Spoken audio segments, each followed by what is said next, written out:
Helmont Jean-Baptiste van 15,771,640, Belgian chemist, physiologist, and physician, a member of a noble family, was born at Brussels in 1577. He was educated at Louvain, and after ranging restlessly from one science to another and finding satisfaction in none, turned to medicine, in which he took his doctor's degree in 1599. The next few years he spent in traveling through Switzerland, Italy, France, and England.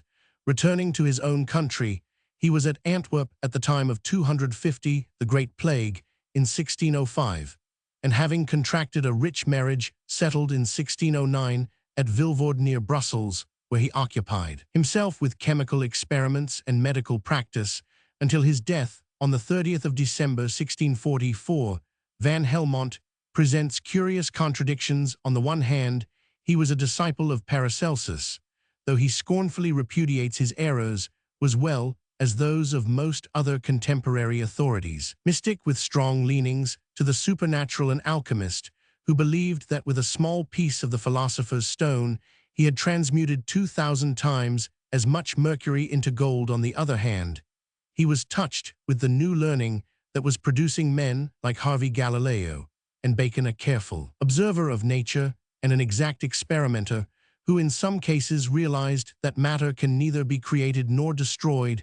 As a chemist, he deserves to be regarded as the founder of pneumatic chemistry, even though it made no substantial progress for a century after his time, and he was the first to understand that there are gases distinct in kind from atmospheric air, the very word gas he claims as his own invention, and he perceived that his gas sylvester, or carbon dioxide given off by burning charcoal, is the same as that produced by fermenting must, and that which sometimes renders the air of caves irrespirable. For him, air and water are the two primitive elements of things. Fire he explicitly denies to be an element, and earth is not one, because it can be reduced to water.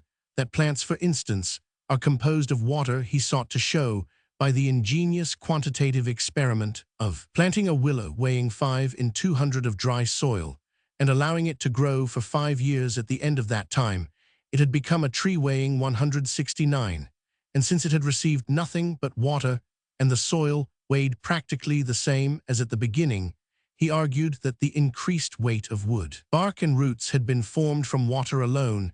It was an old idea that the processes of the living body are fermentative in character, but he applied it more elaborately than any of his predecessors. For him, digestion, nutrition, and even movement are due to ferments, which convert dead food into living flesh in 6 stages. But having got so far with the application of chemical principles to physiological problems, he introduces a complicated system of supernatural agencies like the archae of Paracelsus, which preside over and direct the affairs of the body. A central archaeus controls a number of subsidiary archae which move through the ferments, and just as diseases are primarily caused by some affection exorbitatio of the archaea, so remedies act by bringing it back to the normal. At the same time, chemical principles guided him in the choice of medicines. Undue acidity of the digestive juices, for example, was to be corrected by alkalis and vice versa. He was thus a forerunner of the iatrochemical school, and did good service to the art of medicine by applying chemical methods to the preparation of drugs. Over and above the archaeus, he taught that there is the sensitive soul, which is the husk or shell of the immortal mind. Before the fall, the archaeus obeyed the immortal mind and was directly controlled by it. But at the fall, men received also the sensitive soul, and with it lost immortality, for when it perishes, the immortal mind can no longer remain in the body. Addition to the archaeus, which he described as aura vitalis seminum vitae directrix, Van Helmont had other governing agencies resembling the archaeus, and not always clearly distinguished from it. From these, he invented the term blas, defined as the vis modus tam alterivi quam localis of blas. There were several kinds, for example blas humanum and blas meteoron, the heavens, he said, conster gas materia, et blas efficient. He was a faithful Catholic, but incurred the suspicion of the Church by his tract De Magnetica Vulnerum Curation, 1621, which was thought to derogate from some of the miracles his works were. Collected and published at Amsterdam as Ortus Medicinae vel Opera et Opuscula Omnia in 1668, by his son Franz Mercurius b. 1618 at Vilvoorde Roman 500 at Berlin, in whose own writings, for example Cabala Denudata 1677, and Opuscula Philosophica 1690 mystical theosophy and alchemy appear in still wilder confusion. See Roman 1000 Foster Lectures on the History of Physiology 1901, also Chevreul in Journe des Savants Feb and March 1850, and Cap in Journe Farm Chim 1852. Other authorities are Poultier de Helmont, Memoir Sir J. B. van Helmont 1817, Rixner, and Sieber Beiträge zur Geschichte der Physiologie 18,190, 1826. Vol Roman 2 Spears Helmont System der Medicine 1840 Melsons Leckens Sir van Helmont 1848 Rommelaire Etudes Sir J. B. van Helmont 1860. An alternative date for his birth is 1579, and for his death 1635. See Bull, Roy Acad Belg 19077 p. 732. Helmstedt, or more rarely Helmstadt, a town of Germany, in the Duchy of Brunswick 30 Roman 1000 NW of Magdeburg, on the main line of railway to Brunswick Pop, 1905 15415. The principal buildings are the Julium, the former university built in the Renaissance style towards the close of the 16th century, and containing a library of 40,000 volumes, the fine Stephanskirche dating from the 12th century, the Walpurgiskirche restored in 18,930-1890, the Marienburger Kirche, a beautiful church in the Roman style, and the Roman Catholic Church, the Augustinian Nunnery of Marienburg, founded in 1176, is now a Lutheran school. The town contains the ruins of the Benedictine Abbey of St. Ludger, which was secularized in 1803. The educational institutions include several schools. The principal manufactures are furniture, yarn, soap, tobacco, sugar, vitriol, and earthenware. Near the town is Bad Helmstedt, which has an iron mineral spring. And the Lubenstein, 2 blocks of granite on which sacrifices to Woden are said to have been offered near Bad Helmstedt. A monument has been erected to those who fell in the Franco-German War in the town. There is one to those killed at Waterloo. Helmstedt originated, according to legend, in connection with the monastery founded by Ludger or Leoger Roman 500. The first bishop of Munster. There appears, however, little doubt that this tradition is mythical, and that Helmstedt was not founded until about 900. It obtained civic rights in 1099, and although destroyed by the Archbishop of Magdeburg in 1199, it was soon rebuilt in 1457. It joined the Hanseatic League, and in 1490 it came into the possession of Brunswick. In 1576, Julius, Duke of Brunswick, founded a university here, and throughout the 17th century, this was one of the chief seats of Protestant learning. It was closed by Jerome, King of Westphalia, in 1809. See Ludwig Geschichte und Beschreibung der Stadt Helmstedt. Helmstedt, 1821. Helmond, a river of Afghanistan in length, about 600 Roman 1000. The Helmond, which is identical with the ancient Etamander, is the most important river in Afghanistan next to the Kabul River, which it exceeds both in volume and length. It rises in the recesses of the Kohai Baba to the west of Kabul. Its infant stream, parting the Anai Pass from the Iraq, the 2 chief passes on the well-known road from Kabul to Bamiyan, for 50 Roman 1000 from its source. Its course is ascertained, but beyond that point for the next 50 no European has followed it. About the parallel of 33 N, it enters the Zamindawar province, which lies to the NW of Kandahar, and thenceforward. It is a well-mapped river to its termination in the Lake of Seistan, till about 40 Roman 1000 above Girishk. The character of the Helmond is that of a mountain river flowing through valleys which in summer are the resort of pastoral tribes. On leaving the hills, it enters on a flat country and extends over a gravelly bed. Here also, it begins to be used in irrigation at Girishk. It is crossed by the principal route from Herat to Kandahar 4 to 5 miles below Girishk. The Helmond receives its greatest tributary, the Arghandab, from the high Gilzai country beyond Kandahar, and becomes a very considerable river with a width of 300 or 400 ids and an occasional depth of 9 to 12 ft. Even in the dry season, it is never without a plentiful supply of water. The course of the river is more or less southwest from its source, till in Seiston it crosses meridian 62, when it turns nearly north, and so flows for 70 or 80 Roman 1000, till it falls into the Seiston Helmonts or swamps by various mouths in this latter part of its course. It forms the boundary between Afghan and Persian Seiston, and owing to constant changes in its bed and the swampy nature of its borders, it has been a fertile source of frontier squabbles. Persian Seiston was once highly cultivated by means of a great system of canal irrigation, but for centuries since the country was devastated by timor, it has been a barren, treeless waste of flat alluvial plain.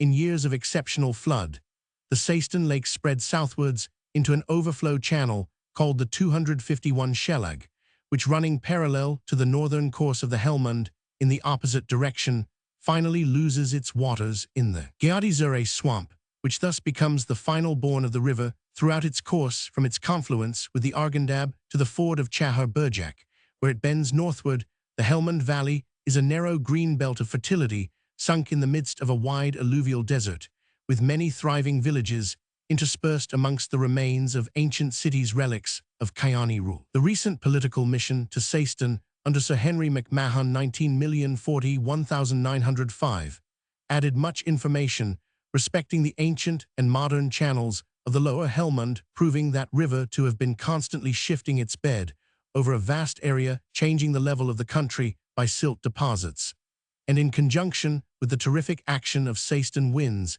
actually altering its configuration. Helm wind, a wind that under certain conditions blows over the escarpment of the Pennines near Cross, fell from the eastward.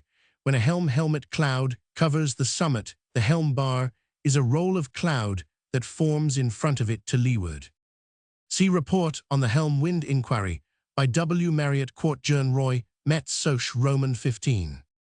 Helots gr, or the serfs of the ancient Spartans. The word was derived in antiquity from the town of Helos in Laconia, but is more probably connected with a fen, or with the root of to capture. Some scholars suppose them to have been of Achaean race, but they were more probably the aborigines of Laconia, who had been enslaved by the Achaeans before the Dorian conquest. After the Second Messenian War, see Sparta. The conquered Messenians were reduced to the status of helots, from which Epaminondas liberated them 3 centuries later, after the Battle of Leuctra 371 B. Roman 100. The helots were state slaves, bound to the soiled scripti glebeian, assigned to individual spartiates. To till their holdings, their masters could neither emancipate them nor sell them off the land, and they were under an oath not to raise the rent payable yearly in kind by the helots in time of war. They served as light-armed troops or as rowers in the fleet from the Peloponnesian War. Onwards, they were occasionally employed as heavy infantry. Distinguished bravery, being rewarded by emancipation, that the general attitude of the Spartans towards them was one of distrust and cruelty cannot be doubted. Aristotle says that the ephors of each year on entering office declared war on the helots, so that they might be put to death at any time without violating religious scruple. Plutarch Lycurgus 28. And we have a well-attested record of 2,000 helots being freed for service in war and then secretly assassinated. Thuc Roman 4.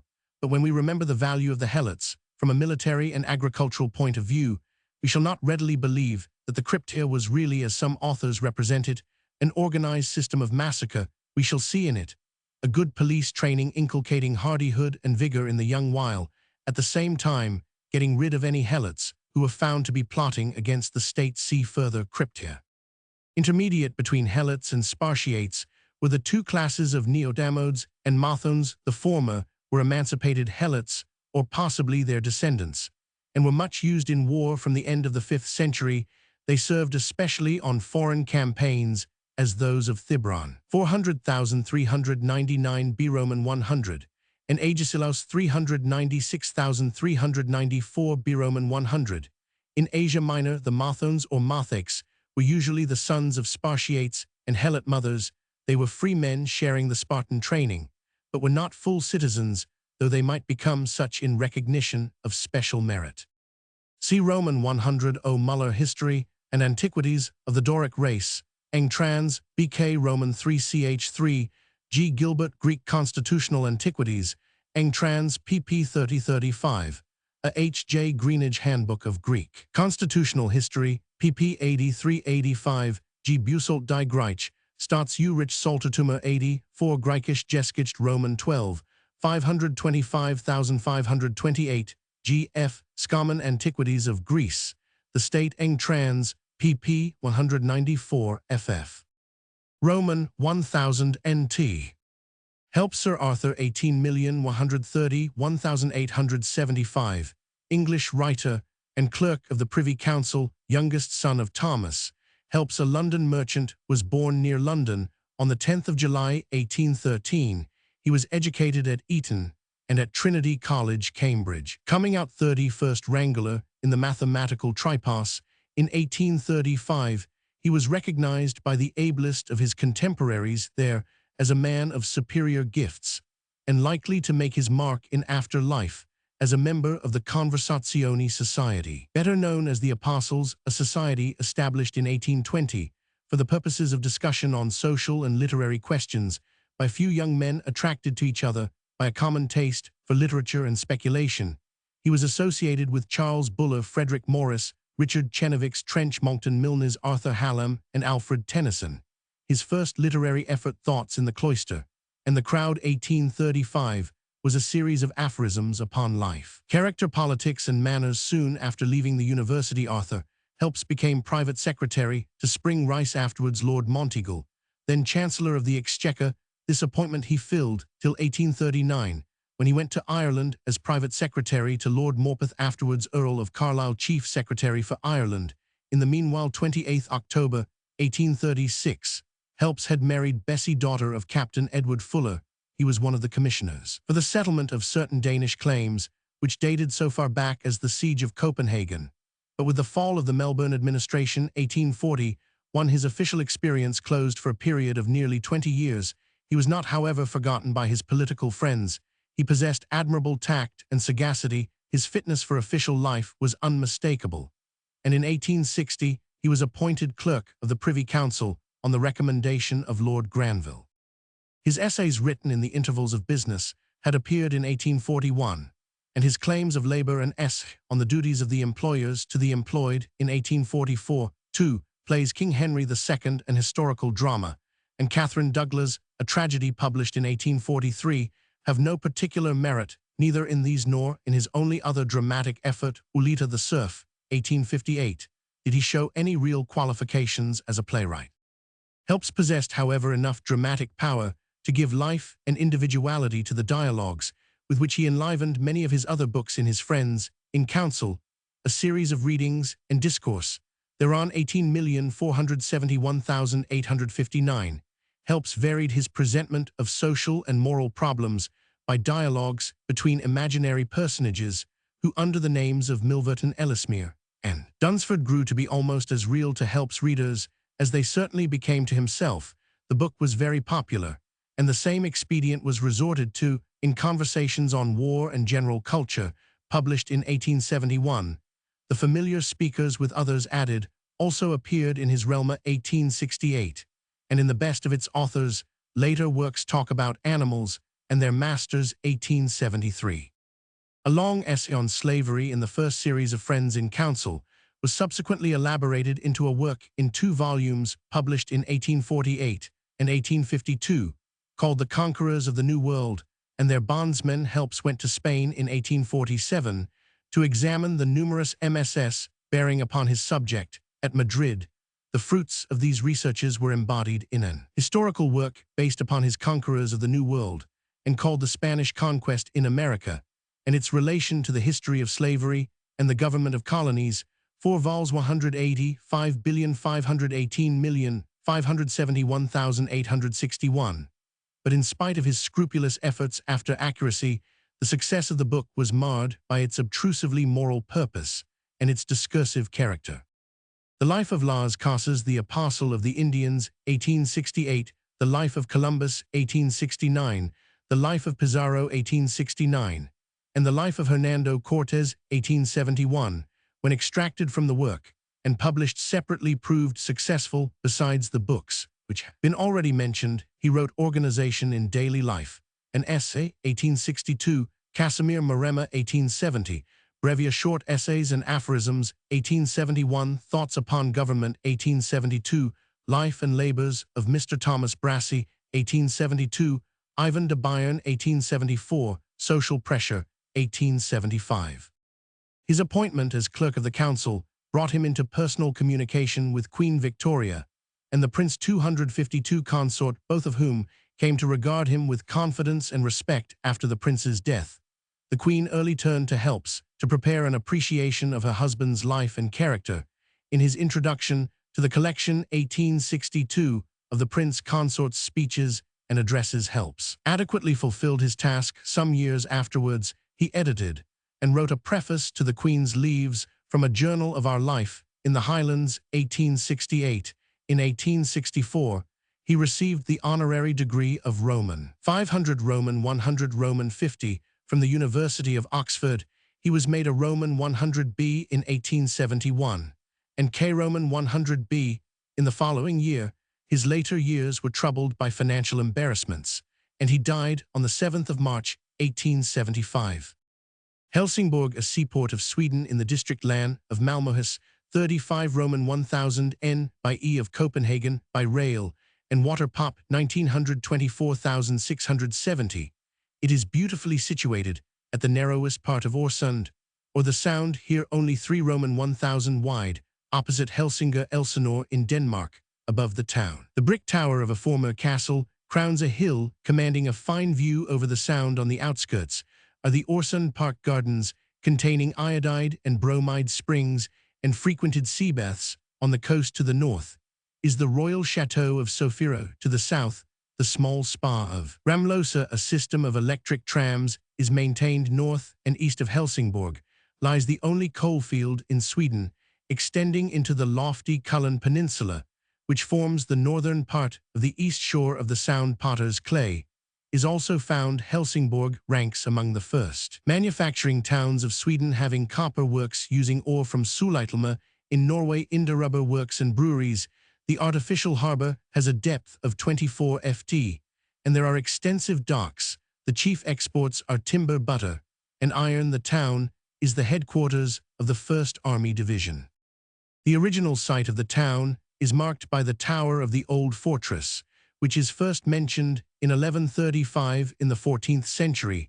It was several times besieged from 1370, along with other towns in the province of Skane. It was united for 15 years with the Hanseatic League. The fortress was destroyed by fire in 1418, and about 1425, Eric Roman XIII built another near the sea and caused the town to be transported thither, bestowing upon it important privileges. Until 1658, it belonged to Denmark, and it was again occupied by the Danes in 1676 and 1677. In 1684, its fortifications were dismantled.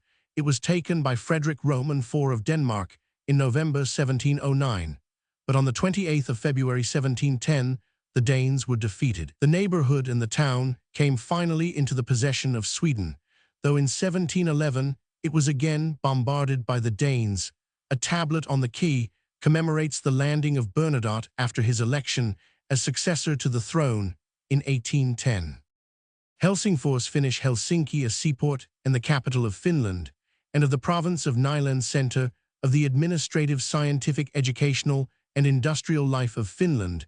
The fine harbor is divided into 2 parts by a promontory and is protected at its entrance by a group of small islands, on one of which stands the fortress of Sveaborg. A third harbor is situated on the west side of the promontory, and all 3 have granite quays. The city, which in 1810 had only 65 inhabitants, Abo, the then capital, having 10,224, has increased with great rapidity, having 22,228 inhabitants. In 1860, 61,530, in 1890, and 111,654 in 1904. It is the center of an active shipping trade with the Baltic ports and with England, and of a railway system connecting it with all parts of the Grand Duchy and with St. Petersburg. Helsingfors is handsome and well laid out with wide streets, parks, gardens, and monuments. The principal square contains the Cathedral of St. Nicholas, the Senate House, and the University, all striking buildings of considerable architectural distinction in the center, is the statue of the Tsar Alexander Roman II, who is looked upon as the protector of the liberties of Finland. The monument being annually decorated with wreaths and garlands, the university has a teaching staff of 141. With 1906-1921 students, of whom 328 were women, the university is well provided with museums and laboratories, and has a library of over 250,000 volumes. Other public institutions are the Athenaeum with picture gallery, a Swedish theatre and opera house, a Finnish theatre, the archives, the Senate House, the Nobles' House, Riddarhuset, and the House of the Estates, the German Lutheran Church, and the Russian Church. Some of the scientific societies of Helsingfors have a wide repute, such as the Academy of Sciences, the Geographical Historical Finno-Ugrian Biblical Medical Law Arts and Forestry Societies, as also societies for the spread of popular education and of arts and crafts. There are a polytechnic, 10 high schools, navigation and trade schools, institutes for the blind and the mentally deficient, and numerous elementary schools. The general standard of education is high, the publication of books, reviews, and newspapers being very active. The language of culture is Swedish, but owing to recent manufacturing developments, the majority of the population is Finnish-speaking. Helsingfors displays great manufacturing and commercial activity, the imports being coal, machinery, sugar, grain, and clothing. The manufactures of the city consist largely of tobacco, beer, and spirits, carpets, machinery, and sugar. Helst Bartholomeus van der, Dutch painter, was born in Holland at the opening of the 17th century and died at Amsterdam in 1670. The date and place of his birth are uncertain, and it is equally difficult to confirm or to deny the time-honored statement that he was born in 1613. At Amsterdam, it has been urged indeed by competent authority that van der Helst was not a native of Amsterdam, because a family of that name lived as early as 1607 at Haarlem, and pictures are shown as works of van der Helst in the Haarlem Museum, which might tend to prove that he was in practice there before he acquired repute at Amsterdam. Unhappily, Bartholomew has not been traced amongst the children of Severain van der Helst, who married at Haarlem in 1607, and there is no proof that the pictures at Haarlem are really his, though if they were so they would show that he learnt his art from Frans Hals and became a skilled master as early as 1631. Scheltema, a very competent judge in matters of Dutch art chronology, supposes that van der Heist was a resident at Amsterdam in 1636. His first great picture, representing a gathering of civic guards at a brewery, is variously assigned to 1639 and 1643, and still adorns the town hall of Amsterdam. His noble portraits of the burgomaster Bicker and Andreas Bicker the Younger in the Gallery of Amsterdam, of the same date, no doubt, as Bicker's wife, lately in the Roel collection at Cologne, were completed in 1642. From that time till his death, there is no difficulty in tracing van der Helst's career at Amsterdam. He acquired and kept the position of a distinguished portrait painter, producing indeed little or nothing besides portraits at any time, but founding in conjunction with Nicolas de Helt, Stockade, the Painters' Guild at Amsterdam in 1654, at some unknown date.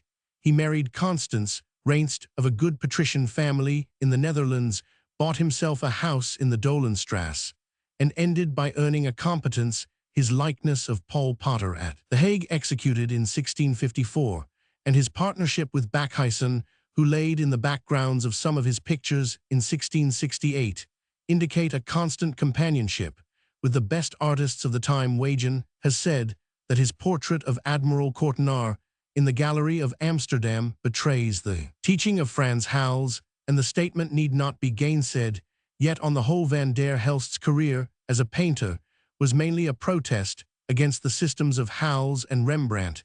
It is needless to dwell on the pictures which preceded that of 1648, called the Peace of Munster. In the Gallery of Amsterdam, the piece challenges comparison at once with the so-called Night Watch by Rembrandt and the less important, but not less characteristic, portraits of Hals and his wife. In a neighboring room, Sir Joshua Reynolds was disappointed by Rembrandt, whilst van der Helst surpassed his expectation, but Berger asked whether Reynolds had not already been struck with blindness when he ventured on this criticism, the question is still an open one, but certainly van der Helst attracts by qualities entirely differing from those of Rembrandt and Frans Hals. Nothing can be more striking than the contrast between the strong concentrated light and the deep gloom of Rembrandt, and the contempt of chiaroscuro 253 peculiar to his rival, except the contrast between the rapid, sketchy touch of Hals and the careful finish and rounding of van der Helst. The piece is a meeting of guards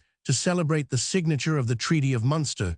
The members of the Dole of St. George meet to feast and congratulate each other, not at a formal banquet, but in a spot laid out for good cheer, where De Witt, the captain of his company, can shake hands with his lieutenant, wavering yet hold in solemn state the great drinking horn of St. George.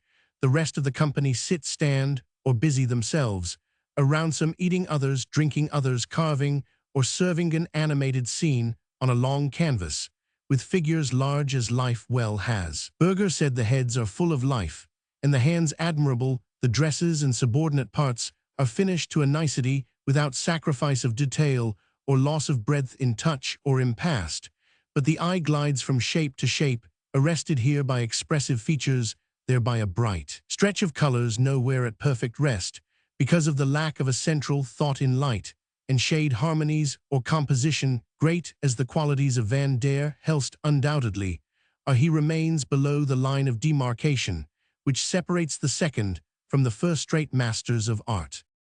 His pictures are very numerous and almost uniformly good, but in his later creations he wants power, and though still amazingly careful, he becomes grey and woolly in touch. At Amsterdam, the four regents in the Werkhuis 1654, syndics in the gallery 1656, and four syndics in the town hall 1657 are masterpieces, to which may be added a number of fine single portraits. Rotterdam, notwithstanding the fire of 1864, still boasts of three of van der Helst's works. The Hague owns but one. St. Petersburg, on the other hand, possesses 10 or 11 of various shades of excellence. The Louvre has three. Munich. Four other pieces are in the galleries of Berlin, Brunswick, Brussels, Karlsruhe Castle, Darmstadt, Dresden, Frankfurt, Gotha, Stuttgart, and Vienna. Helston, a market town and municipal borough in the Truro parliamentary division of Cornwall, England, 11 Roman 1000, by road WSW of Falmouth, on a branch of the Great Western Railway. Pop 1901 3088. It is pleasantly situated on rising ground above the small river Kobe, which a little below the town expands into a picturesque estuary called Loo Pool, the water being banked up by the formation of Luba. At the mouth, formerly, when floods resulted from this obstruction, the townsfolk of Helston acquired the right of clearing a passage through it by presenting leathern purses containing 3 halfpence to the lord of the manor. The mining industry, on which the town formerly depended, is extinct, but the district is agricultural, and dairy farming is carried on, while the town has flour mills, tanneries, and iron foundries. As Helston has the nearest railway station to the Lizard, with its magnificent coast scenery, there is a considerable tourist traffic. In summer, some trade passes through the small port of Porthleven 3 Roman 1000 SW, where the harbour admits vessels of 500 tons. On the 8th of May, a holiday is still observed in Helston, and known as Flora or Furry Day. It has been regarded as a survival of the Roman Floralia, but its origin is believed by some to be Celtic. Flowers and branches were gathered, and dancing took place in the streets, and through the houses, all being thrown open, while a pageant was also given, and a special ancient folk song chanted. This ceremony, after being almost forgotten, has been revived in modern times. The borough is under a mayor, 4 aldermen, and 12 councillors. Area 309 acres. Helston, Henleston, Halliston, Helleston, the capital of the Menage district of Cornwall, was held by Earl Harold in the time of the Confessor, and by King William at the Domesday Survey at the latter date.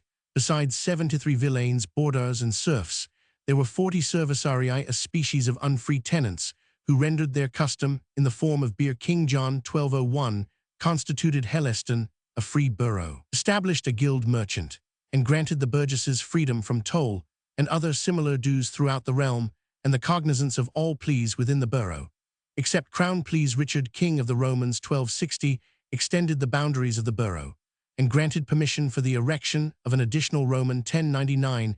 Edward, Roman 11304, granted the Passage of Tin, and Edward Roman III a Saturday market. And 4 fairs of these, the Saturday market and a fair on the feast of SS Simon and Jude, are still held. Also 5 other fairs of uncertain origin. In 1585, Elizabeth granted a charter of incorporation under the name of the Mayor and Commonalty of Helston. This was confirmed in 1641, when it was also provided that the mayor and recorder should be ipso facto justices of the peace from 1294 to 1832. Helston returned 2 members to Parliament in 1774. The number of electors which by usage had been restricted to the mayor, aldermen and freemen elected by them had dwindled to 6, and in 1790 to 1 person only, whose return of 2 members, however, was rejected, and that of the general body of the freemen accepted in 1832. Helston lost 1 of its members, and in 1885 it lost the other and became merged in the county. Helvetic Confessions, the name of 2 documents expressing the common belief of the Reformed churches of Switzerland, the first known also as the Second Confession of Basel, was drawn up at that city in 1536 by Bullinger and Leo Judd of Zurich, Megander of Bern, Oswald Myconius, and Grinius of Basel-Bucer, and Capito of Strasbourg, with other representatives from Schaffhausen, St. Gall, Mulhausen, and Biel. The first draft was in Latin, and the Zurich delegates objected to its Lutheran phraseology. Leo Judd's German translation was, however, accepted by all, and after Myconius and Grinius had modified the Latin form, both versions were agreed to and adopted on the 26th of February 1536. The Second Helvetic Confession was written by Bullinger in 1562 and revised in 1564 as a private exercise. It came to the notice of the Elector Palatine Friedrich Roman III, who had it translated into German, and published it. Gained a favorable hold on the Swiss churches, who had found the first confession too short and too Lutheran. It was adopted by the Reformed Church not only throughout Switzerland, but in Scotland 1566, Hungary 1567, France 1571, Poland 1578, and next to the Heidelberg Catechism is the most generally recognized confession of the Reformed Church. See Roman 50, Thomas, La Confession Helvetique, Geneva 1853, p. Schaff, Creeds of Christendom, Roman 1420, Roman 3306, Müller, Die Bekenntnisschriften der Reformierten Kirche, Leipzig, 1903. Some of the delegates, especially Bucer, were anxious to effect a union of the Reformed and Lutheran churches. There was also a desire to lay the confession before the council summoned at Mantua by Pope Paul. Roman III, Helvetii, a Celtic people whose original home was the country between the Hercynian forest, probably the Roch Alp, the Rhine, and the main Tacitus Germania, 28. In Caesar's time, they appear to have been driven farther west, since according to him Bel Gaul Roman 1-3, their boundaries were on the W, the Jura, on the S, the Rhone, and the Lake of Geneva on the N, and E, the Rhine, as far as Lake Constance. They thus inhabited the western part of modern Switzerland. They were divided into 4 cantons, pagi common affairs, being managed by the cantonal assemblies. They possessed the elements of a higher civilization: gold, coinage, the Greek alphabet, and, according to Caesar, were the bravest people of Gaul.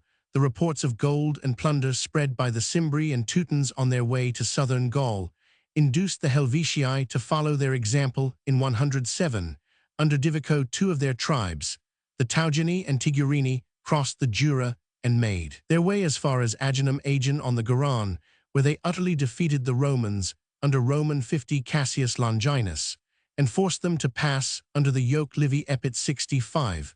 According to a different reading, the battle took place near the Lake of Geneva. In 102, the Helvetii joined the Cimbri in the invasion of Italy, but after the defeat of the latter by Marius, they returned home. In 58, hard pressed by the Germans, and incited by one of their princes, Orgetorix, they resolved to found a Hugh home west of the Jura. Orgetorix was thrown into prison, being suspected of design to make himself king, but the Helvetii themselves persisted in their plan, joined by the Rorosai Chilingi Latabrigi, and some of the Boii. According to their own reckoning, 368,000. In all, they agreed to meet on the 28th of 254 March at Geneva, and to advance through the territory of the Allobroges. They were overtaken, however, by Caesar at Bibracte, defeated, and forced to submit. Those who survived were sent back home to defend the frontier of the Rhine against German invaders during the civil wars. And for some time after the death of Caesar, little is heard of the Helvetii. Under Augustus, Helvetia, not so called till later times, earlier Ager Helvetium proper, was included under Gallia Belgica. 2 Roman colonies had previously been founded at Novaeaginum Colonia, Julia Equistris Maud Nyan, and at Colonia Roricorum afterwards, Augusta Roricorum, Augst near Basel, to keep watch over the inhabitants who were treated with generosity by their conquerors under the name of Foederati.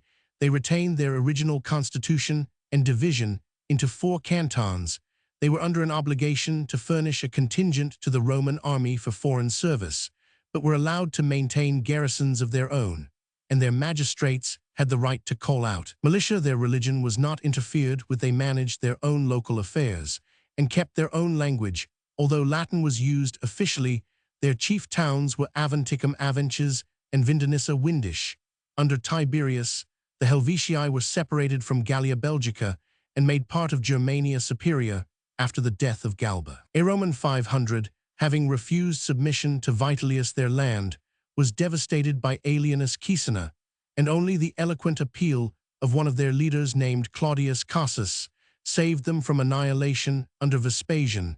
They attained the height of their prosperity. He greatly increased the importance of Aventicum, where his father had carried on business. Its inhabitants, with those of other towns, probably obtained the Ius Latinum, had a senate, a council of decurions, a prefect of public works, and flamens of Augustus.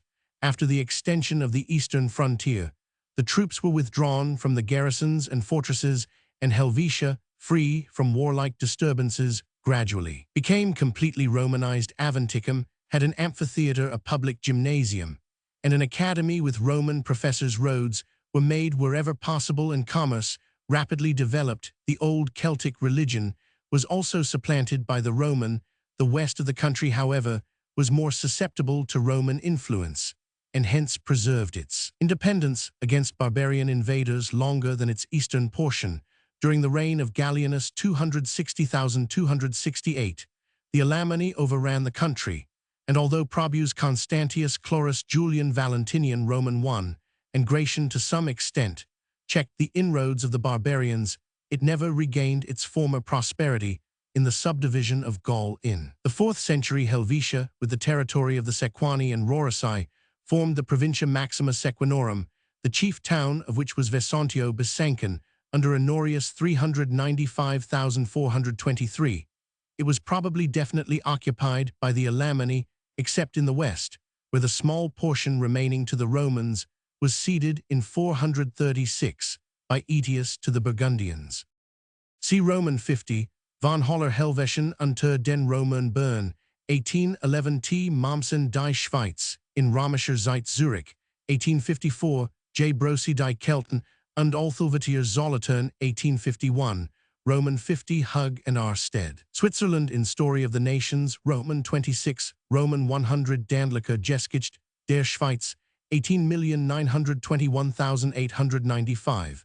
An English translation of a shorter history by the same by E. Salisbury, 1899, Die Schweiz, unter den Römer. Anonymous, published by the Historischer Verein of St. Gall Schätlin and Zollikofer, St. Gall, 1862, and G. Wiss über des Römisch Helvetischen in Archive für Schweizerisch Geschichte, Roman 71,851, for Caesar's campaign against the Helvetii. Ctr. Holmes, Caesar's conquest of Gaul, 1899, and Mommsen Hist of Rome eng trans, BK Roman 5 ch. 7 Ancient Authorities, in a Holder Altkultischer Sprachschatz, 1896, S. Roman 5 Helvetia.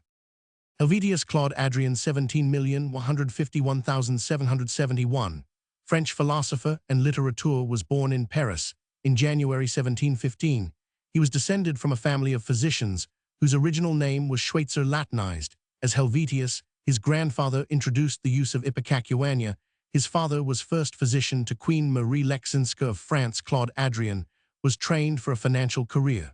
but he occupied his spare time with writing verses. At the age of 23, at the Queen's request, he was appointed Farmer-General, a post of great responsibility and dignity worth 100,000 crowns a year, thus provided, for he proceeded to enjoy life to the utmost with the help of his wealth and liberality, his literary and artistic tastes.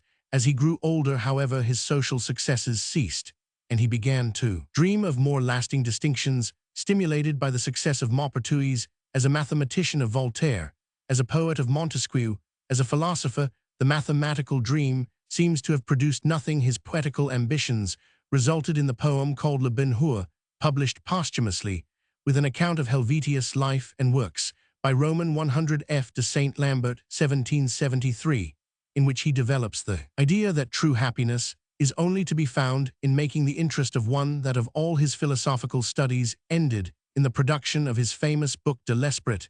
It was characteristic of the man that as soon as he thought his fortune sufficient, he gave up his post of Farmer-General and retired to an estate in the country, where he employed his large means in the relief of the poor, the encouragement of agriculture, and the development of industries. De l'Esprit en Trans, by W. Mudford, 1807, intended to be the rival of Montesquieu's L'Esprit des Lois, appeared in 1758. It attracted immediate attention and aroused the most formidable opposition, especially from the Dauphin, son of Louis Roman 15.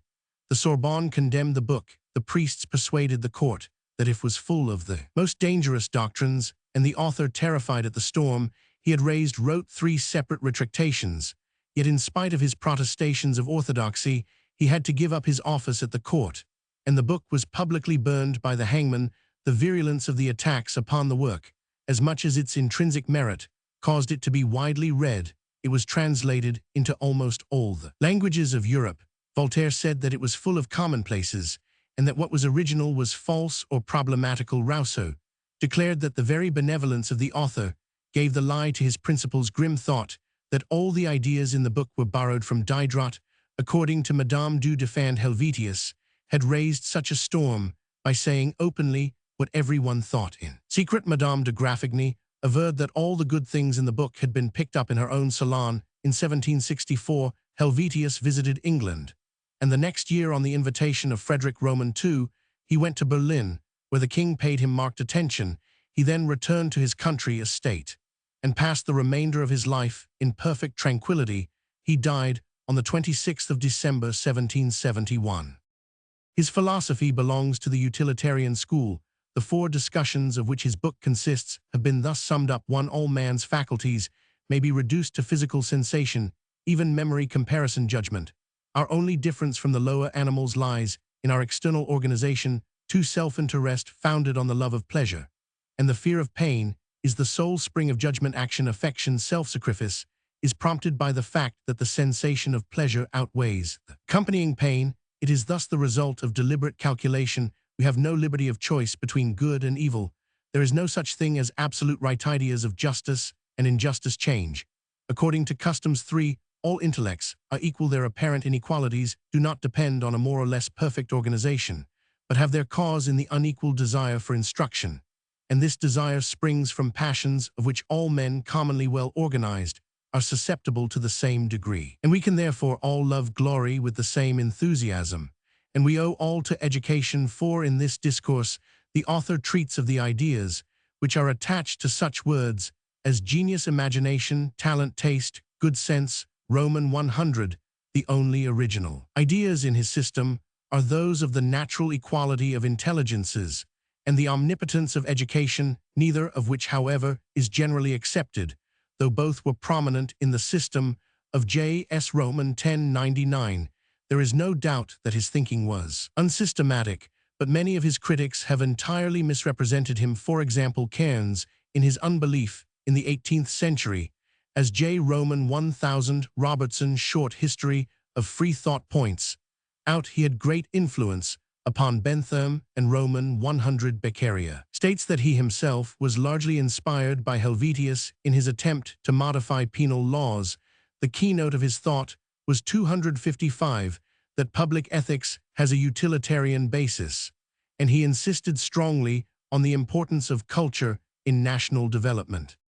A sort of supplement to the De l'Esprit called de l'homme de ses facultés intellectuelles et de son éducation en trans by W. Hooper 1777, found among his manuscripts, was published after his death, but created little interest.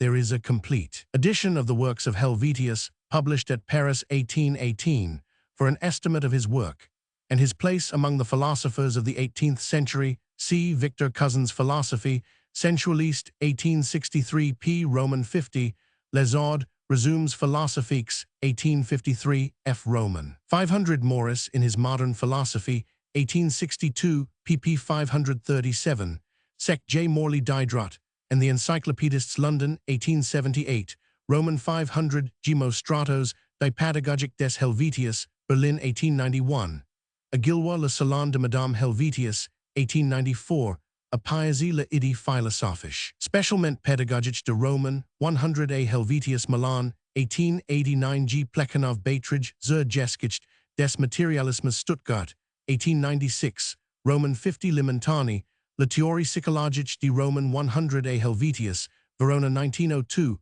Achaim Helvetius Savai et Son, of a 1907.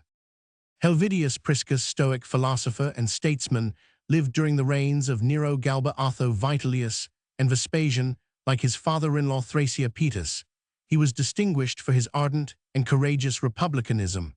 Although he repeatedly offended his rulers, he held several high offices during Nero's reign. He was quaestor of Achaia and tribune of the plebs. A Roman 500, he restored peace and order in Armenia, and gained the respect and confidence of the provincials. His declared sympathy with Brutus and Cassius occasioned his banishment in 66, having been recalled to Rome by Galba in 68. He at once impeached Appius Marcellus, the accuser of Thrasea, but dropped the charge, as the condemnation of Marcellus would have involved a number of senators. As praetor-elect, he ventured to oppose Vitellius in the Senate Tacitus Hist. Roman 2, and as praetor 70, he maintained in opposition to Vespasian that the management of the finances ought to be left to the discretion of the Senate. He proposed that the Capitol, which had been destroyed in the Neronian conflagration, should be restored. At the public expense, he saluted Vespasian by his private name, and did not recognize him as emperor in his Praetorian edicts. At length, he was banished a second time, and shortly afterwards was executed by Vespasian's order. His life, in the form of a warm panegyric written at his widow's request by Hirnius Senecio, caused its author's death in the reign of Domitian. Tacitus Hist. Roman 4, Dialogus 5, Dio Cassius, Roman 66, Roman 67, Suetonius Vespasian, 15, Pliny Ep. Roman 7. Heli Hutchinson, John, 17,240,1794, Irish lawyer, statesman, and provost of Trinity College, Dublin, son of Francis Healy, a gentleman of County Cork, was educated at Trinity College, Dublin, and was called to the Irish bar in 1748. He took the additional name of Hutchinson on his marriage in 1751 with Christiana Nixon, heiress of her uncle Richard Hutchinson. He was elected member of the Irish House of Commons for the borough of Lanesborough in 1759, but after 1761, he represented the city of Cork. He at first attached himself to the Patriotic Party in opposition to the government, and although he afterwards joined the administration, he never abandoned his advocacy of popular measures. He was a man of brilliant and versatile ability, whom Lord Townshend, the Lord Lieutenant, described as by far the most powerful man in Parliament. William Gerard Hamilton said of him that Ireland never bred a more able, nor any country a more honest man. Hely Hutchinson was, however, an inveterate place-hunter, and there was point in Lord North's witticism that if you were to give him the whole of Great Britain and Ireland for an estate, he would ask the Isle of Man for a potato garden. After a session or two in Parliament, he was made a Privy Councillor and Prime Surgeon Tatlaw, and from this time he gave a general, though by no means invariable, support to the government. In 1767, the ministry contemplated an increase of the army establishment in Ireland from 12,000 to 15,000 men, but the augmentation bill met with strenuous opposition, not only from Flood Ponsonby and the habitual opponents of the government, but from the undertakers or proprietors of boroughs on whom the government had hitherto relied to secure them a majority in the House of Commons. It therefore became necessary for Lord Townshend to turn to other methods for procuring support. Early in 1768, an English Act was passed for the increase of the army, and a message from the king setting forth the necessity for the measure was laid before the House of Commons in Dublin. An address favourable to the government policy was, however, rejected, and Hely Hutchinson, together with the Speaker and the Attorney General, did their utmost, both in public and private, to obstruct the bill. Parliament was dissolved in May 1768, and the Lord Lieutenant set about the task of purchasing or otherwise securing a majority in the new Parliament peerages. Pensions and places were bestowed lavishly on those whose support could be thus secured. Hely Hutchinson was won over by the concession that the Irish army should be established by the authority of an Irish Act of Parliament, instead of an English one.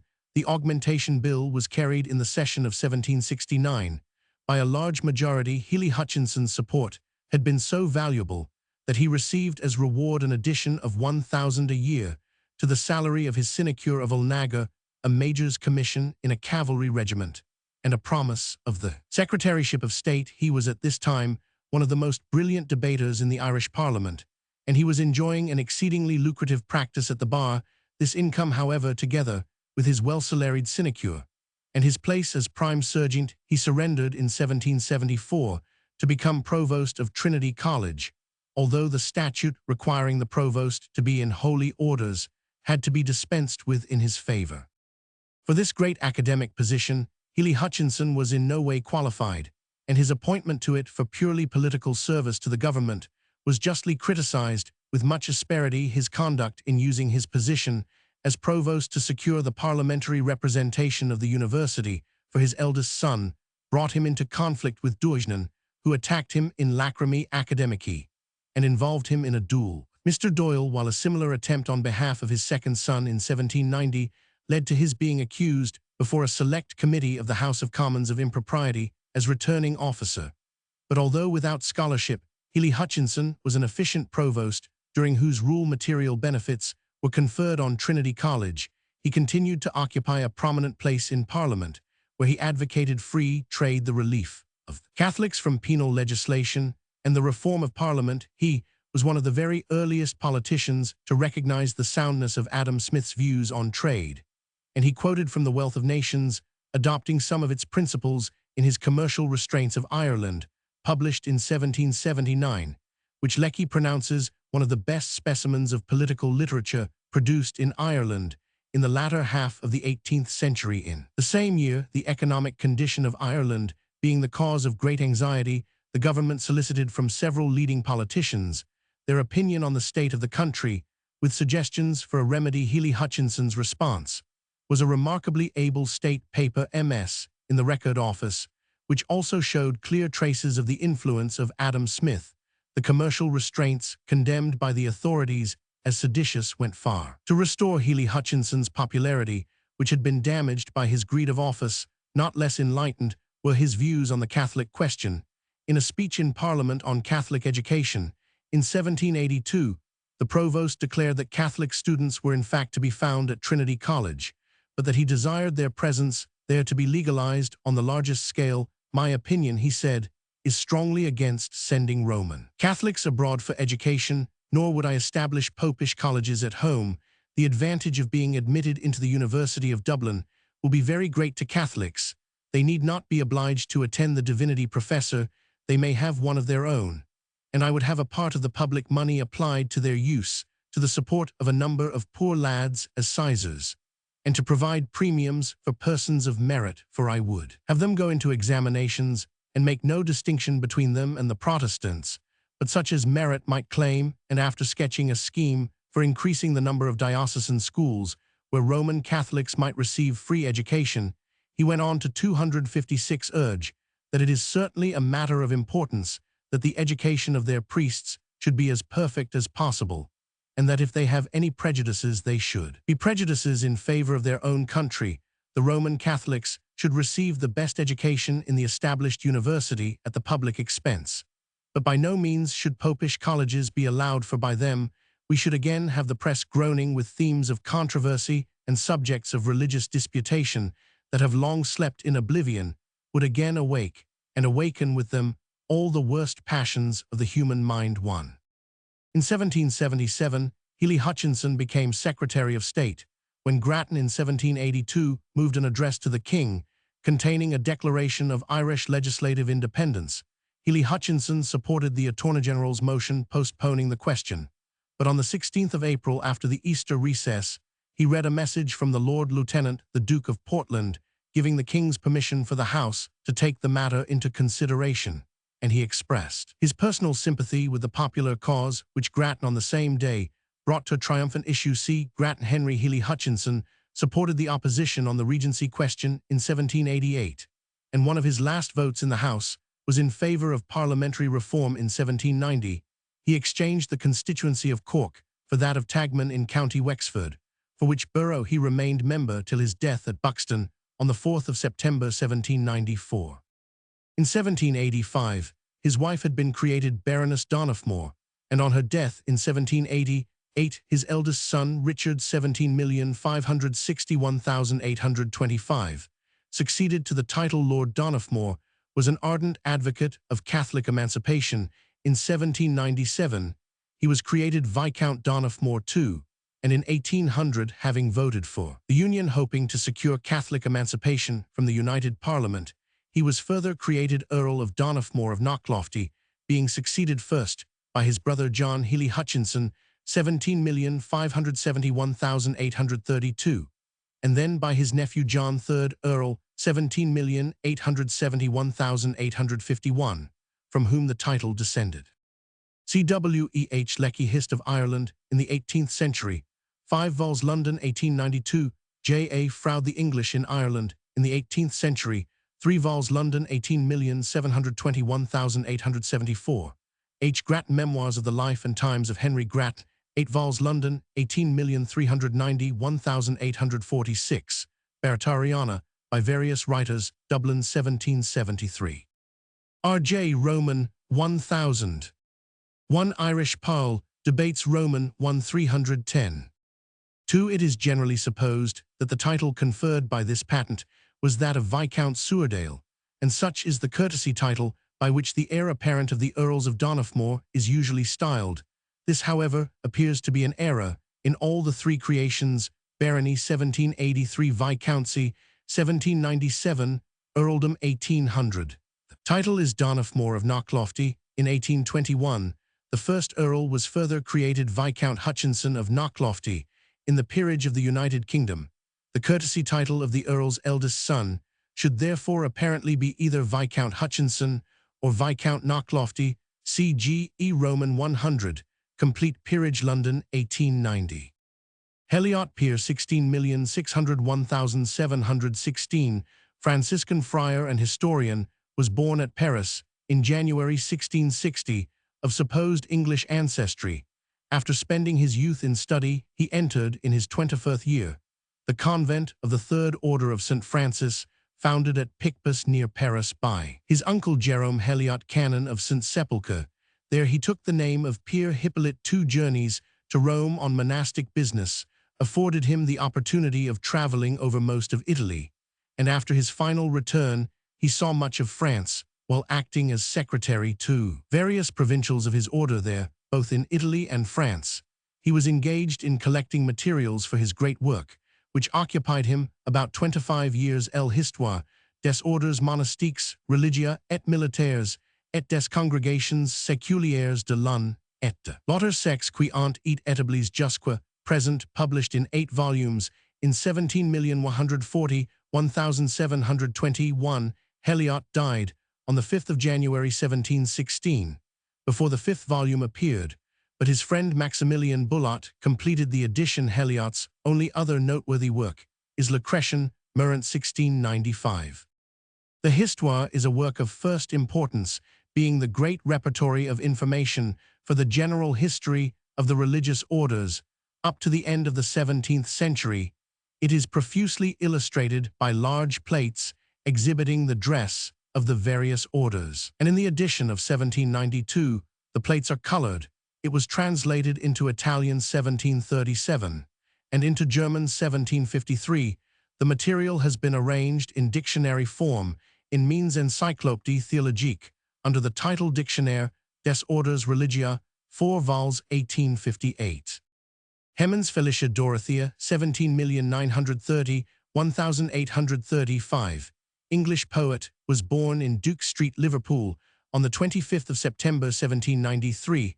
Her father, George Brown, of Irish extraction, was a merchant in Liverpool, and her mother, whose maiden name was Wagner, was the daughter of the Austrian and Tuscan consul at Liverpool. Felicia, the fifth of 7 children, was scarcely 7 years old when her father failed in business and retired with his family to G-Rich near Abergele, Denbighshire, and there the young poet and her brothers and sisters grew up in a romantic old house by the seashore, and in the very midst of the mountains and myths of Wales. Felicia's education was desultory books of chronicle and romance, and every kind of poetry she read with avidity, and she also studied Italian, Spanish, Portuguese, and German. She played both harp and piano, and cared especially for the simple national melodies of Wales and Spain. In 1808, when she was only 14, a quarto volume of her juvenile poems was published by subscription and was harshly criticized. In the Monthly Review, 2 of her brothers were fighting in Spain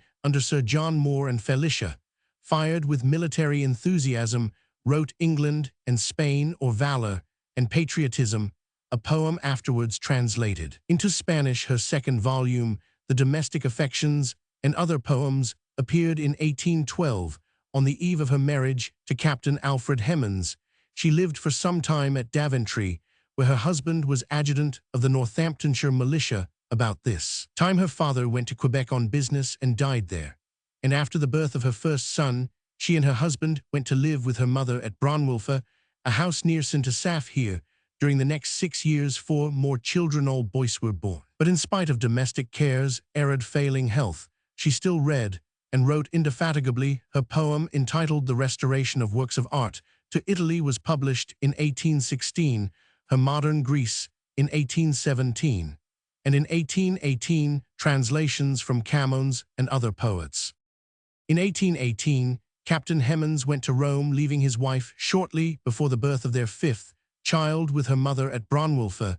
There seems to have been a tacit agreement, perhaps on account of their limited means, that they should separate. Letters were interchanged, and Captain Hemans was often consulted about his children, but the husband and wife never met again. Many friends, among them the Bishop of St. Asaph and Bishop Heber, gathered round Mrs. Hemans and her children.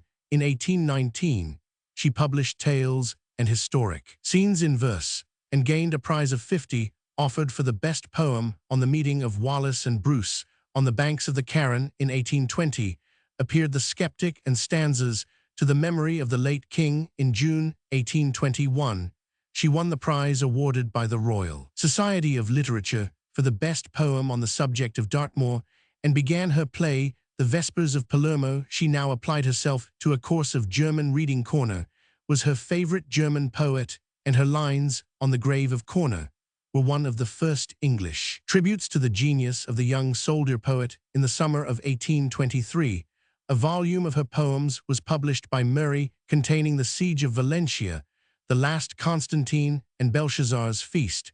The Vespers of Palermo was acted at Covent Garden December 12, 1823, and Mrs. Hemans received £200 for the copyright, but though the leading parts were taken by Young and Charles Kemble, the play was a failure and was withdrawn after the first performance. It was acted again in Edinburgh in the following April with greater success, when an epilogue written for it by Sir Walter Scott at Joanna Baillie's request was spoken by Harriet Siddons. This was the beginning of a cordial friendship between Mrs. Hemans and Scott. In the same year, she wrote De Chatelain or The Crusaders, but the manuscript was lost, and the poem was published after her death from a rough copy in 1824. She began The Forest Sanctuary 257, which appeared a year later, with the lays of many lands and miscellaneous pieces collected from the New Monthly Magazine and other periodicals. In the spring of 1825, Mrs. Hemans removed from Bronwulfa, which had been purchased by her brother, to Rillen, a house on an opposite height across the river. Clwyd, the contrast between the two houses suggested her dramatic scene between Bronwulfa and Rillen. The house itself was bare and unpicturesque, but the beauty of its surroundings has been celebrated in the hour of romance to the river Clwyd in North Wales Our Lady's Well, and to a distant scene. This time seems to have been the most tranquil in Mrs. Helmont's life, but the death of her mother in January 1827 was a second great breaking point in her life. Her heart was affected, and she was from this time an acknowledged invalid. In the summer of 1828, The Records of Woman was published by Blackwood, and in the same year the home in Wales was finally broken up by the marriage of Mrs. Helmont's sister and the departure of her two elder boys to their father in Rome. Mrs. Helmont removed to Wavertree near Liverpool, but although she had a few intimate friends, there were among them her two subsequent biographers, Henry F. Chorley and Mrs. Lawrence of Wavertree Halsh, was disappointed in her new home. She thought the people of Liverpool stupid and provincial, and they, on the other hand, found her uncommunicative and eccentric. In the following summer, she travelled by sea to Scotland with two of her boys to visit the Hamiltons of Chiefswood. Here she enjoyed constant, almost daily intercourse with Sir Walter Scott, with whom she and her boys afterwards stayed some time at Abbotsford. There are some whom we meet, and should like ever after to claim as kith and kin, and you are one of those, was Scott's compliment to her at parting. One of the results of her Edinburgh visit was an article full of praise, judiciously tempered with criticism, by Geoffrey himself for the Edinburgh Review. Mrs. Helmont returned to Wavertree to write her Songs of the Affections, which were published early in 1830. In the following June, however, she again left home, this time to visit Wordsworth and the Lake Country, and in August she paid a second visit to Scotland in 1830. One she removed to Dublin. Her poetry of this date is chiefly religious. Early in 1830, for her hymns for childhood, which had appeared some years before in America, were published in Dublin. At the same time appeared her collection of national lyrics, and shortly afterwards Scenes and Hymns of Life. She was planning also a series of German studies, one of which on Goethe's Tasso was completed and published in the New Monthly Magazine for January 1834. In intervals of acute suffering, she wrote the lyric Despondency and Aspiration, and dictated series of sonnets called Thoughts. During sickness, the last of which Recovery was written, when she fancied she was getting well after 3 months spent at Redesdale, Archbishop Whately's country seat, she was again brought into Dublin, where she lingered till spring. Her last poem, the Sabbath Sonnet, was dedicated to her brother on Sunday, April 26th, and she died in Dublin on the 16th of May, 1835, at the age of 41. Mrs. Helmont's poetry is the production of a fine, imaginative, and enthusiastic temperament, but not of a commanding intellect or very complex or subtle nature. It is the outcome of a beautiful but singularly circumscribed life, a life spent in romantic seclusion, without much worldly experience, and warped and saddened by domestic unhappiness and physical suffering. An undue preponderance of the emotional is its prevailing characteristic. Scott complained that it was too poetical, that it contained too many flowers and too little fruit. Many of her short poems, such as The Treasures of the Deep, The Better Land, The Homes of England, Casabianca, The Palm Tree, The Graves of a Household, The Wreck, The Dying Improvisator, and The Lost Pleiad, have become standard English lyrics. It is on the strength of these that her reputation must rest. Mrs. Helmont's poetical works were collected in 1832, her Memorials Roman 100, by H. F. Chorley, 1836. Hemel Hempstead, a market town and municipal borough, in the Watford parliamentary division of Hertfordshire, England, 25 Roman 1000 NW from London, with a station on a branch of the Midland Railway from Harpenden and near Boxmoor Station, on the London and North Western Main Line. Pop. 1891, 96, 78, 19, 01, 11264. It is pleasantly situated in the steep-sided valley of the River Gade, immediately above its junction with the Bulbourne, near the Grand Junction Canal. The Church of St. Mary is a very fine Norman building with decorated additions. Industries include the manufacture of paper iron, founding, brewing, and tanning. Boxmoor, within the parish, is a considerable township of modern growth. Hemel Hempstead is governed by a mayor, 6 aldermen, and 18 councillors. Area 7184 acres. Settlements in the neighbourhood of Hemel Hempstead. Hemel Hempstead date from pre-Roman times, and a Roman villa has been discovered at Boxmoor. The manor, royal domain in 1086, was granted by Edmund Plantagenet in 1285 to the House of Ashridge, and the town developed under monastic protection in 1539. Charter incorporated the bailiff, and inhabitants, a mayor, aldermen, and councillors received governing power by a charter of 1898. The town has never had parliamentary representation. A market on Thursday and a fair on the feast of Corpus Christi were conferred in 1539. A statute fair, for long a hiring fair, originated in 1803. Hemerobaptists, an ancient Jewish sect, so named from their observing a practice of daily ablution as an essential part of religion. Epiphanius Panarian, Roman 1, who mentions their doctrine as the fourth heresy among the Jews, classes the Hemerobaptists doctrinally with the Pharisees. Q. Roman 5, from whom they differed only in, like the Sadducees, denying the resurrection of the dead.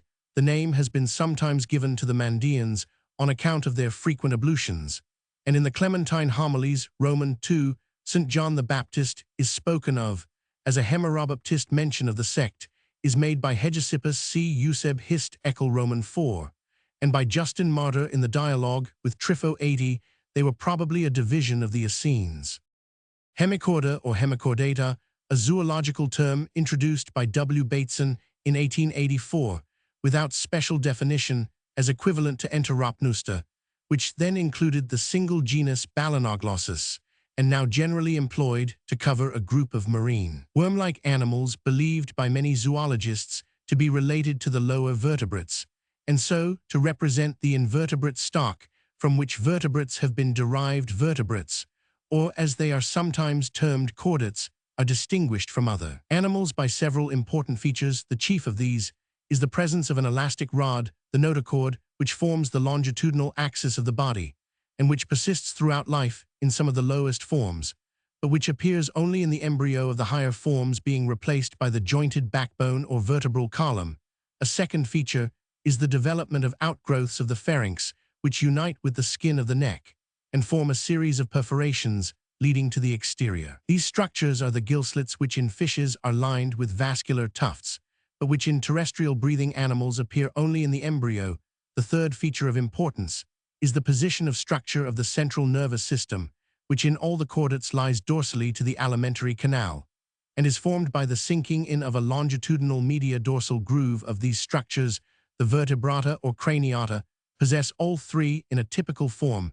The cephalochordata C. Amphioxus also possess them, but the notochord extends throughout the whole length of the body to the extreme tip of the snout. The Eurochordata C. tunicata possess them in a larval condition, but the notochord is present only in the tail, whilst in the adult the notochord disappears, and the nervous system becomes profoundly modified. In the hemichorda, the respiratory organs very closely resemble gill slits, and structures comparable with the notochord and the tubular dorsal nervous system are present. The hemichorda include three orders: the Phoronidea Q. Roman 5, the Pterobranchia Q. Roman 5, and the Enteropnusta C. Balanoglossus 258. But the relationship to the chordata, expressed in the designation hemichordata, cannot be regarded as more than an attractive theory, with certain arguments in its favor. P. Roman 100 Roman 1000. Hemicycle gr half and circle, a semicircular recess of considerable size, which formed one of the most conspicuous features in the Roman thermae, where it was always covered with a hemispherical vault. A small example exists in Pompeii in the Street of Tombs, with a seat round inside, where those who came to pay their respects to the departed could rest. An immense hemicycle was designed by Bramante for the Vatican, where it constitutes a fine architectural effect at the end of the Great Court. Hemimerus, an orthopterous or dermapterous insect, the sole representative of the family Hemimeridae, which has affinities with both the Forficulidae earwigs and the Blattidae cockroaches. Only two species have been discovered, both from West Africa.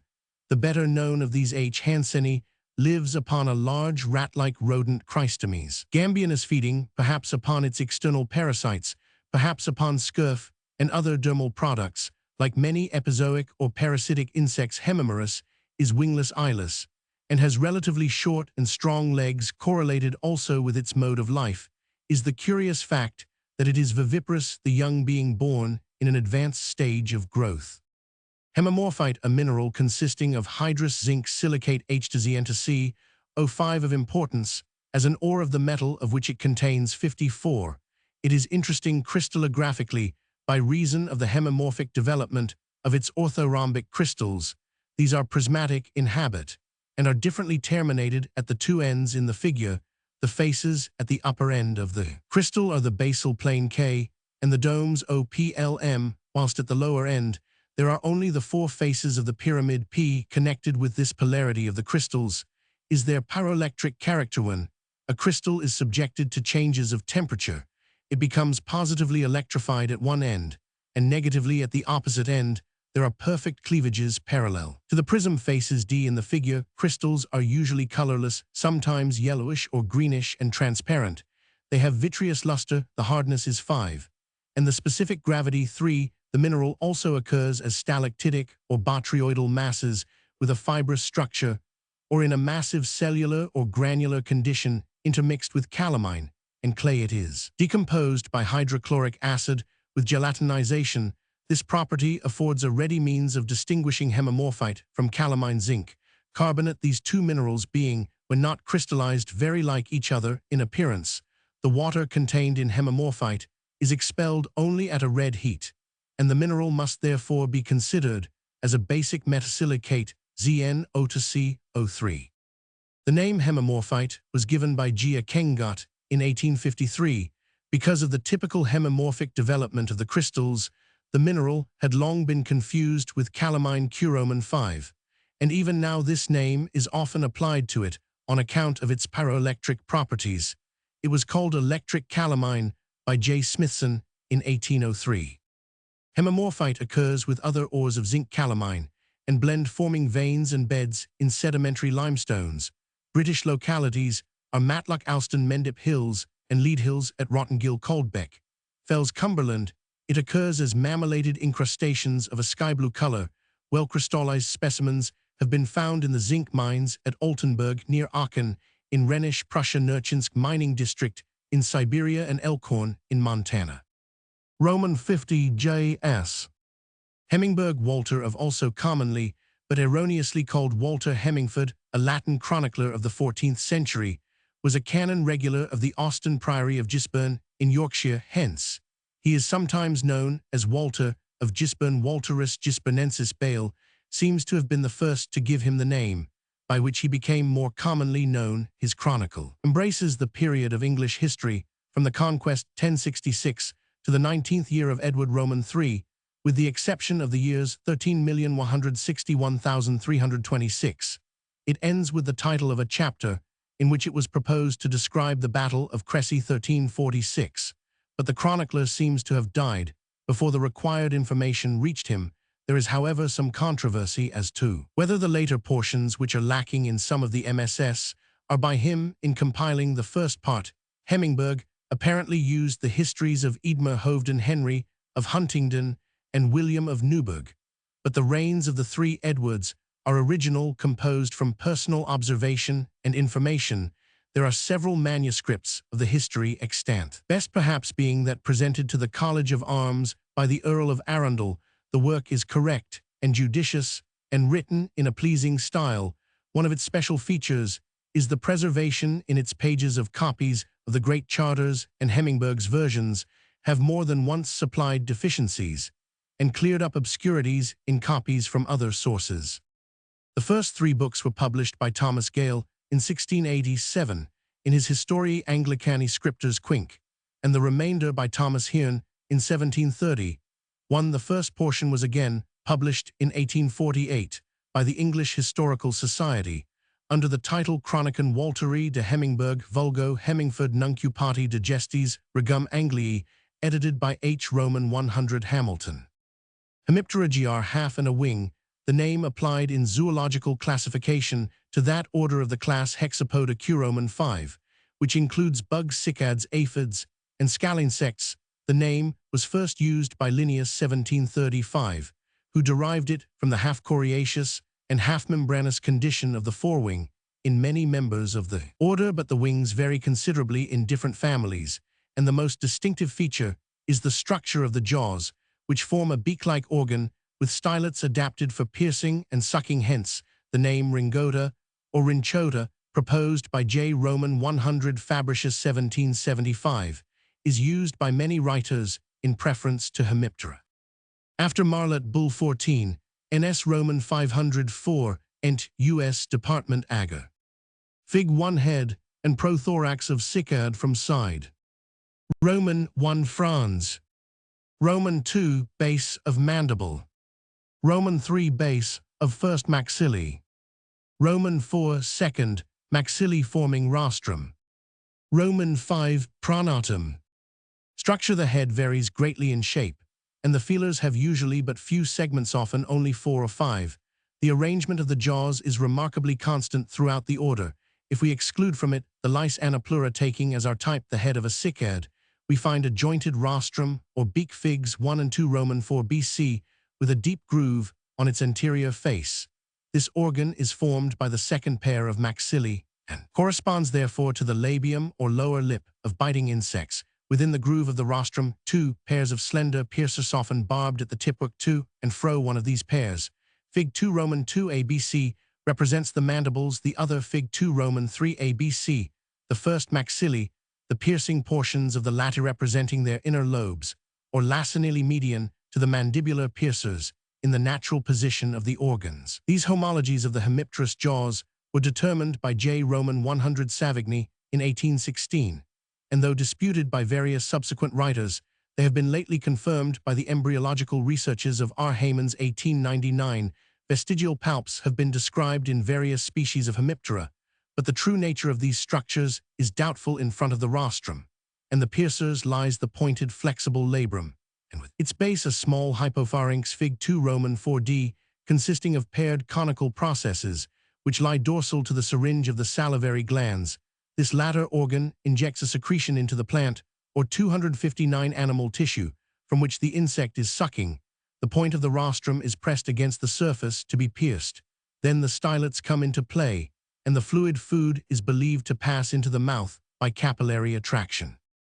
After Marlet Bull 14, NS Roman 504, ent. U.S. Department Ager. Fig 2 head and prothorax of Sicard parts separated. Roman 1, a Franz B. Clippia C. labrum D. epipharynx. I same from behind. Roman 2, mandible. Roman 3, first maxillae, a base B. sheath C. stylet C. muscle.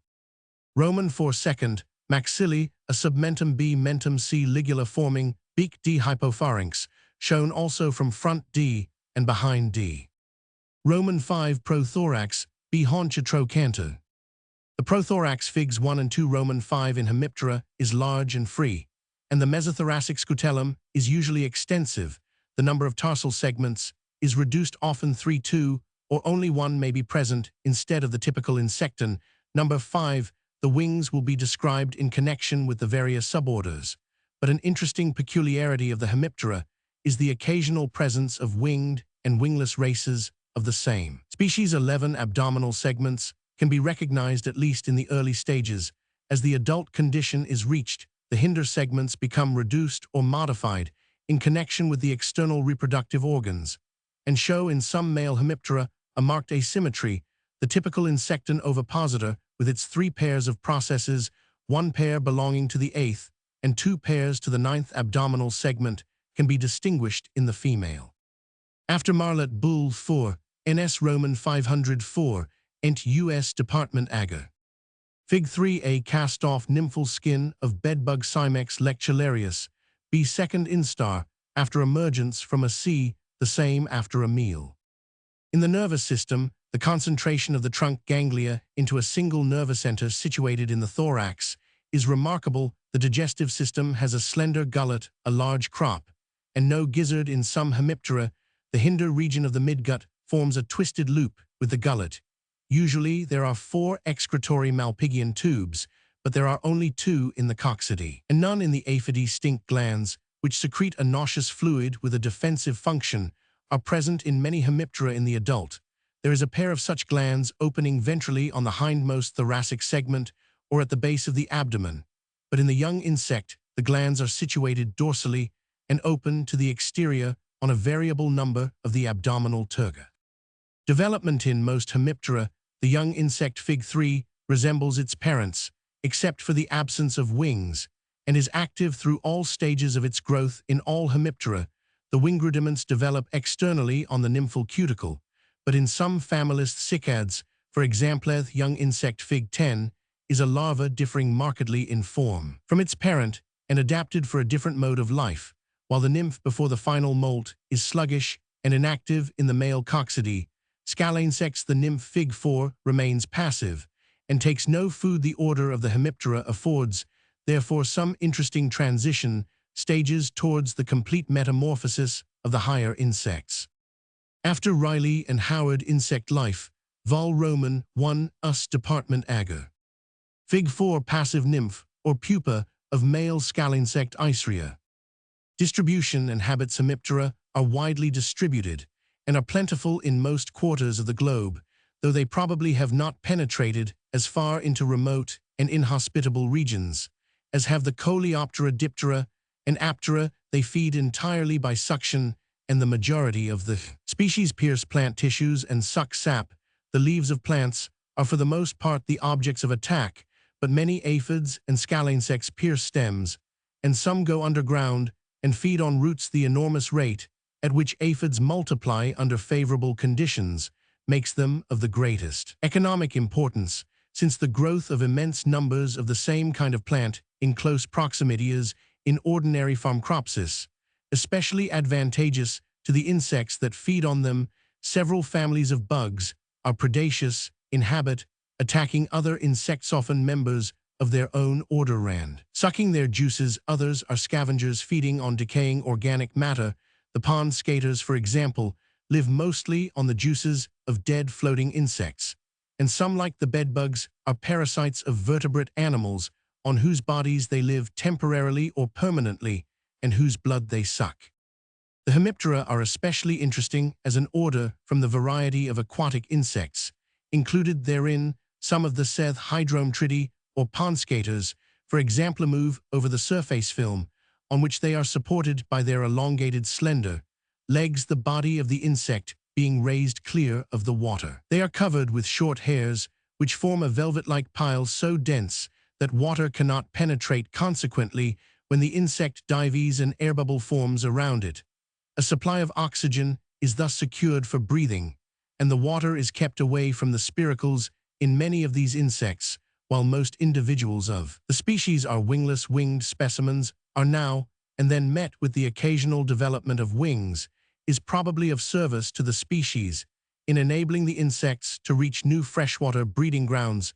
This family of hemiptera, the Hydromtridae and the Saldidae, contains several insects that are marine. Haunting the tidal margin, one genus of Hydromtridae, Halobates, is even oceanic in its habit, the species being met with skimming over the surface of the sea hundreds of miles from land. Probably they dive. When the surface becomes ruffled in these marine genera, the abdomen often undergoes excessive reduction. Fig 5. Other families of hemiptera, such as the boatmen Notonctidae and the water scorpions Fig 6, and their allies Nepidae, dive and swim through the water. They obtain their supply of air from the surface. The Nepidae breathe by means of a pair of long grooved tail processes, really outgrowths 260 of the abdominal pleura, which when pressed together form a tube whose point can pierce the surface film and convey air to the hindmost spiracles, which are alone functional in the adult. The Notonctidae breathe mostly through the thoracic spiracles. The air is conveyed to these from the tail end, which is brought to the surface along a kind of tunnel formed by overlapping hairs. After Carpenter Proc. R. Dublin Soch Vol. Roman 8 Fig 6 Water scorpion Nepa cinerea, with raptorial forelegs, heteropterous wings, and long siphon for conveying air to spiracles, somewhat magnified SC scutellum, co-CL-M corium clavus, and membrane of forewing. Fig 5 A reef-haunting hemipteran, Hermatobates hadonia, with excessively reduced abdomen magnified. From Marlet Bull 14, NS Roman 504, Ent. U.S. Department Agar. Fig 7. A body of male cycad from below showing coverplates of musical organs. B from above showing drums, natural size. C section showing muscles, which vibrate, drum magnified. D. A drum at rest. E. Thrown into vibration, more highly magnified. Sound-producing organs, the hemiptera, are remarkable for the variety of their stridulating organs. In many genera of the Pentatamidae, bristle-bearing tubercles on the legs are scraped across a set of fine striations on the abdominal sterna. In halobates, a comb-like series of sharp spines on the foreshin can be drawn across a set of blunt processes on the shin of the opposite leg. Males of the little waterbugs of the genus Coryxa make a shrill chirping note by drawing a row of teeth on the flattened forefoot across a group of spines on the haunch of the opposite leg. But the loudest and most remarkable vocal organs of all insects are those of the male cicads, which sing by the rapid vibration of a pair of drums or membranes within the metathorax. These drums are worked by special muscles, and the cavities in which they lie are protected by conspicuous plates visible beneath the base of the abdomen. See Fig. 7. Fossil history. The Heteroptera can be traced back farther than any other winged insects.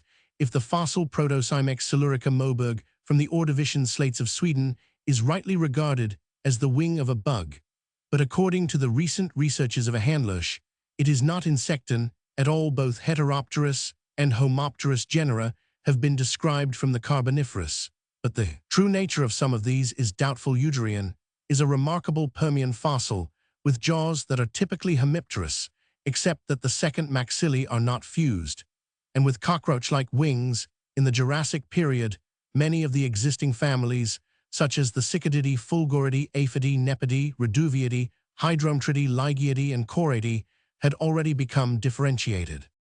Classification. The number of described species of hemiptera must now be nearly 20,000.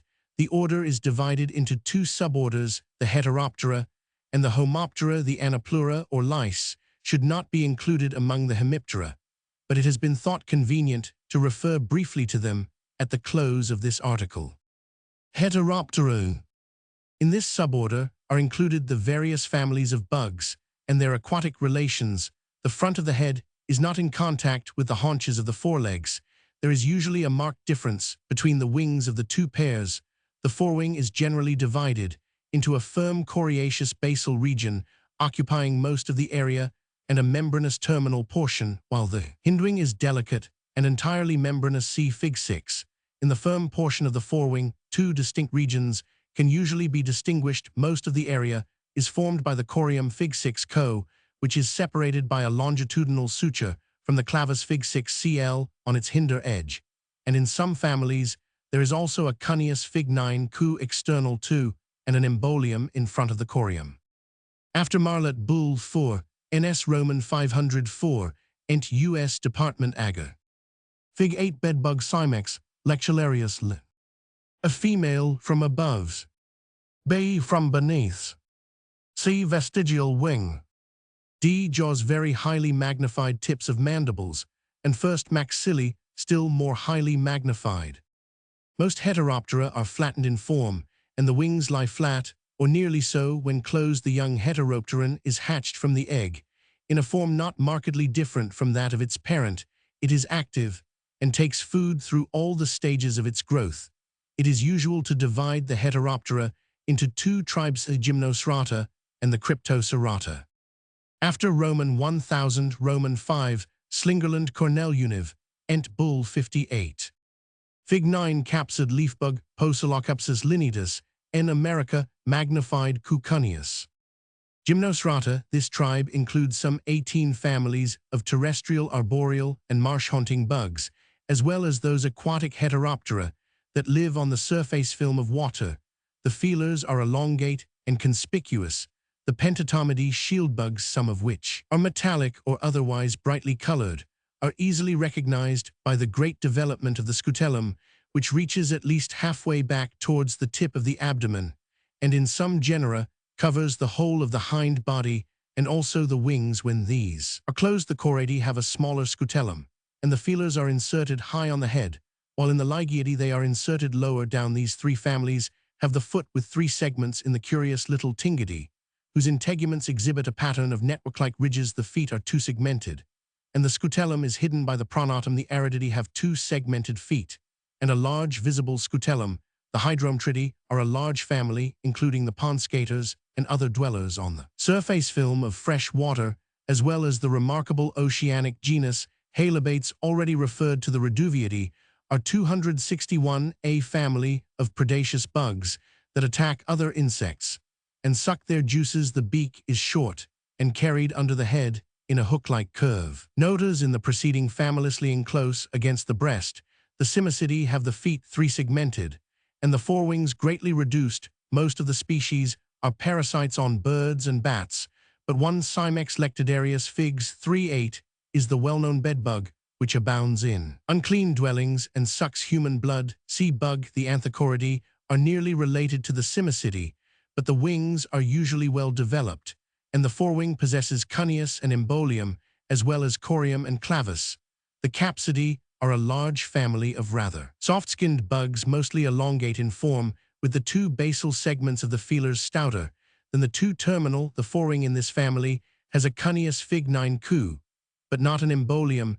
These insects are often found in large numbers on plants, whose juices they suck. Cryptocerata in this tribe are included 5 or 6 families of aquatic Heteroptera, which spend the greater part of their lives submerged, diving and swimming through the water. The feelers are very small and are often hidden in cavities beneath the head. The Nochoridae and Belostomatidae are flattened insects, with 4-segmented feelers and forelegs inserted at the front of the prosternum.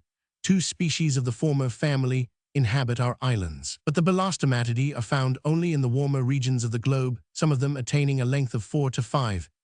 Are giants among insects, the Nepidae fig 6, or water scorpions Curomen 5. 2 British species, distinguished by their 3-segmented feelers, their raptorial forelegs, in which the shin and foot fused together work like a sharp knife blade on the grooved thigh, and their elongate tail processes formed of the abdominal pleura.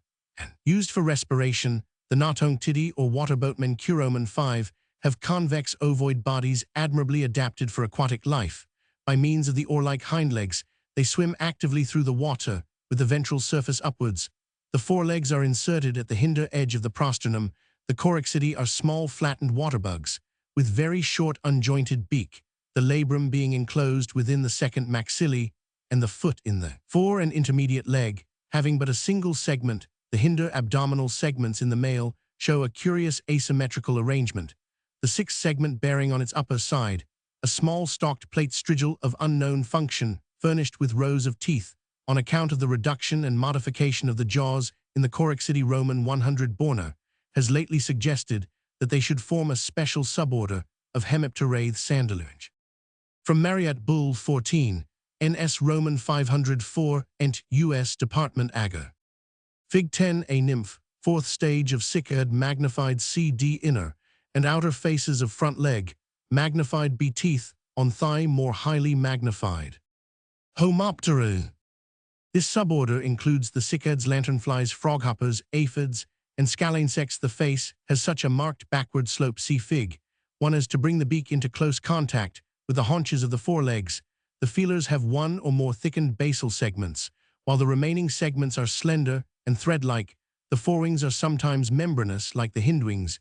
Usually they are firmer texture, but they never show the distinct areas that characterize the wings of Heteroptera.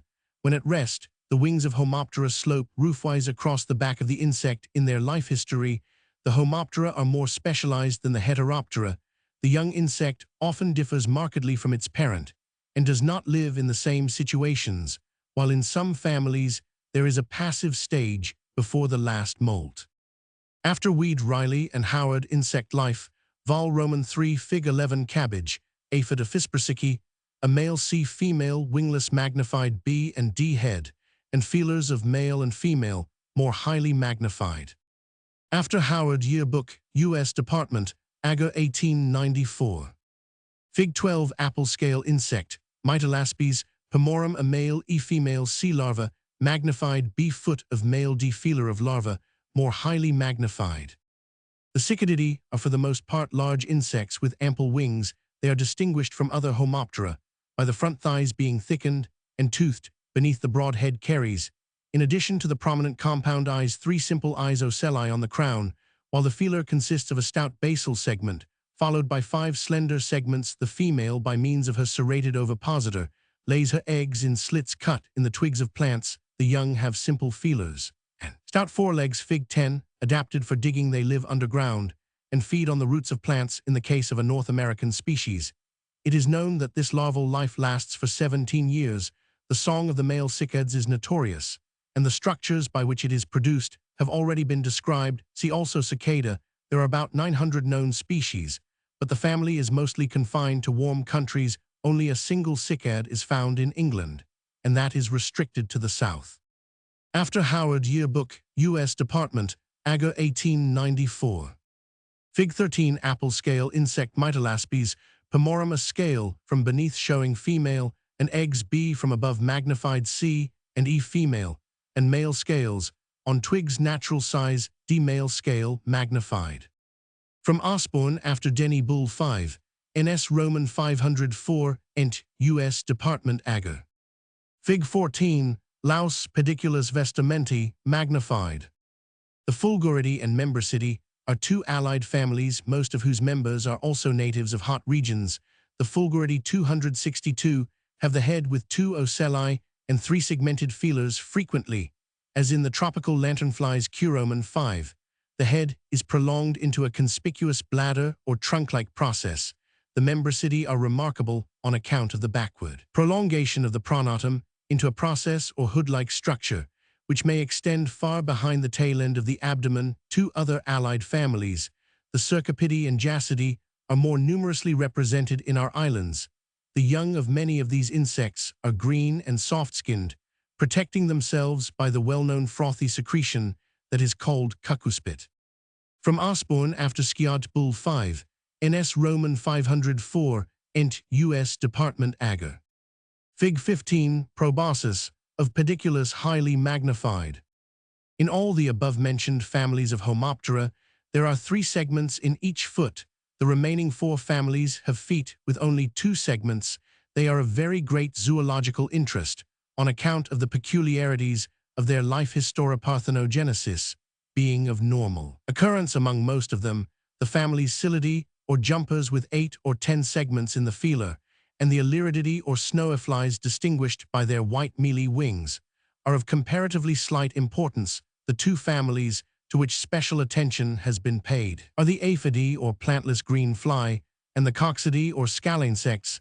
The aphids, Fig 11, have feelers with 7 or fewer distinct segments, and the 5th abdominal segment usually carries a pair of tubular processes through which a waxy secretion is discharged. The sweet honeydew, often sought as a food by ants, is secreted from the intestines of aphids. The peculiar life cycle in which successive generations are produced through the summer months by virgin females, egg developing within the body of the motheress, described at length in the articles. Aphides and Phylloxera. The Coccidae have only a single claw to the foot. The males, Fig 12, have the forewings developed and the hindwings greatly reduced, while in the female wings are totally absent, and the body undergoes marked degradation. Figs 12e13, a B in the coccids.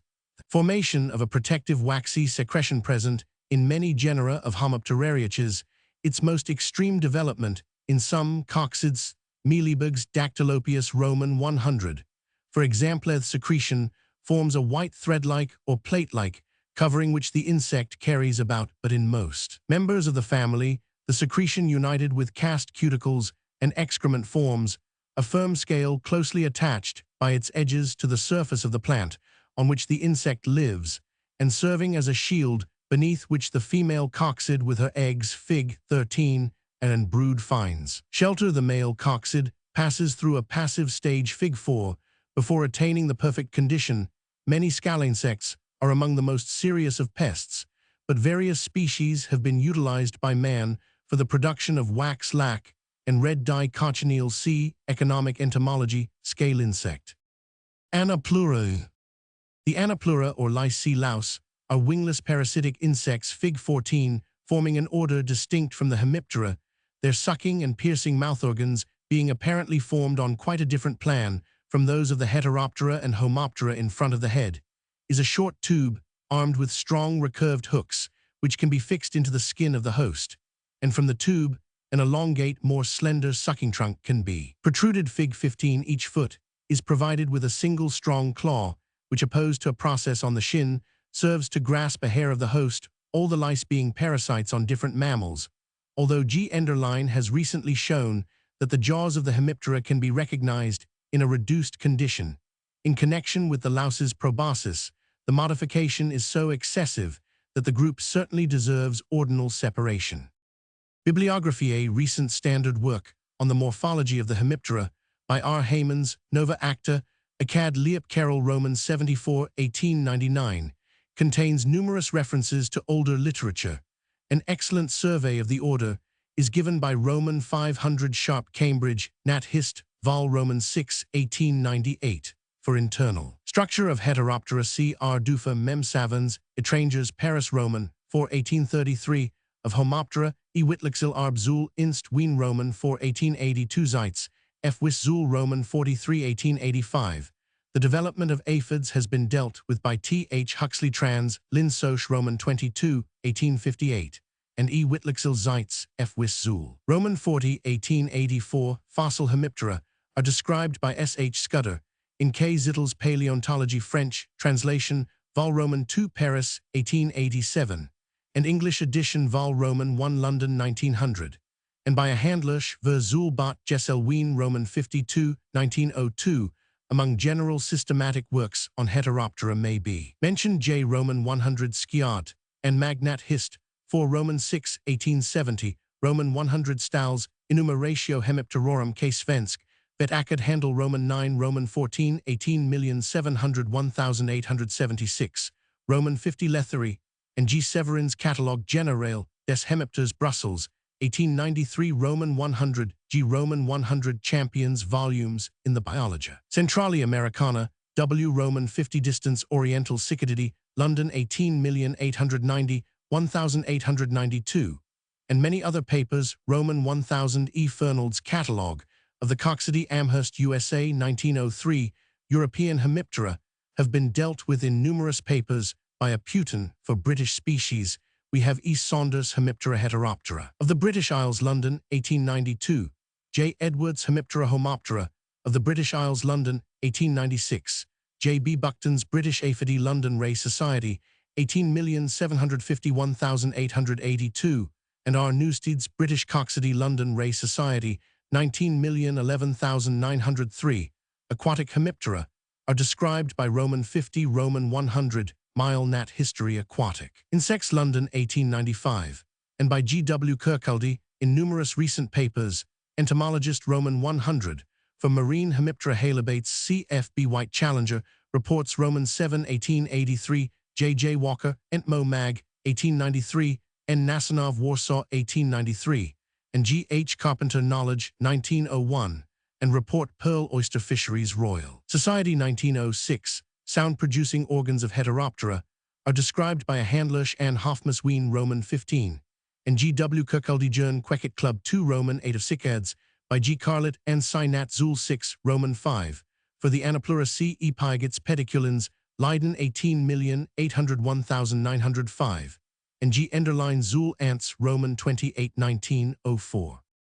G. H. Roman 100. Hemlock in O. Eng Hemlick or Himlis. No cognate is found in any other language, and the origin is unknown. The Caneum maculatum of botanists, a biennial umbelliferous plant found wild in many parts of Great Britain and Ireland, where it occurs in waste places on hedgebanks and by the borders of fields, and also widely spread over Europe and temperate Asia, and naturalized in the cultivated districts of North and South America. It is an erect branching plant growing from 3 to 6 ft high and emitting a disagreeable smell like that of mice. The stems are hollow, smooth, somewhat glaucous greens spotted with dull dark purple. As alluded to in the specific name maculatum, the root leaves have long furrowed footstalks sheathing the stem at the base, and are large, triangular in outline, and repeatedly divided, or compound the ultimate and very numerous segments, being small, ovate, and deeply incised at the edge. These leaves generally perish after the growth of the flowering stem, which takes place in the second year, while the leaves 263 produced on the stem became gradually smaller upwards. The branches are all terminated by compound mannerade umbels of small white flowers, the general involucres consisting of several, the partial ones, of about 3 short lanceolate. Bracts, the latter being usually turned towards the outside of the umbel. The flowers are succeeded by broadly ovate fruits, the mericarps halfroots having 5 ribs which when mature are waved or crenated, and when cut across the albumen is seen to be deeply furrowed on the inner face, so as to exhibit in section a reniform outline. The fruits, when triturated with a solution of caustic potash, evolve a most unpleasant odor. Hemlock is a virulent poison, but it varies much in potency according to the conditions under which it has grown and the season or stage of growth at which it is gathered. In the first year, the leaves have little power, nor in the second are their properties developed until the flowering period, at which time or later on, when the fruits are fully grown, the plant should be gathered. The wild plant growing in exposed situations is to be preferred to garden-grown samples, and is more potent in dry, warm summers than in those which are dull and moist. The poisonous property of hemlock resides chiefly in the alkaloid quinine or quinine, which is found in both the fruits and the leaves, though in exceedingly small proportions. In the latter, quinine resembles nicotine in its deleterious action, but is much less powerful. No chemical antidote for it is known. The plant also yields a second, less poisonous crystallizable base, called quinhydrine, which may be converted into quinine by the abstraction of the elements of water when collected for medicinal purposes, for which both leaves and fruits are used. The former should be gathered at the time the plant is in full blossom, while the latter are said to possess the greatest degree of energy. Just before they ripen, the fruits are the chief source whence quinine is prepared. The principal forms in which hemlock is employed are the extract and juice of hemlock poultice, and the tincture of hemlock fruits. Large doses produce vertigo, nausea, and paralysis, but in smaller quantities administered by skillful hands, it has a sedative action on the nerves. It has also some reputation as an alterative and resolvent, and as an anodyne. The acrid narcotic properties of the plant render it of some importance that one should be able to identify it, the more so as some of the compound-leaved umbellifers, which have a general similarity of appearance to it, form wholesome food for man and animals. Not only is this knowledge desirable to prevent the poisonous plant being detrimentally used in place of the wholesome one, it is equally important in the opposite case, namely, to prevent the inert being substituted for the remedial agent. The plant with which hemlock is most likely to be confounded is Anthrascus sylvestris, or cowparsley, the leaves of which are freely eaten by cattle and rabbits. This plant, like the hemlock, has spotted stems, but they are hairy, not hairless. It has much divided leaves of the same general form, but they are downy and aromatic, not smooth and nauseous when bruised, and the fruit of Anthrascus is linearoblong and not ovate. Hemp in o eng hennep cf. Dutch hennep ger hanf, cognate with gr lat cannabis, an annual herb. Cannabis sativa, having angular rough stems and alternate deeply lobed leaves. The bast fibers of cannabis are the hemp of commerce, but unfortunately the products from many totally different plants are often included under the general name of hemp.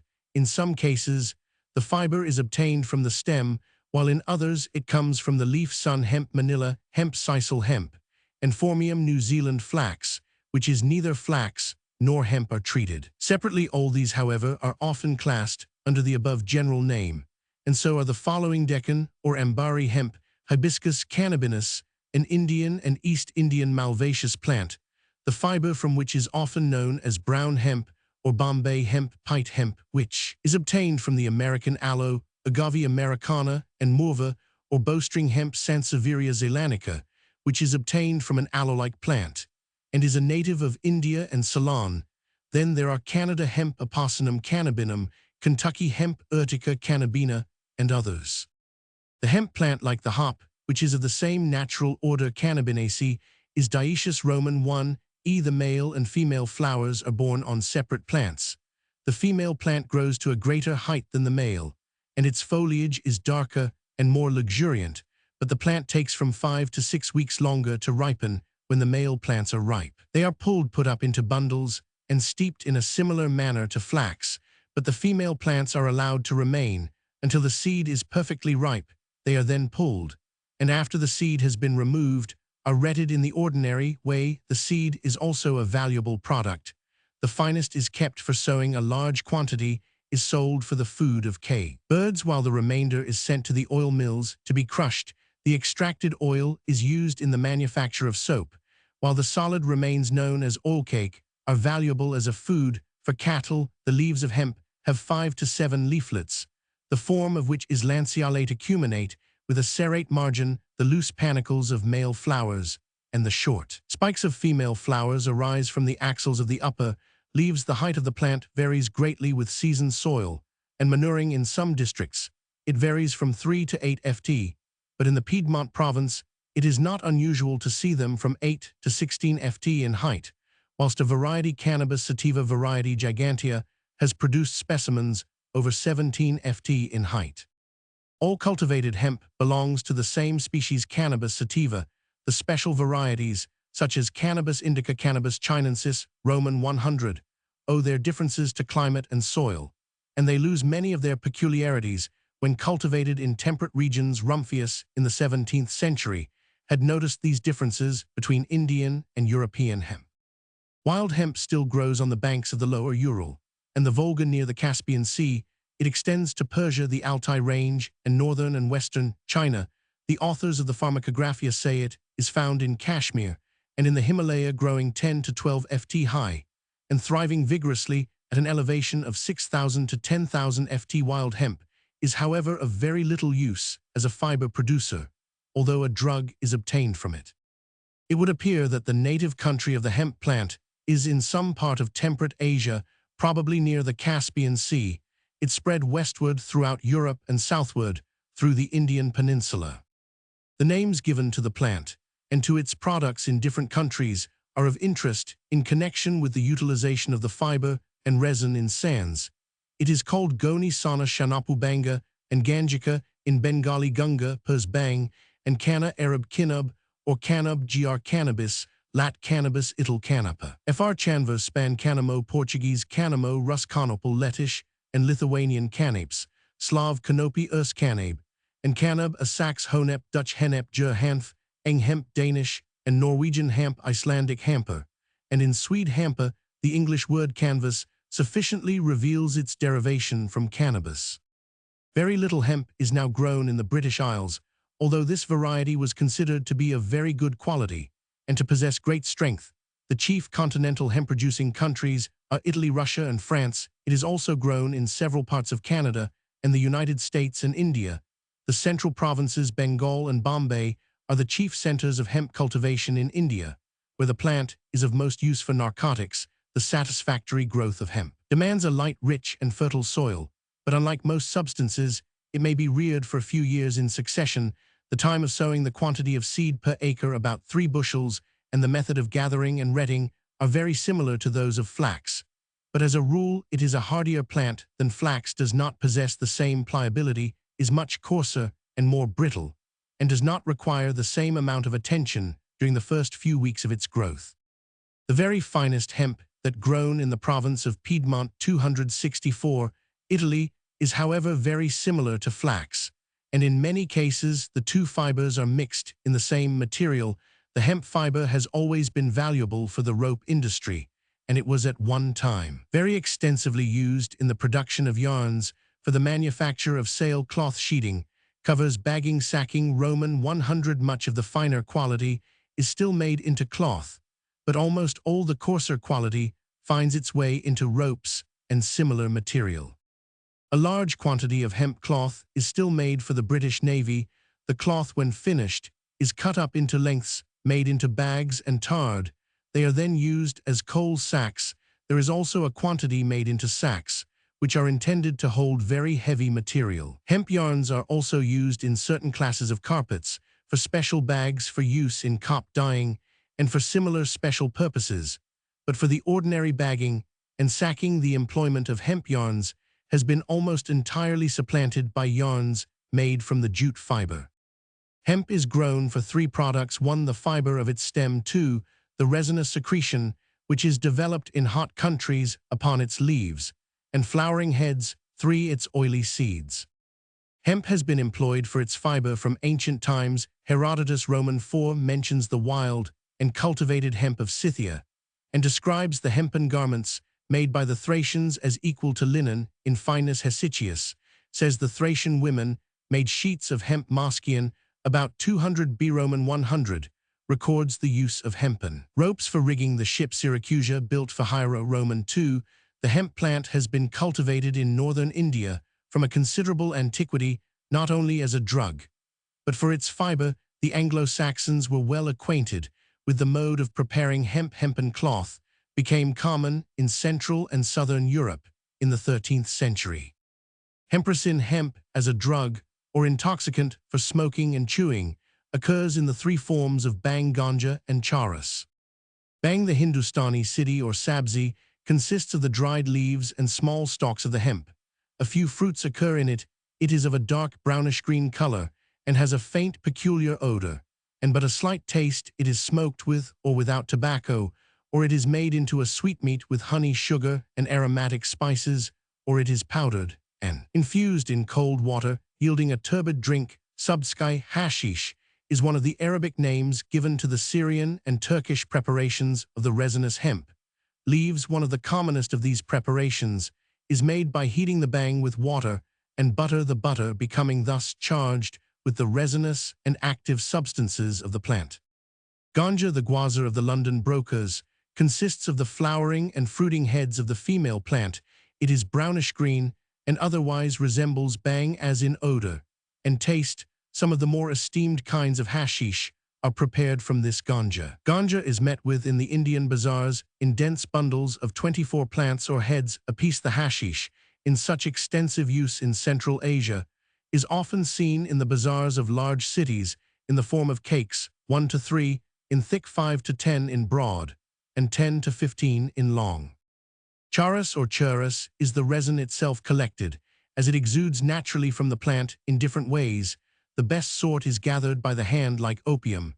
Sometimes the resinous exudation of the plant is made to stick first of all to cloths, or to the leather garments of men, or even to their skin, and is then removed by scraping and afterwards consolidated by kneading, pressing, and rolling. It contains about 1/3 or 1/4 its weight of the resin, but the charas prepared by different methods and in different countries differs greatly in appearance and purity. Sometimes it takes the form of egg-like masses of grayish-brown color, having, when of high quality, a shining resinous fracture. Often it occurs in the form of irregular friable lumps, like pieces of impure linseed oil cake. The medicinal and intoxicating properties of hemp have probably been known in Oriental countries from a very early period, an ancient Chinese herbal part of which was written about the 5th century B. Roman 100, while the remainder is of still earlier date, notices the seed and flower-bearing kinds of hemp.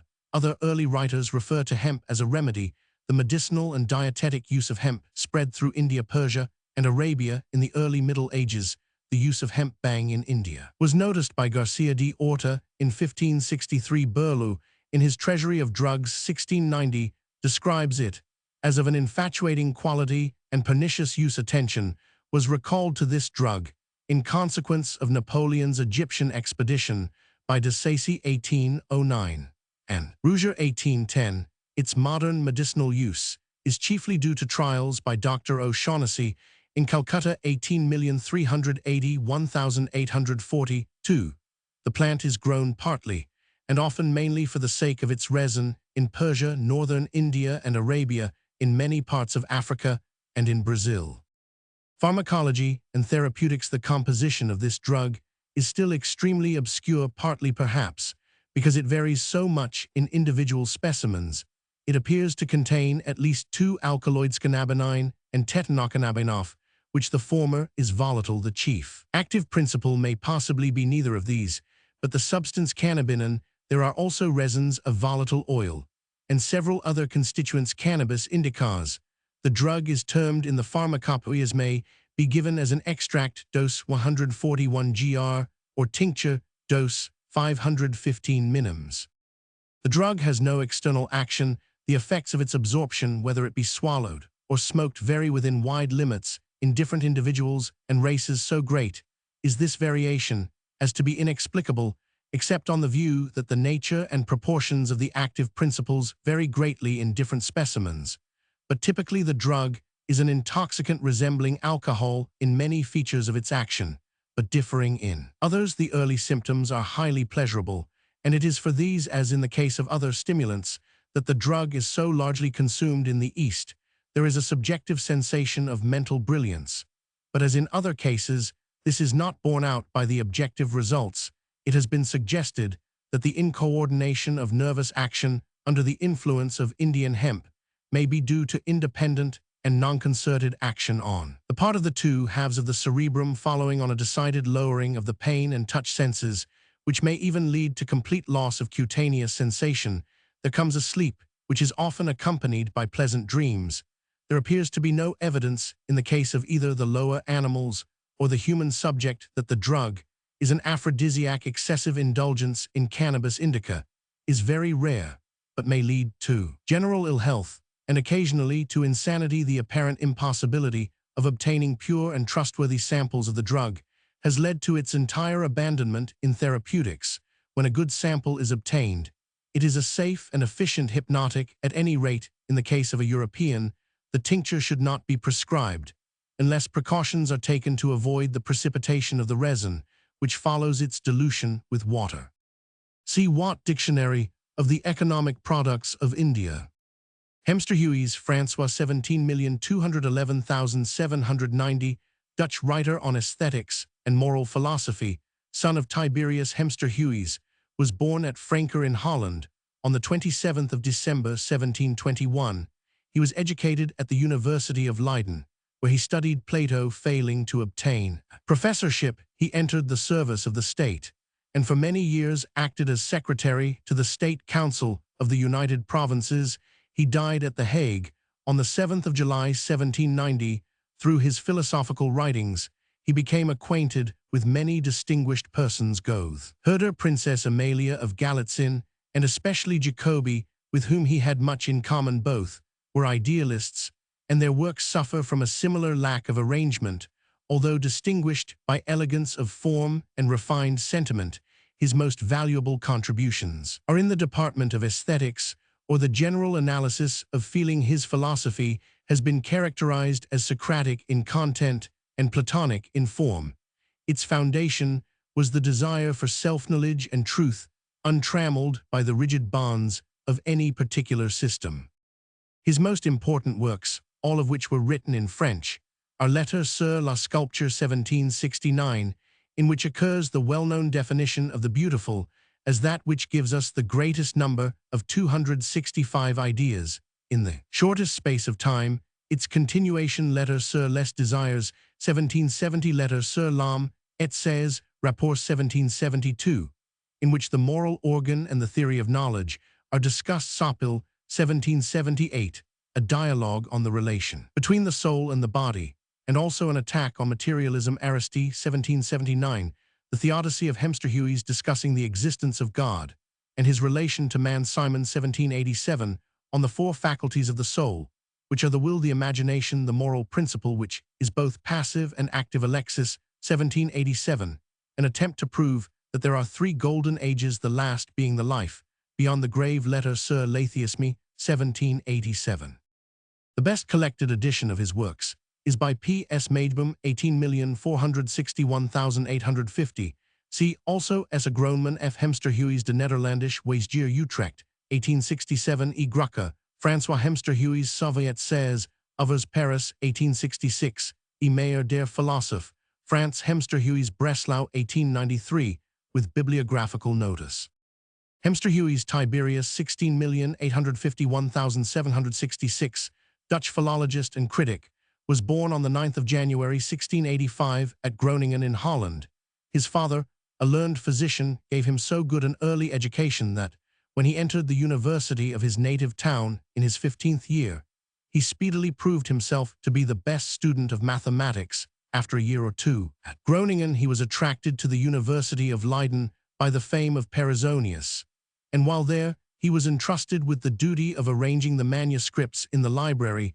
Though he accepted an appointment as professor of mathematics and philosophy at Amsterdam in his 20th year, he had already directed his attention to the study of the ancient languages. In 1706, he completed the edition of Pollux's Onomasticon begun by Lederlin, but the praise he received from his countrymen was more than counterbalanced by 2 letters of criticism from Bentley, which mortified him so keenly that for 2 months he refused to open a Greek book. In 1717, Hemster Hughes was appointed professor of Greek at Francke, but he did not enter on his duties there till 1720. In 1738, he became professor of national history. Also 2 years afterwards, he was called to teach the same subjects at Leiden, where he died on the 7th of April 1766. Hemster Hughes was the founder of a laborious and useful Dutch school of criticism, which had famous disciples in Valkenaer Lennep and Runken. His chief writings are the following: Luciani Colloquia, et Timon 1708, Aristophanes, Plutus 1744, Nodi Roman 100, ad Xenophontum Ephesium, in the Miscellanea Critica of Amsterdam Vols Roman 3 and Roman 4 Observations, ad Chrysostomi Hamilia's Orations, 1784, a Latin translation of the Birds of Aristophanes, in Custer's edition. Notes to Bernard's Thomas Magister, to Alberti's Hesitius, to Ernestes Callimachus, and to Berman's Propertius C. Elogium T. Hemster Hussii, with Bentley's Letters, by Runken 1789, and Supplementa Annotationis, ad Elogium T. Hemster Hussii Roman 100 Leiden, 1874, also J. E. Sandys Hist Class Scholarship, Roman 21908. Hemi Charles Napier, 1841, British painter born at Newcastle-on-Tyne, was trained in the Newcastle School of Art, in the Antwerp Academy, and in the studio of Baron Leys. He has produced some figure subjects and landscapes, but is best known by his admirable marine paintings. He was elected an Associate of the Royal Academy in 1898, Associate of the Royal Society of Painters in Watercolors in 1890, and member in 1897. 2 of his paintings, Pilchards, 1897, and London River, 1904, are in the National Gallery of British Art. Hen, a female bird, especially the female of the common fowl Curoman 5, the O-eng a chen, is the feminine form of Hana, the male bird, a correlation of words, which is represented in other Teutonic languages, cf. Ger Han Hen, Dutch Han Hen, Swede Hain. Han Roman 100, the O-eng name for the male bird, has disappeared, its place being taken by kak, a word, probably of onomatopoeic origin, being from a base kuk or kick scene, also in chicken. This word also appears in fr cock and medieval lat caucus. Henot Charles Jean François 16,851,770, French historian, was born in Paris on the 8th of February 1685. His father, a farmer-general of taxes, was a man of literary tastes, and young Henot obtained a good education at the Jesuit college. Captivated by the eloquence of Massillon in his 15th year, he entered the oratory with the view of becoming a preacher, but after 2 years' residence, he changed his intention. Inheriting a position which secured him access to the most select society of Paris, he achieved distinction at an early period by his gay, witty, and graceful manners. His literary talent manifested in the composition of various light poetical pieces. An opera, a tragedy, Corneille Vestal 1710 Roman 100, obtained his entrance to the Academy 1723 Petit Maître. As he had also serious capacity, for he became councillor of the Parliament of Paris 1705, and in 1710 he was chosen president of the Court of Inquites after the death of the Count de Ria, son of the famous financier Samuel Bernard. He became 1753 superintendent of the household of Queen Marie Leszczyńska, whose intimate friendship he had previously enjoyed on his recovery in his 80th year from a dangerous malady, 1765. He professed to have undergone religious conversion. Retired into private life, devoting the remainder of his days to study and devotion, his religion was, however, according to the Marquis d'Argenson, exempt from fanaticism, persecution, bitterness, and intrigue, and it did not prevent him from continuing his friendship with Voltaire, to whom, it is said, he had formerly rendered the service of saving the manuscript of La Henriade, when its author was about to commit it to the flames. The literary work on which Henot bestowed his chief attention was the Abrégé chronologique de l'histoire de France, first published in 1744, without the author's name, in the compass of 2 volumes. He comprised the whole history of France, from the earliest times to the death of Louis Roman XIV. The work has no originality. Henot had kept his notebooks of the history lectures at the Jesuit college, of which the substance was taken from Mézeray and P. Daniel. He revised them first in 1723, and later put them in the form of question and answer on the model of Pila Ragua, and by following Dubos and Boulainvilliers, and with the aid of the Abbé Boudat, he compiled his abridged. The research is all on the surface and is only borrowed, but the work had a prodigious success, and was translated into several languages, even into Chinese. This was due partly to Henault's popularity and position, partly to the agreeable style, which made the history readable. He inserted, according to the fashion of the period, moral and political reflections, which are always brief, and generally as fresh and pleasing, as they are just a few masterly strokes, reproduced the leading features of each age, and the characters of its illustrious men. Accurate chronological tables set forth the most interesting events in the history of each sovereign, and the names of the great men who flourished during his reign, and interspersed throughout the work are occasional chapters on the social and civil state of the country at the close of each era in its history. Continuations of the work have been made at separate periods by Fantin des Odords, by Anguise, with notes by Walkenaer, and by Michaud. He died at Paris on the 24th of November 1770. Bibliography. Henault's memoirs have come down to us in two different versions, both claiming to be authentic. One was published in 1855 by Roman 1000 du Vigan. The other was owned by the Comte de Coutades, who permitted Lucien Perry to give long extracts in his work on President Henault. Paris, 1893. The memoirs are fragmentary and disconnected, but contain interesting anecdotes and details concerning persons of note. See the correspondence of Grimm of Madame du Deffand, and of Voltaire. The notice by Walkenaer, in the edition of the Abrege Saint-Beuve Causerie du Lundi Vol Roman 11, and the Origins de l'Abrege and Bulletin de la Société de l'Histoire de France, 1901, also H. Lyon Le Président Henault. Paris, 1903. Henbane fr. Jusquiom from the gr. or Hogspien ital Giasquiamo, Schwarzes Bilsenkraut Hundertad Sabon and Zygener corn or gypsies, corn the common name of the plant Hyoscyamus, neither a member of the natural order Solanaceae, indigenous to Britain, found wild in waste places, on rubbish about villages and old castles, and cultivated for medicinal use in various counties in the south and east of England. It occurs also in Central and Southern Europe, and Western Asia, extending to India and Siberia, and has long been naturalized in the United States.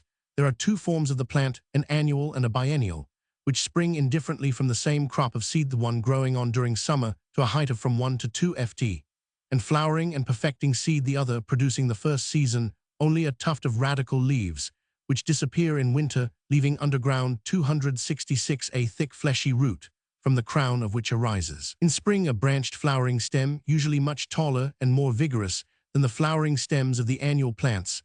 The biennial form is that which is considered officinal. The radical leaves of this biennial plant spread out flat on all sides from the crown of the root. They are ovate oblong, acute-stalked, and more or less incisely-toothed, of a grayish-green color, and covered with viscid hairs. These leaves perish at the approach of winter. The flowering stem pushes up from the root crown in spring, ultimately reaching from 3 to 4 ft in height, and as it grows becoming branched and furnished with alternate sessile leaves, which are stem-clasping, oblong, unequally-lobed, clothed with glandular clammy hairs, and of a dull gray-green, the whole plant having a powerful nauseous odor. The flowers are shortly stalked, the lower ones growing in the fork of the branches, the upper ones sessile, in one-sided leafy spikes, which are rolled back at the top before flowering, the leaves becoming smaller upwards, and taking the place of bracts. The flowers have an urn-shaped calyx, which persists around the fruit, and is strongly veined with 5 stiff, broad, almost prickly lobes. These, when the soft matter is removed by maceration, form very elegant specimens.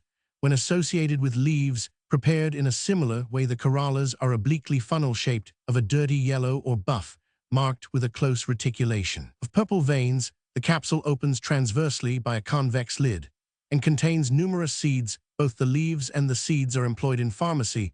The Mahomedan doctors of India are accustomed to prescribe the seeds. Henbane yields a poisonous alkaloid, hyoscyamin, which is stated to have properties almost identical with those of atropine, from which it differs in being more soluble in water.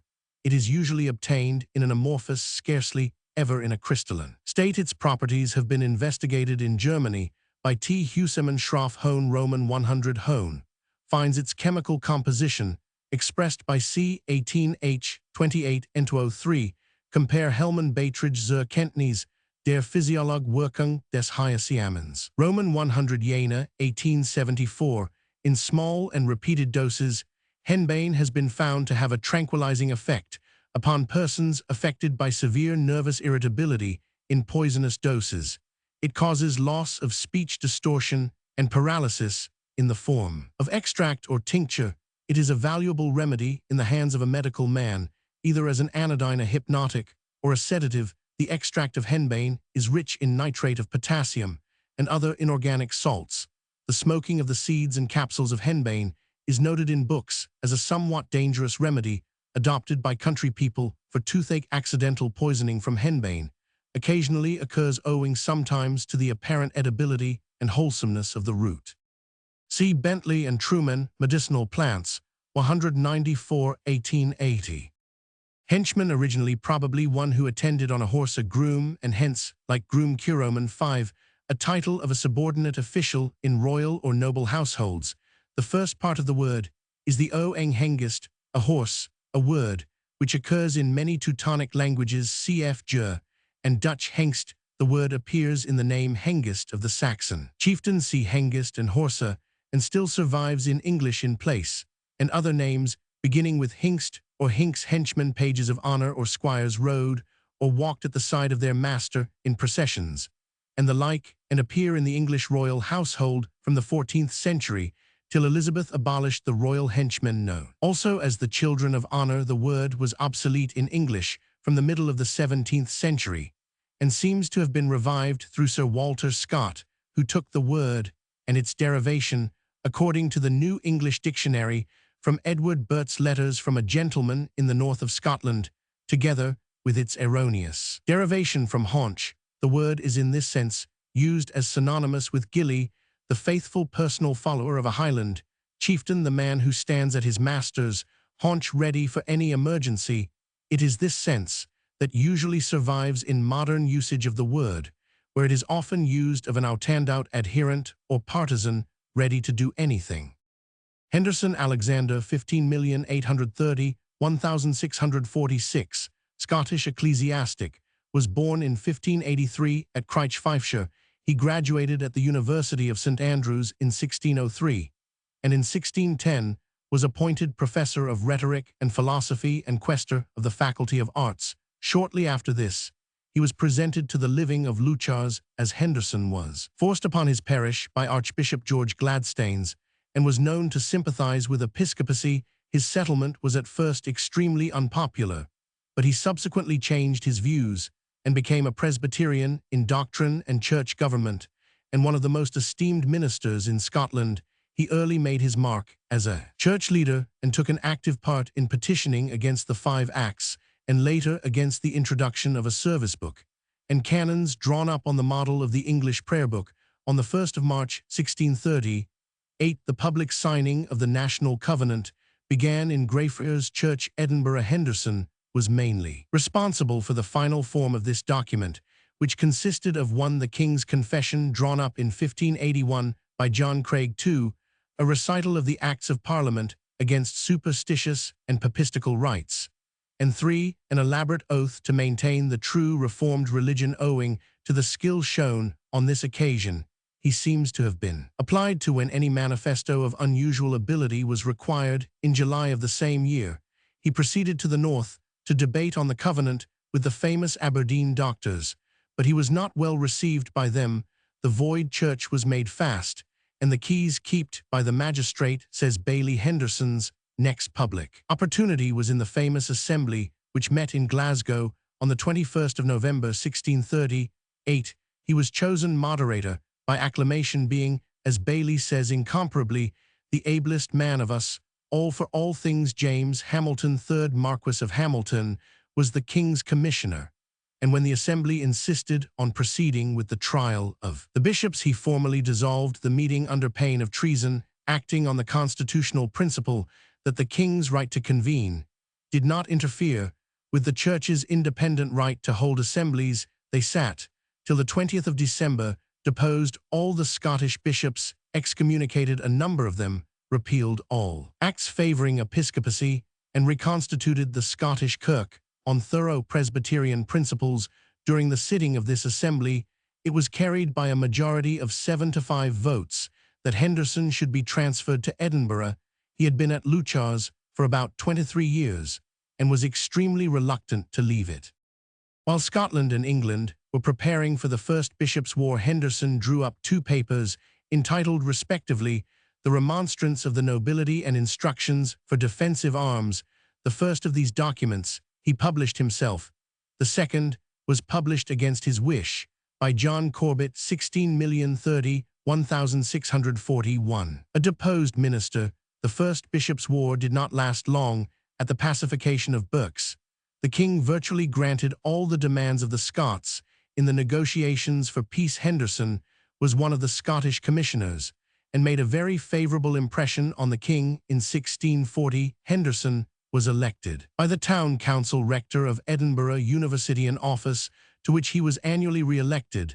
Till his death, the pacification of Berks had been wrung from the king, and the Scots, seeing that he was preparing for the Second Bishops' War, took the initiative and pressed into England so vigorously that Charles had again to yield everything. The maturing of the Treaty of Peace took a considerable time, and Henderson was again active in the negotiations, first at Ripon October 1st and afterwards in London. While he was in London, he had a personal interview with the king with the view of obtaining assistance for the Scottish universities from the money formerly applied to the support of the bishops. On Henderson's return to Edinburgh in July 1641, the Assembly was sitting at St. Andrews to suit the convenience of the Parliament. However, it removed to Edinburgh. Henderson was elected moderator of the Edinburgh meeting. In this assembly, he proposed that a confession of faith, a catechism, a directory for all the parts of the public worship, and a platform 267 of government, wherein possibly England and we might agree, should be drawn up. This was unanimously approved of, and the laborious undertaking was left in Henderson's hands. But the notable motion did not lead to any immediate results. During Charles II's state visit to Scotland in the autumn of 1641, Henderson acted as his chaplain and managed to get the funds formerly belonging to the Bishopric of Edinburgh applied to the Metropolitan University. In 1642, Henderson, whose policy was to keep Scotland neutral in the war which had now broken out between the king and the Parliament, was engaged in corresponding with England on ecclesiastical topics, and shortly afterwards he was sent to Oxford to mediate between the king and his Parliament, but his mission proved a failure. A memorable meeting of the General Assembly was held in August 1643. Henderson was elected moderator for the third time. He presented a draft of the famous Solemn League and Covenant, which was received with great enthusiasm, unlike the National Covenant of 1638, which applied to Scotland only. This document was common to the two kingdoms. Henderson, Bailey, Rutherford, and others were sent up to London to represent Scotland in the Assembly at Westminster. The Solemn League and Covenant, which pledged both countries to the extirpation of prelacy, leaving further decision as to church government to be decided by the example of the best reformed churches, after undergoing some slight alterations, passed the two Houses of Parliament and the Westminster Assembly, and thus became law for the two kingdoms. By means of it, Henderson has had considerable influence on the history of Great Britain. As Scottish Commissioner to the Westminster Assembly, he was in England from August 1643 till August 1646. His principal work was the drafting of the Directory for Public Worship. Early in 1645, Henderson was sent to Uxbridge to aid the commissioners of the two parliaments in negotiating with the king, but nothing came of the conference. In 1646, the king joined the Scottish army, and after retiring with them to Newcastle, he sent for Henderson and discussed with him the two systems of church government in a number of papers. Meanwhile, Henderson was failing in health. He sailed to Scotland, and 8 days after his arrival died. On the 19th of August, 1646, he was buried in Greyfriars Churchyard, Edinburgh, and his death was the occasion of national mourning in Scotland. On the 7th of August, Bailey had written that he had heard that Henderson was dying most of heartbreak. A document was published in London purporting to be a declaration of Mr. Alexander Henderson made upon his deathbed, and although this paper was disowned, denounced, and shown to be false, in the General Assembly of August 1640. The document was used by Clarendon as giving the impression that Henderson had recanted its foundation was probably certain expressions lamenting Scottish interference in English affairs. Henderson is one of the greatest men in the history of Scotland, and next to Knox, is certainly the most famous of Scottish ecclesiastics. He had great political genius, and his statesmanship was so influential that he was, as Masson well observes, a cabinet minister. Without office, he has made a deep mark on the history not only of Scotland, but of England, and the existing Presbyterian churches in Scotland are largely indebted to him for the forms of their dogmas and their ecclesiastical organization. He is thus justly considered the second founder of the Reformed Church in Scotland.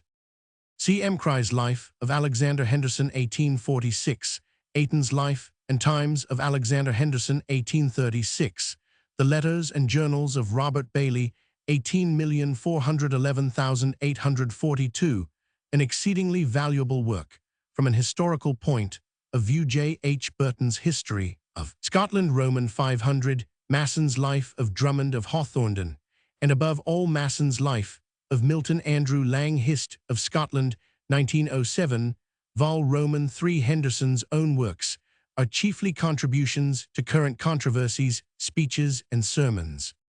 T. G. Roman 500 MNs. Henderson Ebenezer 17,840,1858. A Scottish divine, was born at the Lynn near Dunfermline on the 17th of November 1784, and died at Mortlake on the 17th of May 1858. He was the youngest son of an agricultural laborer, and after 3 years' schooling, spent some time at watchmaking, and as a shoemaker's apprentice in 1803, he joined Robert Haldane's Theological Seminary, and in 1805 was selected to accompany the Rev. John Patterson to India, but as the East India Company would not allow British vessels to convey missionaries to India, Henderson and his colleague went to Denmark to await the chance of a passage to Serampore, then a Danish port being unexpectedly delayed, and having begun to preach in Copenhagen, they ultimately decided to settle in Denmark, and in 1806, Henderson became pastor at Elsinore. From this time till about 1817, he was engaged in encouraging the distribution of Bibles in the Scandinavian countries, and in the course of his labors, he visited Sweden and Lapland, 18,071,808, Iceland, 18,141,815, and the mainland of Denmark and part of Germany, 1816. During most of this time, he was an agent of the British and Foreign Bible Society. On the 6th of October 1811, he formed the first Congregational Church in Sweden in 1818. After a visit to England, he traveled in company with Patterson through Russia as far south as Tiflis, but instead of settling, as was proposed, at Astrakhan, he retraced his steps, having resigned his connection with the Bible Society, owing to his disapproval of a translation of the Scriptures which had been made in Turkish in 1822. He was invited by Prince Alexander Galitzin to assist the Russian Bible Society in translating the Scriptures into various languages spoken in the Russian Empire. After 20 years of foreign labor, Henderson returned to England, and in 1825 was appointed tutor of the Mission College Gosport. In 1830, he succeeded Dr. William Harrison as theological lecturer and professor of Oriental languages in Highbury Congregational College. In 1850, on the amalgamation of the colleges of Homerton, Coward, and Highbury, he retired on a pension in 18,521,853. He was pastor of Sheen Vale Chapel at Mortlake. His last work was a translation of the Book of Ezekiel. Henderson was a man of great linguistic attainment. He made himself more or less acquainted not only with the ordinary languages of scholarly accomplishment and the various members of the Scandinavian group, but also with Hebrew, Syriac, Ethiopic, Russian, Arabic, Tatar, Persian, Turkish, Armenian, Manchu, Mongolian, and Coptic.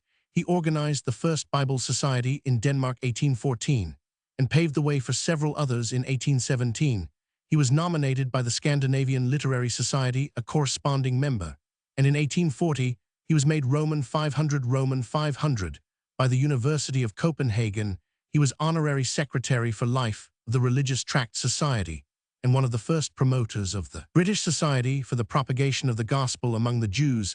The records of his travels in Iceland 1818 were valuable contributions to our knowledge of that island. His other principal works are Iceland, or the Journal of a Residence in that Island, 2 vols 1818 Biblical Researches and Travels in Russia, 1826 Elements of Biblical Criticism and Interpretation 1830, The Vaudois, A Tour of the Valleys of Piedmont 1845.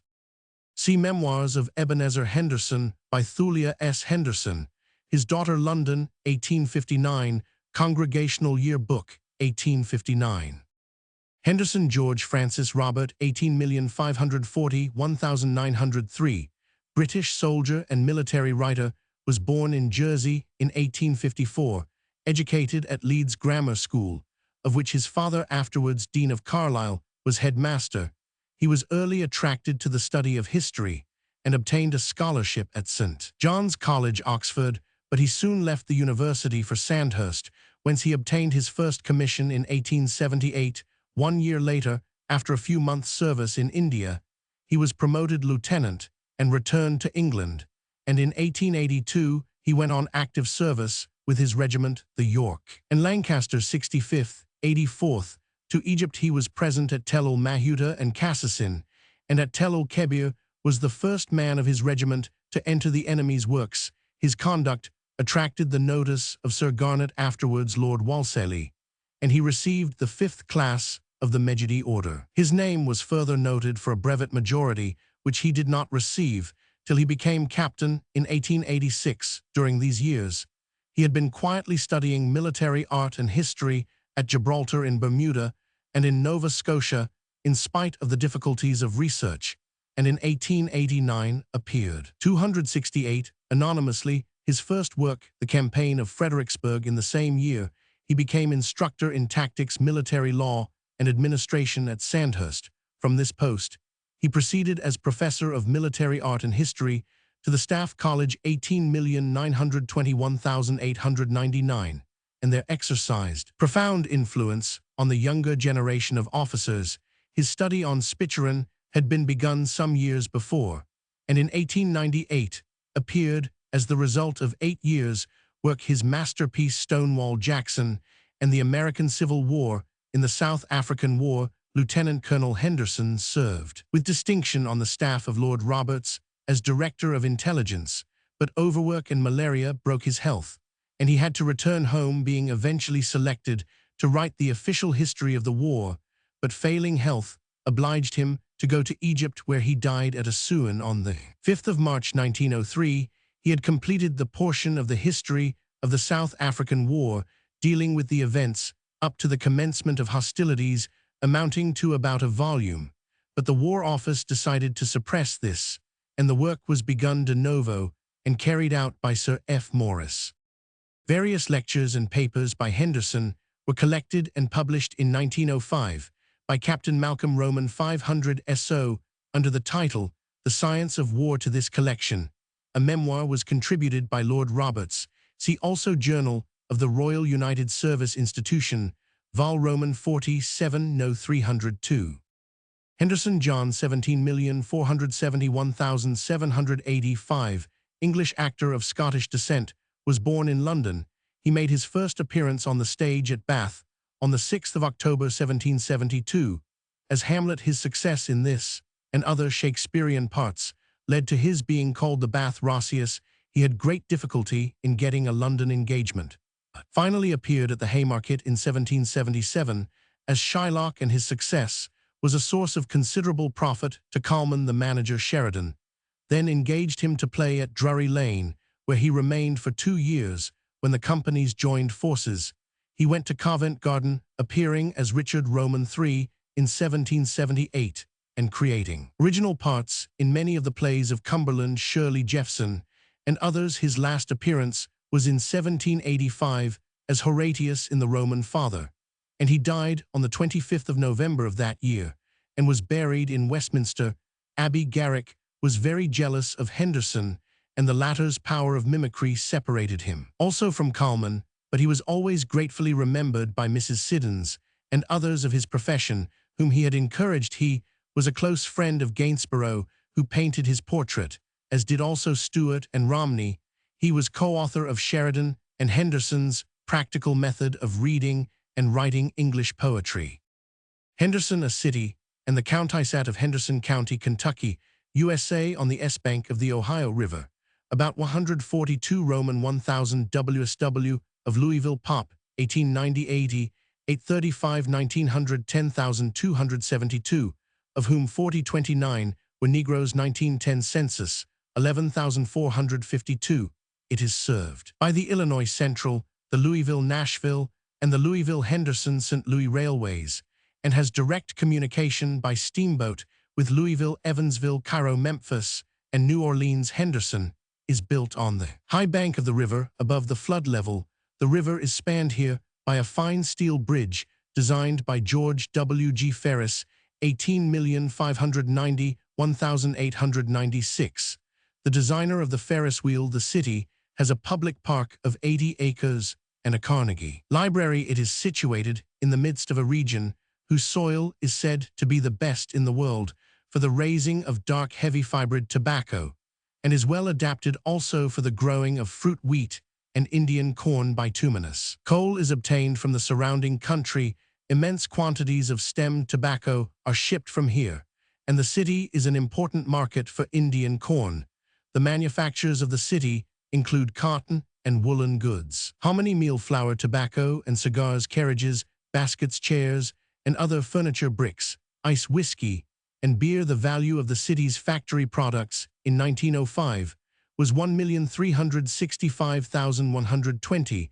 The municipality owns and operates its water works, gas plant, and electric lighting plant. Henderson, named in honor of Richard Henderson, 17,340,1785, was settled as early as 1784. Was first known as Red Banks. Was laid out as a town by Henderson's company in 1797, was incorporated as a town in 1810, and was first chartered as a city in 1854. The city boundary lines were extended in 1905 by the annexation of Audubon and Edgewood. Henderson was for some time the home of John James Audubon, the ornithologist. Hendiatus, the name adopted from the gr1 by means of two for a rhetorical figure, in which two words connected by a copulative conjunction are used of a single idea. Usually the figure takes the form of two substantives, instead of a substantive and adjective, as in the classical example Pateris, libemus, et oro Virgil Georgix. Roman 2, we pour libations in cups and gold, for cups of gold. Hendon, an urban district, in the Harrow parliamentary division of Middlesex, England, on the River Brent. 8 Roman 1000 NW, of St. Paul's Cathedral, London, served by the Midland Railway. Pop, 1891, 15,843, 1901, 22,450. The nucleus of the township lies on high ground to the east of the Edgware Road, which crosses the Welsh Harp Reservoir of Regent's Canal, a favorite fishing and skating resort. The Church of St. Mary is mainly perpendicular and contains a Norman font and monuments of the 18th century. To the north of the village, which has extended greatly as a residential suburb of the metropolis, is Mill Hill, with a Roman Catholic missionary college opened in 1871, with branches at Roosendaal, Holland, and Brixen, Austria, and a preparatory school at Freshfield near Liverpool, and a large grammar school founded by nonconformists in 1807. The manor belonged at an early date to the Abbot of Westminster. Hendricks Thomas Andrews, 18,190,1885, American political leader, Vice President of the United States in 1885, was born near Zanesville, Ohio, on the 7th of September 1819. He graduated at Hanover College, Hanover, Indiana in 1841, and began in 1843 a successful career at the bar, identifying himself with the Democratic Party. He served the State House of Representatives in 1848 and was a prominent member of the Convention for the Revision of the State Constitution in 18,501,851, a representative, Congress 18,511,855, Commissioner of the United States General Land Office 18,551,859, a United States Senator 18,631,869, and governor of Indiana 18,730,1877. From 1868 until his death, he was put forward for nomination for the presidency at every national Democratic convention save in 1872, both in 1876 and 1884. After his failure to receive the nomination for the presidency, he was nominated by the Democratic National Convention for vice president, his nomination in each of these conventions being made partly, it seems, with the hope of gaining greenback votes. Hendricks had opposed the immediate resumption of specie payments in 1876 with S.J. Tilden. He lost the disputed election by the decision of the Electoral Commission, but he was elected with Grover Cleveland in 1884. He died at Indianapolis on the 25th of November, 1885. Hengelo or Hengelu, a town in the province of Overijssel, Holland, and a junction station, 5 Roman 1000 by rail NW of Enschede Pop 1900 14,960. 8. The castle belonging to the ancient territorial lords of Hengelo has long since disappeared, and the only interest the town now possesses is as the center of the flourishing industries of the Twente district. The manufacture of cotton, in all its branches, is very actively carried on, and there are dyeworks and breweries, besides the engineering works of the State Railway Company. Hengist and Horsa, the brother chieftains who led the first Saxon bands which settled in England, they were apparently called in by the British King Vortigern Curoman V to defend him against the Picts. The place of their landing is said to have been Ebbsfleet in Kent. Its date is not certainly known. 450,455, being given by the English authorities, 428 by the Welsh Sea Kent. The settlers of Kent are described by Bede as Jutes Curoman V, and there are traces in Kentish custom of differences from the other Anglo-Saxon kingdoms. Hengist and Horsa were at first given the island of Thanet as a home, but soon quarreled with their British allies and gradually possessed themselves of what became the Kingdom of Kent in 455.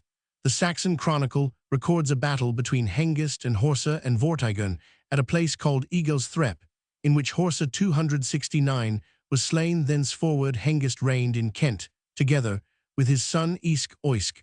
Both the Saxon Chronicle and the Historia Brittonum record 3 subsequent battles. Though the two authorities disagree as to their issue, there is no doubt, however, that the net result was the expulsion of the Britons from Kent, according to the Chronicle, which probably derived its information from a lost list of Kentish kings. Hengist died in 488, while his son Esk continued to reign until 512. Bede Hist Ekel Plummer, 1896, Roman 1 Roman 2, Saxon Chronicle Earl, and Plummer, 1899, saw 449, 455, 457, 465, 473, Nennius Historia, Brittonum San Mart, 1844, 31, 37, 30, 843, 46, 58. Hengstenberg Ernst Wilhelm, 18,021,869, German Lutheran divine and theologian, was born at Frondenberg, a Westphalian village. On the 20th of October, 1802, he was educated by his father, who was a minister of the Reformed Church and head of the Frondenberg convent of canonesses Fräuleinstift. Entering the University of Bonn in 1819, he attended the lectures of G. G. Freytag for Oriental Languages and of F. K. Roman 50 Giesler for Church History, but his energies were principally devoted to philosophy and philology, and his earliest publication was an edition of the Arabic Molakat of Amrul Kais, which gained for him the prize at his graduation in the philosophical faculty. This was followed in 1824 by a German translation of Aristotle's Metaphysics. Finding himself without the means to complete his theological studies under Neander and Tholuck in Berlin, he accepted a post at Basel as tutor in Oriental languages to J. J. Stahilin, who afterwards became professor at the university. Then it was that he began to direct his attention to a study of the Bible, which led him to a conviction never afterwards shaken, not only of the divine character of evangelical religion, but also of the unapproachable adequacy of its expression in the Augsburg Confession. In 1824, he joined the philosophical faculty of Berlin as a private docent, and in 1825 he became a licentiate in theology, his theses being remarkable for their evangelical fervor and for their emphatic protest against every form of rationalism, especially in questions of Old Testament criticism. In 1826, he became professor extraordinarius in theology, and in July 1827 appeared under his editorship the Evangelische Kirchenzeitung, a strictly orthodox journal, which in his hands acquired an almost unique reputation. As a controversial organ, it did not, however, attain to great notoriety until in 1830 an anonymous article by E. Roman 50 von Gerlach appeared which openly charged Wilhelm Gesenius and J. a Roman 50 Wegscheder with infidelity and profanity, and on the ground of these accusations advocated the interposition of the civil power, thus giving rise to the prolonged Hallisch Strait in 1828. The first volume of Hengstenberg's Christology des Alten Testaments passed through the press in the autumn of that year. He became professor ordinarius in theology, and in 1829, doctor of theology. He died on the 28th of May, 1869. The following is a list of his principal works: Christology des Alten Testaments, 18,290,1835 second, ed. 18,540,1857, Eng trans by R. Keith, 18,351,839, also in Clark's Foreign Theological Library by T. Mayer and J. Martin, 18,540,1858, a work of much learning, the estimate of which varies according to the hermeneutical principles of the individual critic. Beiträge zur Einleitung in das Alt Testament, 18,311,839, Eng trans dissertations on the genuineness of Daniel and the integrity of Zechariah, Edin, 1848, and dissertations on the genuineness of the Pentateuch, Edin, 1847, in which the traditional view on each question is strongly upheld, and much capital is made of the absence of harmony among the negative critics. Die Butcher Moses und Ägypten, 1841. Die Geschichtbillims U. Seiner Weisagungen, 1842, translated, along with the dissertations on Daniel and Zechariah. Kommentar über die Samen, 18,421,847 second, ed. 18,491,852, Eng trans by P. Fairbairn and J. Thompson, Edin, 18,441,848, which shares the merits and defects of the Christology die Offenbarung Johannes, Erläutert, 18,491,851 second, ed. 18,611,862, Eng trans by P. Fairbairn, also in Clark's Foreign Theological Library, 18,511,852, Das Hochlied Ausgelegt, 1853, Der Prediger Salomo Ausgelegt, 1859, Das Evangelium Johannes Erläutert, 18,611,863, second, ed. 18,671,871, Eng trans, 1865, and Die Weisagungen des Propheten Ezekiel Erläutert, 18,671,868, of minor importance are De Rebus Tyrerum Commentatio Academica, 1832, Über den Tag des Herrn, 1852, Das Passe ein Vortrag, 1853, and Die Opfer der Heiligen Schrift, 1859, several series of papers, also as for example on the retention of the Apocrypha Freemasonry, 1854, dueling 1856, and the relation between the Jews and the Christian Church, 1857, second, ed. 1859, which originally appeared in the Kirchenzeitung, were afterwards printed in a separate form, Geschichte des Reichs Gottes unter dem Alten Bund, 18,691,871, Das Buch Hiob Erläutert, 18,701,875, and Vorlesungen über die Leidensgeschichte, 1875, were published posthumously. C. J. Bachmann's Ernst Wilhelm Hengstenberg, 18,761,879, also his article in Herzog Hoch Real Encyclopaedia, 1899, and the article in the Allgemeine Deutsche Biographie. Also F. Lichtenberger History of German Theology in the 19th Century, 1889, pp. 212,217. Philip Schaff, Germany, Its Universities Theology and Religion, 1857, pp. 300,319. Henk Heinrich Philipp Conrad, 17,521,809, German theologian, best known as a writer on church history, was born at Halen, Brunswick, on the 3rd of July, 1752. He was educated at the Gymnasium of Brunswick and the University of Helmstadt, and from 1778 to 1809, he was professor first of philosophy, then of theology in that university. In 1803, he was appointed principal of the Carolinum in Brunswick. As well, he died on the 2nd of May, 1809. Henk belonged to the rationalistic school. His principal work, Allgemeine Geschichte der Christelkirche, 6 vols, 17,880, 1804, 2nd ed., 17,950, 1806, is commended by F. Roman 100 Bohr for fullness, accuracy, and artistic composition. His other works are Linimenta Institutionum Fidei Christiani, Historica Criticarum, 1783, Opuscula Academica, 1802, and 2 volumes of Predigten. He was also editor of the magazine für die Religionsphilosophie Exeges und Kirchengeschichte, 17,930, 1802, and the Archive für die Neueste Kirchengeschichte, 17,940, 1799. His son Ernst Ludwig Theodor Henk, 18,040, 1872, after studying at the University of Jena, became Professor Extraordinarius there in 1833 and Professor Ordinarius of Marburg in 1839. He is known as the author of monographs upon Georg Calixt U. Senzite, 18,530, 1860, Papst Pius Roman 71,860, Conrad von Marburg, 1861, Caspar Pusser U. Nick Krell, 1865, Jack Frieder Fries, 1867, Zur neuen Kirchengeschichte, 1867.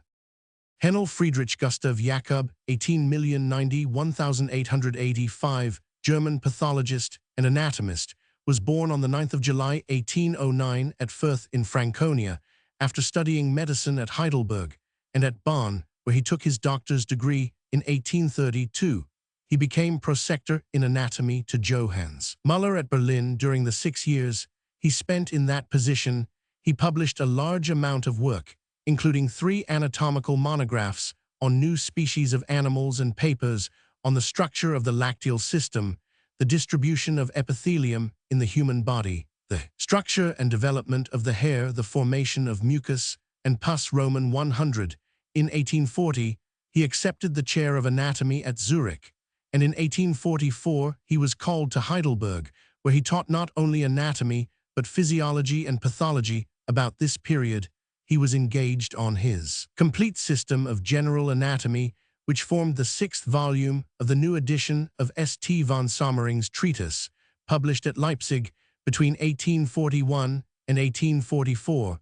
While at Heidelberg, he published a zoological monograph on the sharks and rays in conjunction with his master, Müller, and in 1846, his famous Manual of Rational Pathology began to appear. This marked the beginning of a new era in pathological study, since in it physiology and pathology were treated, in Henel's own words, as branches of one science, and the facts of disease were systematically considered with reference to their physiological relations. In 1852, he moved to Göttingen, whence he issued 3 years later the first installment of his great handbook of systematic human anatomy, the last volume of which was not published till 1873. This work was perhaps the most complete and comprehensive of its kind that had so far appeared, and it was remarkable not only for the fullness and minuteness of the anatomical descriptions, but also for the number and excellence of the illustrations with which they were elucidated. During the latter half of his life, Henel's researches were mainly histological in character, his investigations embracing the minute anatomy of the blood vessels, serous membranes, kidney, eye nails, central nervous system. Roman 100. He died at Göttingen on the 13th of May, 1885. Henley John, 16,921,759, English clergyman, commonly known as Orator Henley, was born on the 3rd of August, 1692, at Melton Mowbray, where his father was vicar. After attending the grammar schools of Melton and Oakham, he entered St. John's College, Cambridge, and while still an undergraduate he addressed, in February 1712, under the pseudonym of Peter de Quer, a letter to the Spectator displaying no small wit and humor.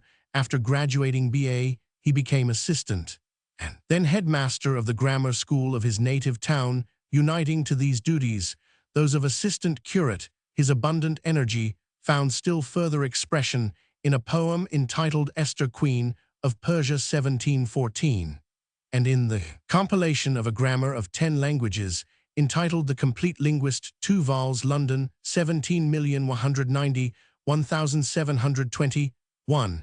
He then decided to go to London, where he obtained the appointment of assistant preacher in the chapels of Ormond Street and Bloomsbury. In 1723, he was presented to the rectory of Chelmondiston in Suffolk, but residence being insisted on, he resigned both his appointments and on the 3rd of July, 1726, opened what he called an oratory in Newport Market, which he licensed under the Toleration Act. In 1729, he transferred the scene of his operations to Lincoln's Inn Fields into his services. He introduced many peculiar alterations. He drew up a primitive liturgy in which he substituted for the Nicene and Athanasian creeds 2 creeds taken from the apostolical constitutions for his primitive Eucharist. He made use of unleavened bread and mixed wine.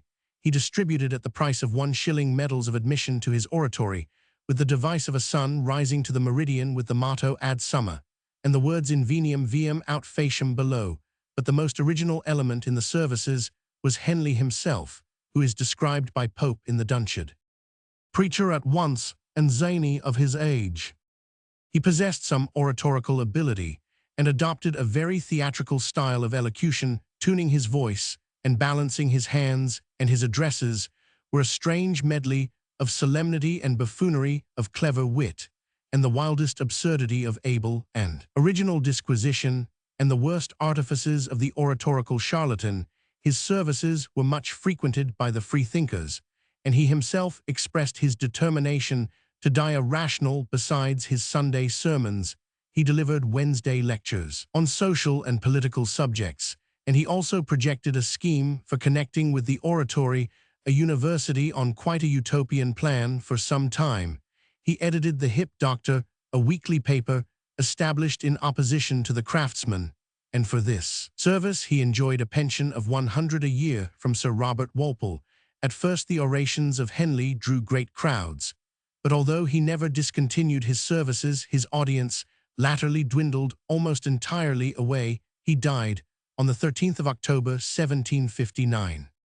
Henley is the subject of several of Hogarth's prints. His life, professedly written by a Wellsted, but in all probability by himself, was inserted by him in his Oratory Transactions. C. J. B. Nichols' History of Leicestershire Roman, 1 Disraeli Calamities of Authors.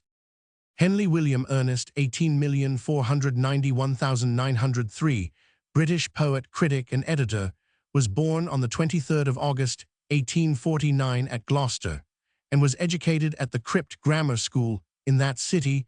The school was a sort of Cinderella sister to the Cathedral School, and Henley indicated its shortcomings in his article Pall Mall magazine, Nov 1900, on T. E. Brown, the poet who was headmaster there for a brief period. Brown's appointment, uncongenial to himself, was a stroke of luck for Henley, for whom, as he said, it represented a first acquaintance with a man of genius. He was singularly kind to me at a moment when I needed kindness even more than I needed encouragement. Among other kindnesses, Brown did him the essential service of lending him books to the end. Henley was no classical scholar, but his knowledge and love of literature were vital. Afflicted with a physical infirmity, he found himself in 1874, at the age of 25, an inmate of the hospital at Edinburgh. From there, he sent to the Cornhill magazine poems in irregular rhythms, describing with poignant force his experiences in hospital. Leslie Stephen, then editor, being in Edinburgh, visited his contributor in hospital, and took Robert Louis Stevenson, another recruit of the Cornhill, with him. the meeting between Stevenson and Henley, and the friendship of which it was the beginning, form one of the best-known episodes in recent literature. See especially Stevenson's letter to Mrs. Sitwell Jan, 1875, and Henley's poems An Apparition, An Envoy to Charles Baxter. In 1877, Henley went to London and began his editorial career by editing London, a journal of a type more usual in Paris than London, written for the sake of its contributors rather than of the public. Among other distinctions, it first gave to the world the New Arabian Nights of Stevenson. Henley himself contributed to his journal a series of verses, chiefly in old French forms. He had been writing poetry since 1872, but so he told the world in his advertisement to his collected poems, 1898. He found himself about 1877 so utterly unmarketable that he had to own himself beaten in art, and to addict himself to journalism for the next 10 years. After the decease of London, he edited the Magazine of Art from 1882 to 1886. At the end of that period, he came before the public as a poet. In 1887, Mr. Gleeson White made for the popular series of Canterbury Poets, edited by Mr. William Sharp, a selection of poems in old French forms. In his selection, Mr. Gleeson White included a considerable number of pieces from London, and only after he had completed the selection did he discover that the verses were all by one hand, that of Henley. In the following year, Mr. H. B. Donkin, in his volume Voluntaries, done for an East End hospital, included Henley's unrhymed rhythms, quintessentializing the poet's memories of the old Edinburgh infirmary. Mr. Alfred Nutt read these and asked for more, and in 1888 his firm published a book of verse. Henley was by this time well known in a restricted literary circle, and the publication of this volume determined for them his fame as a poet, which rapidly outgrew these limits, 2 new editions of this volume being called for within 3 years. In this same year, 1888, Mr. Fitzroy Bell started the Scots Observer in Edinburgh, with Henley as literary editor, and early in 1889, Mr. Bell left the conduct of the paper to him. It was a weekly review somewhat on the lines of the old Saturday Review, but inspired in every paragraph by the vigorous and combative personality of the editor. It was transferred soon after to London as the National Observer and remained under Henley's editorship until 1893, though, as Henley confessed, the paper had almost as many writers as readers, and its fame was mainly confined to the literary class. It was a lively and not uninfluential feature of the literary life of its time. Henley had the editor's great gift of discerning promise, and the men of the Scots Observer, as Henley affectionately and characteristically called his band of contributors, in most instances justified his insight. The paper found utterance for the growing imperialism of its day, and among other services to literature, gave to the world Mr. Kipling's Barrackroom Ballads. In 1890, Henley published Views and Reviews, a volume of notable criticisms described by himself as less a book than a mosaic of scraps and shreds, recovered from the shot rubbish of some 14 years of journalism. The criticisms, covering a wide range of authors, except Heine and Tolstoy, all English and French, though willful and often one-sided, were terse, trenchant, and picturesque, and remarkable for insight and gusto. In 1892, he published a second volume of poetry, named after the first poem, The Song of the Sword, but on the issue of the second edition, 1893, rechristened London Voluntaries, after another section, Stevenson wrote that he had not received the same thrill of poetry since Mr. Meredith's Joy of Earth and Love in the Valley, and he did not know that that was so intimate and so deep. I did not guess you were so great a magician. These are new tunes. This is an undertone of the true Apollo. These are not verse, they are poetry. In 1892, Henley published also 3 plays written with Stevenson, Beau Austin, Deacon Brodie, and Admiral Guinea. In 1895, followed Macaire, afterwards published in a volume with the other plays. Deacon Brodie was produced in Edinburgh in 1884, and later in London. Beerbohm Tree produced Beau Austin at the Haymarket on the 3rd of November 1890, 271, and Macaire at His Majesty's on the 2nd of May 1901. Admiral Guinea also achieved stage performance. In the meantime, Henley was active in the magazines and did notable editorial work for the publishers, the Lyra. Heroica 1891, a book of English prose with Mr. Charles Whibley, 1894, The Centenary Burns with Mr. T. F. Henderson in 18,961,897, in which Henley's essay, published separately 1898, roused considerable controversy.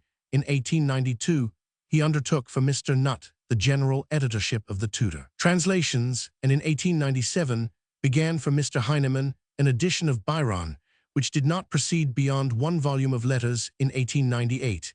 He published a collection of his poems in one volume with the autobiographical advertisement above quoted. In 1899, London, types 14 to accompany Mr. William Nicholson's designs, and in 1900, during the Boer War, a patriotic poetical brochure for England's sake. In 1901, he published a second volume of collected poetry with the title Hawthorne and Lavender Uniform, with the volume of 1898. In 1902, he collected his various articles on painters and artists and published them as a companion volume of Views and Reviews Art. These, with A Song of Speed, printed in May 1903, within 2 months of his death, make up his tale of work. At the close of his life, he was engaged upon his edition of the authorized version of the Bible. For his series of Tudor translations, there remained uncollected some of his scattered articles in periodicals and reviews, especially the series of literary articles contributed to the Pall Mall magazine from 1899 until his death.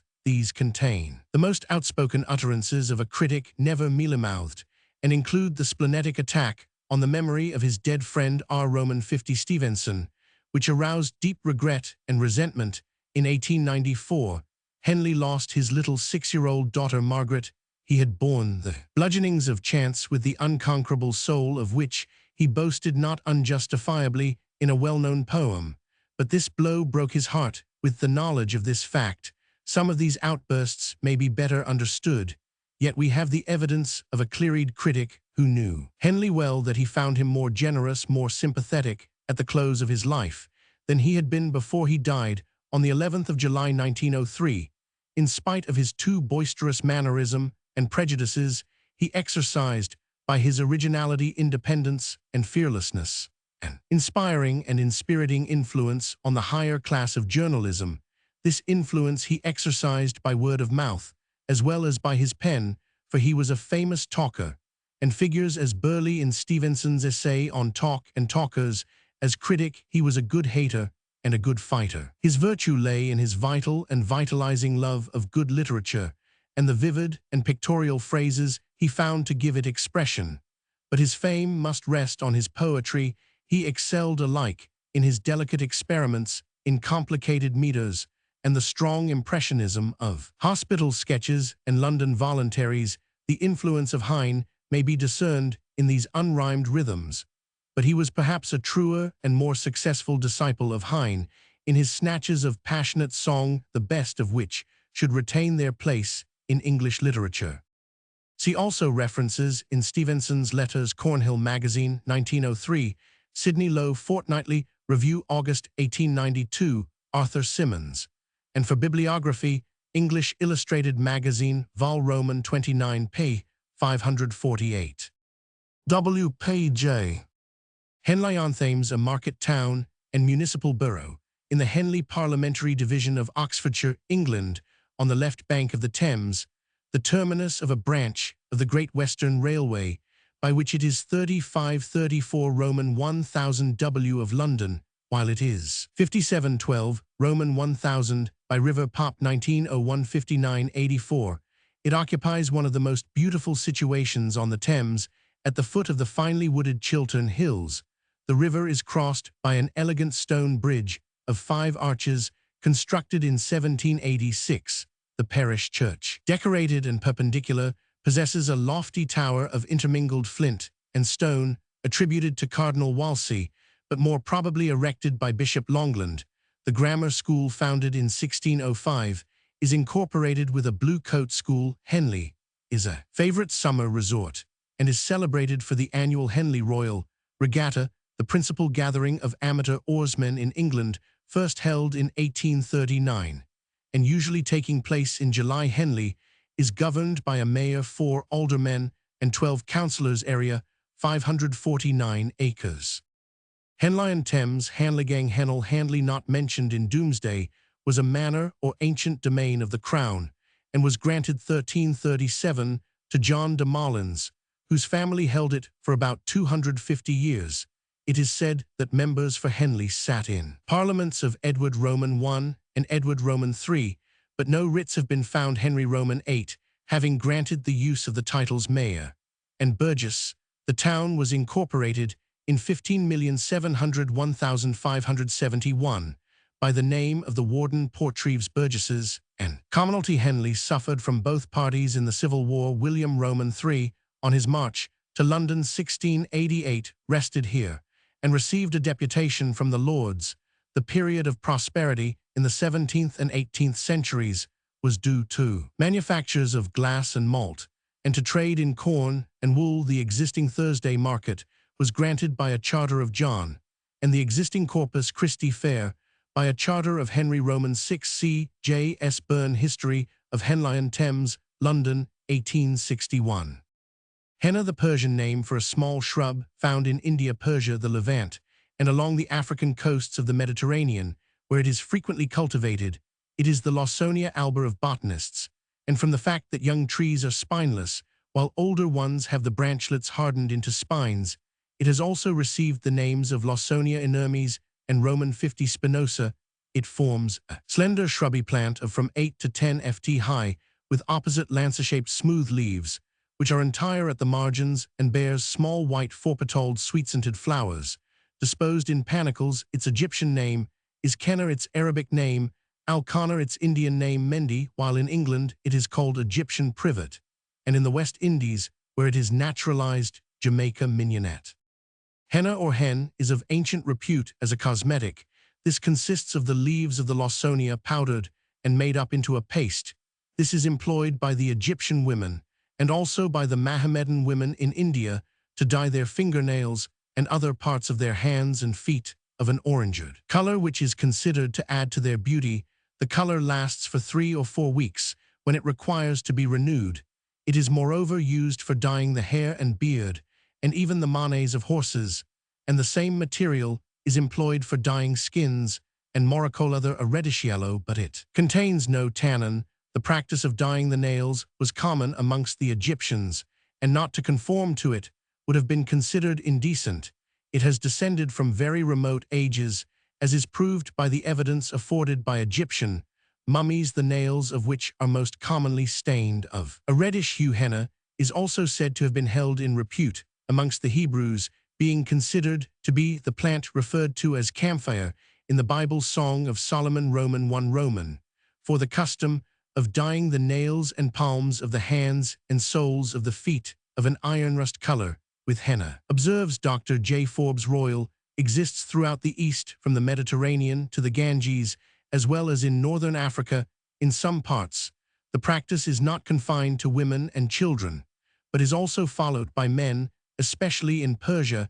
In dyeing the beard, the hair is turned to red by this application, which is then changed to black by a preparation of indigo. In dyeing the hair of children and the tails and manes of horses and asses, the process is allowed to stop at the red color, which the henna produces. Mahomet, it is said, used henna as a dye for his beard, and the fashion was adopted by the caliphs. The use of henna, remarks Lady Calcott in her Scripture Herbal, is scarcely to be called a caprice in the East. There is a quality in the drug which gently restrains perspiration in the hands and feet, and produces an agreeable coolness equally conducive to health and comfort. She further suggests that if the Jewish women were not in the habit of using this dye before the time of Solomon, it might probably have been introduced amongst them by his wife, the daughter of Pharaoh, and traces to this probability the allusion to camphire in the passages in Canticles above referred to. The preparation of henna consists in reducing the leaves and young twigs to a fine powder, catechu or lucerne, leaves 272, in a pulverized state, being sometimes mixed with them when required for use. The powder is made into a pasty mass with hot water, and is then spread upon the part to be dyed, where it is generally allowed to remain for one night, according to Lady Calcott. The flowers are often used by the Eastern women to adorn their hair. The distilled water from the flowers is used as a perfume. Helmont, a town of western France, in the department of Morbihan, 6 Roman 1000 NE of Lorient, by road Pop 1906-7250. It is situated about 10 Roman 1000 from the mouth of the Blavet, which divides it into 2 parts, Ville, closed the medieval military town, and the Ville Neuve on the left bank, and the Ville on the right bank, the Ville closed surrounded by ramparts, and entered by a massive gateway flanked by machicolated towers, consists of narrow quiet streets bordered by houses of the 16th and 17th centuries. The Ville Neuve, which lies nearer the river, developed during the 17th century, and later than the Ville Close, while the Ville is older than either. The only building of architectural importance is the Church of Notre Dame de Paradis, 16th century, preceded by a tower with an ornamented stone spire. There are scanty remains of the old fortress. Helmont has a small but busy river port accessible to vessels of 200 to 300 tons.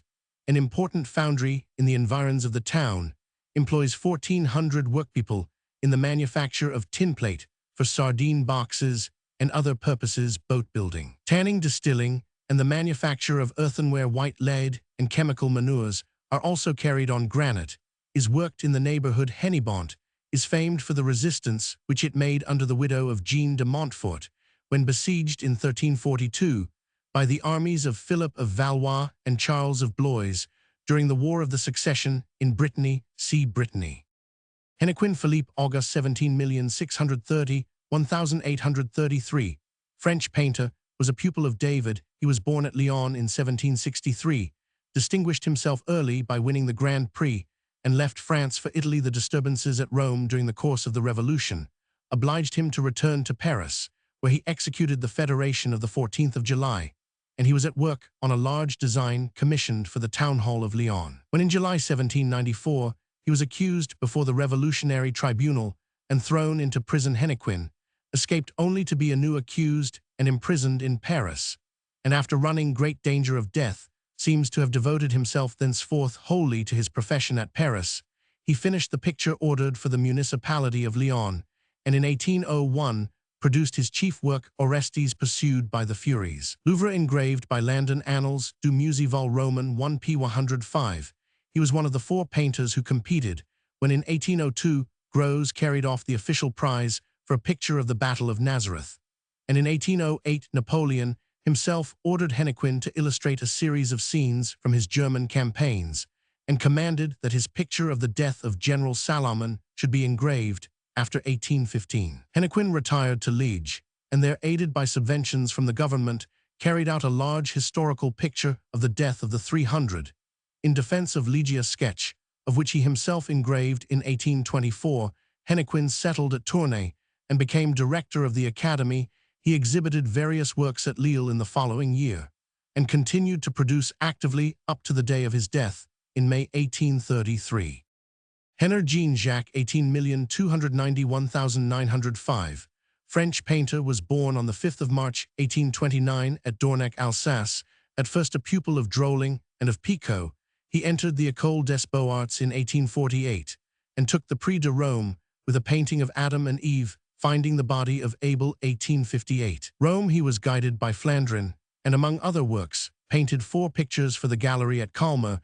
He first exhibited at the Salon in 1863, A Bather Asleep, and subsequently contributed Chaste Susanna 1865, Biblis Turned into a Spring 1867, The Magdalene 1878, Portrait of Roman 1000, Hayam 1878, Christ Entombed 1879, Saint Jerome 1881, Herodias 1887, A Study 1891, Christ in His Shroud, and a portrait of Carolus during 1896, a portrait of Emil Fauquier 1897, the Levite of the tribe of Ephraim 1898, for which a first-class medal was awarded to him, and The Dream 1900. Among other professional distinctions, Henner also took a Grand Prix for painting at the Paris International Exhibition of 1900. He was made Knight of the Legion of Honor in 1873, officer in 1878, and commander in 1889. In 1889, he succeeded Cabinal in the Institut de France. C.E. Bricken Psychologie d'Art Paris, 1900 Roman, 100 Phillips Art Journal, 1888 F. Wedmore Magazine of Art, 1888. Henrietta Maria, 16,090,1666, Queen of Charles Roman I of England, born on the 25th of November 1609, was the daughter of Henry Roman IV of France, when the first serious overtures for her hand were made on behalf of Charles, Prince of Wales, in the spring of 1624. She was little more than 14 years of age. Her brother Louis Roman XIII only consented to the marriage on the condition that the English Roman Catholics were relieved from the operation of the penal laws. When therefore she set out for her new home in June 1625, she had already pledged the husband to whom she had been married by proxy on the 1st of May, to a course of action which was certain to bring unpopularity on him as well as upon herself. That husband was now King of England. The early years of the married life of Charles Roman I were most unhappy. He soon found an excuse for breaking his promise to relieve the English Catholics. His young wife was deeply offended by treatment, which she naturally regarded as unhandsome. The favorite Buckingham stirred the flames of his master's discontent. Charles in vain strove to reduce her to tame submission. After the assassination of Buckingham in 1628, the barrier between the married pair was broken down, and the bond of affection which from that moment united them was never loosened. The children of the marriage were Charles Roman II b. 1630, Mary Princess of Orange b. 1630, 1 James Roman II b. 1633, Elizabeth b. 1636, Henry Duke of Gloucester b. 1640, and Henrietta Duchess at Orleans b. 1644. For some years, Henrietta Maria's chief interests lay in her young family and in the amusements of a gay and brilliant court. She loved to be present at dramatic entertainments, and her participation in the private rehearsals of the shepherd's pastoral written by her favorite Walter Montague probably drew down upon her the savage attack of Prynne. With political matters she hardly meddled. As yet even her coreligionists found little aid from her till the summer of 1637. She had then recently opened a diplomatic communication with the See of Rome. She appointed an agent to reside at Rome, and a papal agent, a Scotsman named George Conn, accredited to her, was soon engaged in effecting conversions amongst the English gentry and nobility. Henrietta Maria was well pleased to become a patroness of so holy a work, especially as she was not asked to take any personal trouble in the matter. Protestant England took alarm at the proceedings of a queen who associated herself so closely with the doings of the grim wolf, with Privy Paul. When the Scottish troubles broke out, she raised money from her fellow Catholics to support the king's army on the borders in 1639. During the session of the Short Parliament in the spring of 1640, the Queen urged the king to oppose himself to the House of Commons in defense of the Catholics. When the Long Parliament met, the Catholics were believed to be the authors and agents of every arbitrary scheme which was supposed to have entered into the plans of Strafford or Laud. Before the Long Parliament had sat for 2 months, the Queen was urging upon the Pope the duty of lending money to enable her to restore her husband's authority. She threw herself heart and soul into the schemes for rescuing Strafford and coercing the Parliament. The army plot the scheme for using Scotland against England, and the attempt upon the 5 members were the fruits of her political activity. In the next year the Queen effected her passage to the continent. In February 1643, she landed at Burlington Quay, placed herself at the head of a force of loyalists, and marched through England to join the king near Oxford after little more than a year's residence there. On the 3rd of April 1644, she left her husband 273 to see his face no more. Henrietta Maria found a refuge in France. Richelieu was dead, and Anne of Austria was compassionate. As long as her husband was alive, the Queen never ceased to encourage him to resistance. During her exile in France, she had much to suffer. Her husband's execution in 1649 was a terrible blow. She brought up her youngest child Henrietta in her own faith, but her efforts to induce her youngest son, the Duke of Gloucester, to take the same course only produced discomfort in the exiled family. The story of her marriage with her attached servant, Lord Jermyn, needs more confirmation than it has yet received to be accepted. but all the information which has reached us of her relations with her children points to the estrangement which had grown up between them, when after the Restoration she returned to England. She found that she had no place in the New World. She received from Parliament a grant of 30,000 a year in compensation for the loss of her dowerlands, and the king added a similar sum as a pension from himself. In January 1661, she returned to France to be present at the marriage of her daughter Henrietta to the Duke of Orleans. In July 1662, she set out again for England and took up her residence once more at Somerset House. Her health failed her, and on the 24th of June, 1665, she departed in search of the clearer air of her native country. She died on the 31st of August, 1666, at Colombes, not far from Paris. See Roman 1a Taylor, The Life of Queen Henrietta Maria, 1905.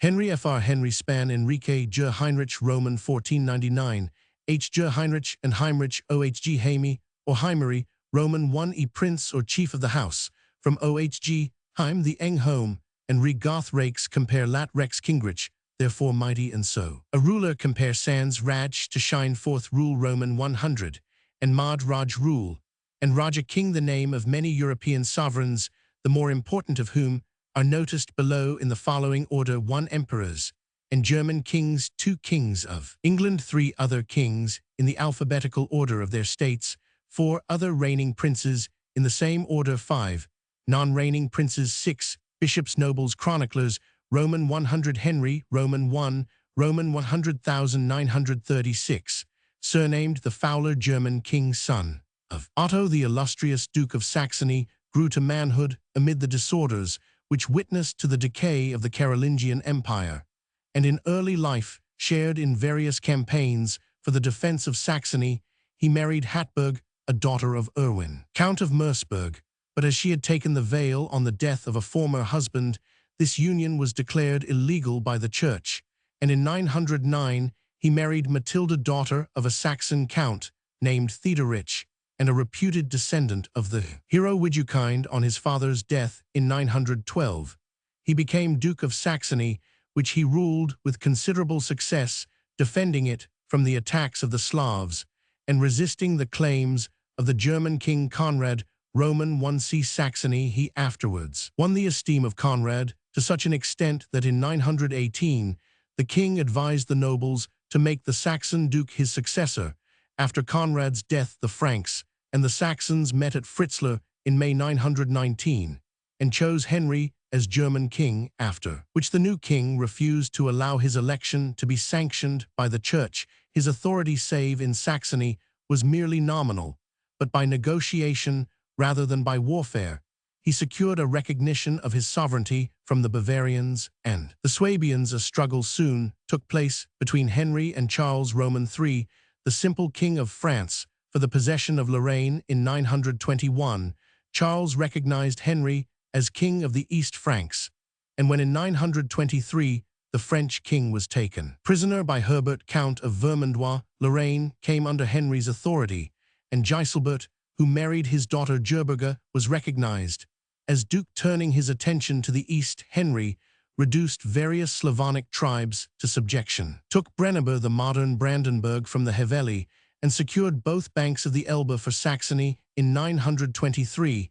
he had bought a truce for 10 years with the Hungarians by a promise of tribute, but on its expiration, he gained a great victory over these formidable foes. In March 933, the Danes were defeated and territory as far as the Eider secured for Germany, and the king sought further to extend his influence by entering into relations with the kings of England, France, and Burgundy. He is said to have been contemplating a journey to Rome when he died at Memleben on the 2nd of July 936, and was buried at Quedlinburg by his first wife Hatburg.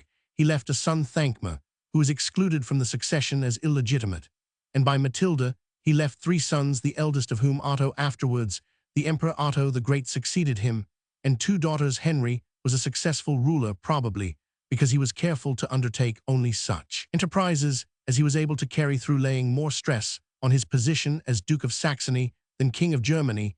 He conferred great benefits on his duchy, the founder of her town life, and the creator of her army. He ruled in harmony with her nobles, and secured her frontiers from attack. The story that he received the surname of Fowler, because the nobles sent to inform him of his election to the throne found him engaged in laying snares for the birds, appears to be mythical.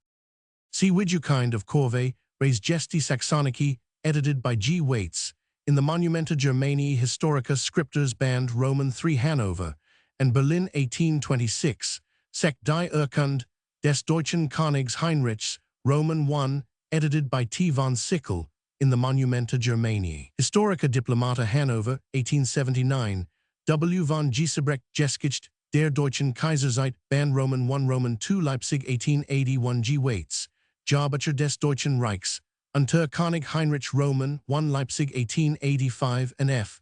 Loher die Deutsche Politik König Heinrich Roman I Munich, 1857. Henry Roman 29,730,1024, surnamed the Saint Roman Emperor's son of Henry Roman II, the quarrelsome Duke of Bavaria, and Gisela, daughter of Conrad, King of Burgundy or Arles Roman 500, and great-grandson of the German King Henry Roman I. The Fowler was born on the 6th of May 973, when his father was driven from his duchy in 976. It was intended that Henry should take holy orders, and he received the earlier part of a good education at Hildesheim. This idea, however, was abandoned when his father was restored to Bavaria in 985. But young Henry, whose education was completed at Regensburg, retained a lively interest in ecclesiastical affairs. He became Duke of Bavaria on his father's death in 995, and appears to have governed his duchy quietly and successfully for 7 years. He showed a special regard for monastic reform and church government, accompanied his kinsman, the Emperor Otto Roman III, on 2 occasions to Italy, and about 1001, married Kunigund Roman 500, daughter of Siegfried Count of Luxembourg. When Otto Roman III died childless in 1002, Henry sought to secure the German throne, and seizing the imperial insignia, made an arrangement with Otto Roman I, Duke of Carinthia. There was considerable opposition to his claim, but one rival, Echard Roman I, Margrave of Meissen, was murdered, and hurrying to Mainz, Henry was chosen German king by the Franks and Bavarians on the 7th of June 1002, and subsequently crowned by Willigis, Archbishop of Mainz, who had been largely instrumental in securing his election. Having ravaged the lands of another rival, Hermann Roman II, Duke of Swabia, Henry purchased the allegiance of the Thuringians and the Saxons, and when shortly afterwards the nobles of Lorraine did homage and Hermann of Swabia submitted, he was generally recognized.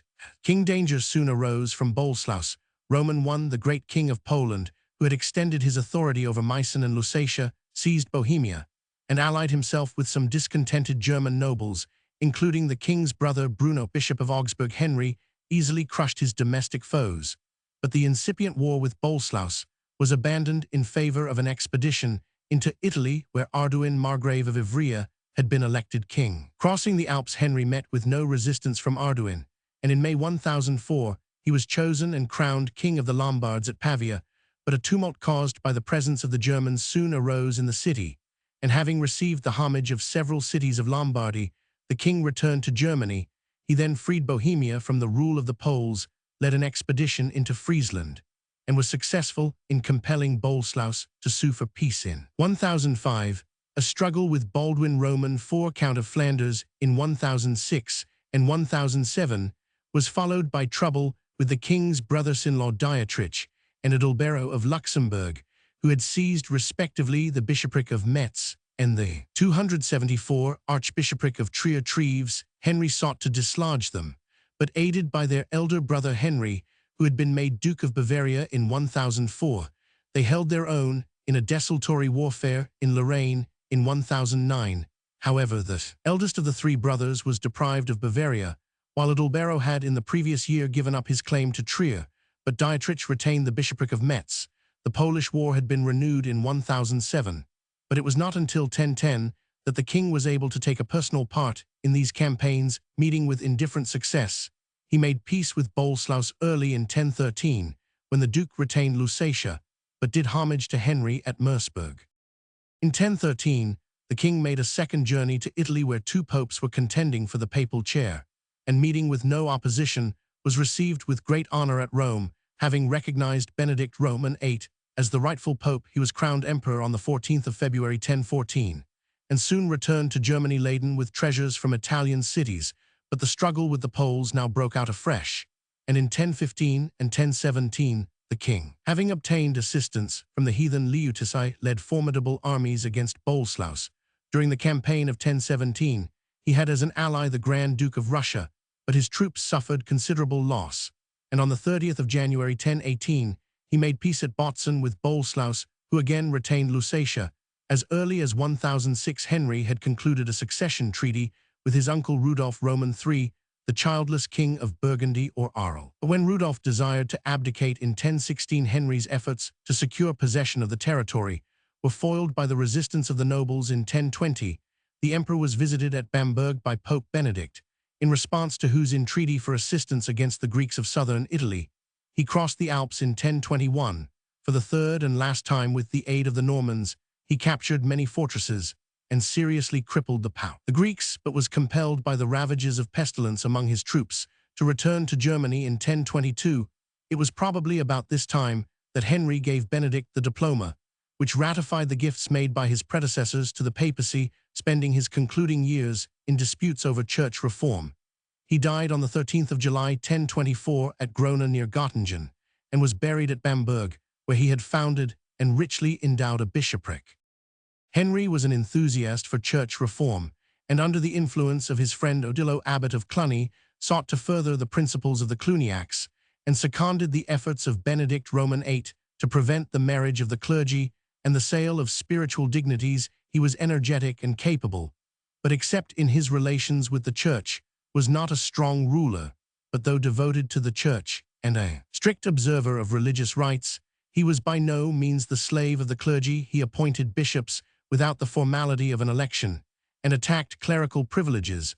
Although he made clerics the representatives of the imperial power, he held numerous diets and issued frequent ordinances for peace, but feuds among the nobles were common, and the frontiers of the empire were insecure. Henry, who was the last emperor of the Saxon house, was the first to use the title King of the Romans. He died childless, and a tradition of the 12th century says he and his wife took vows of chastity.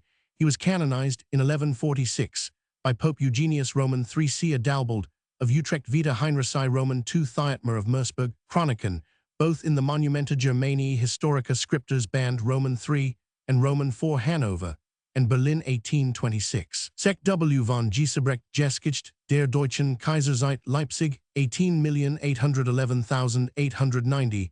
S. Hirsch, continued by R. Usinger H. Pabst and H. Breslau Jahrbucher des Deutschen Reichs unter Kaiser Heinrich Roman II Leipzig 1874. Akon Kaiser Heinrich Roman II Halle 1867.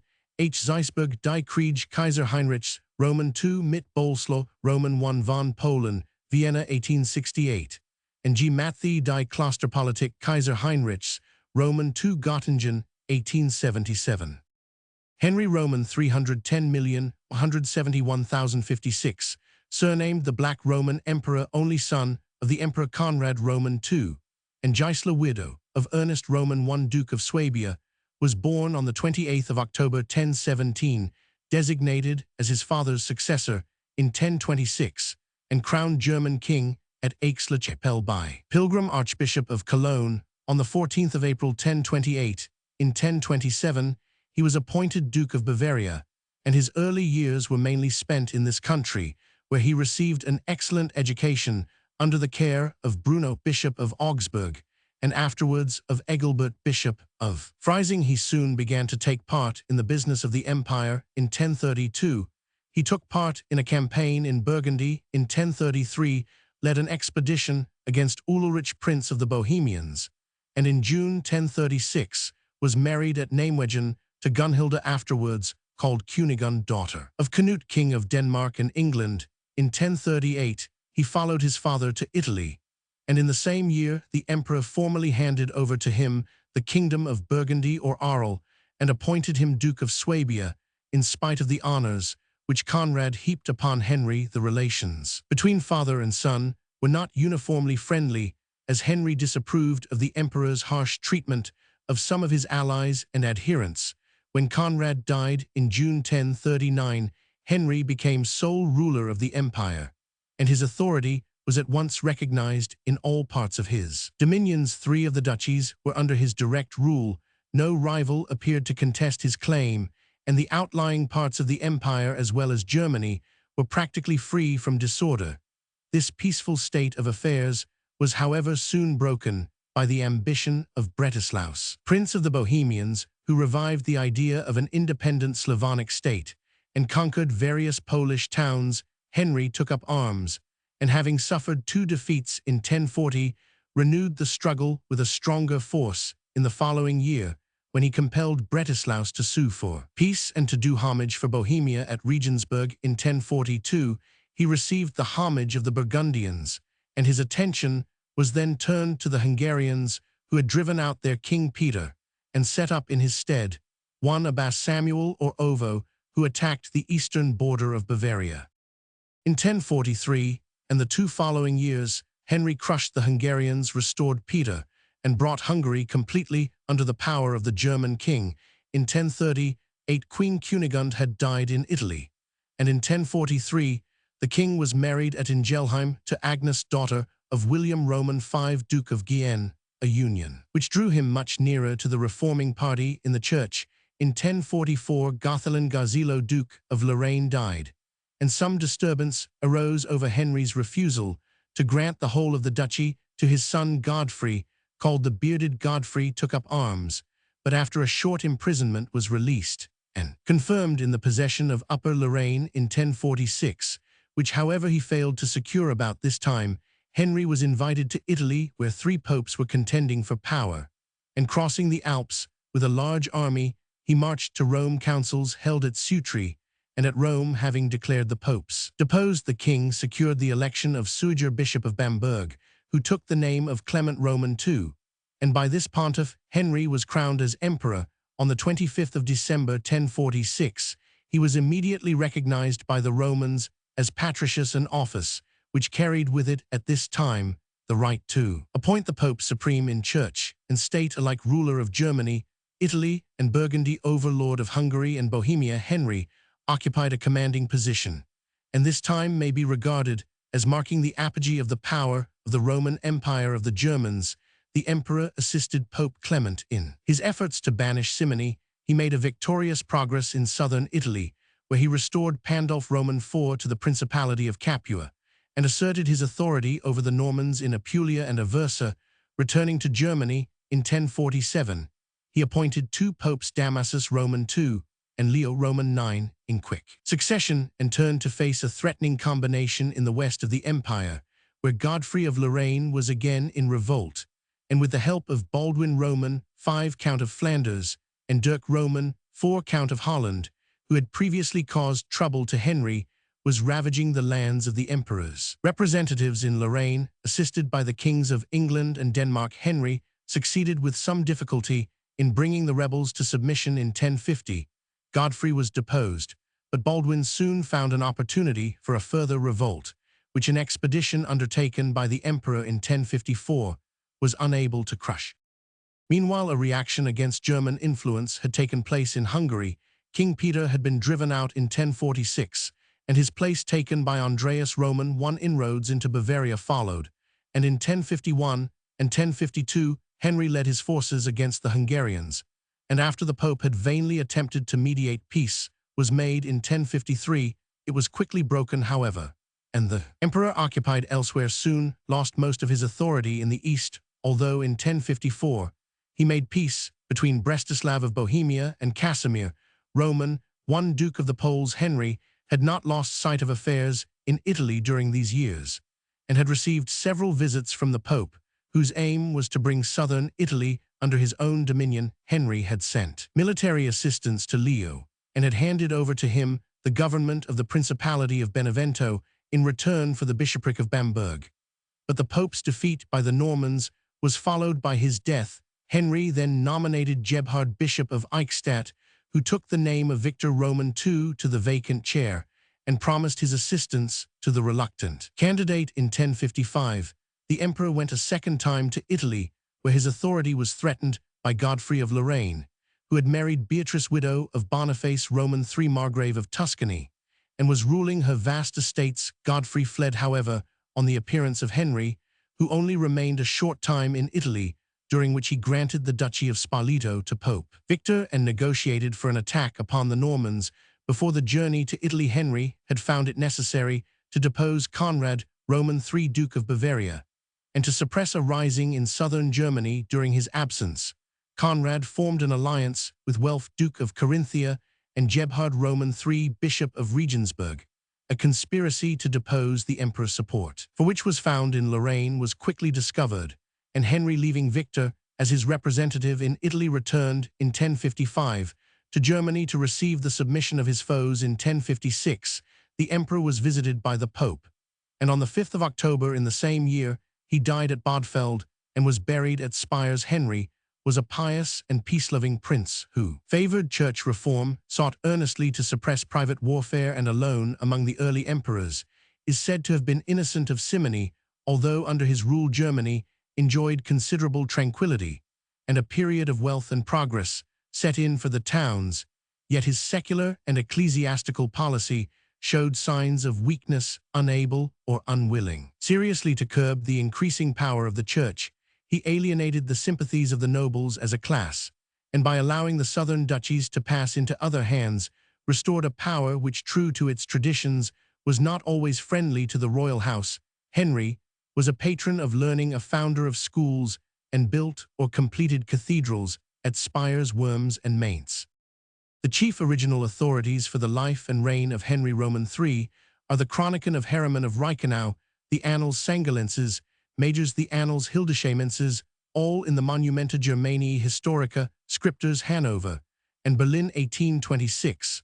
While the best modern authorities are W. von Giesebrecht, Geschichte der Deutschen Kaiserzeitband, Roman II, Leipzig 1888, Roman 1000, Perlbach, Die Krieg Heinrichs, Roman III, Gegen Bowman, in the Forschungen zur deutschen Geschichte Band, Roman 10, Göttingen 18.621.886, Steindorf, Jahrbucher des Deutschen Reichs, unter Heinrich, Roman III, Leipzig 18.741.881, and F. Steinhoff, Das Königtum und Kaisertum Heinrichs, Roman III, Göttingen 1865.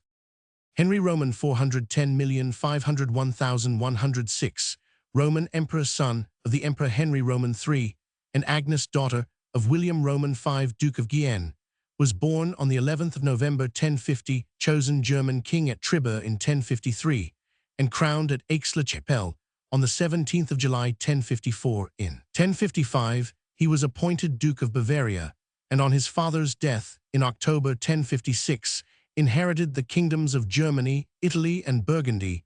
These territories were governed in his name by his mother, who was unable to repress the internal disorder or to take adequate measures for their defense. Some opposition was soon aroused, and in 1062, Anno, Archbishop of Cologne, and others planned to seize the person of the young king, and to deprive Agnes of power. This plot met with complete success. Henry, who was at Kaiserwerth, was persuaded to board a boat lying in the Rhine. It was immediately unmoored, and the king sprang into the stream, but was rescued by one of the conspirators and carried to Cologne. Agnes made no serious effort to regain her control, and the chief authority was exercised for a time by Anno, but his rule proved unpopular, and he was soon compelled to share his power with Adalbert, Archbishop of Bremen.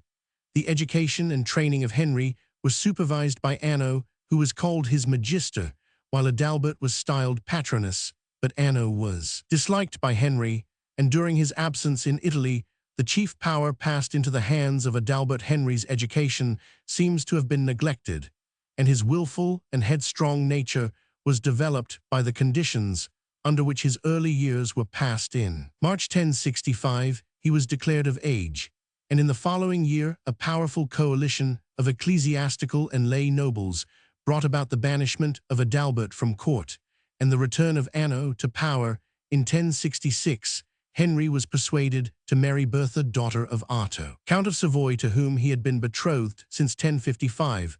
For some time, he regarded his wife with strong dislike and sought in vain for a divorce.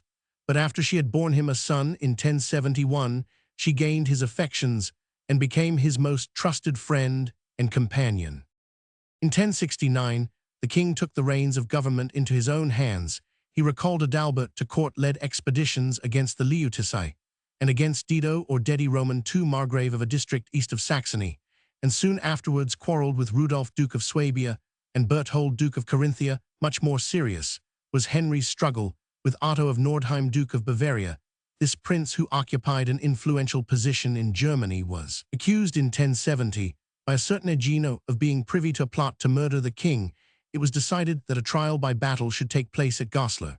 But when the demand of Otto for a safe conduct for himself and his followers to and from the place of meeting was refused, he declined to appear. He was thereupon declared deposed in Bavaria, and his Saxon estates were plundered. He obtained sufficient support, however, to carry on a struggle with the king in Saxony and Thuringia until 1071, when he submitted at Halberstadt. Henry aroused the hostility of the Thuringians by supporting Siegfried, Archbishop of Mainz, in his efforts to exact tithes from them, but still more formidable was the enmity of the Saxons, who had several causes of complaint against the king. He was the son of one enemy, Henry Roman III, and the friend of another, Adalbert of Bremen. He had ordered restoration of all crown lands in Saxony and had built forts among this people, while the country was ravaged, to supply the needs of his courtiers, and its Duke Magnus was a prisoner in his hands. All classes were united against him. And when the struggle broke out in 1073, the Thuringians joined the Saxons, and the war, which lasted with slight intermissions until 1088, exercised a most potent influence upon Henry's fortunes elsewhere. See Saxony. Henry soon found himself confronted by an abler and more stubborn antagonist than either Thuringian or Saxon. In 1073, Hildebrand became pope as Gregory Roman VII. 2 years later, this great ecclesiastic issued his memorable prohibition of lay investiture, and the blow then struck at the secular power by the papacy threatened seriously to undermine the imperial authority. Spurred on by his advisors, Henry did not refuse the challenge threatened with the papal ban. He summoned a synod of German bishops, which met at Worms in January 1076, and declared Gregory deposed, and he wrote his famous letter to the Pope, in which he referred to him as not Pope, but false monk. The king was at once excommunicated. His adherents gradually fell away. The Saxons were again in arms, and Otto of Nordheim succeeded in uniting the malcontents of North and South Germany. In October 1076, an important diet met at Triber, and after discussing the deposition of the king, decided that he should be judged by an assembly to be held at Augsburg in the following February under the presidency of the Pope. This union of the temporal and spiritual forces was too strong for the king, and he decided to submit. Crossing the Alps, Henry appeared in January 1077 as a penitent before the castle of Canossa, where Gregory had taken 276 refuge. The story of this famous occurrence, which represents the king as standing in the courtyard of the castle for 3 days in the snow, clad as a penitent, and entreating to be admitted to the Pope's presence, is now regarded as mythical in its details.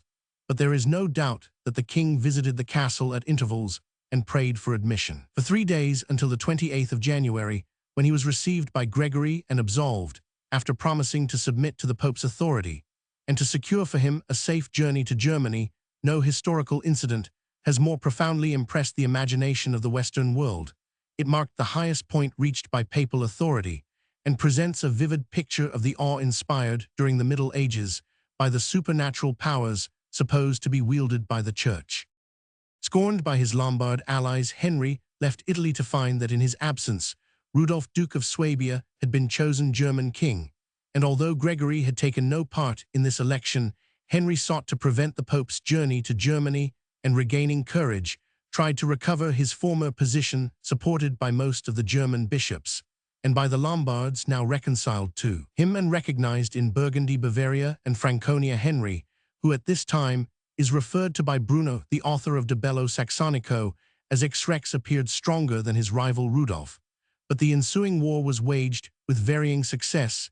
He was beaten at Melrichstadt in 1078 and at Flarchheim in 1080, but these defeats were due rather to the fierce hostility of the Saxons and the military skill of Otto of Nordheim than to any general sympathy with Rudolf. Gregory's attitude remained neutral in spite of appeals from both sides until March 1080, when he again excommunicated Henry, but without any serious effect on the fortunes of the king at Henry's initiative. Gregory was declared deposed on 3 occasions, and an antipope was elected in the person of Wybert, Archbishop of Ravenna, who took the name of Clement Roman III. The death of Rudolph in October 1080, and a consequent lull in the war enabled the king to go to Italy early in 1081. He found considerable support in Lombardy, placed Matilda Marchioness of Tuscany, the faithful friend of Gregory, under the imperial ban, took the Lombard crown at Pavia, and secured the recognition of Clement by a council. Marching to Rome, he undertook the siege of the city,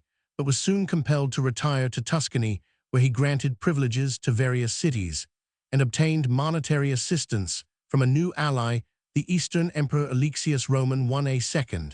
An equally unsuccessful attack on Rome was followed by a war of devastation in northern Italy with the adherents of Matilda, and towards the end of 1082, the king made a third attack on Rome. After a siege of 7 months, the Leonine city fell into his hands. A treaty was concluded with the Romans, who agreed that the quarrel between king and pope should be decided by a synod, and secretly bound themselves to induce Gregory to crown Henry as emperor or to choose another pope. Gregory, however, shut up in the castle of St. Angelo, would hear of no compromise. The synod was a failure, as Henry prevented the attendance of many of the pope's supporters, and the king, in pursuance of his treaty with Alexius, marched against the Normans. The Romans soon fell away from their allegiance to the pope, and recalled to the city. Henry entered Rome in March 1084, after which Gregory was declared deposed, and Clement was recognized by the Romans. On the 31st of March 1084, Henry was crowned emperor by Clement, and received the patrician authority. His next step was to attack the fortresses still in the hands of Gregory. The pope was saved by the advance of Robert Guiscard, Duke of Apulia, with a large force, which compelled Henry to return to Germany. Meanwhile, the German rebels had chosen a fresh anti-king, Hermann, Count of Luxembourg, whom Henry's supporters had already driven to his last line of defense in Saxony. During the campaign of 1086, Henry was defeated near Würzburg, but in 1088 Hermann abandoned the struggle, and the emperor was generally recognized in Saxony, to which country he showed considerable clemency. Although Henry's power was in the ascendant, a few powerful nobles adhered to the cause of Gregory's successor, Urban Roman II. Among them was Welf, son of Welf Roman I, the deposed Duke of Bavaria, whose marriage with Matilda of Tuscany rendered him too formidable to be neglected. The emperor accordingly returned to Italy in 1090, where Mantua and Milan were taken, and Pope Clement was restored to Rome. Henry's communications with Germany were, however, threatened by a league of the Lombard cities, and his anxieties were soon augmented by domestic troubles. Henry's first wife had died in 1087, and in 1089 he had married a Russian princess, Praxedes, afterwards called Adelaide. Her conduct soon aroused his suspicions, and his own eldest son, Conrad, who had been crowned German king in 1087, was thought to be a partner in her guilt. Escaping from prison, Adelaide fled to Henry's enemies and brought grave charges against her husband, while the papal party induced Conrad to desert his father and to be crowned king of Italy at Monza in 1093. Crushed by this blow, Henry remained almost helpless and inactive in northern Italy for 5 years, until 1097, when, having lost every shred of authority in that country, he returned to Germany, where his position was stronger than ever. Welf had submitted, had forsaken the cause of Matilda, and had been restored to Bavaria. And in 1098 the Diet assembled at Mainz declared Conrad deposed and chose the emperor's second son, Henry. Afterwards, the Emperor Henry Roman V, as German king. The Crusade of 1096 had freed Germany from many turbulent spirits, and the emperor, meeting with some success in his efforts to restore order, could afford to ignore his repeated excommunication. A successful campaign in Flanders was followed in 1103 by a Diet at Mainz, where serious efforts were made to restore peace, and Henry himself promised to go on crusade. But this plan was shattered by the revolt of the younger Henry in 1104, who, encouraged by the adherents of the Pope, declared he owed no allegiance to an excommunicated father. Saxony and Thuringia were soon in arms. The bishops held mainly to the younger Henry, while the emperor was supported by the towns. A desultory warfare was unfavorable, however, to the emperor, who, deceived by false promises, became a prisoner in the hands of his son in 1105. The Diet met at Mainz in December, when he was compelled to abdicate, but contrary to the conditions, he was detained at Ingelheim and denied his freedom, escaping to Cologne. He found considerable support in the Lower Rhineland. He entered into negotiations with England, France, and Denmark, and was engaged in collecting an army when he died at Liege on the 7th of August 1106. His body was buried by the Bishop of Liege with suitable ceremony, but by command of the papal legate, it was unearthed, taken to Spires, and placed in an unconsecrated chapel. After being released from the sentence of excommunication, the remains were buried in the Cathedral of Spires in August 1111. Henry Roman IV was very licentious, and in his early years was careless and self-willed, but better qualities were developed in his later life. He displayed much diplomatic ability, and his abasement at Canossa may fairly be regarded as a move of policy to weaken the Pope's position at the cost of a personal humiliation to himself. He was always regarded as a friend of the lower orders, was capable of generosity and gratitude, and showed considerable military skill, unfortunate in the time in which he lived, and in the troubles with which he had to contend.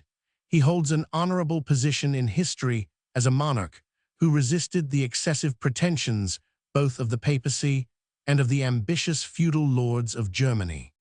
The authorities for the life and reign of Henry are Lambert of Hersfeld Annals, Bernald of Reichenau Chroniken, Echihard of Ora Chroniken, and Bruno de Bello Saxonico, which gives several of the more important letters that passed between Henry and Gregory. Roman 7. These are all found in the Monumenta Germaniae Historica Scriptors Band Roman 5 and Roman 6 Hanover, and Berlin 18,261,892. There is an anonymous Vita Heinrici Roman 4, edited by W. Wattenbach, Hanover, 1876. The best modern authorities are G. Mayer von Nonau, Jahrbucher des Deutschen Reichs, unter Heinrich Roman 4, Leipzig, 1890. H. Floh. Kaiser Heinrich Roman 4, Unsein Zeitalter, Stuttgart, 1855. E. Kilian Itinerar Kaiser Heinrich Roman 4, Karlsruhe, 1886. K. W. Nitzsch, Das Deutschreich und Heinrich Roman 4, in the Historische Zeitschrift Band Roman 45, Munich, 1859. H. Ullmann zum Verständnis der Sächsischen Erhebung gegen Heinrich Roman 4, Hanover, 1886. W. von Giesebrecht Geschichte, 277, Der Deutschen Kaiserzeit Leipzig, 18,811,890, B. Gebhardt Handbuch der Deutschen Geschichte, Berlin, 1901. For a list of other works, especially those on the relations between Henry and Gregory, see Dahlmann Waits, Quellenkund der Deutschen Geschichte, Göttingen, 1894. A. W. H.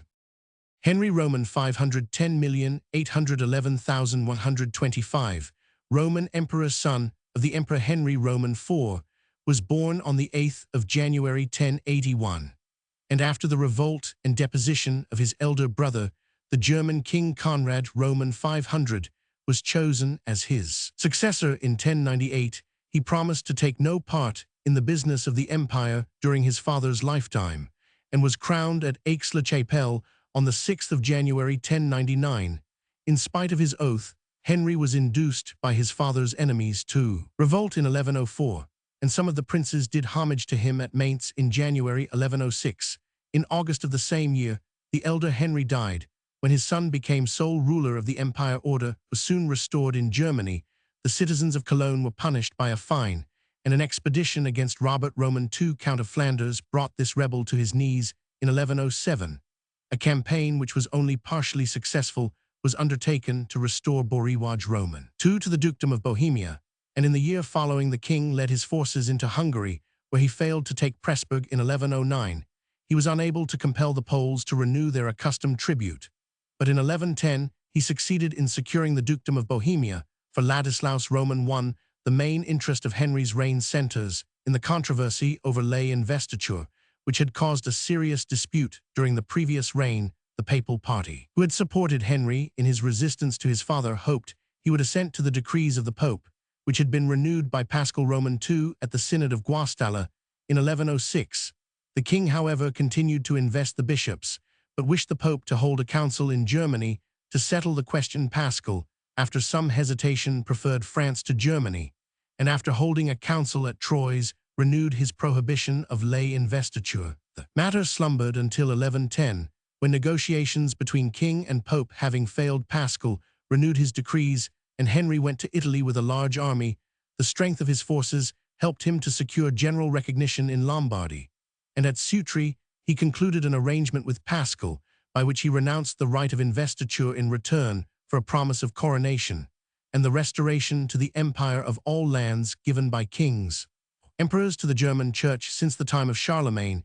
It was a treaty impossible to execute, and Henry, whose consent to it is said to have been conditional on its acceptance by the princes and bishops of Germany, probably foresaw that it would occasion a breach between the German clergy and the Pope, having entered Rome and sworn the usual oaths.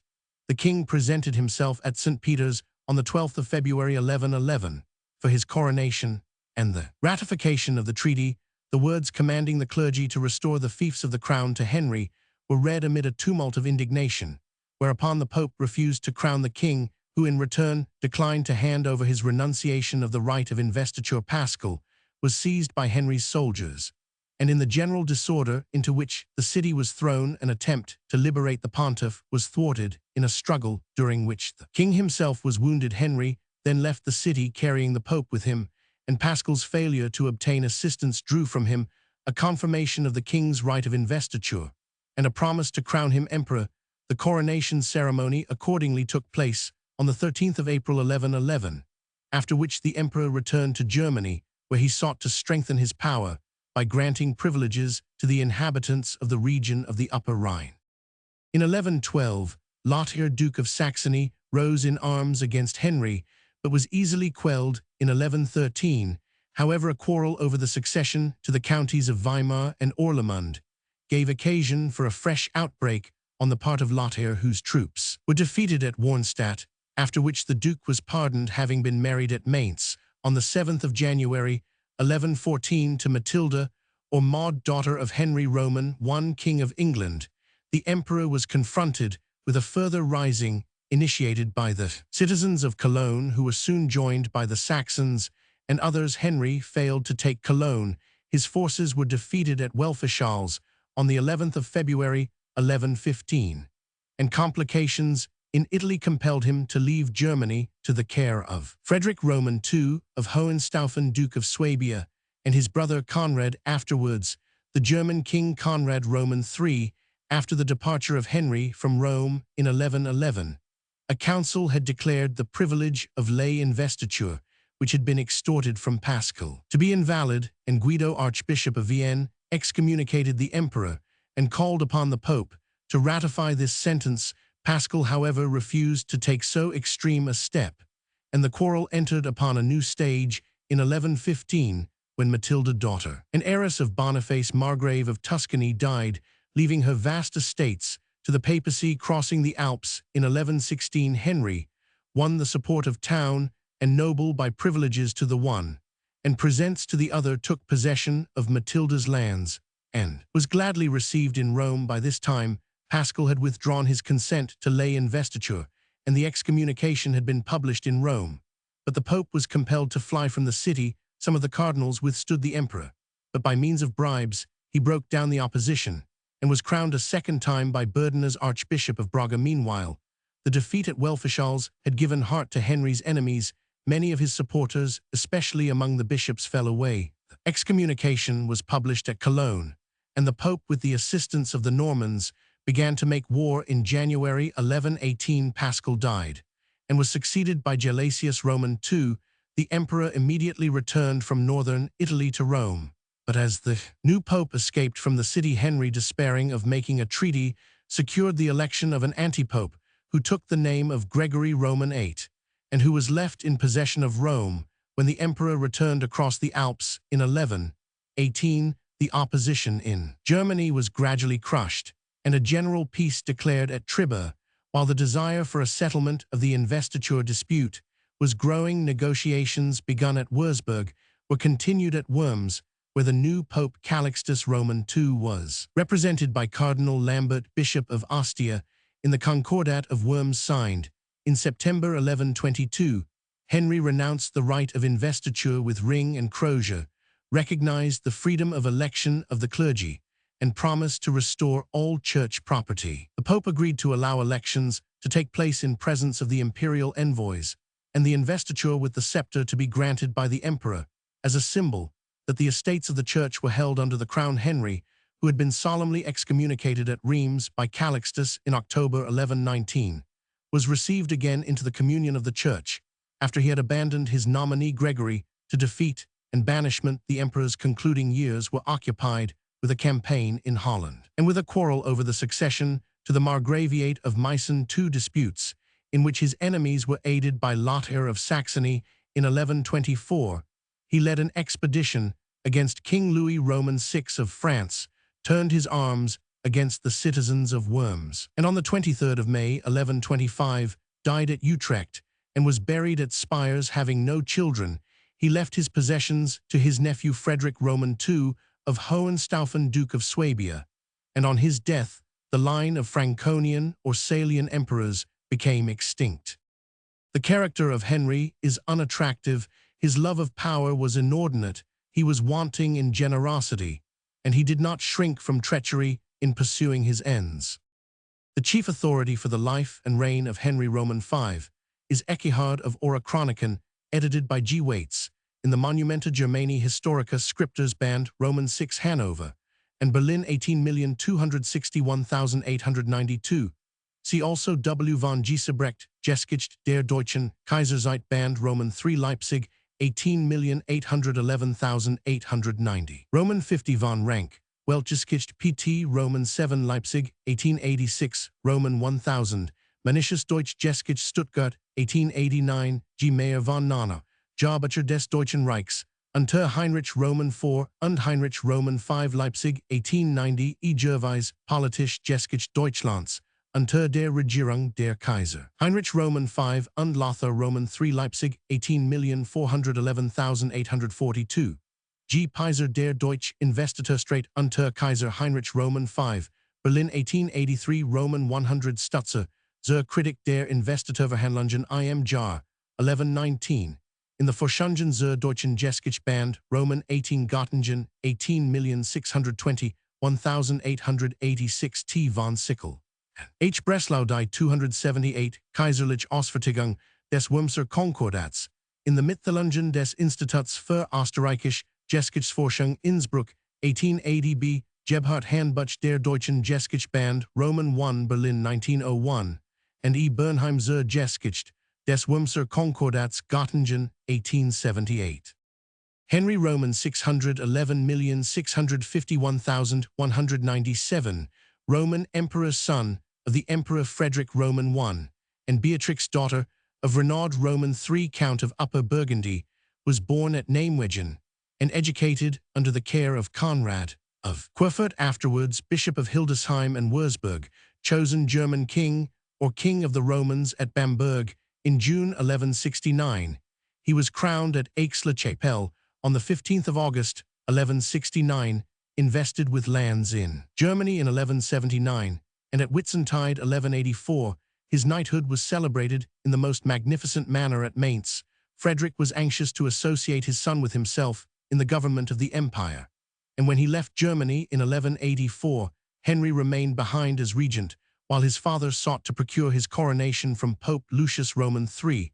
The Pope was hesitating when he heard that the emperor had arranged a marriage between Henry and Constance, daughter of the late King of Sicily, Roger Roman I, and aunt and heiress of the reigning King William Roman II, and this step, which threatened to unite Sicily with Germany, decided him to refuse the proposal. This marriage took place at Milan on the 27th of January, 1186, and soon afterwards, Henry was crowned King of Italy.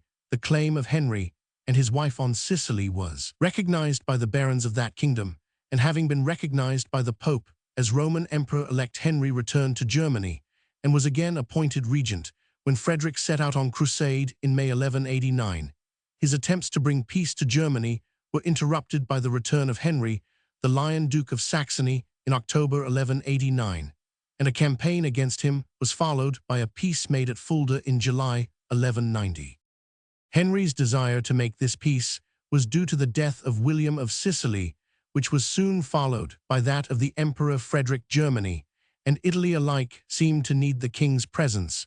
But for him, like all the Hohenstaufen, Italy had the greater charm. And having obtained a promise of his coronation from Pope Clement Roman III, he crossed the Alps in the winter of 1190. He purchased the support of the cities of northern Italy. But on reaching Rome, he found Clement was dead, and his successor Celestine Roman III. Disinclined to carry out the engagement of his predecessor, the strength of the German army, and a treaty made between the king and the Romans induced him, however, to crown Henry as emperor on the 14th of April 1190. The aid of the Romans had been purchased by the king's promise to place in their possession the city of Tusculum, which they had attacked in vain for 3 years after the ceremony. The emperor fulfilled this contract when the city was destroyed, and many of the inhabitants massacred. Meanwhile, a party in Sicily had chosen Tancred, an illegitimate son of Roger, son of King Roger Roman II, as their king, and he had already won considerable authority and was favored by the Pope. Leaving Rome, Henry met with no resistance until he reached Naples, which he was unable to take, as the ravages of fever and threatening news from Germany, where his death was reported, compelled him to raise the siege. In December 1191, he returned to Germany. Disorder was general, and a variety of reasons induced both the Welfs and their earlier opponents to join in a general league against the emperor. Vacancies in various bishoprics added to the confusion, and Henry's enemies gained in numbers and strength when it was suspected that he was implicated in the murder of Albert, Bishop of Liege. Henry acted energetically in fighting this formidable combination, but his salvation came from the captivity of Richard Roman I, King of England, and the skill with which he used this event to make peace with his foes. And when Henry the Lion came to terms in March 1194, order was restored to Germany. In the following May, Henry made his second expedition to Italy, where Pope Celestine had definitely espoused the cause of Tancred. The ransom received from Richard enabled him to equip a large army, and aided by a fleet fitted out by Genoa and Pisa, he soon secured a complete mastery over the Italian mainland. When he reached Sicily, he found Tancred dead, and meeting with very little resistance, he entered Palermo, where he was crowned king on Christmas Day 1194. A stay of a few months' duration enabled Henry to settle the affairs of the kingdom, and leaving his wife Constance as regent and appointing many Germans to positions of influence, he returned to Germany in June 1195. Having established his position in Germany and Italy, Henry began to cherish ideas of universal empire. Richard of England had already owned his supremacy, and declaring he would compel the King of France to do the same, Henry sought to stir up strife between France and England. Nor did the Spanish kingdoms escape his notice. Tunis and Tripoli were claimed, and when the Eastern Emperor Isaac Angelus asked his help, he demanded in return the cession of the Balkan Peninsula. The kings of Cyprus and Armenia asked for investiture at his hands, and in general Henry, in the words of a Byzantine chronicler, put forward his demands as the Lord of all lords, the King of all kings. To complete this scheme, 2 steps were necessary: a reconciliation with the Pope, and the recognition of his young son Frederick as his successor in the empire. The first was easily accomplished. The second was more difficult. After attempting to suppress the renewed disorder in Germany, Henry met the princes at Worms in December 1195, and put his proposal before them. In spite of promises, they disliked the suggestion as tending to draw them into Sicilian troubles, and avoided the emperor's displeasure by postponing their answer by threats or negotiations. However, Henry won the consent of about 50 princes. But though the Diet, which met at Würzburg in April 1196, agreed to the scheme, the vigorous opposition of Adolf, Archbishop of Cologne, and others rendered it inoperative. In June 1196, Henry went again to Italy, sought vainly to restore order in the north, and tried to persuade the Pope to crown his son, who had been chosen king of the Romans at Frankfurt. Celestine, who had many causes of complaint against the emperor, and his vassals refused. The emperor then went to the south, where the oppression of his German officials had caused an insurrection, which was put down with terrible cruelty at Messina. On the 28th of September 1197, Henry died from a cold caught whilst hunting, and was buried at Palermo.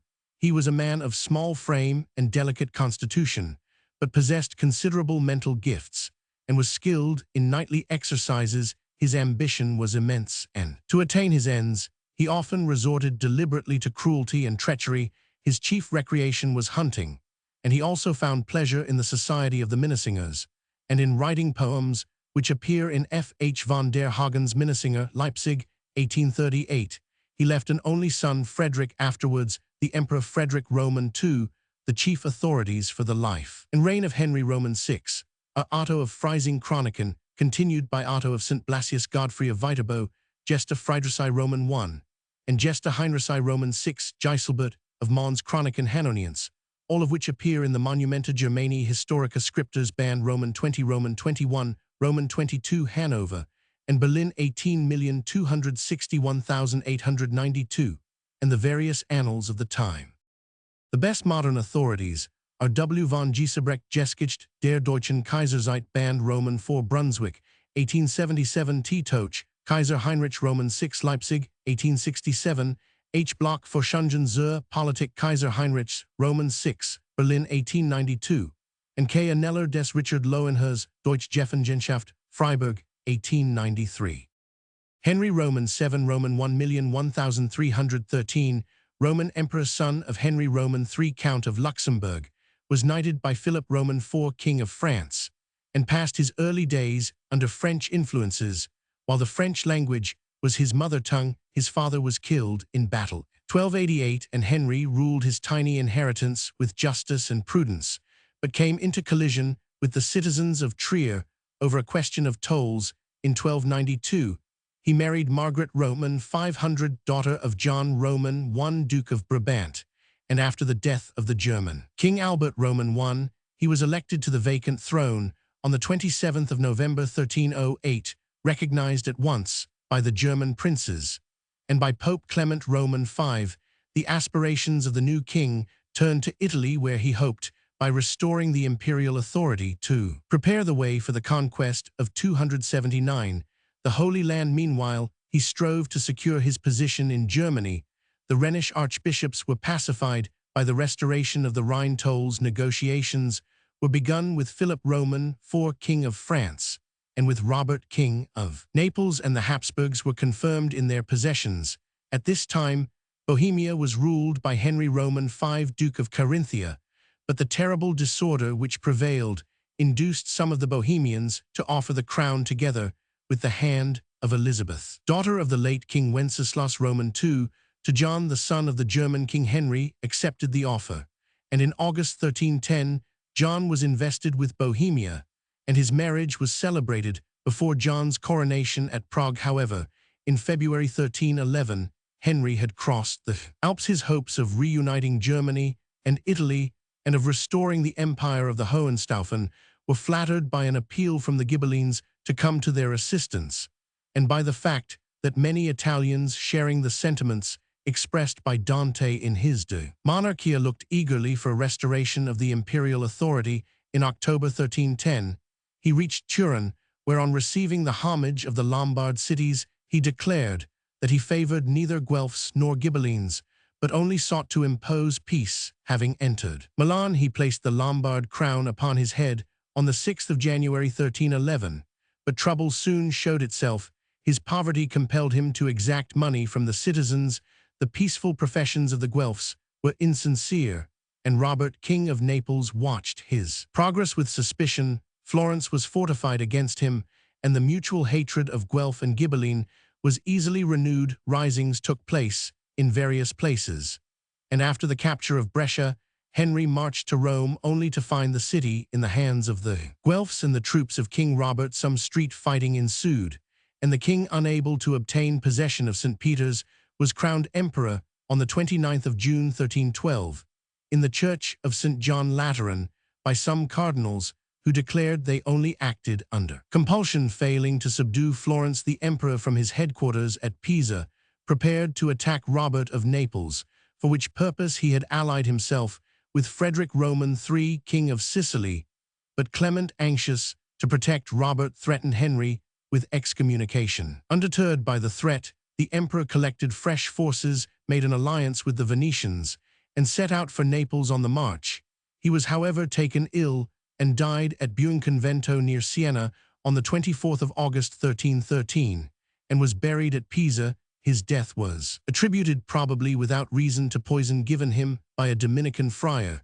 In the sacramental wine, Henry is described by his contemporary Albertino Massato in the Historia Augusta as a handsome man of well-proportioned figure, with reddish hair and arched eyebrows. But disfigured by a squint, he adds, among other details, that he was slow and laconic in his speech, magnanimous and devout, but impatient of any compacts with his subjects, loathing the mention of the Guelph and Ghibelline factions, and insisting on the absolute authority of the empire over all. Cuncta absoluto complectans imperio. He was, however, a lover of justice, and as a knight both bold and skillful, he was hailed by Dante as the deliverer of Italy, and in the Paradiso, the poet reserved for him a place marked by a crown.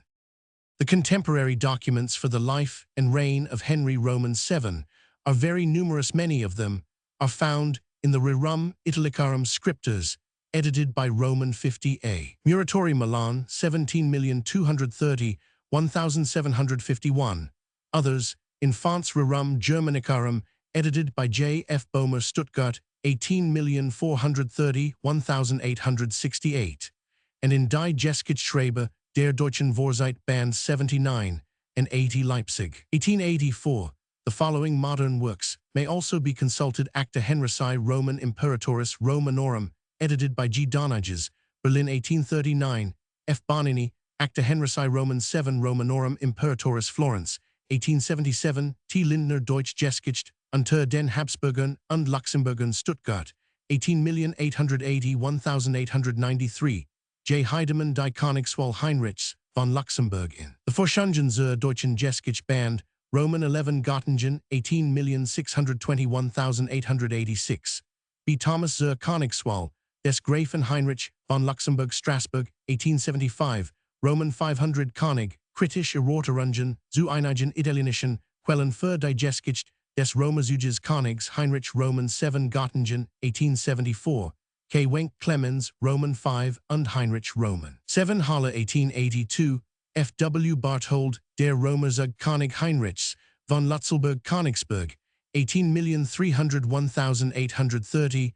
1. R. Pohlmann, der Römerzug König Heinrichs, Roman 7 und die Politik der Curie Nuremberg, 1875. W. Donages, Kritik der Quellen für die Geschichte Heinrichs, Roman 7 des Luxemburgers, Berlin, 1841.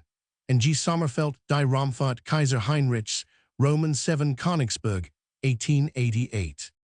Henry Roman 712,111,242, German king, son of the Emperor Frederick Roman II, and his first wife Constance, daughter of Alfonso Roman II, king of Aragon, was crowned king of Sicily in 1212, and made Duke of Swabia in 1216. Pope Innocent Roman III had favored his coronation as king of Sicily in the hope that the union of this island with the empire would be dissolved, and had obtained a promise from Frederick to this effect.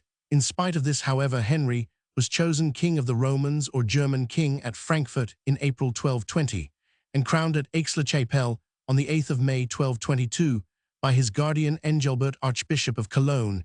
He appears to have spent most of his youth in Germany, and on the 18th of November 1225 was married at Nuremberg to Margaret Roman 500, daughter of Leopold Roman VI, Duke of Austria. Henry's marriage was the occasion of some difference of opinion, as Engelbert wished him to marry an English princess, and the name of a Bohemian princess was also mentioned in this connection. But Frederick insisted upon the union with Margaret. The murder of Engelbert in 1225 was followed by an increase of disorder in Germany, in which Henry soon began to participate, and in 1227 he took part in a quarrel which had arisen on the death of Henry Roman V, the childless Count Palatine of the Rhine. About this time, the relations between Frederick and his son began to be somewhat strained. The emperor had favored the Austrian marriage because Margaret's brother Duke Frederick Roman II was childless, but Henry took up a hostile attitude towards his brother-in-law and wished to put away his wife and marry Agnes, daughter of Wenceslaus Roman I, king of Bohemia. Other causes of trouble probably existed, for in 1230, 1. Henry not only refused to appear at the Diet at Ravenna, but opposed the privileges granted by Frederick to the princes at Worms in 1232, however. He submitted to his father, promising to adopt the emperor's policy and to obey his commands. He did not long keep his word, and was soon engaged in thwarting Frederick's wishes in several directions, until in 1233 he took the decisive step of issuing a manifesto to the princes, and the following year raised the standard of revolt at Boppard. He obtained very little support. In Germany, however, while the suspicion that he favored heresy deprived him of encouragement from the Pope, on the other hand, he succeeded in forming an alliance with the Lombards in December 1234, but his few supporters fell away when the emperor reached Germany in 1235, and after a vain attack on Worms, Henry submitted and was kept for some time as a prisoner in Germany, though his formal deposition as German king was not considered necessary, as he had broken the oath taken in 1232. He was soon removed to San Felice in Apulia, and afterwards to Martorano in Calabria, where he died probably by his own hand on the 12th of February 1242, and was buried at Cosenza. He left two sons, Frederick and Henry, both of whom died in Italy about 1251. C.J. Roden der Sturs Heinrichs, Roman 7 Göttingen, 1883, F.W. Skurramacher, Die letzten Hohenstaufen Göttingen, 1871, and E. Winkelmann Kaiser, Friedrich Roman 2 Leipzig, 1889. Henry Rasp, Roman 1,001,247, German king and Landgrave of Thuringia, was the second surviving son of Hermann Roman 1 Landgrave of Thuringia and Sophia, daughter of Otto Roman 1 Duke of Bavaria, when his brother, the Landgrave Louis Roman 4, died in Italy in September 1227. Henry seized the government of Thuringia and expelled his brother's widow, St. Elizabeth of Hungary, and her son Hermann. With some trouble, Henry made good his position, although his nephew Hermann Roman II was nominally the Landgrave and was declared of age in 1237. Henry, who governed with a zealous regard for his own interests, remained loyal to the Emperor Frederick Roman II during his quarrel with the Lombards and the revolt of his son Henry in 1236. He accompanied the emperor on a campaign against Frederick Roman II, Duke of Austria, and took part in the election of his son Conrad as German king at Vienna in 1237.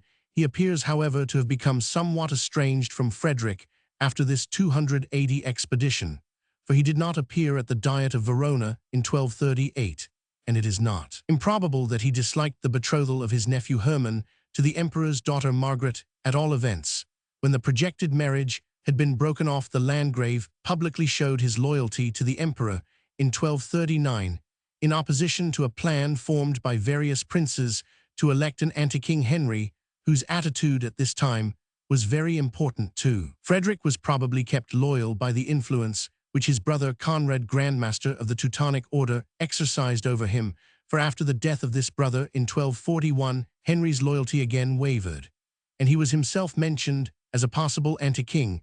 Frederick's visit to Germany in 1242 was successful in preventing this step for a time, and in May of that year, the Landgrave was appointed administrator of Germany for King Conrad, and by the death of his nephew in this year, he became the nominal as well as the actual ruler of Thuringia.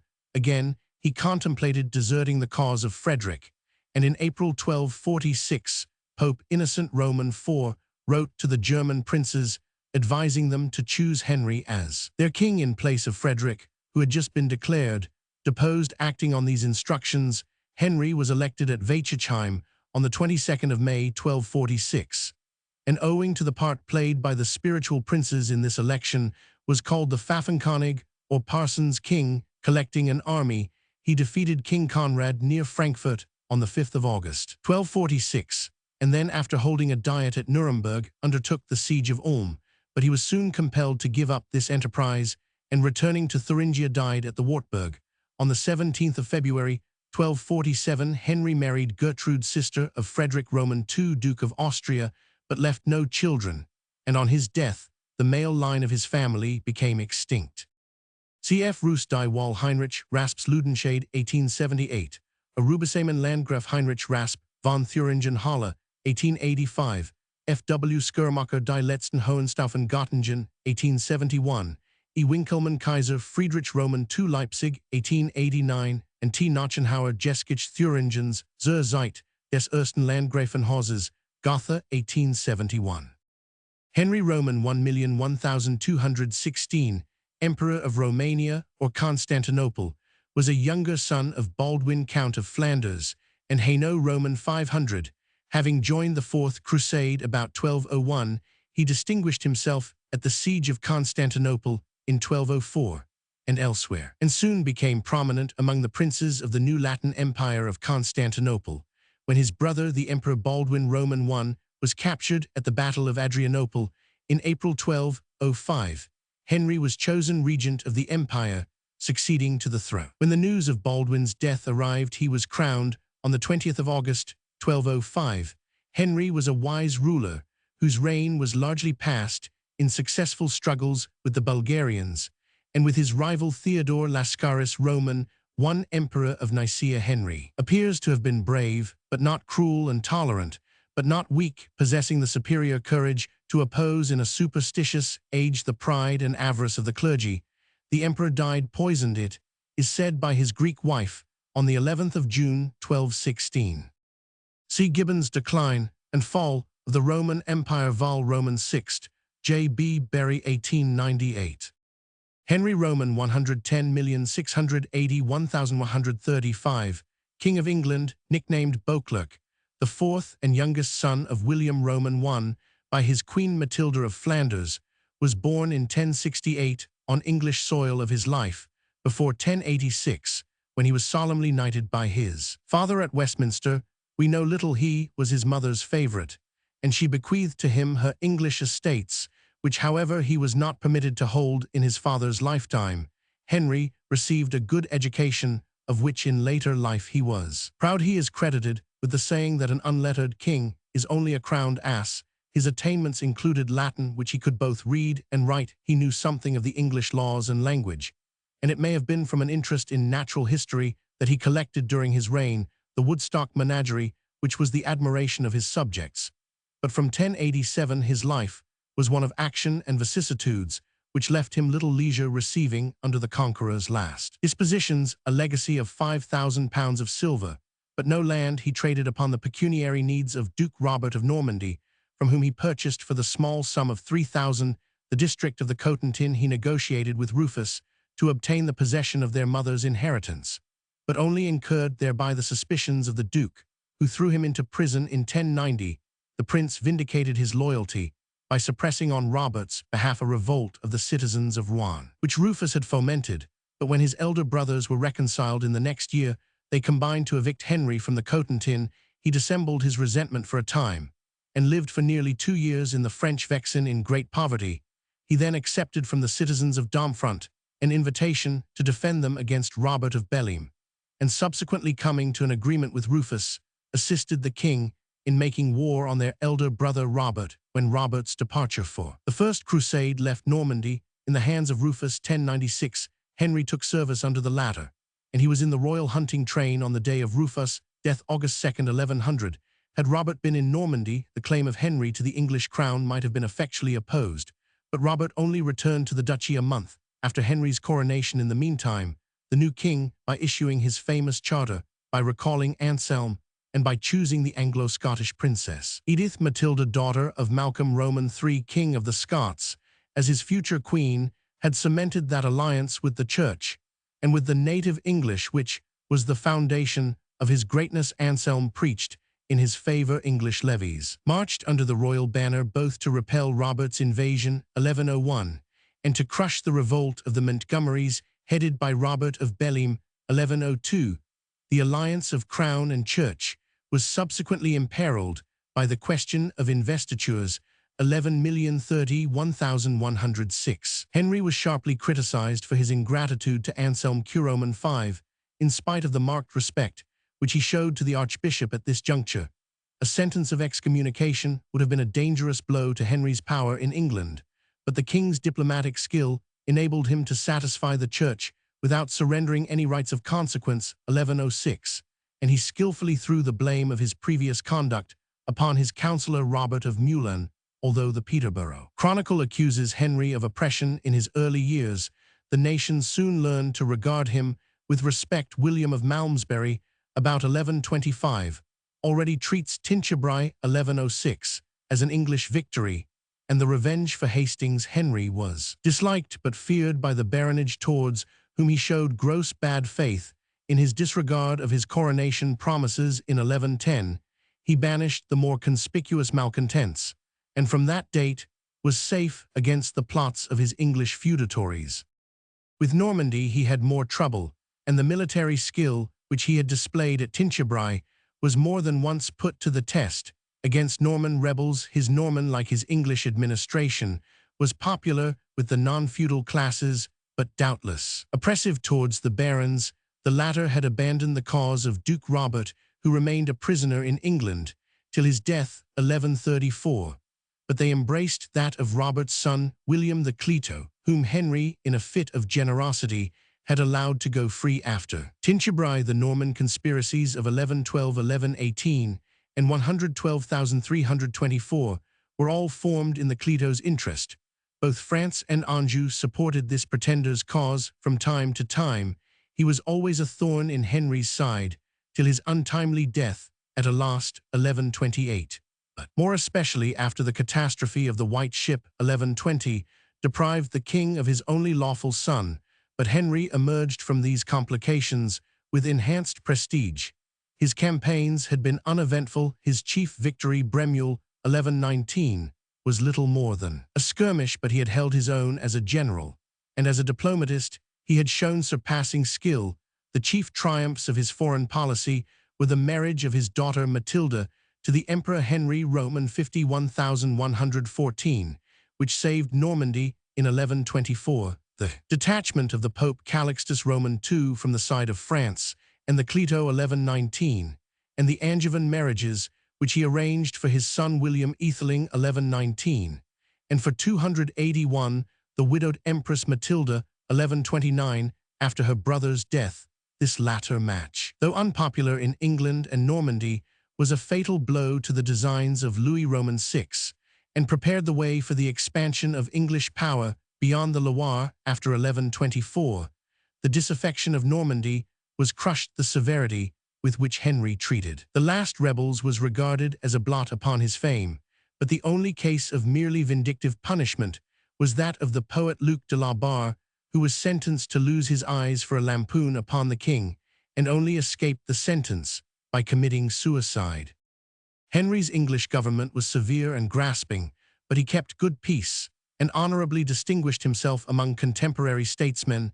In an age when administrative reform was in the air, he spent more time in Normandy than in England, but he showed admirable judgment in his choice of subordinates. Robert of Meulan, who died in 1118, and Roger of Salisbury, who survived his master, were statesmen of no common order, and Henry was free from the mania of attending in person to every detail, which was the besetting sin of medieval sovereigns. As a legislator, Henry was conservative. He issued few ordinances. The unofficial compilation known as the Legs Henrici shows that, like the Conqueror, he made it his ideal to maintain the law of Edward. His itinerant justices were not altogether a novelty in England or Normandy. It is characteristic of the man that the exchequer should be the chief institution created in his reign. The eulogies of the last Peterborough Chronicle on his government were written after the anarchy of Stephen's reign had invested his predecessor's good peace with the glamour of a golden age. Henry was respected and not tyrannous. He showed a lofty indifference to criticism, such as that of Eadmer in the Historia Novorum, which was published early in the reign. He showed on some occasions great deference to the opinions of the magnates, but dark stories, some certainly unfounded, were told of his prison houses. Men thought him more cruel and more despotic than he actually was. Henry was twice married. After the death of his first wife, Matilda, 10,801,118, he took to wife Adelaide, daughter of Godfrey, Count of Louvain, 1121, in the hope of male issue, but the marriage proved childless, and the Empress Matilda was designated as her father's successor, the English baronage being compelled to do her homage both in 1126 and again after the Angevin marriage in 1131. He had many illegitimate sons and daughters by various mistresses of these bastards. The most important is Robert, Earl of Gloucester, upon whom fell the main burden of defending Matilda's title against Stephen. Henry died near Gisors on the 1st of December 1135, in the 36th year of his reign, and was buried in the Abbey of Reading, which he himself had founded. Original authorities: the Peterborough Chronicle, ed. Plummer, Oxford, 18,821,889, Florence of Worcester, and his first continuator, ed. B. Thorpe, 18,480,1849, Edmer Historia, Novorum ed. Rule Rolls Series, 1884, William of Malmesbury, Gesta Regum and Historia. Novella ed. Stubbs Rolls Series, 18,871,889, Henry of Huntingdon Historia, Anglorum ed. Arnold Rolls Series, 1879, Simeon of Durham ed. Arnold Rolls Series, 18,821,885, Orderic Vitalis Historia Ecclesiastica, ed. Le Provost Paris, 18,381,855, Robert of Torigny. Chronica ed. Howlett Rolls Series, 1889, and Continuatio Wilhelmi Gematicensis, ed. Duchesne Hist. Normanorum Scriptors, pp. 215,317, Paris, 1619. See also the Pipe Roll of 31H Roman 1 Hunter Record Commission, 1833, the documents in W. Stubbs Select. Chapters Oxford, 1895, the legs Henresci in Liebermann's Gesetze der Angelsachsen Halle, 1898 Roman 100, and the same author's monograph legs Henresci Halle, 1901, the treatise Roman 100, in the Record Commission edition of Thomas Reimer's Fodera Vol Roman 11,816. Modern authorities: A Freeman History of the Norman Conquest, Vol Roman 5, J. Roman 1000, Lappenberg History of England, under the Norman Kings, T.R. Thorpe, Oxford, 1857, Kate Norgate, England, under the Angevin Kings, Vol Roman 11,887, Sir James Ramsay Foundations of England, Vol Roman 2, W. Stubbs Constitutional History, Vol Roman 1, H. W. Roman 100, Davis, England, under the Normans and Angevins, Hunt and Poole, Political History of England, Vol Roman 2, H. W. Roman 100, Roman 500. Henry Roman 200, 11,330,1189, King of England, son of Geoffrey Plantagenet, Count of Anjou, by Matilda, daughter of Henry Roman I, was born at Le Mans on the 25th of March 1133. He was brought to England during his mother's conflict with Stephen 1142, and was placed under the charge of a tutor at Bristol. He returned to Normandy in 1146. He next appeared on English soil in 11,491, when he came to court the help of Scotland and the English baronage against King Stephen. The second visit was of short duration. In 1150, he was invested with Normandy by his father, whose death in the next year made him also Count of Anjou. 1152, by a marriage with Elena of Aquitaine, the divorced wife of the French King Louis Roman VII, he acquired Poitou-Guienne and Gascony, but in doing so incurred the ill will of his suzerain, from which he suffered not a little in the future. Lastly, in 1153, he was able, through the aid of the Church, his mother's partisans, to extort from Stephen the recognition of his claim to the English succession, and this claim was asserted without opposition immediately after Stephen's death, 25th of October 1154. Matilda retired into seclusion, although she possessed, until her death, 1167, great influence with her son. The first years of the reign were largely spent in restoring the public peace and recovering for the crown the lands and prerogatives which Stephen had bartered away amongst the older partisans of the Angevin house. The most influential were Archbishop Theobald, whose goodwill guaranteed to Henry the support of the Church, and Nigel, Bishop of Ely, who presided at the Exchequer. Thomas Becket, Archdeacon of Canterbury, a younger statesman whom Theobald had discovered and promoted, soon became all-powerful. Becket lent himself entirely to his master's ambitions, which at this time centered round schemes of territorial aggrandizement. In 1155, Henry asked and obtained from Adrian Roman IV a license to invade Ireland, which the king contemplated bestowing upon his brother William of Anjou. This plan was dropped, but Malcolm of Scotland was forced to restore the northern counties, which had been ceded to David. North Wales was invaded in 1157, and in 1159 Henry made an attempt, which was foiled by the intervention of Louis Roman VII, to assert his wife's claims upon Toulouse. After vainly invoking the aid of the Emperor Frederick Roman I, the young king came to terms with Louis 1160, whose daughter was betrothed to Henry's namesake, and ere the peace proved unstable, and there was desultory skirmishing in 1161.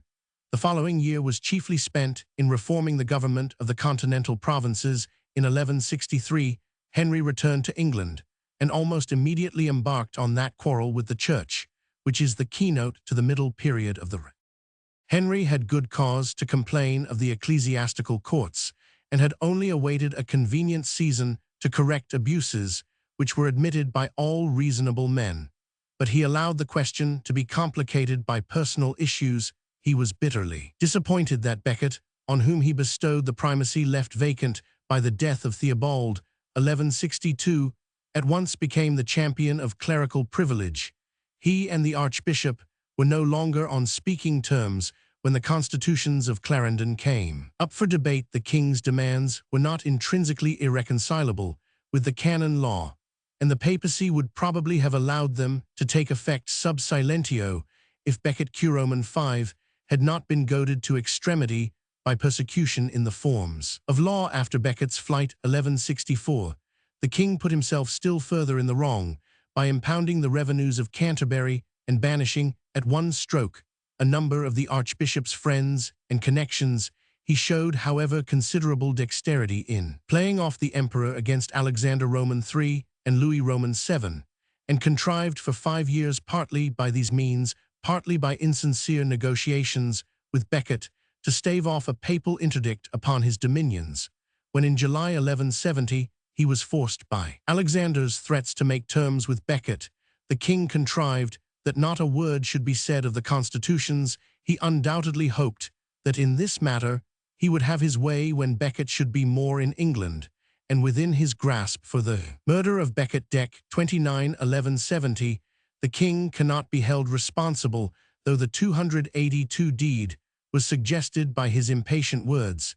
It was a misfortune to the royal cause, and Henry was compelled to purchase the papal absolution by a complete surrender on the question of criminus clerks. 1172, when he heard of the murder, he was panic-stricken, and his expedition to Ireland, 1171, although so momentous for the future, was originally a mere pretext for placing himself beyond the reach of Alexander's censures. Becket's fate, though it supplied an excuse, was certainly not the real cause of the troubles with his sons, which disturbed the king's later years, 11,730,1189. But Henry's misfortunes were largely of his own making. Queen Eleanor, whom he alienated by his faithlessness, stirred up her sons to rebellion, and they had grievances enough to be easily persuaded. Henry was an affectionate, but a suspicious and close-handed father. The titles which he bestowed on them carried little power, and served chiefly to denote the shares of the paternal inheritance, which were to be theirs after his death. The excessive favor which he showed to John, his youngest born, was another cause of heartburning, and Louis, the Old Enemy, did his utmost to foment all discords. It must, however, be remembered in Henry's favor that the supporters of the princes, both in England and in the foreign provinces, were animated by resentment against the soundest features of the king's administration, and that in the rebellion of 1173 he received from the English Commons such hearty support that any further attempt to raise a rebellion in England was considered hopeless. Henry, like his grandfather, gained in popularity with every year of his reign. In 1183, the death of Prince Henry, the heir apparent, while engaged in a war against his brother Richard, and their father secured a short interval of peace. But in 1184, Geoffrey of Brittany and John combined with their father's leave to make war upon Richard, now the heir apparent, after Geoffrey's death, 1186.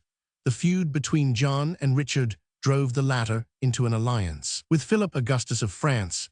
The ill success of the old king in this war aggravated the disease from which he was suffering, and his heart was broken by the discovery that John, for whose sake he had alienated Richard, was in secret league with the victorious allies. Henry died at Chinon on the 6th of July, 1189, and was buried at Fontevraud by Elena of Aquitaine. The king had 5 sons and 3 daughters. His eldest son William died young. His other sons, Henry, Richard, Geoffrey, and John, are all mentioned above. His daughters were Matilda, 11,561,189, who became the wife of Henry, the Lion Duke of Saxony. Elena, 11,621,214, who married Alfonso Roman III, King of Castile, and Joanna, who after the death of William of Sicily in 1189, became the wife of Raymond Roman VI, Count of Toulouse, having previously accompanied her brother Richard to Palestine. He had also 3 illegitimate sons, Geoffrey, Archbishop of York Morgan, and William, Longsword, Earl of Salisbury. Henry's power impressed the imagination of his contemporaries, who credited him with aiming at the conquest of France and the acquisition of the imperial title, but his ambitions of conquest were comparatively moderate. In his later years, he attempted to secure Maurienne and Savoy for John by a marriage alliance, for which a treaty was signed in 1173, but the project failed through the death of the intended bride, nor did the marriage of his third daughter, the Princess Joanna, 11,651,199, with William Roman II, King of Sicily, 1177, lead to English intervention in Italian politics. Henry once declined an offer of the empire made by the opponents of Frederick Barbarossa, and he steadily supported the young Philip Augustus against the intrigues of French feudatories. The conquest of Ireland was carried out independently of his assistance, and perhaps against his wishes. He asserted his suzerainty over Scotland by the Treaty of Falaise, 1175, but not so stringently as to provoke Scottish hostility. This moderation was partly due to the embarrassments produced by the ecclesiastical question and the rebellions of the princes, but Henry, despite a violent and capricious temper, had a strong taste for the work of a legislator and administrator. He devoted infinite pains and thought to the reform of government, both in England and Normandy. The legislation of his reign was probably in great part of his own contriving. His supervision of the law courts was close and jealous. He transacted a great amount of judicial business in his own person, even after he had formed a high court of justice, which might sit without his personal presence. To these activities he devoted his scanty intervals of leisure. His government was stern. He overrode the privileges of the baronage without regard to precedent. He persisted in keeping large districts under the arbitrary and vexatious jurisdiction of the forest courts, but it is the general opinion of historians that he had a high sense of his responsibilities and a strong love of justice. Despite the looseness of his personal morals, he commanded the affection and respect of Gilbert Folliot and Hugh of Lincoln, the most upright of the English bishops. Original authorities. Henry's laws are printed in W. Stubbs' Select Charters, Oxford, 1895. The chief chroniclers of his reign are William of Newburgh, Ralph de Daistow, the so-called Benedict of Peterborough, Roger of Hoveden, Robert de Torigny, or de Monte, Jordan Phantasmi, Geraldus Cambrensis, Gervase of Canterbury, all printed in the Rolls series. The biographies and letters contained in the 7 vols of materials for the history of Thomas Becket, ed. J. Roman 100, Robertson Rolls series, 18,751,885, are valuable for the early and middle part of the reign for Irish affairs. The Song of Dermot, ed. Orpin, Oxford, 1892, for the rebellions of the princes. The Metrical Histoire de Guillaume Le Merchel, ed. Paul Mayer, 3 vols, Paris, 1891, Roman 100, are of importance. Henry's legal and administrative reforms are illustrated by the Tractatus de Legibus, attributed to Ranulph Glanville, his chief justiciar, ed. G. Phillips, Berlin, 1828, by the Dialogus de Scaccario of Richard Fitz Nigel, Oxford, 1902, the Pipe Rolls printed by J. Hunter for the Record Commission, 1844, and by the Pipe Roll Society, London, 1884. Roman 100 supply valuable details. The works of John of Salisbury, ed. Giles, 1848, Peter of Blois, ed. Mean, Walter Map, Camden Society, 1841-1850, and the letters of Gilbert Folliot, ed. J. A. Giles, Oxford, 1845, are useful for the social and church history of the modern authorities are W. Eighton, Itinerary of Henry Roman II, London, 1878, W. Stubbs, Constitutional History Vol. Roman 1, Oxford 1893, Lectures on Medieval and Modern History, Oxford 1886, and Early Plantagenets, London 1876. The same author's introduction to the Rolls editions of Benedict Gervase Daistow, Hoveden, Mrs. J. R. Green, Henry Roman 2, London 1888. Miss K. Norgate, England, under the Angevin Kings, 2 vols, London 1887. Sir J. H. Ramsays, The Angevin Empire, London 1893. H. W. Roman 100, Davis, England under the Normans and Angevins, London 1905. Sir F. Pollock and F. W. Maitland, History of English Law, 2 vols, Cambridge 1898. And F. Hardegen, Imperialpolitik König Heinrichs, Roman 2, von England, Heidelberg 1905. H. W. Roman 100, Roman 500. 1 for a supposed visit in 1147. C. J. H. Round, in English Historical Review, Roman 5. Henry Roman 312,071,272, King of England, was the eldest son of King John by Isabella of Angoulême, born on the 1st of October 1207. The prince was but 9 years old at the time of his father's death, the greater part of eastern England being in the hands of the French pretender Prince Louis, afterwards King Louis Roman VIII, and the rebel barons. Henry was crowned by his supporters. At Gloucester, the western capital, John had committed his son to the protection of the Holy See, and a share in the government was accordingly allowed to the papal legates Gualo and Pandulf, both during the Civil War, and for some time afterwards, but the title of regent was given by the loyal barons to William Marshal, the aged Earl of Pembroke, and Peter des Roches, the Poitevin Bishop of Winchester, received the charge of the king's person. The cause of the young Henry was fully vindicated by the close of the year 1217. Defeated both by land and sea, the French prince renounced his pretensions and evacuated England, leaving the regency to deal with the more difficult questions raised by the lawless insolence of the royal partisans. Henry remained a passive spectator of the measures by which William Marshal, Roman 500, and his successor, the justiciar Hubert de Burgh, asserted the royal prerogative against native barons and foreign mercenaries. In 1223, Honorius Roman III declared the king of age, but this was a mere formality intended to justify the resumption of the royal castles and domains which had passed into private hands during the commotions of the Civil War.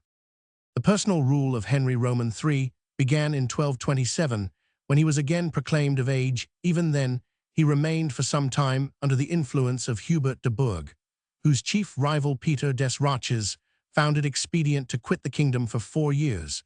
But Henry was ambitious to recover the continental 283 possessions which his father had lost. Against the wishes of the justiciar, he planned and carried out an expedition to the west of France. 1230. When it failed, he laid the blame upon his minister. Other differences arose soon afterwards. Hubert was accused with some reason of enriching himself at the expense of the crown, and of encouraging popular riots against the alien clerks, for whom the papacy was providing at the expense of the English church. He was disgraced in 1232, and power passed for a time into the hands of Peter des Roches, who filled the administration with Poitevins. So began the period of misrule, by which Henry Roman III is chiefly remembered in history. The Poitevins fell in 1234. They were removed at the demand of the barons, and the primate Edmund Rich, who held them responsible for the tragic fate of the rebellious Richard Marshal. The king replaced them with a new clique of servile and rapacious favorites, disregarding the wishes of the Great Council, and excluding all the more important of the barons and bishops from office. He acted as his own chief minister, and never condescended to justify his policy, except when he stood in need of subsidies. When these were refused, he extorted aids from the towns, the Jews, or the clergy, the 3 most defenseless interests in the kingdom, always in pecuniary straits. Through his extravagance, he pursued a foreign policy which would have been expensive under the most careful management. He hoped not only to regain the French possessions, but to establish members of his own family as sovereigns in Italy and the empire. These plans were artfully fostered by the Savoyard kinsman of Eleanor, daughter of Raymond Berenger, Count of Provence, whom he married at Canterbury in January 1236, and by his half-brothers, the sons of Queen Isabella and Hugo, Count of La Marque. These favorites, not content with pushing their fortunes in the English court, encouraged the king in the wildest designs. In 1242, he led an expedition to Gascony which terminated disastrously with the defeat of Taillebourg, and hostilities with France were intermittently continued for 17 years. The Savoyards encouraged his natural tendency to support the papacy against the empire at an early date in the period of misrule. He entered into a close alliance with Rome, which resulted in heavy taxation of the clergy and gave great umbrage to the barons. A cardinaligate was sent to England at Henry's request, and during 4 years 12,371,241 administered the English Church in a manner equally profitable to the king and to the Pope. After the recall of the legate Otho, the alliance was less open and less cordial still. The Pope continued to share the spoils of the English clergy with the king, and the king to enforce the demands of Roman tax collectors. Circumstances favored Henry's schemes. Archbishop Edmund Rich was timid and inexperienced. His successor Boniface of Savoy was a kinsman of the Queen Grosseteste. The most eminent of the bishops died in 1253, when he was on the point of becoming a popular hero among the lay barons. The first place naturally belonged to Richard of Cornwall, who, as the king's brother, was unwilling to take any steps which might impair the royal prerogative, while Simon de Montfort, Earl of Leicester, the ablest man of his order, was regarded with suspicion as a foreigner, and linked to Henry's cause by his marriage with the Princess Elena, although the Great Council repeatedly protested against the king's misrule and extravagance. Their remonstrances came to nothing for want of leaders and a clear-cut policy, but between 1248 and 1252, Henry alienated Montfort from his cause by taking the side of the Gascons, whom the Earl had provoked to rebellion through his rigorous administration of their duchy. A little later, when Montfort was committed to opposition, Henry foolishly accepted from innocent Roman for the crown of Sicily for his second son Edmund Crouchback. 1255 Sicily was to be conquered from the Hohenstaufen at the expense of England, and Henry pledged his credit to the papacy for enormous subsidies, although years of comparative inactivity had already overwhelmed him with debts on the publication of the ill-considered bargain. The baronage at length took vigorous action. They forced upon the king the provisions of Oxford 1258, which placed the government in the hands of a feudal oligarchy. They reduced expenditure, expelled the alien favorites from the kingdom, and insisted upon a final renunciation of the French claims. The king submitted for the moment, but at the first opportunity endeavored to cancel his concessions. He obtained a papal absolution from his promises, and he tricked the opposition into accepting the arbitration of the French King Louis Roman IX, whose verdict was a foregone conclusion. But Henry was incapable of protecting with the strong hand the rights which he had recovered by his double-dealing. Ignominiously defeated by Montfort at Luz 1264, he fell into the position of a cipher. Equally despised by his opponents and supporters, he acquiesced in the Earl's dictatorship, left to his eldest son Edward the difficult task of reorganizing the royal party. Marched with the Montfortians to Evesham, and narrowly escaped sharing the fate of his jailer. After Evesham, he is hardly mentioned by the chroniclers. The compromise with the surviving rebels was arranged by his son in concert with Richard of Cornwall, and the legate Ottobuono. The Statute of Marlborough, 1267, which purchased a lasting peace by judicious concessions, was similarly arranged between Edward and the Earl of Gloucester. Edward was king in all but name for some years before the death of his father, by whom he was alternately suspected and adored. Henry had in him some of the elements of a fine character. His mind was cultivated. He was a discriminating patron of literature, and Westminster Abbey is an abiding memorial of his artistic taste. His personal morality was irreproachable, except that he inherited the Plantagenet taste for crooked courses and dissimulation in political affairs. Even in this respect, the king's reputation has suffered unduly at the hands of Matthew Paris, whose literary skill is only equaled by his malice. The ambitions which Henry cherished, if extravagant, were never sordid. His patriotism, though seldom attested by practical measures, was thoroughly sincere. Some of his worst actions as a politician were due to a sincere, though exaggerated, gratitude for the support which the papacy had given him during his minority. But he had neither the training nor the temper of a statesman. His dreams of autocracy at home and far-reaching dominion abroad were anachronisms in a century of constitutional ideas and national differentiation above all, he earned the contempt of Englishmen and foreigners alike by the instability of his purpose. Matthew Paris said that he had a heart of wax. Dante relegated him to the limbo of ineffectual souls, and later generations have endorsed these scathing judgments. Henry died at Westminster on the 16th of November 1272. His widow Elena took the veil in 1276 and died at Amesbury on the 25th of June 1291.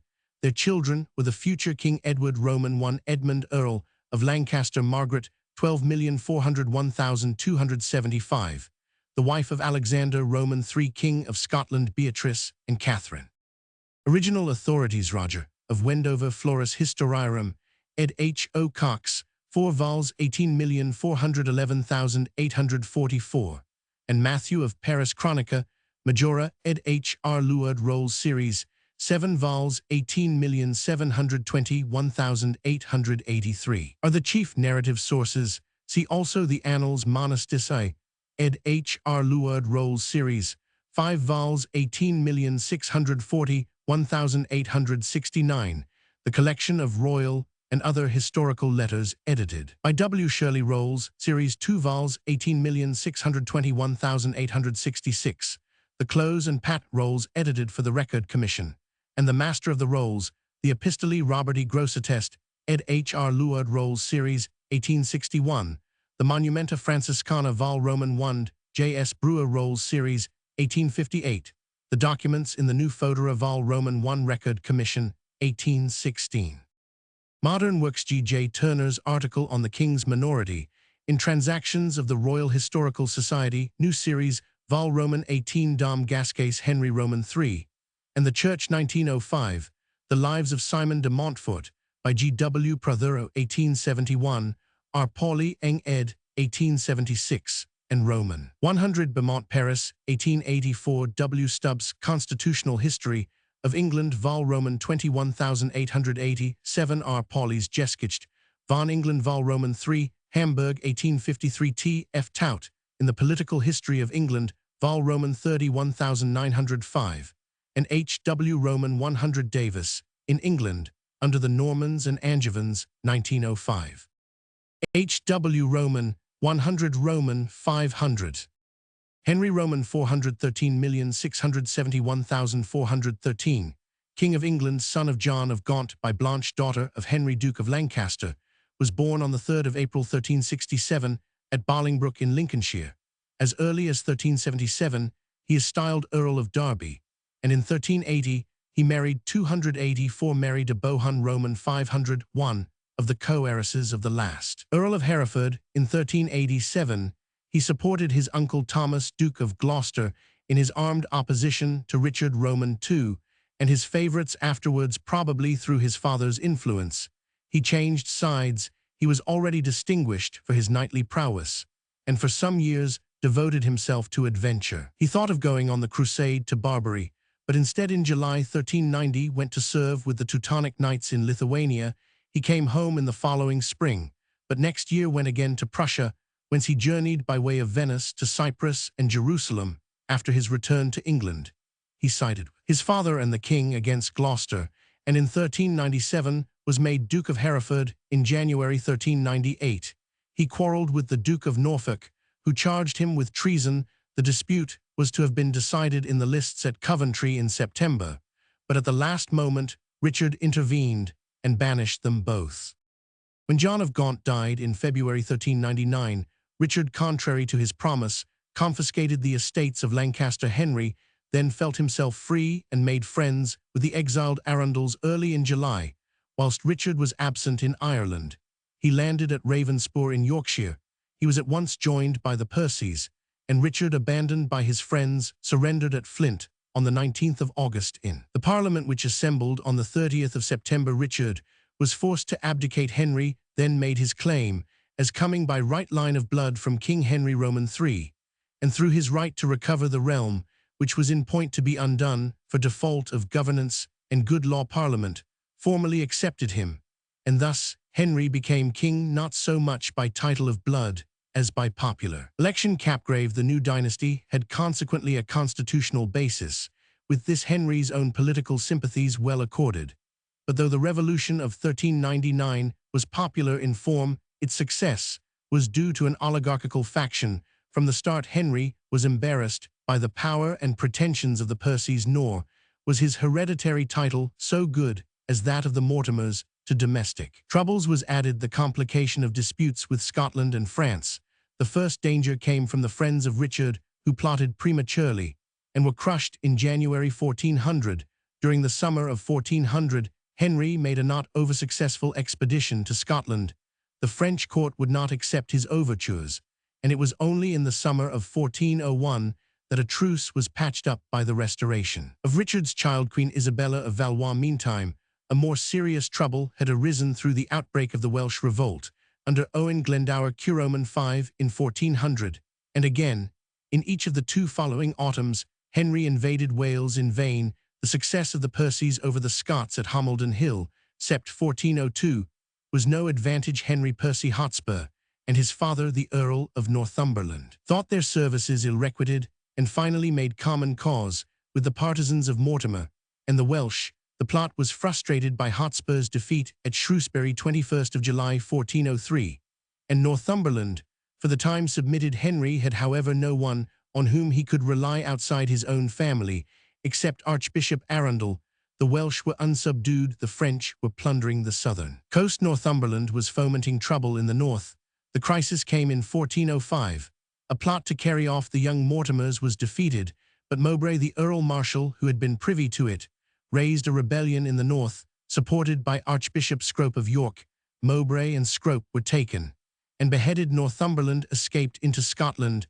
For the execution of the Archbishop, Henry was personally responsible, and he could never free himself from its odium. Popular belief regarded his subsequent illness as a judgment for his impiety. Apart from ill health and unpopularity, Henry had succeeded. Relations with Scotland were secured by the capture of James, the heir to the crown. Northumberland was at last crushed at Bramham Moor, Feb. 1408, and a little later the Welsh revolt was mastered. Henry, stricken with sore disease, was unable to reap the advantage. His necessities had all along enabled the Commons to extort concessions in Parliament, until in 1406 he was forced to nominate a council, and govern by its advice. However, with Archbishop Arundel as his chancellor, Henry still controlled the government. But in January 1410, Arundel had to give way to the king's half-brother Thomas Beaufort and his brother Henry, Bishop of Winchester, were opposed to Arundel and supported by the Prince of Wales. For 2 years, the real government rested with the prince and the council.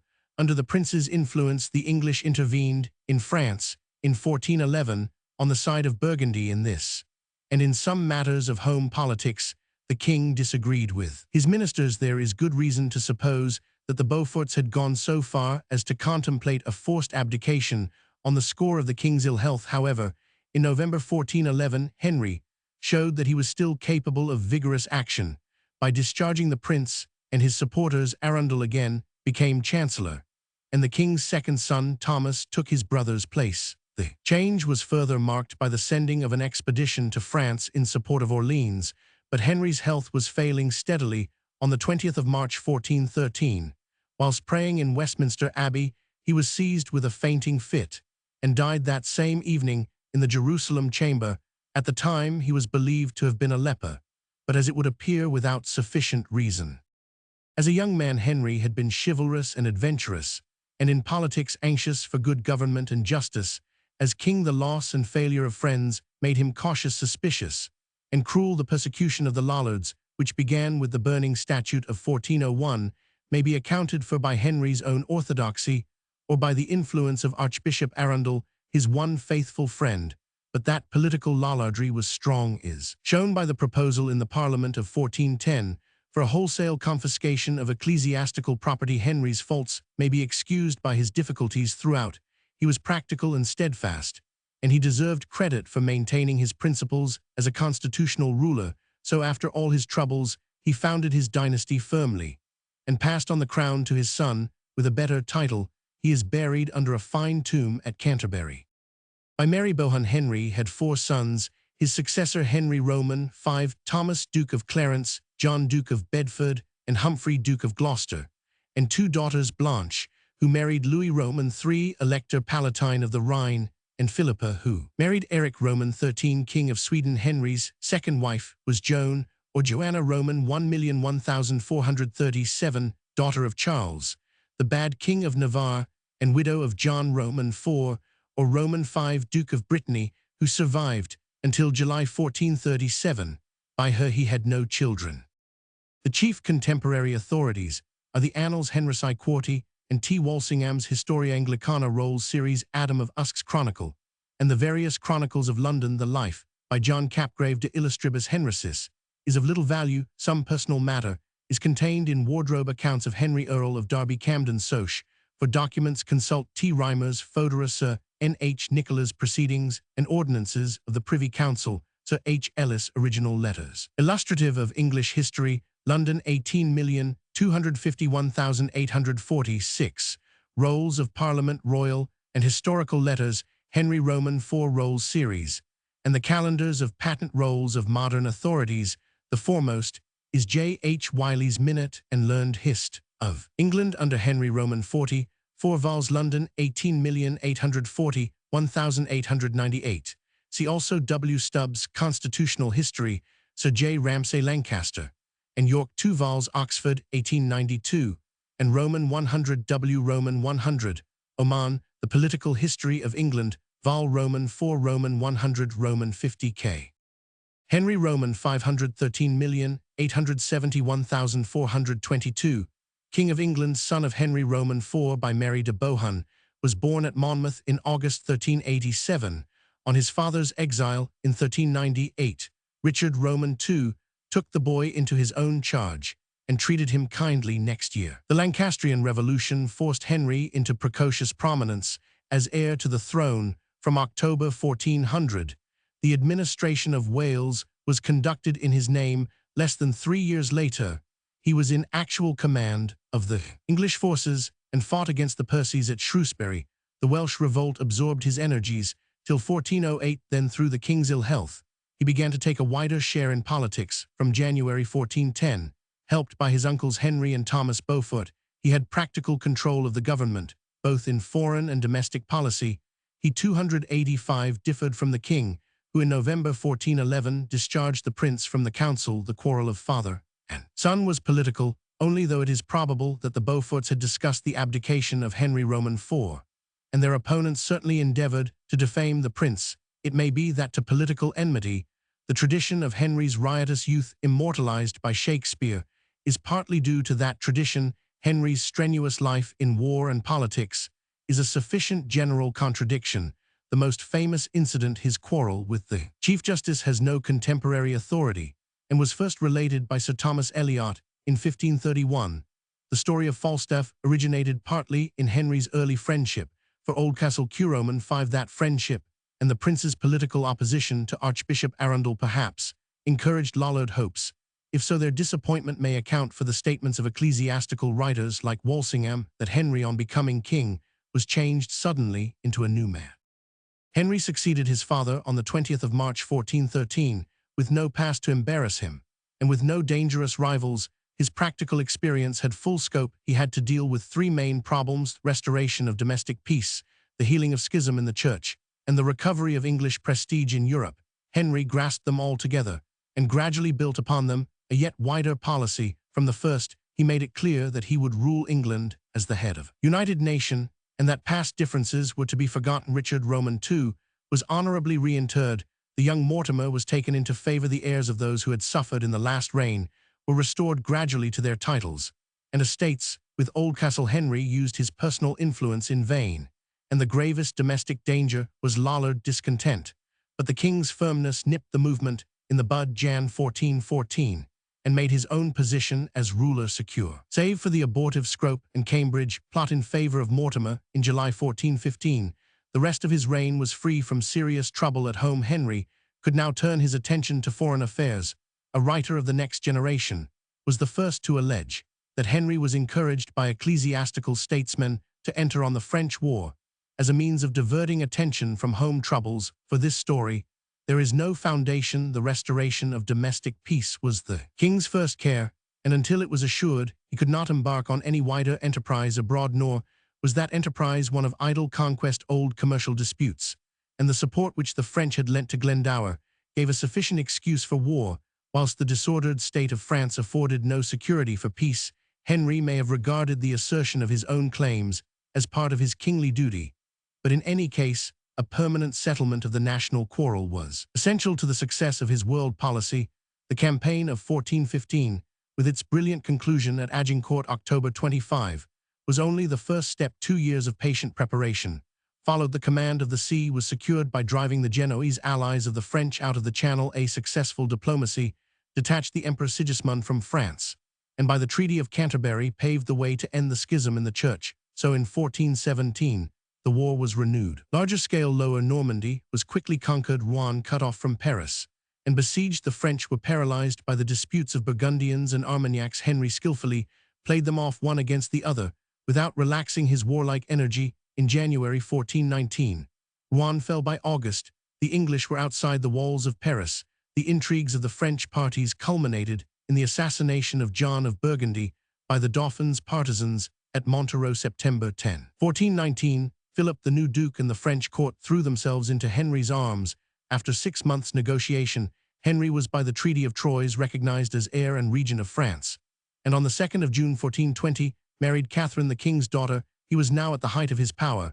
His eventual success in France seemed certain. He shared with Sigismund the credit of having ended the Great Schism by obtaining the election of Pope Martin Roman V. All the states of Western Europe were being brought within the web of his diplomacy. The headship of Christendom was in his grasp, and schemes for a new crusade began to take shape. He actually sent an envoy to collect information in the East, but his plans were cut short by death. A visit to England in 1421 was interrupted by the defeat of Clarence at Barge.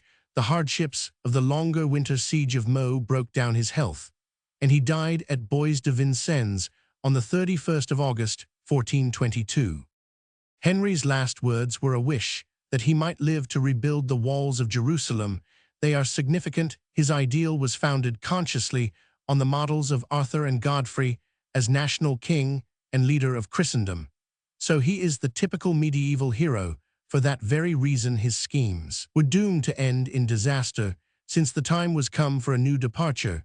Yet he was not reactionary. His policy was constructive, a firm central government, supported by Parliament, church reform on conservative lines, commercial development, and the maintenance of national prestige. His aims in some respects anticipated those of his Tudor successors, but he would have accomplished them on medieval lines as a constitutional ruler.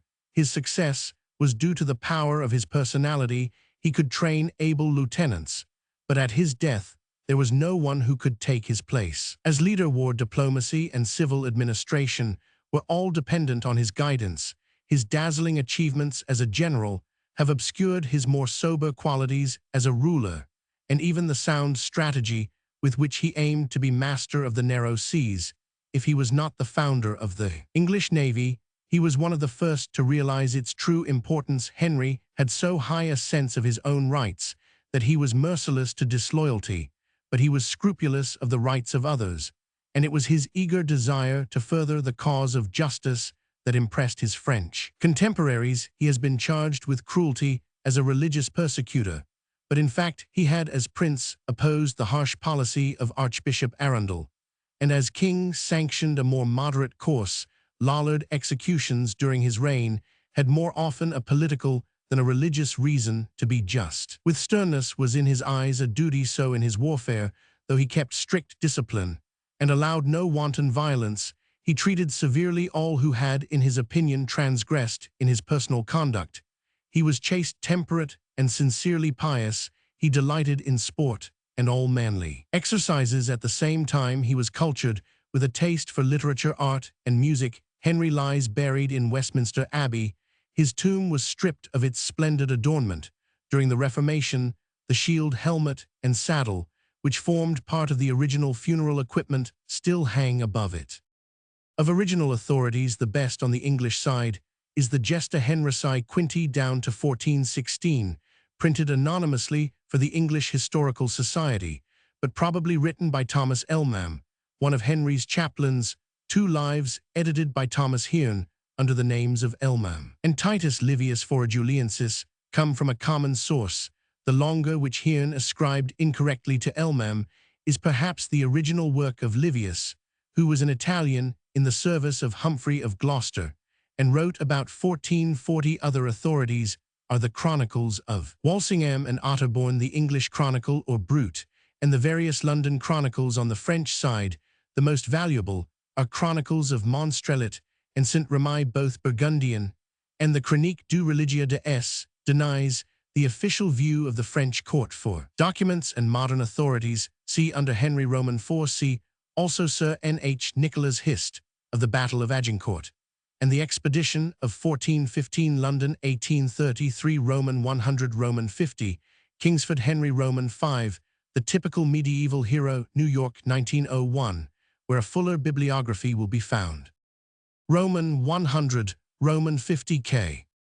Henry Roman 614,211,471, King of England, son of Henry Roman V and Catherine of Valois, was born at Windsor on the 6th of December 1421. He became King of England on the 1st of September 1422, and a few weeks later, on the death of his grandfather, Charles Roman VI, was proclaimed King of France. Also Henry Roman V had directed that Richard Beauchamp, Earl of Warwick, Roman V, should be his son's preceptor. Warwick took up his charge in 1428. He trained his pupil to be a good man and refined gentleman, but he could not teach him kingship.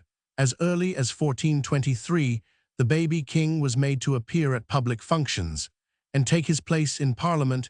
He was knighted by his uncle Bedford at Leicester in May 1426, and on the 6th of November 1429 was crowned at Westminster 286. Early in the next year, he was taken over to France, and after long delay crowned in Paris on the 16th of December 1431. His return to London on the 14th of February 1432 was celebrated with a great pageant devised by Lydgate. During these early years, Bedford ruled France wisely and at first with success, but he could not prevent the mischief which Humphrey of Gloucester, Roman V, caused both at home and abroad. Even in France, the English lost ground steadily after the victory of Joan of Arc before Orleans in 1429. The climax came with the death of Bedford and defection of Philip of Burgundy in 1435. This closed the first phase of Henry's reign. There followed 15 years of vain struggle in France and growing disorder at home. The determining factor in politics was the conduct of the war Cardinal Beaufort, and after him Suffolk sought by working for peace to secure at least Guienne and Normandy. Gloucester courted popularity by opposing them. Throughout with him was Richard of York, who stood next in succession to the crown. Beaufort controlled the council, and it was under his guidance that the king began to take part in the government. Thus it was natural that as Henry grew to manhood, he seconded heartily the peace policy. That policy was wise, but national pride made it unpopular and difficult. Henry himself had not the strength or knowledge to direct it, and was unfortunate in his advisers. The cardinal was old, his nephews John and Edmund Beaufort were incompetent. Suffolk, though a man of noble character, was tactless. Suffolk, however, achieved a great success by negotiating the marriage of Henry to Margaret of Anjou, Roman V, in 1445. Humphrey of Gloucester and Cardinal Beaufort both died early in 1447. Suffolk was now all-powerful in the favor of the king and queen, but his home administration was unpopular, whilst the incapacity of Edmund Beaufort ended. The loss of all Normandy and Guienne. Suffolk's fall in 1450 left Richard of York, the foremost man in England. Henry's reign then entered on its last phase of dynastic struggle. Cad's rebellion suggested first that popular discontent might result in a change of rulers, but York, as heir to the throne, could abide his time. The situation was altered by the mental derangement of the king and the birth of his son in 1453. York, after a struggle, secured the protectorship, and for the next year ruled England. Then Henry was restored to sanity, and the Queen and Edmund Beaufort, now Duke of Somerset, to power. Open war followed with the defeat and death of Somerset at St. Albans on the 22nd of May 1455.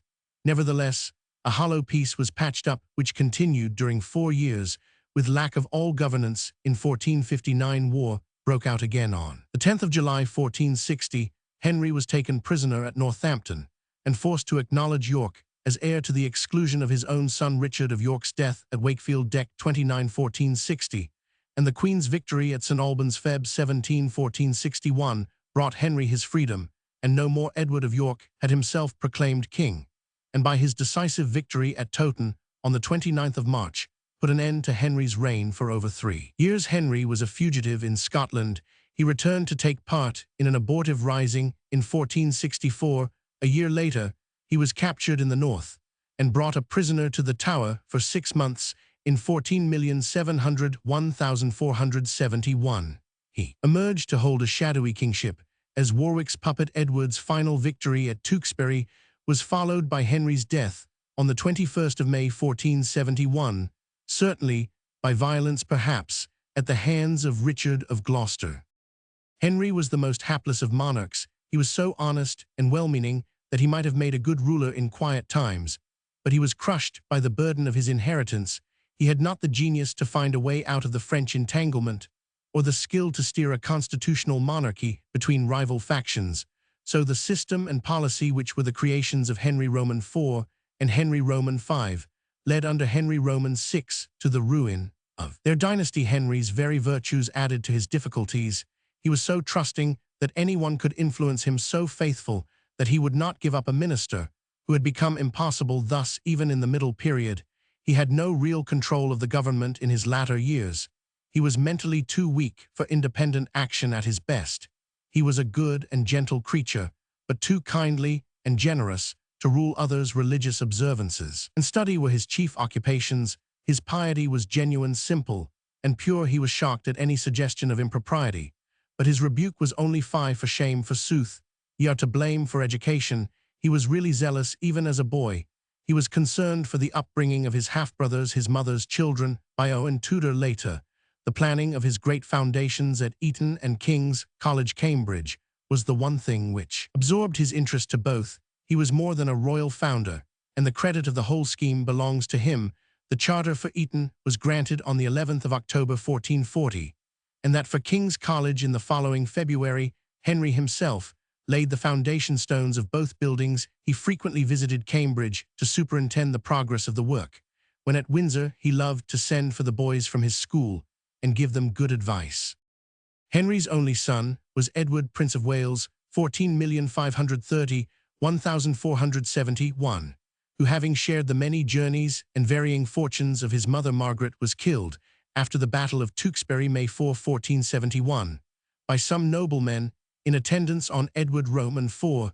There is a Life of Henry by his chaplain John Blackman, printed at the end of Hearn's edition of Otterbourne, but it is concerned only with his piety and patience in adversity. English chronicles for the reign are scanty. The best are the chronicles of London, ed. Roman 100, Roman 50, Kingsford, with the analogous Gregory's Chronicle, ed. J. Gairdner for Camden Soch, and Chronicle of London, ed. Sir H. N. Nicholas. The Paston Letters with James Gairdner's valuable introductions are indispensable. Other useful authorities are Joseph Stevenson's letters and papers illustrative of the wars of the English in France during the reign of Henry Roman VI, and correspondence of T. Beckington, both in Rolls series. For the French War, the chief sources are the chronicles of Monstrelet d'Escauchy and T. Bason. For other documents and modern authorities, see under Henry Roman IV. For Henry's foundations, see Sir H. Roman 100, Maxwell Light, History of Eton College, London, 1899, and J. B. Mullinger, History of the University of Cambridge, London, 1888. Roman 100, Roman 50 K. Henry Roman 714,571,509, King of England, was the first of the Tudor dynasty. His claim to the throne was through his mother from John of Gaunt and Catherine Swynford, whose issue born before their marriage had been legitimated by Parliament. This, of course, was only a Lancastrian claim, never valid even as such, till the direct male line of John of Gaunt had become extinct by his father. The genealogists traced his pedigree to Cadwallader, but this only endeared him to the Welsh when he had actually become king. His grandfather Owen Tudor, however, had married Catherine, the widow of Henry Roman V, and daughter to Charles Roman VI of France. Their son Edmund, being half-brother of Henry Roman VI, was created by that King Earl of Richmond, and having married Margaret Beaufort, only daughter of John, Duke of Somerset, died more than 2 months before their only child Henry was born in Pembroke Castle in January 1457. The fatherless child had sore trials. Edward Roman IV won the crown when he was 4 years old, and while Wales partly held out against the conqueror, he was carried for safety from one castle to another. Then, for a time, he was made a prisoner, but ultimately he was taken abroad by his uncle Jasper, who found refuge in Brittany at one time. The Duke of Brittany was nearly induced to surrender him to Edward Roman IV, but he remained safe in the duchy till the cruelties of Richard Roman III drove more and more Englishmen abroad to join him. An invasion of England was planned in 1483 in concert with the Duke of Buckingham's rising, but stormy weather at sea and an inundation in the Severn defeated the two movements. A second expedition 2 years later aided this time. France was more successful. Henry landed at Milford Haven among his Welsh allies and defeated Richard at the Battle of Bosworth August 22, 1485. He was crowned at Westminster on the 30th of October, following, then in fulfillment of pledges by which he had procured the adhesion of many Yorkist supporters, he was married at Westminster to Elizabeth 14,651,503, eldest daughter and heiress of Edward Roman IV, Jan 18, 1486, whose 2 brothers had both been murdered by Richard Roman III. Thus the red and white roses were united, and the pretext for civil war done away with. Nevertheless, Henry's reign was much disturbed by a succession 287 of Yorkist conspiracies and pretenders. Of the 2 most notable impostors, the first, Lambert Simnel, personated the Earl of Warwick, son of the Duke of Clarence, a youth of 17, whom Henry had at his accession taken care to imprison in the Tower. Simnel, who was but a boy, was taken over to Ireland to perform his part, and the farce was wonderfully successful. He was crowned as Edward Roman VI in Christchurch Cathedral, Dublin, and received the allegiance of every one, bishops, nobles, and judges alike, with others from Ireland, accompanied by some bands of German mercenaries procured for him in the Low Countries. He invaded England, but the rising was put down at Stoke near Newark in Nottinghamshire, and Simnel being captured, the king made him a menial of his kitchen. This movement had been greatly assisted by Margaret, Duchess Dowager of Burgundy, sister of Edward Roman IV, who could not endure to see the House of York supplanted by that of Tudor. The second pretender, Perkin Warbeck, was also much indebted to her support, but he seems to have entered on his career at first without it, and his story, which was more prolonged, had to do with the attitude of many countries towards England. Anxious as Henry was to avoid being involved in foreign wars, it was not many years before he was committed to a war with France, partly by his desire of an alliance with Spain, and partly by the indignation of his own subjects at the way in which the French were undermining the independence of Brittany. Henry gave Brittany defensive aid, but after the Duchess Anne had married Charles Roman VIII of France, he felt bound to fulfill his obligations to Ferdinand and Isabella of Spain, and also to the German King Maximilian by an invasion of France in 1492. His allies, however, were not equally scrupulous or equally able to fulfill their obligations to him, and after besieging Boulogne for some little time, he received very advantageous offers from the French king and made peace with him. Now Perkin Warbeck had first appeared in Ireland in 1491, and had somehow been persuaded there to personate Richard, Duke of York, the younger of the 2 princes murdered in the Tower, pretending that he had escaped though his brother had been killed. Charles Roman VIII, then expecting war with England, called him to France, recognized his pretensions, and gave him a retinue. But after the peace he dismissed him. Then Margaret of Burgundy received him as her nephew, and Maximilian, now estranged from Henry, recognized him as King of England. With a fleet given him by Maximilian, he attempted to land at Deal, but sailed away to Ireland, and not succeeding very well there, either sailed farther to Scotland, where James Roman IV received him with open arms, married him to an earl's daughter, and made a brief and futile invasion of England along with him. But in 1497 he thought best to dismiss him, and Perkin, after attempting something again in Ireland, landed in Cornwall with a small body of men. Already Cornwall had risen in insurrection that year, not liking the taxation imposed for the purpose of repelling the Scotch invasion, a host of the country people, led first by a blacksmith, but afterwards by a nobleman, marched up towards London and were only defeated at Blackheath. But the Cornish men were quite ready for another revolt, and indeed had invited Perkin to their shores. He had little fight in him, however, and after a futile siege of Exeter and an advance to Taunton, he stole away and took sanctuary at Beaulieu in Hampshire.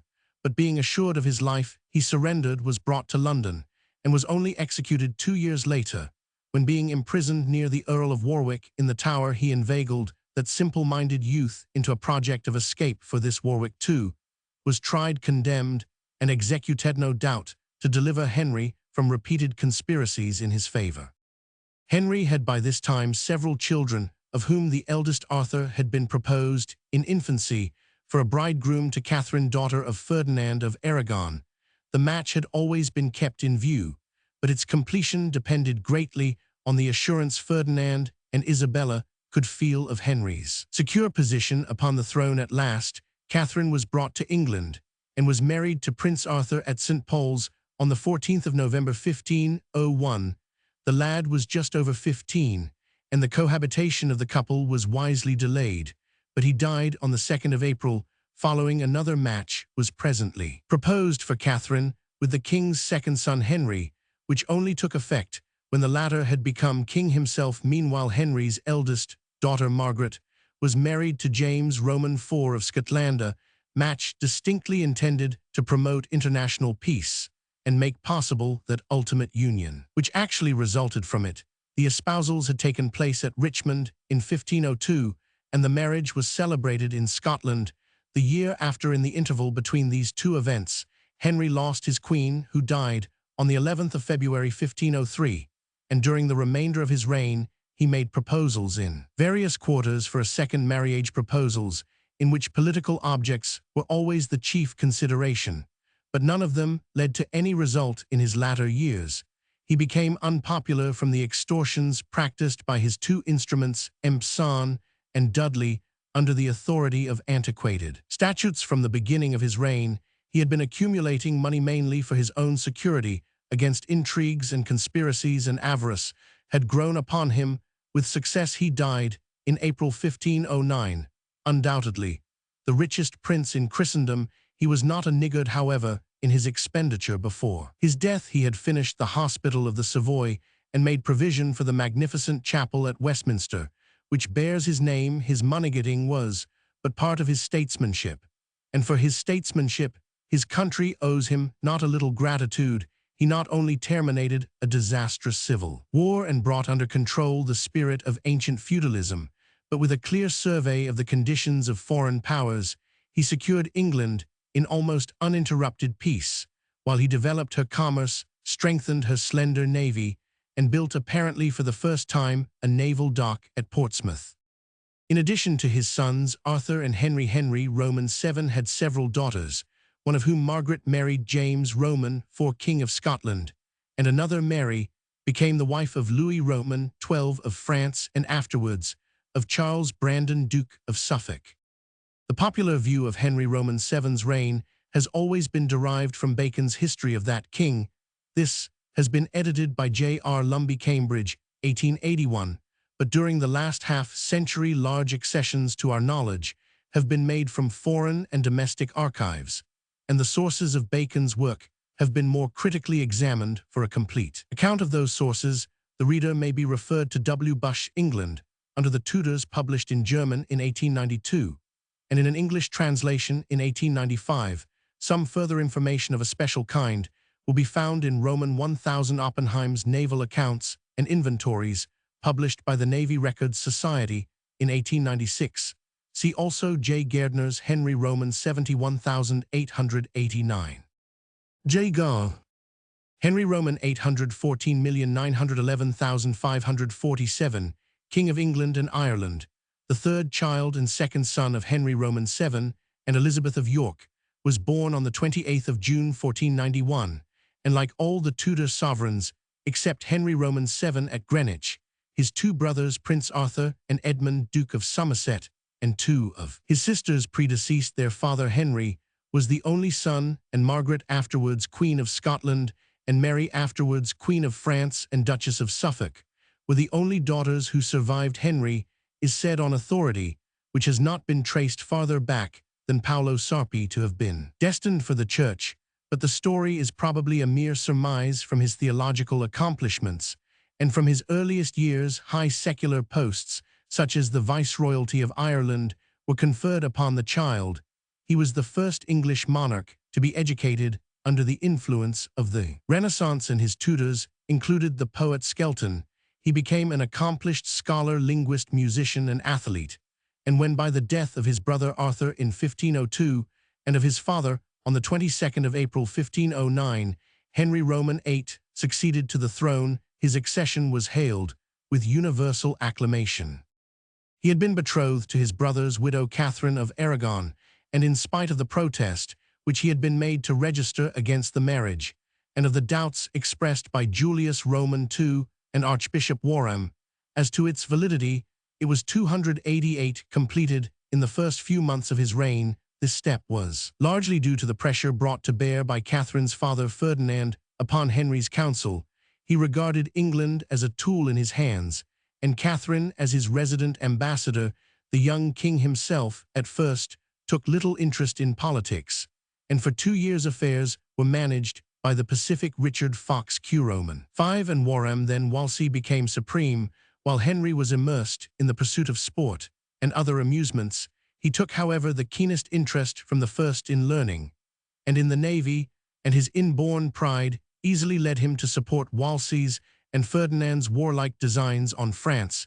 He followed an English army across the Channel in 1513 and personally took part in the successful sieges of the Rouen and Tournai and the Battle of Guinegate, which led to the Peace of 1514. Ferdinand, however, deserted the English alliance, and amid the consequent irritation against everything Spanish, there was talk of a divorce between Henry and Catherine 1514, whose issue had hitherto been attended with fatal misfortune, but the renewed antagonism between England and France, which followed the accession of Francis Roman 11,515, led to a rapprochement with Ferdinand. The birth of the Lady Mary 1516 held out hopes of the male issue, which Henry so much desired, and the question of a divorce was postponed. Ferdinand died in that year 1516, and the Emperor Maximilian in 1519. Their grandson Charles Roman V succeeded them both in all their realms and dignities, in spite of Henry's hardly serious candidature for the empire, and a lifelong rivalry broke out between him and Francis Roman I. Wolsey used this antagonism to make England arbiter between them, and both monarchs sought England's favor. In 1520 Francis at the Field of Cloth of Gold, and Charles Roman V more quietly in Kent at the Conference of Calais. In 1521, English influence reached its zenith, but the alliance with Charles destroyed the balance on which that influence depended. Francis was overweighted, and his defeat at Pavia in 1525 made the emperor supreme. Feeble efforts to challenge his power in Italy provoked the sack of Rome in 1527, and the Peace of Cambrai in 1529 was made without any reference to Wolsey or England's interests. Meanwhile, Henry had been developing a serious interest in politics, and he could brook no superior in whatever sphere he wished to shine. He began to adopt a more critical attitude towards Wolsey's policy, foreign and domestic, and to give ear to the murmurs against the cardinal and his ecclesiastical rule. Parliament had been kept at arm's length since 1515, lest it should attack the church, but Wolsey's expensive foreign policy rendered recourse to parliamentary subsidies indispensable. When it met in 1523, it refused Wolsey's demands, and forced loans were the result, which increased the cardinal's unpopularity. Nor did success abroad now blunt the edge of domestic discontent. His fate, however, was sealed by his failure to obtain a divorce for Henry from the papal court. The king's hopes of male issue had been disappointed, and by 1526 it was fairly certain that Henry could have no male heir to the throne. While Catherine remained his wife, there was Mary, but no queen regnant had yet ruled in England. Margaret Beaufort had been passed over in favor of her son in 1485, and there was a popular impression that women were excluded from the throne. No candidate living could have secured the succession. Without a recurrence of civil war, moreover, the unexampled fatality which had attended Henry's issue revived the theological scruples which had always existed about the marriage, and the breach with Charles Roman V in 1527 provoked a renewal of the design of 1514. All these considerations were magnified by Henry's passion for Anne Boleyn, though she certainly was not the sole or the main cause of the divorce. That the succession was the main point is proved by the fact that Henry's efforts were all directed to securing a wife, and not a mistress. Wolsey persuaded him that the necessary divorce could be obtained from Rome, as it had been in the case of Louis Roman XII of France and Margaret of Scotland.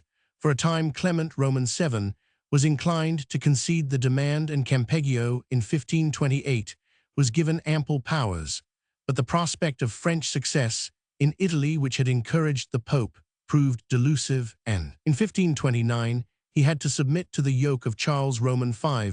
This involved a rejection of Henry's suit, not because Charles cared anything for his aunt, but because a divorce would mean disinheriting Charles' cousin Mary, and perhaps the eventual succession of the son of a French princess to the English throne.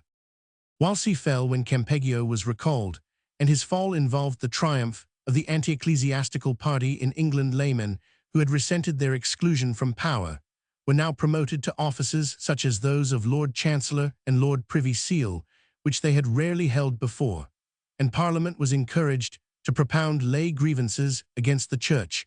On the support of the laity, Henry relied to abolish papal jurisdiction and reduce clerical privilege and property in England, and by a close alliance with Francis Roman I, he ensured himself against the enmity of Charles Roman V. But it was only gradually that the breach was completed with Rome. Henry had defended the papacy against Luther in 1521, and had received in return the title Defender of the Faith. He never liked Protestantism, and he was prepared for peace with Rome on his own terms. Those terms were impossible of acceptance by a pope in Clement Roman VII's position, but before Clement had made up his mind to reject them, Henry had discovered that the papacy was hardly worth conciliating. His eyes were opened to the extent of his own power as the exponent of national antipathy to papal jurisdiction and ecclesiastical privilege, and his appetite for power grew. With Cromwell's help, he secured parliamentary support, and its usefulness led him to extend parliamentary representation to Wales and Calais to defend the privileges of Parliament, and to yield rather than forfeit its confidence.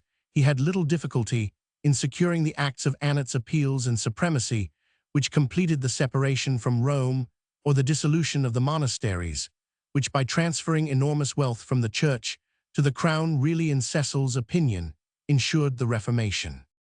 The abolition of the papal jurisdiction removed all obstacles to the divorce from Catherine and to the legalization of Henry's marriage with Anne Boleyn 1533, but the recognition of the royal supremacy could only be enforced at the cost of the heads of Sir Thomas More, Bishop Fisher, and a number of monks and others, among whom the Carthusians signalized themselves by their devotion.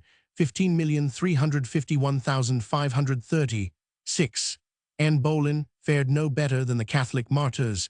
She failed to produce a male heir to the throne, and her conduct afforded a jury of peers over which her uncle, the Duke of Norfolk, presided, sufficient excuse for condemning her to death on a charge of adultery.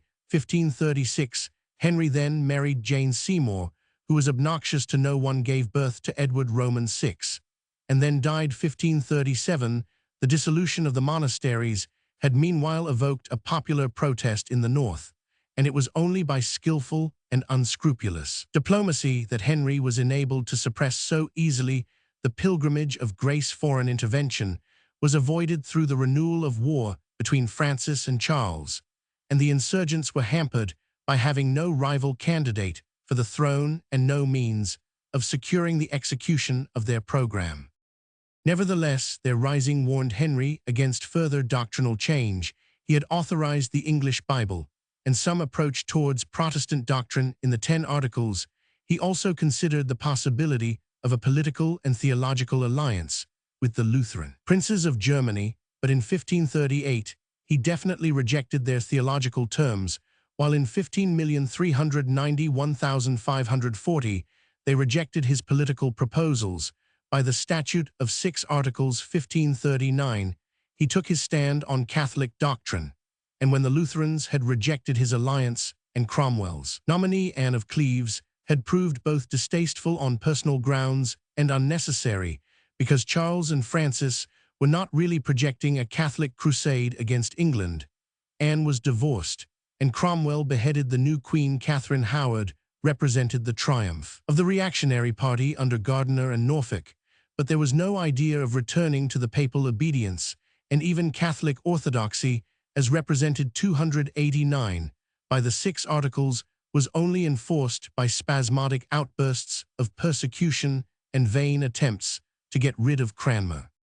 The secular importance of Henry's activity has been somewhat obscured by his achievements in the sphere of ecclesiastical politics, but no small part of his energies was devoted to the task of expanding the royal authority at the expense of temporal competitors. Feudalism was not yet dead, and in the north and west there were medieval franchises in which the royal writ and common law hardly ran at all. Wales and its marches were brought into legal union with the rest of England by the Statutes of Wales 15,340,1536, and after the Pilgrimage of Grace, the Council of the North was set up to bring into subjection the extensive jurisdictions of the northern earls.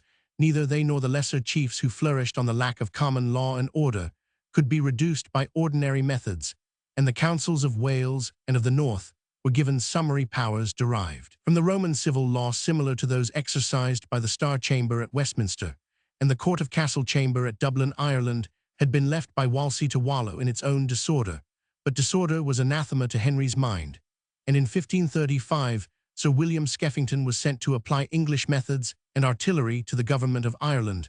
Sir Anthony St. Leger continued his policy from 1540. Henry, instead of being merely Lord of Ireland dependent on the Pope, was made by an Irish Act of Parliament king and supreme head of the Irish Church. Conciliation was also tried with some success. Plantation schemes were rejected in favor of an attempt to anglicize the Irish. Their chieftains were created earls and endowed with monastic lands, and so peaceful was Ireland in 1542 that the Lord Deputy could send Irish kerns and gallowglasses to fight against the Scots. Henry, however, seems to have believed as much in the coercion of Scotland as in the conciliation of Ireland. Margaret Tudor's marriage had not reconciled the realms, and as soon as James Roman V became a possible pawn in the hands of Charles Roman V, Henry bethought himself of his old claims to suzerainty over Scotland. At first, he was willing to subordinate them to an attempt to win over Scotland to his antipapal policy, and he made various efforts to bring about an interview with his nephew, but James Roman V was held aloof by Beaton and 2 French marriages, and France was alarmed by Henry's growing friendliness with Charles Roman V, who was mollified by his cousin Mary's restoration to her place in the succession to the throne. In 1542, James madly sent a Scottish army to ruin at Solway. Moss, his death, a few weeks later, left the Scottish throne to his infant daughter Mary Stuart, and Henry set to work to secure her hand for his son Edward and the recognition of his own suzerainty. A treaty was signed with the Scottish estates, but it was torn up a few months later under the influence of Beaton, and the Queen Dowager Mary of Guise and Hertford was sent in 1544 to punish this breach of promise by sacking Edinburgh. Perhaps to prevent French intervention in Scotland, Henry joined Charles Roman V in invading France and captured Boulogne, Sept. 1544, but Charles left his ally in the lurch and concluded the Peace of Crepy that same month, and in 1545, Henry had to face alone a French invasion of the Isle of Wight. This attack proved abortive, and peace between England and France was made in 1546. Charles Roman V's desertion inclined Henry to listen to the proposals of the threatened Lutheran princes, and the last 2 years of his reign were marked by a renewed tendency to advance in a Protestant direction. Catherine Howard had been brought to the block 1542 on charges in which there was probably a good deal of truth, and her successor Catherine Parr was a patroness of the New Learning.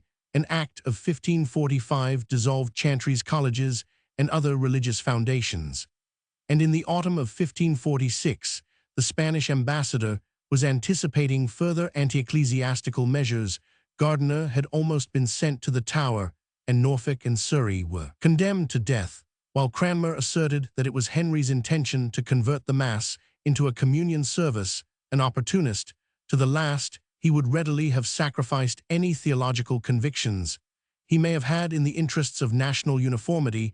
He died on the 28th of January 1547 and was buried in St. George's Chapel, Windsor.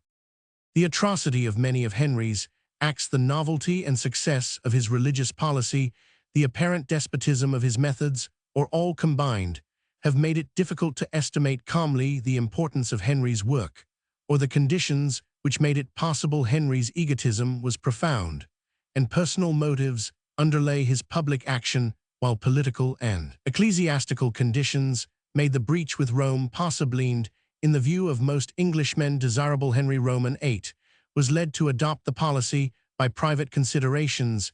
He worked for the good of the state, because he thought his interests were bound up with those of the nation. And it was the real coincidence of this private and public point of view that made it possible for so selfish a man to achieve so much for his country. The royal supremacy over the Church and the means by which it was enforced were harsh and violent expedients, but it was of the highest importance that England should be saved from religious civil war, and it could only be saved by a despotic government. It was necessary for the future development of England that its governmental system should be centralized and unified, that the authority of the monarchy should be more firmly extended over Wales and the western and northern borders, and that the still existing feudal franchises should be crushed. And these objects were worth the price paid in the methods of the Star Chamber and of the Councils of the North and of Wales. Henry's work on the Navy requires no apology. Without it, Elizabeth's victory over the Spanish Armada, the liberation of the Netherlands, and the development of English colonies would have been impossible. And of all others, the year 1545, best, marks the birth of the English naval power. Corbett, Drake Roman I, his judgment was more at fault when he conquered Boulogne and sought by violence to bring Scotland into union with England.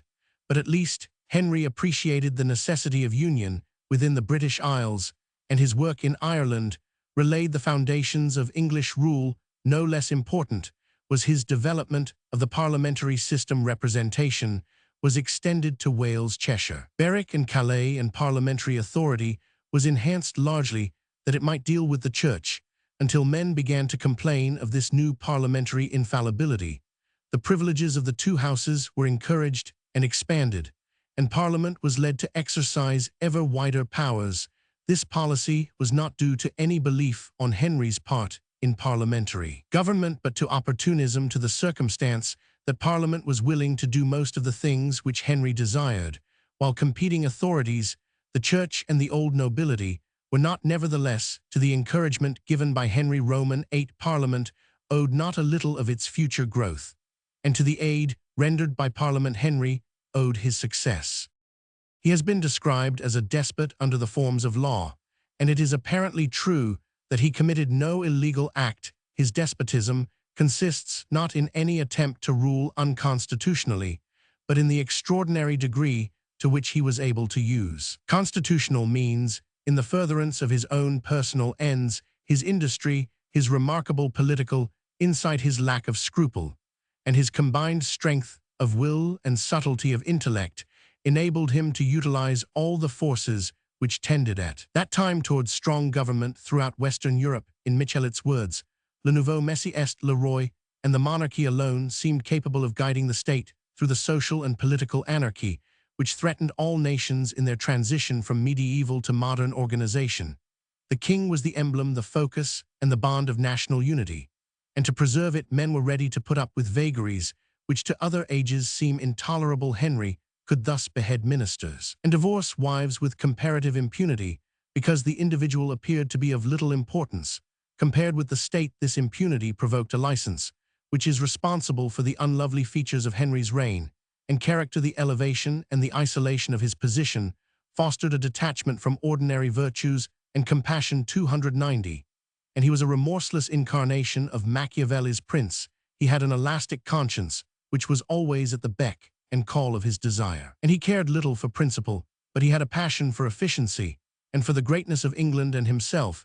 His mind, in spite of its clinging to the outward forms of the old faith, was intensely secular, and he was as devoid of a moral sense as he was of a genuine religious temperament. His greatness consists in his practical aptitude, in his political perception, and in the self-restraint which enabled him to confine within limits tolerable to his people an insatiable appetite for power. The original materials for Henry Roman VIII's biography are practically all incorporated in the monumental letters and papers of the reign of Henry Roman, 821 vols, edited by Brewer and Gairdner, and completed after 50 years' labor in 1910.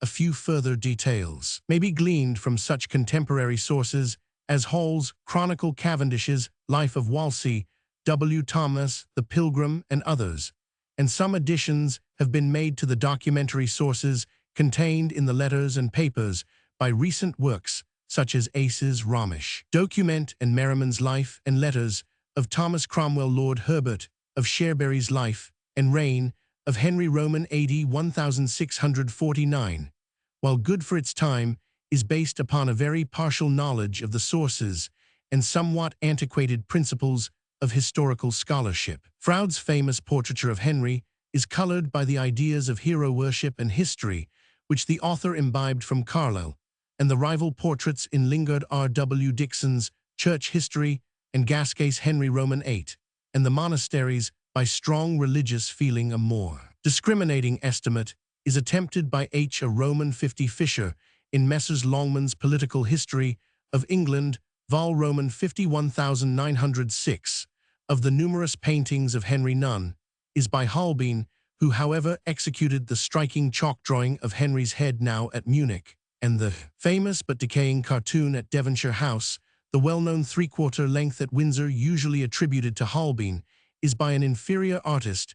The best collection of Henry's portraits was exhibited at the Burlington Fine Arts Club in 1909, and the catalogue of that exhibition contains the best description of them. Several are reproduced in Pollard's Henry Roman, 8 Goupil, 1902, the letterpress of which was published by Longmans in a cheaper edition, 1905. Henry composed numerous state papers. Still extant, his only book was his Assertio Septem Sacramentorum contra Roman 1000 Lutherum, 1521, a copy of which, signed by Henry himself, is at Windsor. Several anthems composed by him are extant, and one at least, O Lord, the Maker of all things, is still occasionally rendered in English cathedrals. F.P.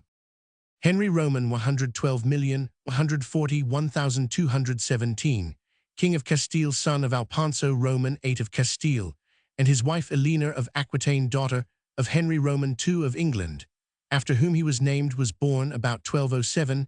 He was killed, while still a boy, by the fall of a tile from a roof. Henry Roman II of Trastamara, 13,691,379, King of Castile, founder of the dynasty known as the New Kings, was the eldest son of Alfonso Roman XI, and of his mistress Leonora de Guzman. He was born in 1333. His father endowed him with great lordships in northern Spain, and made him Count of Trastamara after the death of Alfonso Roman XI.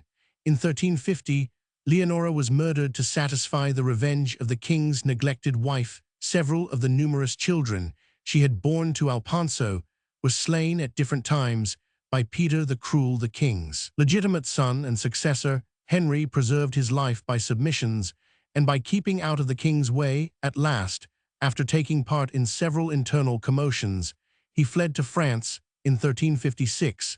In 1366, he persuaded the mercenary soldiers paid off by the kings of England and France to accompany him on an expedition to upset Peter, who was driven out. The Black Prince, having intervened on behalf of Peter, Henry was defeated at Nadra 3rd of April 1367, and had again to flee to Aragon when the Black Prince was told that the bastard had neither been slain nor taken. He said that nothing had been done, and so it turned out, for when the Black Prince had left Spain, Henry came back with a body of French soldiers of fortune under Du Guesclin, and drove his brother into the castle of Montiel in La Mancha. Peter was tempted out by Du Guesclin, and the half-brothers met in the Frenchman's tent.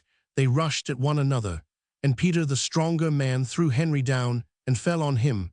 One of Henry's pages seized the king by the leg and threw him on his back. Henry then pulled up Peter's hauberk and stabbed him mortally in the stomach. On the 23rd of March 1369, he reigned for 10 years with some success, both in pacifying the kingdom and in war with Portugal.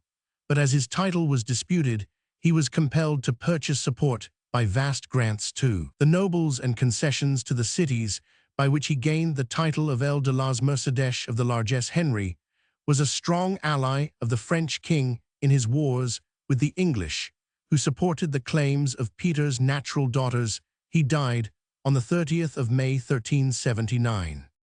Henry Roman 313,901,406, King of Castile, called El Dolient, the Sufferer, was the son of John Roman I of Castile and Leon, and of his wife Beatrice, daughter of Ferdinand of Portugal. He was born in 1379.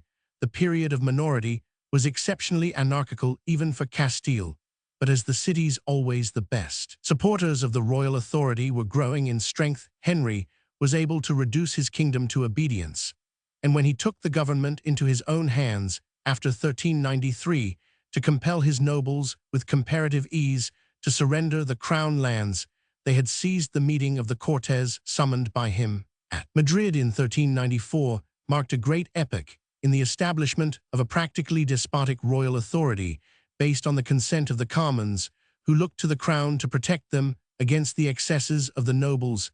Henry strengthened his position still further by his marriage with Catherine, daughter of John of Gaunt and of Constance, elder daughter of Peter the Cruel and Maria de Padilla. This union combined the rival claims of the descendants of Peter and of Henry of Trastamara. The king's bodily weakness limited his real capacity, and his early death on the 25th of December 1406 cut short the promise of his reign.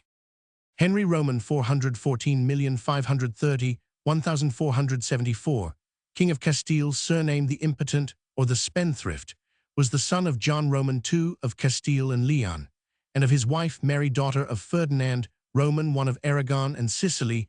He was born at Valladolid on the 6th of January 1425.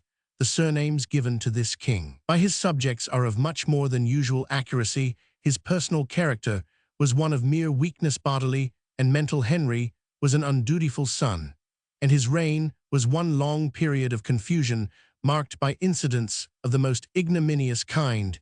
He divorced his first wife Blanche of Navarre in 1453 on the ground of mutual impotence, yet in 1468 he married Joan of Portugal, and when she bore a daughter first repudiated her as adulteran, and then claimed her for his own. In 1468, he was solemnly deposed in favor of his brother Alfonso, on whose death in the same year his authority was again recognized. The last years of his life were spent in vain endeavors, first to force his half-sister Isabella, afterwards queen, to marry his favorite the Master of Santiago, and then to exclude her from the throne. Henry died at Madrid on the 12th of December 1474. Henry Roman 110,081,060, King of France, son of King Robert, and his Queen Constance of Aquitaine and grandson of Hugh Capet, came to the throne upon the death of his father in 1031. Although in 1027 he had been anointed king at Reims and associated in the government with his father, his mother, who favored her younger son Robert, and had retired from court upon Henry's coronation, formed a powerful league against him, and he was forced to take refuge with Robert Roman II, Duke of Normandy, in the Civil War, which resulted. Henry was able to break up the league of his opponents. In 1032 Constance died in 1034, and the rebel brother Robert was given the Duchy of Burgundy, thus founding that great collateral line which was to rival the kings of France for 3 centuries. Henry atoned for this by a reign marked by unceasing struggle against the great barons. From 1033 to 1043, he was involved in a life-and-death contest with those nobles whose territory adjoined the royal domains, especially with the great house of Blois, whose Count Odo Roman II had been the center of the League of Constance, and with the Counts of Champagne. Henry's success in these wars was largely due to the help given him by Robert of Normandy, but upon the accession of Robert's son, William the Conqueror, Normandy itself became the chief danger. From 1047 to the year of his death, Henry was almost constantly at war with William, who held his own against the king's formidable legs and beat back two royal invasions in 1055 and 1058. Henry's reign 291 marks the height of feudalism. The Normans were independent of him, with their frontier barely 25 Roman 1000 west of Paris. To the south, his authority was really bounded by the Loire in the east. The Count of Champagne was little more than nominally his subject, and the Duchy of Burgundy was almost entirely cut off from the king. Yet Henry maintained the independence of the clergy against the Pope Leo Roman IX, and claimed Lorraine from the Emperor Henry Roman III. In an interview at Ivoire, he reproached the emperor with the violation of promises, and Henry Roman III challenged him to single combat. According to the German chronicler, French historians doubt the King of France declined the combat and fled from Ivoire during the night in 1059. He had his eldest son Philip crowned as joint king, and died the following year. Henry's first wife was Maud, niece of the Emperor Henry Roman III, whom he married in 1043. She died childless in 1044. Historians have sometimes confused her with Maud or Matilda, the Emperor Conrad Roman II's daughter, to whom Henry was affianced in 1033, but who died before the marriage. In 1051, Henry married the Russian Princess Anne, daughter of Yaroslav, Roman I, Grand Duke of Kiev. She bore him two sons, Philip his successor, and Hugh the Great, Count of Vermandois. See the History of Rudolf Glaber, edited by Roman 1000 Preux Paris, 1886. F. Sochny Catalogue des Actes de Henry Ir 1907, de Cays, de Saint-Omer and de Russie Réunie de France, 1896. E. Lavis Histoire de France tome, Roman 21901, and the article on Henry Roman I in La Grande Encyclopaedia by Roman 1000 Preux.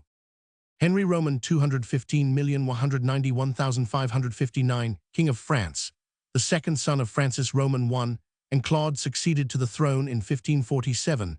When only 7 years old, he was sent by his father with his brother, the Dauphin Francis, as a hostage to Spain in 1526, whence they returned after the conclusion of the Peace of Cambrai in 1530. Henry was too young to have carried away any abiding impressions, yet throughout his life, his character, dress, and bearing were far more Spanish than French. In 1533, his father married him to Catherine de' Medici, from which match, as he said, Francis hoped to gain great advantage, even though it might be somewhat of a misalliance. In 1536, Henry, hitherto Duke of Orleans, became Dauphin by the death of his elder brother Francis. From that time, he was under the influence of two personages who dominated him completely for the remainder of his life: Diane de Poitiers, his mistress, and Anne de Montmorency, his mentor. Moreover, his younger brother Charles of Orleans, who was of a more sprightly temperament, was his father's favorite, and the rivalry of Diane and the Duchesse d'Etampes helped to make still wider the breach between the king and the Dauphin. Henry supported the Constable Montmorency when he was disgraced in 1541, protested against the Treaty of Crepy in 1544, and at the end of the reign held himself completely aloof. His accession in 1547 gave rise to a veritable revolution at the court. Diane Montmorency and the Guises were all-powerful and dismissed Cardinal de Tournon, Longueville, the Duchesse d'Etampes, and all the late king's friends and officials at that time. Henry was 28 years old. He was a robust man and inherited his father's love of violent exercise, but his character was weak and his intelligence mediocre, and he had none of the superficial and brilliant gifts of Francis Roman I.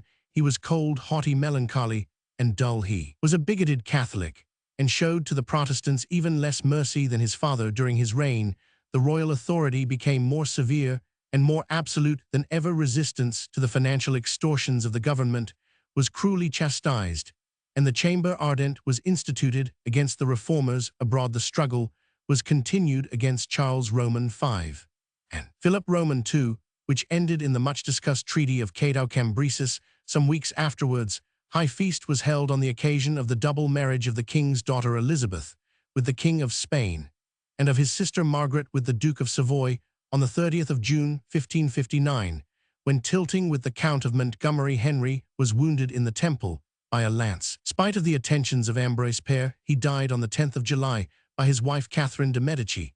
He had 7 children living: Elizabeth, Queen of Spain; Claude, Duchess of Lorraine; Francis Roman II; Charles Roman IX; and Henry Roman III, all of whom came to the throne. Marguerite, who became Queen of Navarre in 1572, and Francis, Duke of Alençon, and afterwards of Anjou, who died in 1584.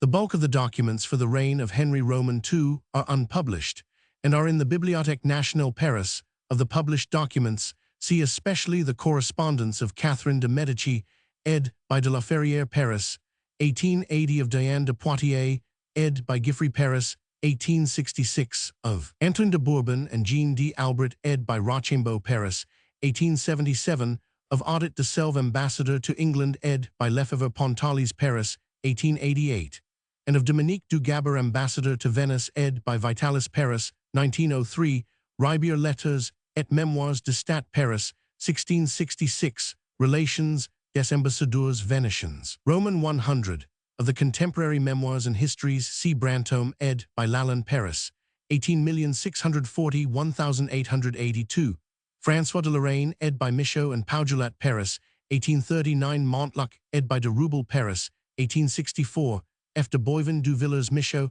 and Paugelat, F. de Rabutin Panthéon Littéraire Paris, 1836. See also. De Thou Historia Sui Temporis London 1733, De Cru and de Montmorency Paris, 1889, H. Fornerin Les Dux de Guise, et leur époque Vol Roman 1 Paris, 1877, and H. Lemonnier La France, sous Henry Roman II Paris, 1904, in the Histoire de France by E. Lavis, which contains a fuller bibliography of the subject.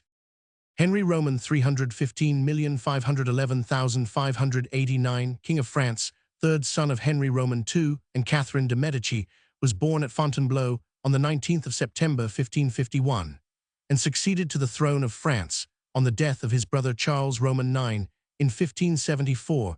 In his youth, as Duke of Anjou, he was warmly attached to the Huguenot opinions, as we learn from his sister Marguerite de Valois, but his unstable character soon gave way before his mother's will, and both Henry and Marguerite remained choice ornaments of the Catholic Church. Henry I, under the direction of Marshal de Tavernes, two brilliant victories at Jarnac and Moncontour, 1569, he was the favorite son of his mother, and took part with her in organizing the massacre of St. Bartholomew in 1573.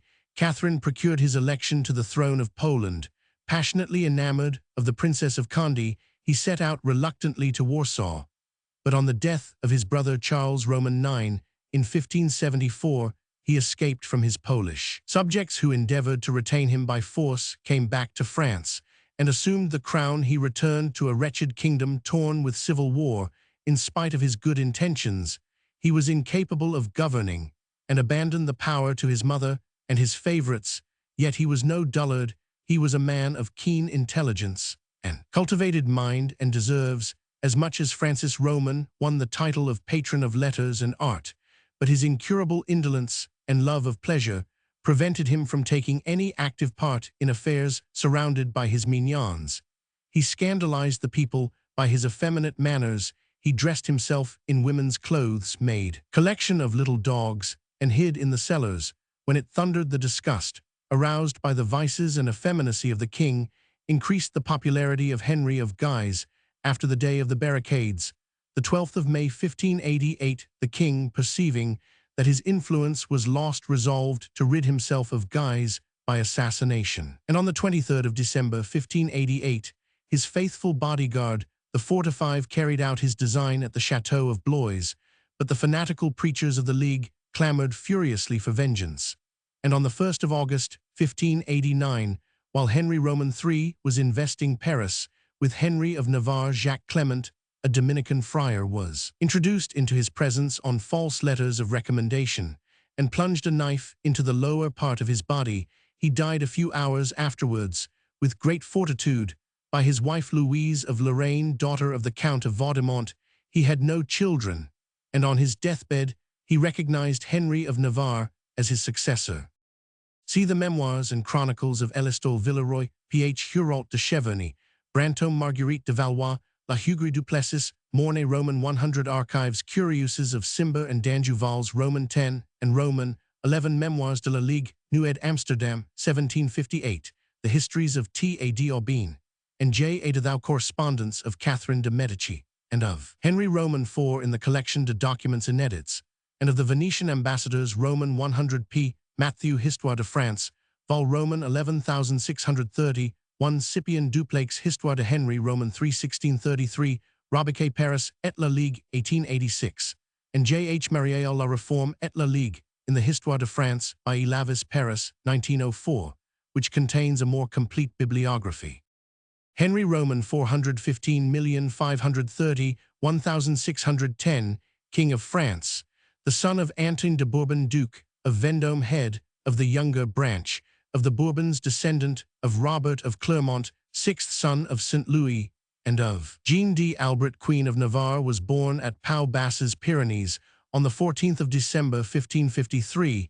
He was educated as a Protestant, and in 1557 was sent to the court at Amiens.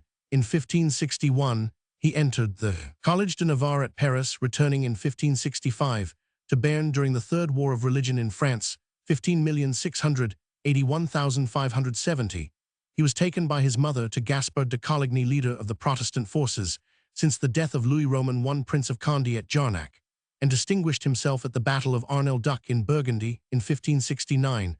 On the 9th of June 1572, Jeanne d'Albret died, and Henry became King of Navarre, marrying Margaret of Valois, sister of Charles Roman IX of France. On the 18th of August of that year, he escaped the massacre of St. Bartholomew on the 24th of August by a feigned abjuration on the 2nd of February 1576.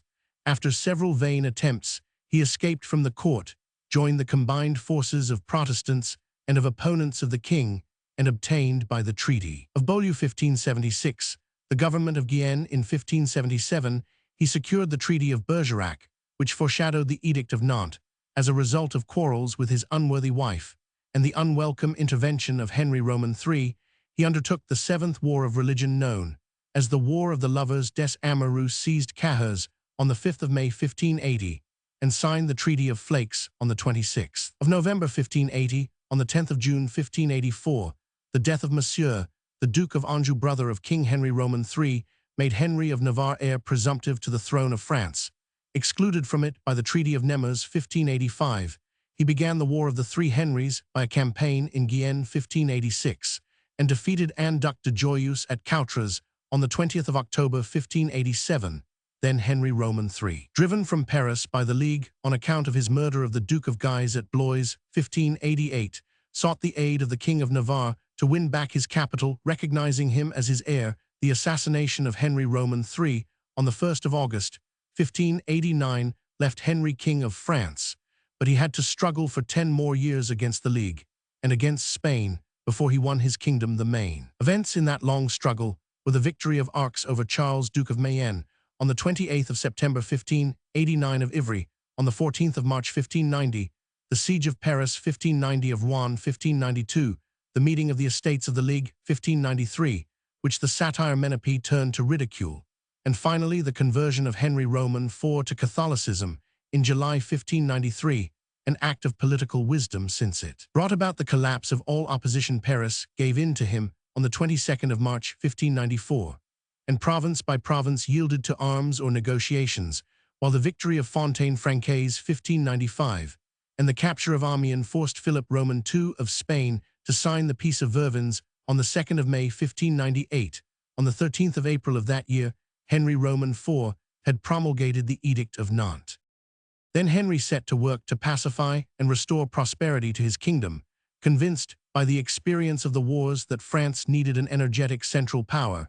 He pushed at times his royal prerogatives to excess, raising taxes in spite of the estates interfering in the administration of the towns, reforming their constitutions, and holding himself free to reject the advice of the notables if he consulted them, aided by his faithful friend Maximilien de Bethune, Baron de Rosny, and Duc de Sully, Curoman V.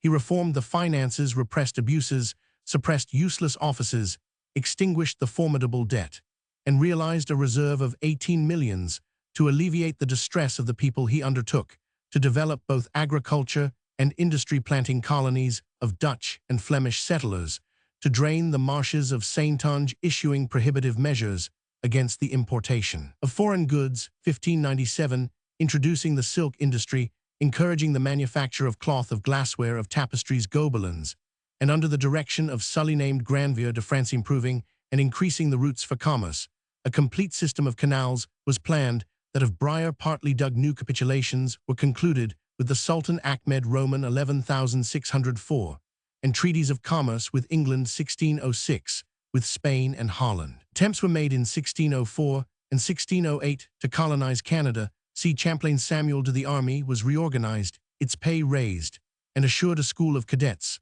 formed to supply it with officers, artillery constituted, and strongholds on the frontier fortified, while lacking the artistic tastes of the Valois. Henry beautified Paris, building the Great Gallery of the Louvre, finishing the Tuileries, building the Pont Neuf, the Hôtel de Ville, and the Place Royale. The foreign policy of Henry Roman IV was directed against the Habsburgs. Without declaring war, he did all possible harm to them by alliances and diplomacy.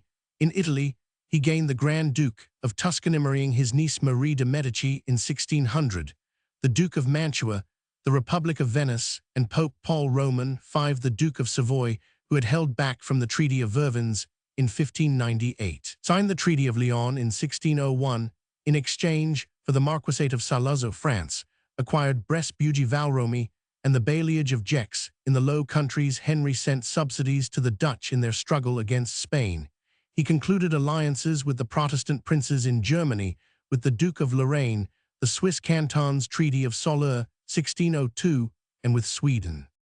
The opening on the 25th of March, 1609, of the question of the succession of John William, the good Duke of Cleves of Jülich, and of Berg led Henry, in spite of his own hesitations, and those of his German allies, to declare war on the Emperor Rudolph Roman II, but he was assassinated by Ravaillac Roman V on the 14th of May 1610, upon the eve of his great enterprise, leaving his policy to be followed up later by Richelieu. Sully, in his Economies Royales, attributes to his master the great design of constituting, after having defeated Austria, a vast European confederation of 15 states, a Christian republic directed by a general council of 60 deputies reappointed every 3 years. But this design has been attributed rather to the imagination of Sully himself than to the more practical policy of the king.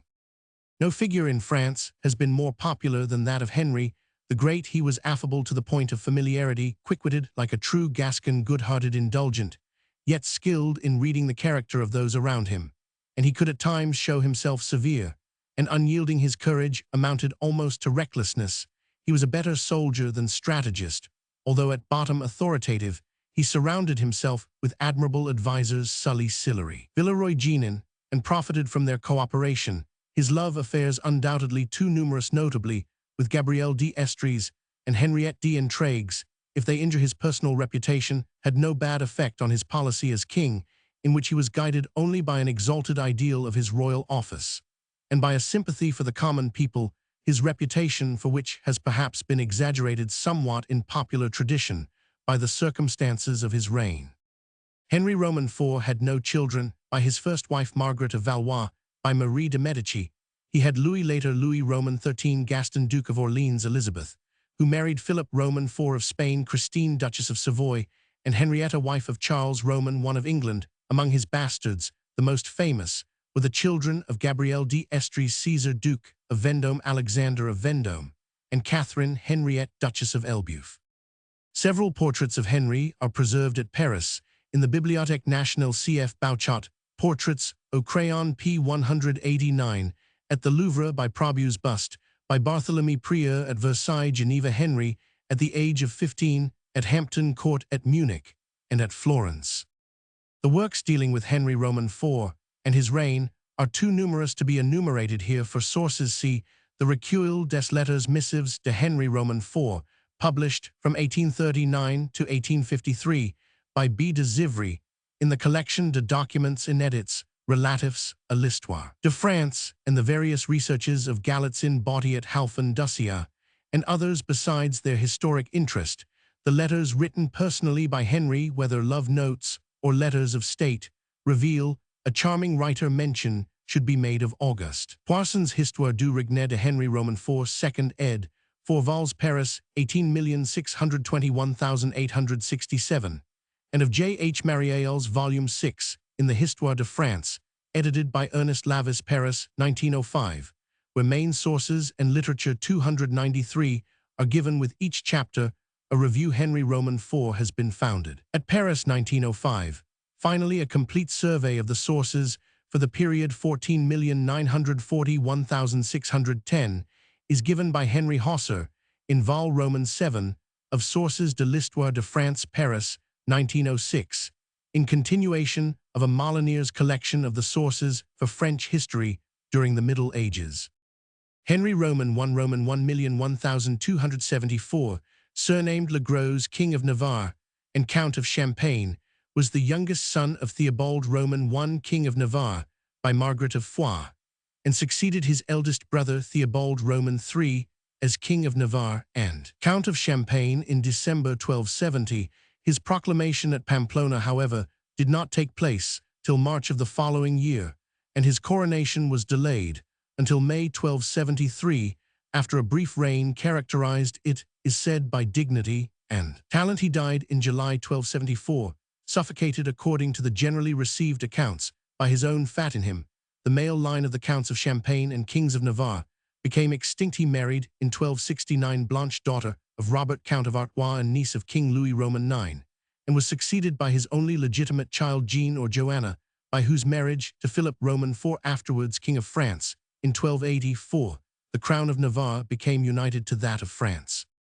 Henry Roman 215,030,1555, titular King of Navarre, was the eldest son of Jean d'Albret Roman 500, by his wife Catherine de Foix, sister and heiress of Francis Phoebus, King of Navarre, and was born at Sanquessa in April 1503, when Catherine died in exile in 1517. Henry succeeded her in her claim on Navarre, which was disputed by Ferdinand Roman I, King of Spain, and under the protection of Francis Roman I of France, he assumed the title of king after ineffectual conferences at Noyon in 1516, and at Montpellier in 1518, an active effort was made in 1521 to establish him in the de facto sovereignty, but the French troops which had seized the country were ultimately expelled by the Spaniards in 1525.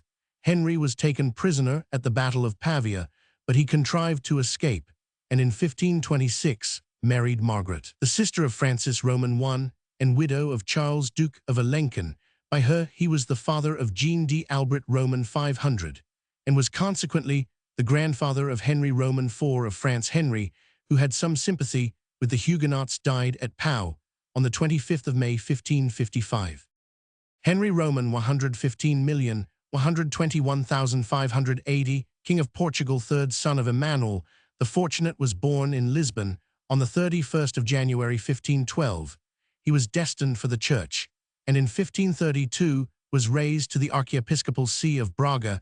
In 1542 he received the cardinal's hat, and in 1578, when he was called to succeed his grandnephew Sebastian on the throne, he held the archbishoprics of Lisbon and Coimbra, as well as that of Braga, in addition to the wealthy abbacy of Alcabazar. As an ecclesiastic he was pious, pure, simple in his mode of life, charitable, and a learned and liberal patron of letters.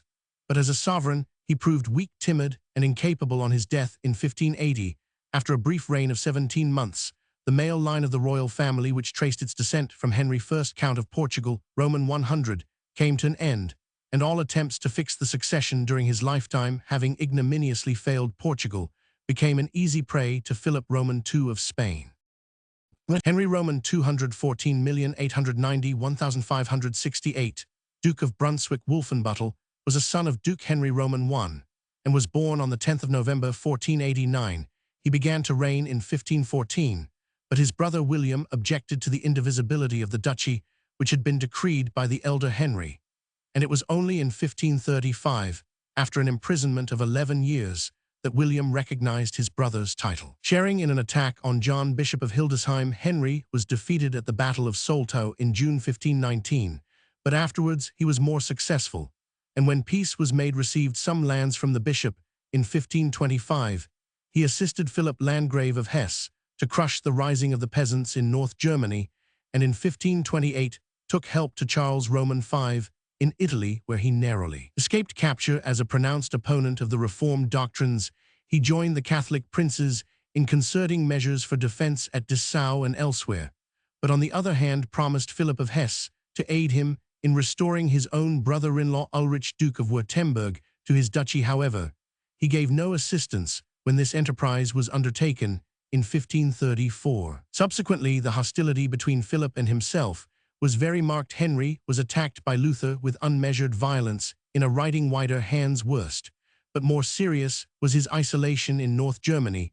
The Duke soon came into collision with the Protestant towns of Goslar and Brunswick, against the former of which a sentence of restitution had been pronounced by the Imperial Court of Justice. Reichskammergericht, to conciliate the Protestants. Charles Roman V had suspended the execution of this sentence, a proceeding which Henry declared was ultra vires. The League of Schmalkalden, led by Philip of Hesse and John Frederick, Elector of Saxony, then took up arms to defend the towns, and in 1542 Brunswick was overrun and the Duke forced to flee. In September 1545, he made an attempt to regain his duchy, but was taken prisoner by Philip, and only released after the victory of Charles Roman V at Mühlberg in April 1547.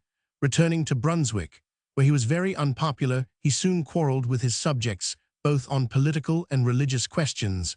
While his duchy was ravaged by Albert Alcibiades, Prince of Bayreuth, Henry was among the princes who banded themselves together to crush Albert, and after the death of Maurice, Elector of Saxony, at Siverschossen in July 1553, he took command of the Allied troops and defeated Albert in 2 engagements. In his later years, he became more tolerant and was reconciled with his Protestant subjects. He died at Wolfenbüttel on the 11th of June 1568. The Duke was twice married, firstly in 1515 to Maria Roman 500, sister of Ulrich of Württemberg, and secondly in 1556 to Sophia Roman 500, daughter of Sigismund Roman I, King of Poland.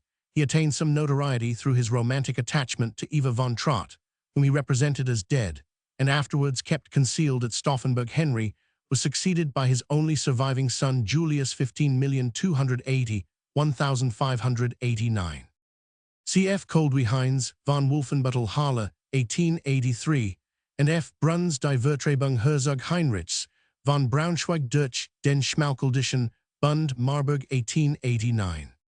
Henry Roman 1,001,139, surnamed the Proud Duke of Saxony and Bavaria, second son of Henry, the Black Duke of Bavaria, and Wolfhild, daughter of Magnus Billung, Duke of Saxony, was a member of the Welf family. His father and mother both died in 1126, and as his elder brother Conrad had entered the church, Henry became Duke of Bavaria and shared the family possessions in Saxony, Bavaria, and Swabia with his younger brother Welf. At Whitsuntide, 1127, he was married to Gertrude, the only child of the German King Lothair the Saxon, and at once took part in the warfare between the king and the Hohenstaufen brothers, Frederick Roman II, Duke of Swabia, and Conrad afterwards. The German king Conrad Roman III, while engaged in this struggle, Henry was also occupied in suppressing a rising in Bavaria led by Frederick, Count of Bogen, during which both Duke and Count sought to establish their own candidates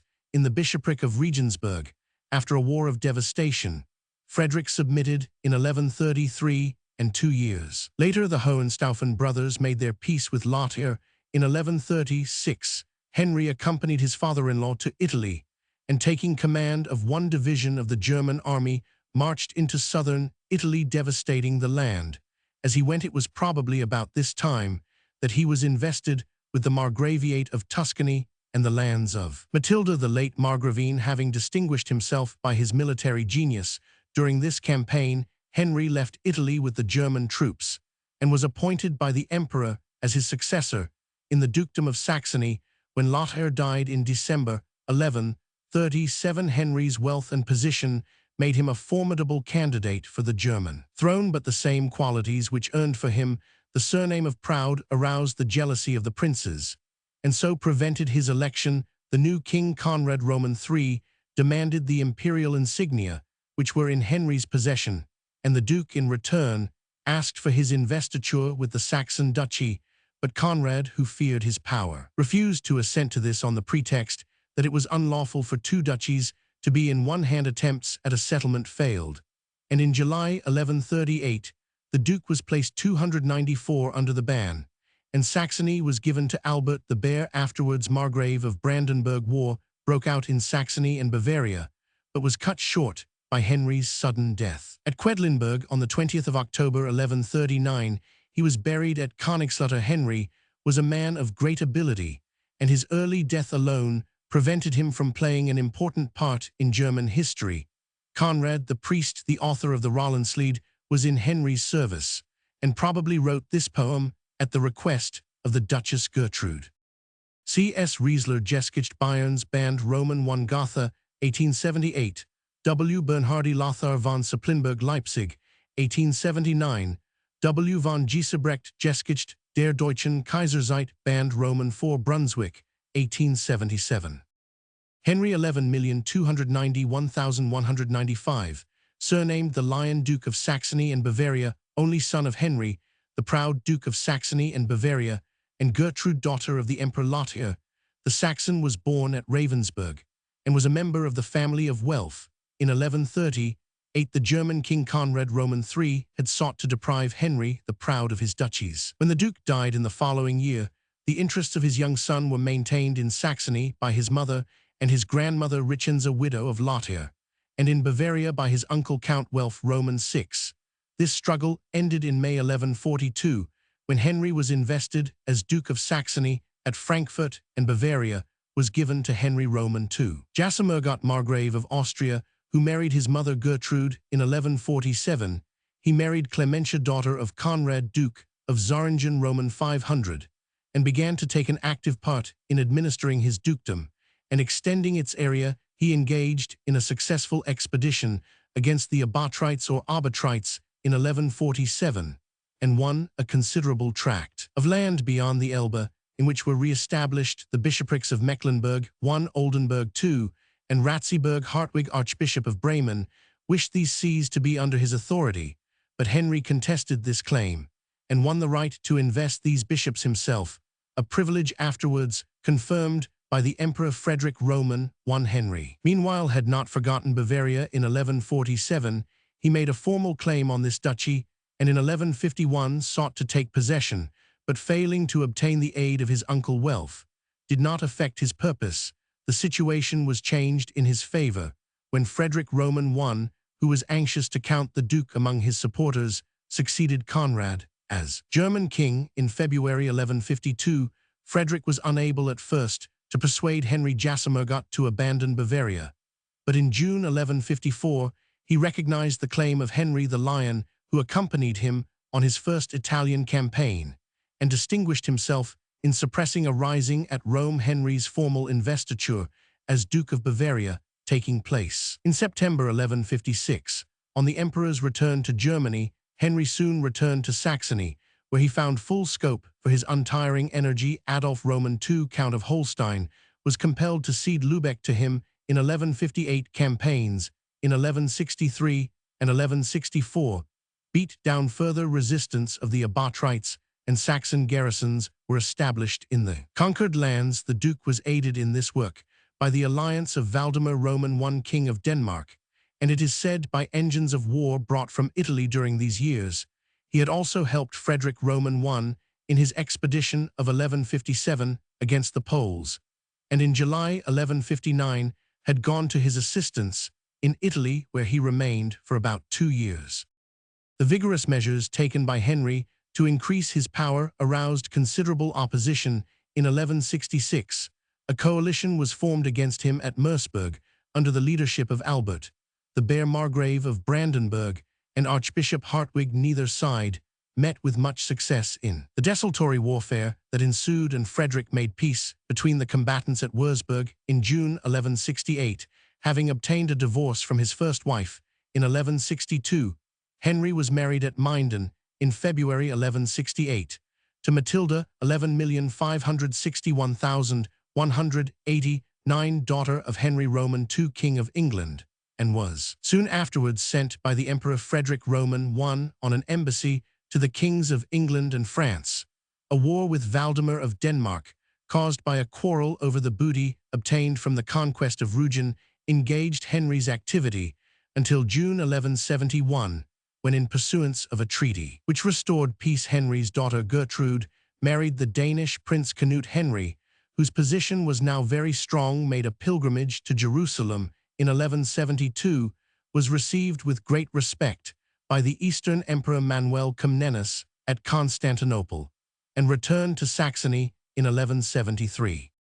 A variety of reasons were leading to a rupture in the harmonious relations between Frederick and Henry, whose increasing power could not escape the emperor's notice, and who showed little inclination to sacrifice his interests in Germany in order to help the imperial cause in Italy.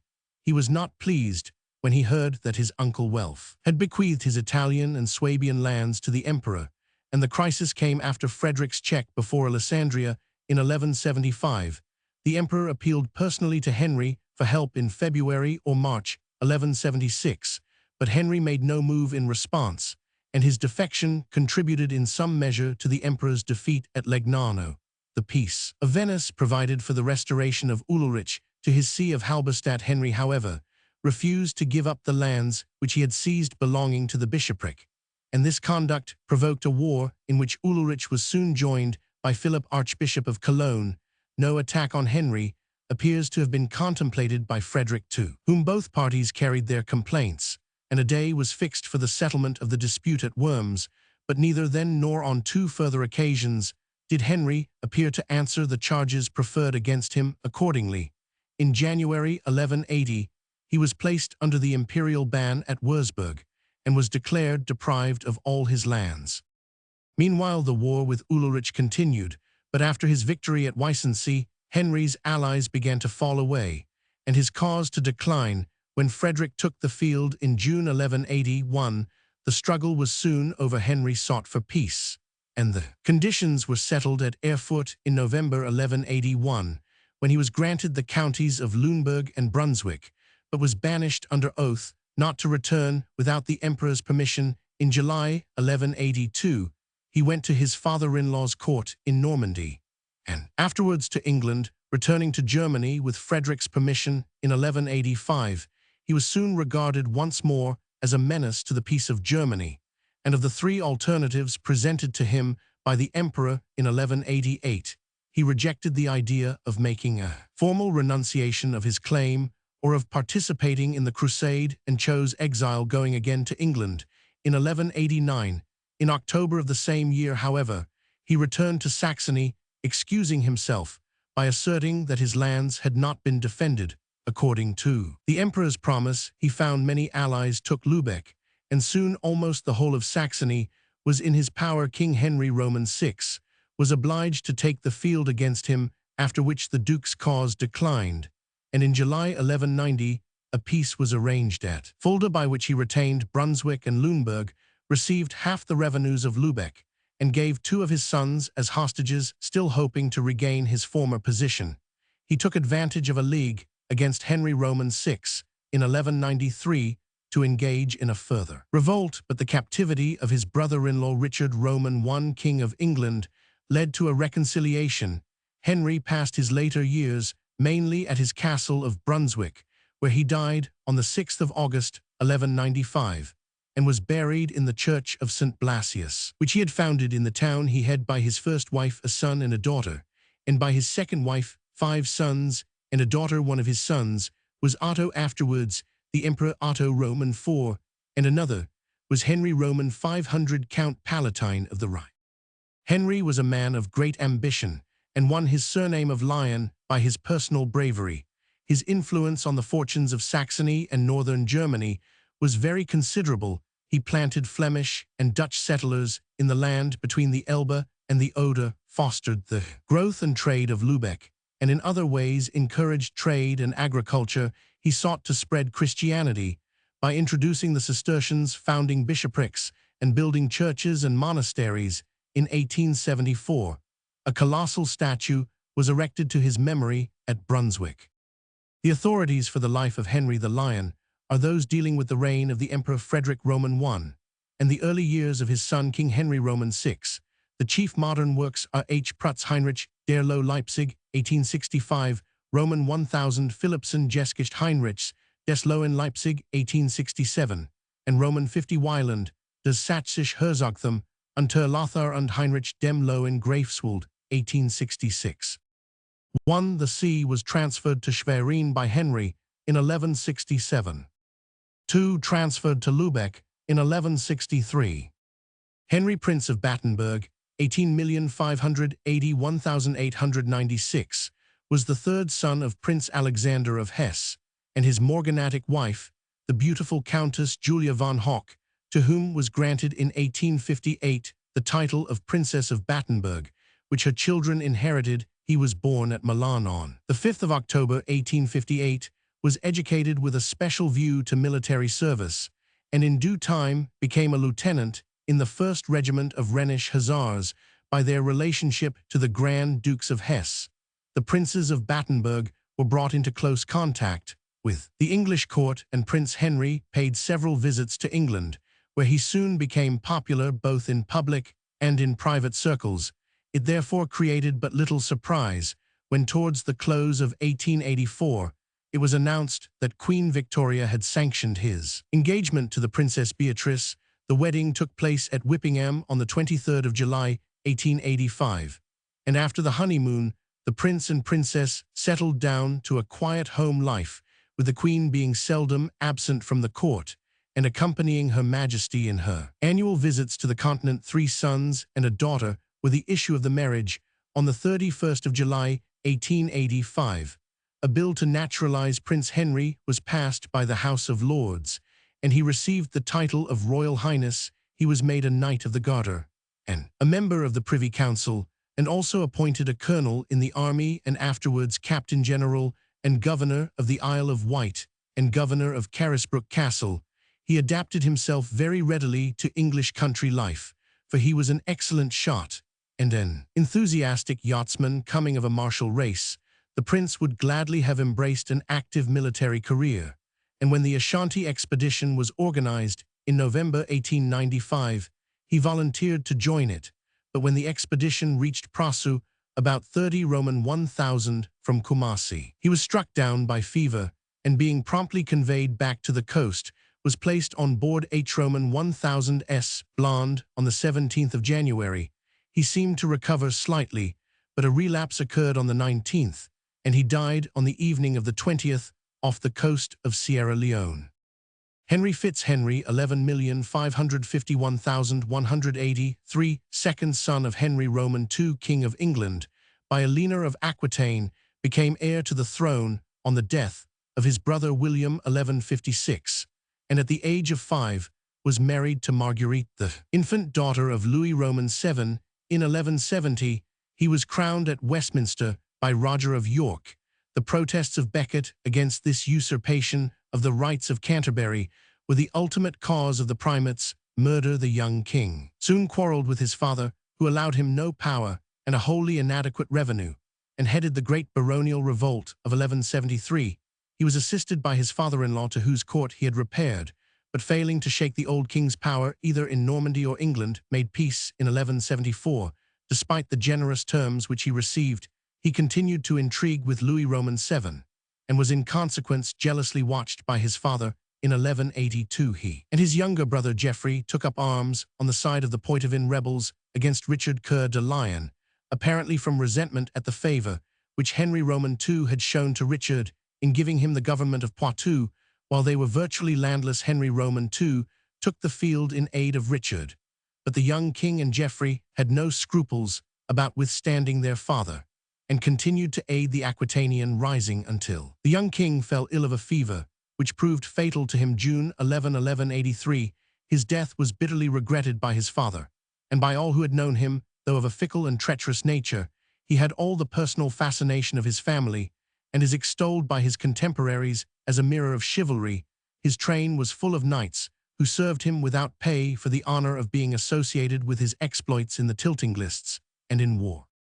The original authorities for Henry's life are Robert de Torigny Chronica, Geraldus Cambrensis de Instruction, Principum Guillaume Le Merchel, ed P. Mayer Paris, 1891 Roman 100 Benedict Jester Henrysai William of Newburgh. See also Kate Norgate, England, under the Angevin kings, 1887 Sir James Ramsay, Angevin Empire 1903, and Roman 100 E. Hodgson, Jung Heinrich König von England, Jena 1906. Henry, or in full Henry Benedict Maria Clement Stuart, 17,251,807, usually known as Cardinal York, the last prince of the royal house of Stuart, was the younger son of James Stuart, and was born in the Palazzo Muti at Rome on the 6th of March, 1725. He was created Duke of York by his father soon after his birth, and by this title he was always alluded to by Jacobite adherents of his house. British visitors to Rome speak of him as a merry, high-spirited boy with martial instincts. Nevertheless, he grew up studious, peace-loving, and serious in order to be of assistance to his brother Charles, who was then campaigning in Scotland. Henry was dispatched in the summer of 1745 to France, where he was placed in nominal command of French troops at Dunkirk, with which the Marquis d'Argenson had some vague idea of invading England. 7 months after Charles' return from Scotland, Henry secretly departed to Rome, and with the full approval of his father, but to the intense disgust of his brother, was created a cardinal deacon under the title of the Cardinal of York by Pope Benedict XIV on the 3rd of July 1747. In the following year, he was ordained priest and nominated archpriest of the Vatican Basilica. In 1759, he was consecrated Archbishop of Corinth in Partibus, and in 1761, Bishop of Frascati, the ancient Tusculum in the Alban Hills near Rome. 6 years later, he was appointed Vice-Chancellor of the Holy See. Henry Stuart likewise held sinecure benefices in France, Spain, and Spanish America, so that he became one of the wealthiest churchmen of the period, his annual revenue being said to amount to 30,000 sterling on the death of his father James Stuart, whose affairs he had managed during the last 5 years of his life. Henry made persistent attempts to induce Pope Clement Roman XIII to acknowledge his brother Charles as legitimate king of Great Britain, but his efforts were defeated chiefly through the adverse influence of Cardinal Alessandro Albani, who was bitterly opposed to the Stuart cause. On Charles' death in 1788, Henry issued a manifesto asserting his hereditary right to the British crown, and likewise struck a medal commemorative of the event with the legend Hen Roman 9 Mag, Brit Fr et Hib Rex Fid Def Card, Ep Tusk. Henry, the 9th of Great Britain, France, and Ireland, King Defender of the Faith, Cardinal Bishop of Frascati, in February 1798, at the approach of the invading French forces. Henry was forced to fly from Frascati to Naples, whence, at the close of the same year, he sailed to Messina. From Messina, he proceeded by sea in order to be present at the expected conclave at Venice, where he arrived in the spring of 1799. Aged, ill, and almost penniless, his sad plight was now made known by Cardinal Stefano Borgia to Sir John Cox, Hippisley Roman 500, who had formerly acted semi-officially on behalf of the British government at the court of Pewes, Roman 6. Sir John Hippisley appealed to George Roman III, who, on the warm recommendation of Prince Augustus Frederick, Duke of Sussex, gave orders for the annual payment of a pension of 4,000 to the last of the royal Stuarts. Henry received the proffered assistance gratefully, and in return for the king's kindness, subsequently left by his will certain British crown jewels in his possession to the Prince Regent. In 1800, Henry was able to return to Rome, and in 1803, being now senior cardinal bishop, he became ipso facto dean of the Sacred College and Bishop of Ostia and Velletri. He died at Frascati on the 13th of July, 1807, and was buried in the Grotte Vaticane of St. Peter's in an urn bearing the title of Henry Roman 9. He is also commemorated in Canova's well-known monument to the Royal Stuarts. See James. The Stuart archives, once the property of Cardinal York, were subsequently presented by Pope Pius Roman 7 to the Prince Regent, who placed them in the Royal Library at Windsor Castle. C.B.W. Kelly, Life of Cardinal York, H. Roman Vaughan, last of the Royal Stuarts, and a Shield, Henry Stuart, Cardinal of York, and his times, 1908. H. Roman, 1000 Roman 5. Henry of Portugal, surnamed the Navigator, 13,940,1460, Duke of Viseu, Governor of the Algarve, was born at Oporto on the 4th of March 1394. He was the third, or counting children, who died in infancy, the fifth son of John Jo Roman I, the founder of the Aviz dynasty, under whom Portugal, victorious against Castile and against the Moors of Morocco, began to take a prominent place among European nations. His mother was Philippa, daughter of John of Gaunt. When Ceuta, the African Gibraltar, was taken in 1415, Prince Henry performed the most distinguished service of any Portuguese leader and received knighthood. He was now created Duke of Viseu and Lord of Carvalam, and about the same time began his explorations, which, however limited in their original conception, certainly developed into a search for a better knowledge of the Western Ocean and for a seaway along the unknown coast of Africa to the supposed Western Nile, or Senegal, to the rich Negro lands, beyond the Sahara Desert, to the half-true half-fabled realm of Prester John, and so ultimately to the Indies.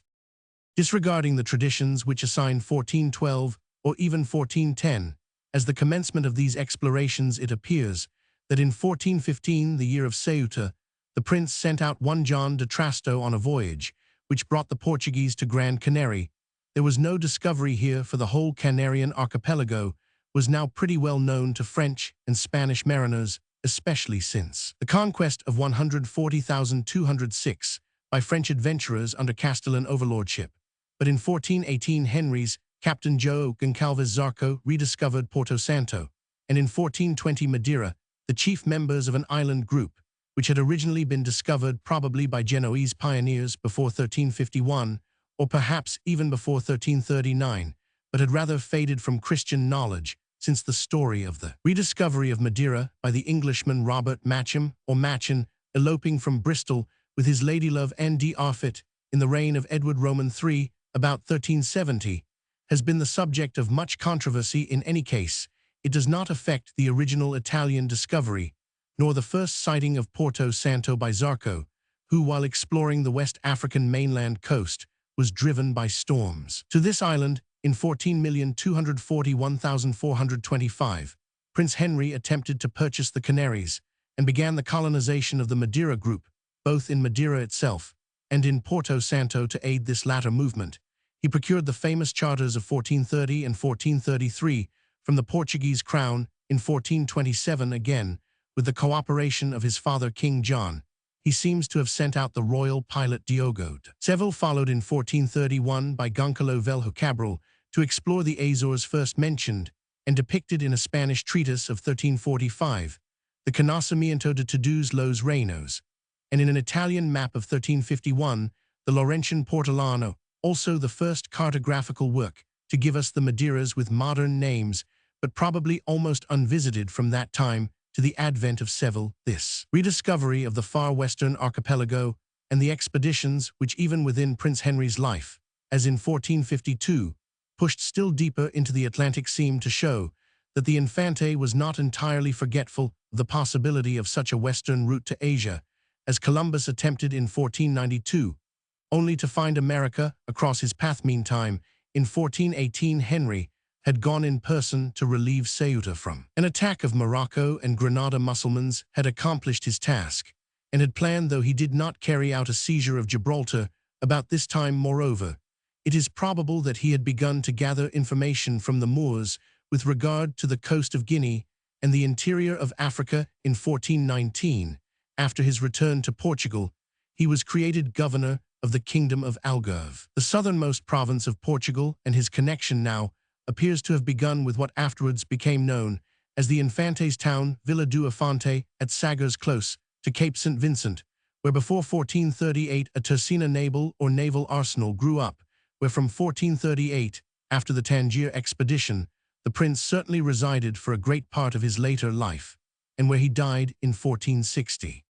In 1433 died King John, exhorting his son not to abandon those schemes which were now in the long-continued failure to round Cape Bajador, ridiculed by many as costly absurdities, and in 1434, one of the prince's ships, commanded by Gil Eanes, at length doubled the Cape. In 1435, Afonso Goncalves Baldia, the prince's cupbearer, passed 50 leagues beyond, and before the close of 1436, the Portuguese had almost reached Cape Blanco. Plans of further conquest in Morocco, resulting in 1437 in the disastrous attack upon Tangier, and followed in 1438 by the death of King Edward Duarte, and the domestic troubles of the earlier minority of Afonso Roman V, now interrupted Atlantic and African exploration down to 1441, except only in the Azores. Here rediscovery and colonization both progressed, as is shown by the royal license of the 2nd of July, 1439, to people the 7 islands of the group then known in 1441. Exploration began again in earnest with the venture of Antão Goncalves, who brought to Portugal the first slaves and gold dust from the Guinea coasts beyond Bajador, while Nuno Tristão in the same year pushed on to Cape Blanco. These successes produced a great effect. The cause of discovery, now connected with boundless hopes of profit, became popular, and many volunteers, especially merchants and seamen from Lisbon and Lagos, came forward. In 1442, Nuno Tristão reached the bay or Bight of Arguim, where the Infante erected a fort in 1448, and where for years the Portuguese carried on vigorous slaverating. Meantime, the prince, who had now in 1443 been created by Henry Roman VI a Knight of the Garter of England, proceeded with his Sagres buildings, especially the Palace Church and Observatory, the first in Portugal, which formed the nucleus of the Infante's town, and which was certainly commenced soon after the Tangier fiasco 1437, if not earlier in 14,440–1446.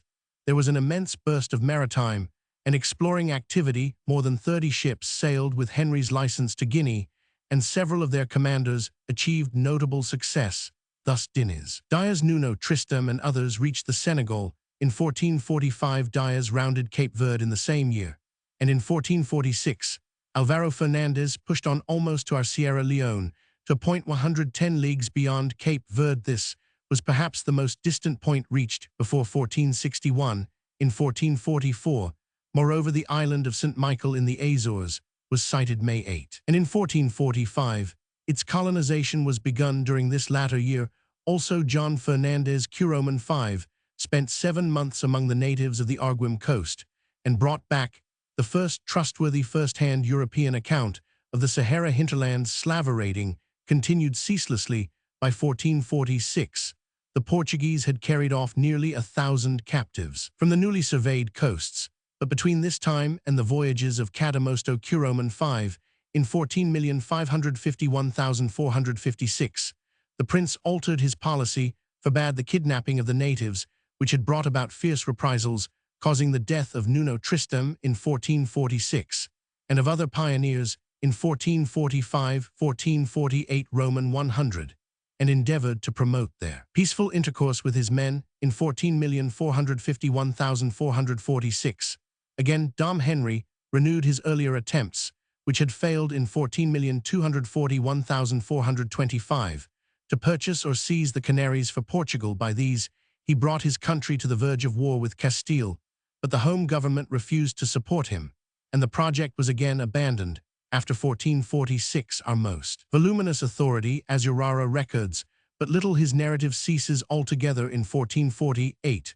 One of the latest expeditions noticed by him is that of a foreigner in the prince's service, Valor the Dane, which ended in utter destruction near the Gambia, after passing Cape Verde in 1448. After this, the chief matters worth notice in Dom Henry's life are first the progress of discovery and colonization in the Azores, where Terceira was discovered before 1450, perhaps in 1445, and apparently by a Fleming called Jacques de Bruges in the Prince's Charter of the 2nd of March 1450.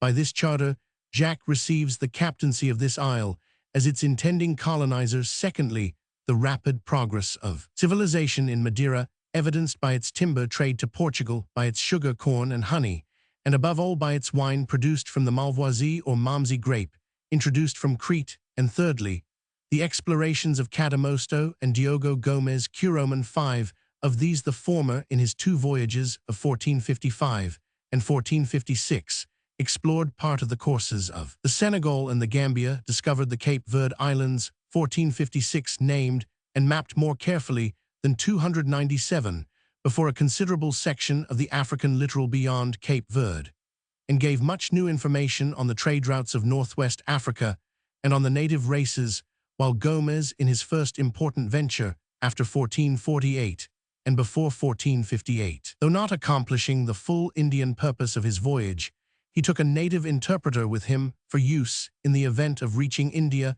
explored and observed in the Gambia Valley and along the adjacent coasts with fully as much care and profit. As a result of these expeditions, the Infante seems to have sent out in 1458 a mission to convert the Gambia Negroes. Gomez's second voyage, resulting in another discovery of the Cape Verde Islands, was probably in 1462, after the death of Prince Henry. It is likely that among the Infante's last occupations were the necessary measures for the equipment and dispatch of this venture, as well as of Pedro de Sintra's important expedition of 1461. The Infante's share in home politics was considerable, especially in the years of Afonso Roman V's minority 1438 Roman 100, when he helped to make his elder brother Pedro regent, reconciled him with the Queen Mother, and worked together with them both in a council of regency. But when Dom Pedro rose in revolt 1447, Henry stood by the king and allowed his brother to be crushed in the Morocco campaigns of his last years, especially at the capture of Alcazar the Little 1458. He restored the military fame which he had founded at Ceuta and compromised at Tangier, and which brought him invitations from the Pope, the Emperor, and the kings of Castile and England to take command of their armies. The prince was also Grand Master of the Order of Christ, the successor of the Templars in Portugal, and most of his Atlantic and African expeditions sailed under the flag of his order, whose revenues were at the service of his explorations, in whose name he asked and obtained the official recognition of Pope Eugenius Roman IV for his work, and on which he bestowed many privileges in the Neuen Landsley tithes of St. Michael in the Azores and 1/2 of its sugar, revenues the tithe of all merchandise from Guinea, the ecclesiastical dues of Madeira Roman 100.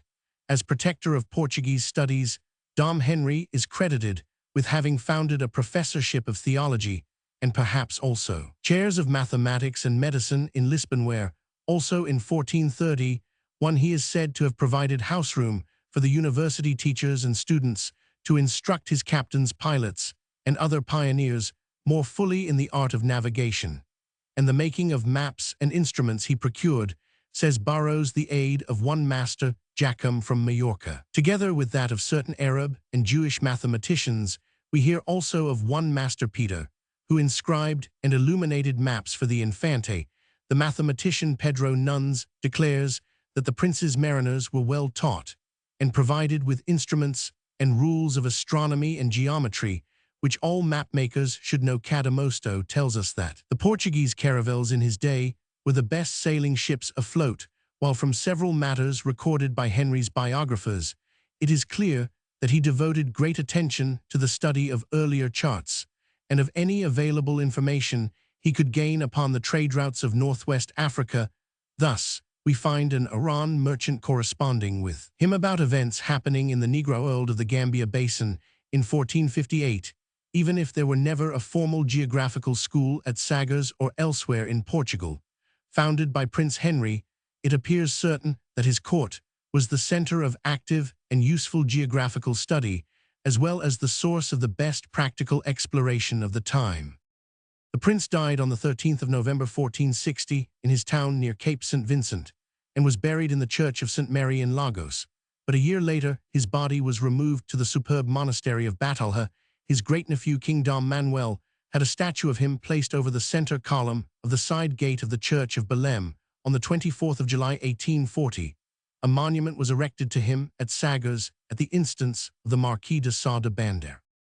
The glory attaching to the name of Prince Henry does not rest merely on the achievements effected during his own lifetime, but on the subsequent results to which his genius and perseverance had lent the primary inspiration to him. The human race is indebted in large measure for the maritime exploration within 1 century, 14,201,522, of more than half the globe, and especially of the great waterways from Europe to Asia, both by east and by west. His own life only sufficed for the accomplishment of a small portion of his task. The complete opening out of the African or southeast route to the Indies needed nearly 40 years of somewhat intermittent labor. After his death, 14,601,498, and the prince's share has often been forgotten in that of pioneers who were really his executors, Diogo Cam Bartholomew Dias or Vasco da Gama, less directly. Other sides of his activity may be considered as fulfilled by the Portuguese penetration of inland Africa especially of Abyssinia, the land of the Prester John, for whom Dom Henry sought, and even by the finding of a western route to Asia through the discoveries of Columbus, Balboa, and Magellan. Si alguns documentos do Arquivo Nacional de Torre do Tombo acerca dos navigados portugueses, Lisbon 1892, Alves Dom Henrico Infante a Porto 1894, Arquivo dos Acros Ponta Delgada, 18,780,1894 Gomes, Ines das Urara Crónica do Descobrimento e Conquista de Guiné ed Carrera, and Santerme Paris, 1841, Eng Trans by Raymond Beasley. Edgar Prestage Hacklight Society, London, 18,961,899. Joe de Barros de Cartas de Asia, Lisbon, 1652. Raymond Beasley Prince Henry, The Navigator, London, 1895. An Introduction to Azurara Vol Roman II, in Hacklight Soch, Trans C. above Antonio Cordero Historia Insultana, Lisbon, 1717.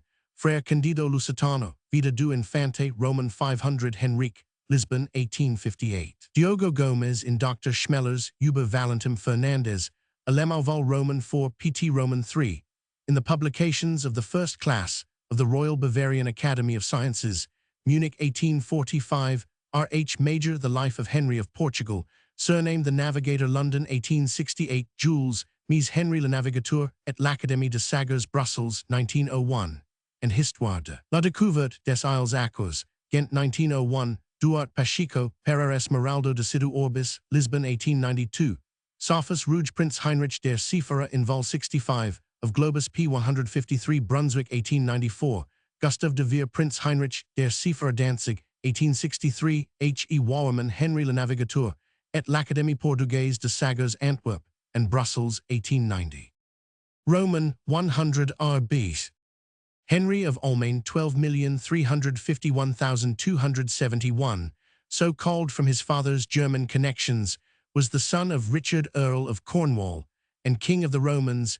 As a nephew of both Henry Roman III and Simon de Montfort, he wavered between the two at the beginning of the Barons' War, but finally took the royalist side, and was among the prisoners taken by Montfort at Luz, 1264. In 1268, he took the cross with his cousin Edward, who however sent him back from Sicily to pacify the unruly province of Gascony. Henry took the land route with the kings of France and Sicily.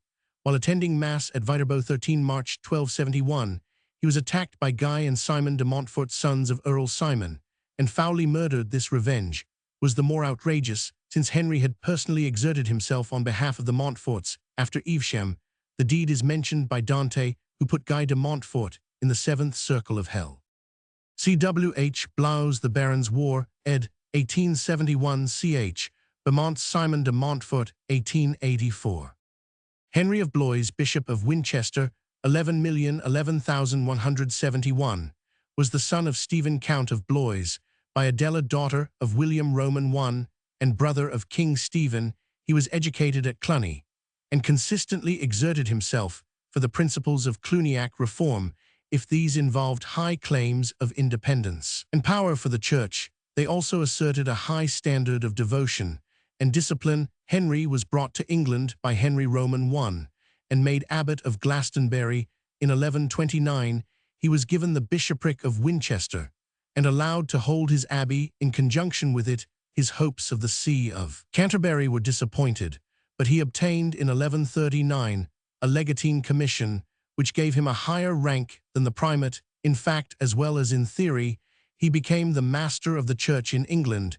He even contemplated the erection of a new province, with Winchester as its centre, which was to be independent of Canterbury. Owing both to local and to general causes, the power of the Church in England has never been higher than in the reign of Stephen. 11,351,154. Henry, as its leader and a legate of the Pope, was the real Lord of England, as the chronicles call him. Indeed, one of the ecclesiastical councils over which he presided formally declared that the election of the king in England was the special privilege of the 298 clergy. Stephen owed his crown to Henry 1135, but they quarreled when Stephen refused to give Henry the primacy, and the bishop took up the cause of Roger of Salisbury. 1139, after the Battle of Lincoln. 1140, Henry declared for Matilda, but finding his advice treated with contempt, rejoined his brother's side, and his successful defense of Winchester against the Empress Og, Sept. 1141, was the turning point of the Civil War. The expiration of his legatine commission of 1144 deprived him of much of his power. He spent the rest of Stephen's reign in trying to procure its renewal, but his efforts were unsuccessful, though he made a personal visit to Rome at the accession of Henry Roman 21,154. He retired from the world and spent the rest of his life in works of charity and penitence. He died in 1171. Henry seems to have been a man of high character, great courage, resolution, and ability, like most great bishops of his age. He had a passion for architecture. He built, among other castles, that of Farnham, and he began the Hospital of St. Cross at Winchester.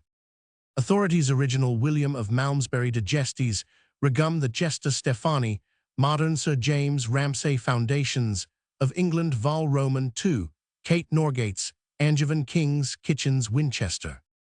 Henry of Ghent Henricus, a Gandavo Roman 1,001,293, scholastic philosopher, known as Dr. Solenes, was born in the district of Mude near Ghent, and died at Tournai or Paris.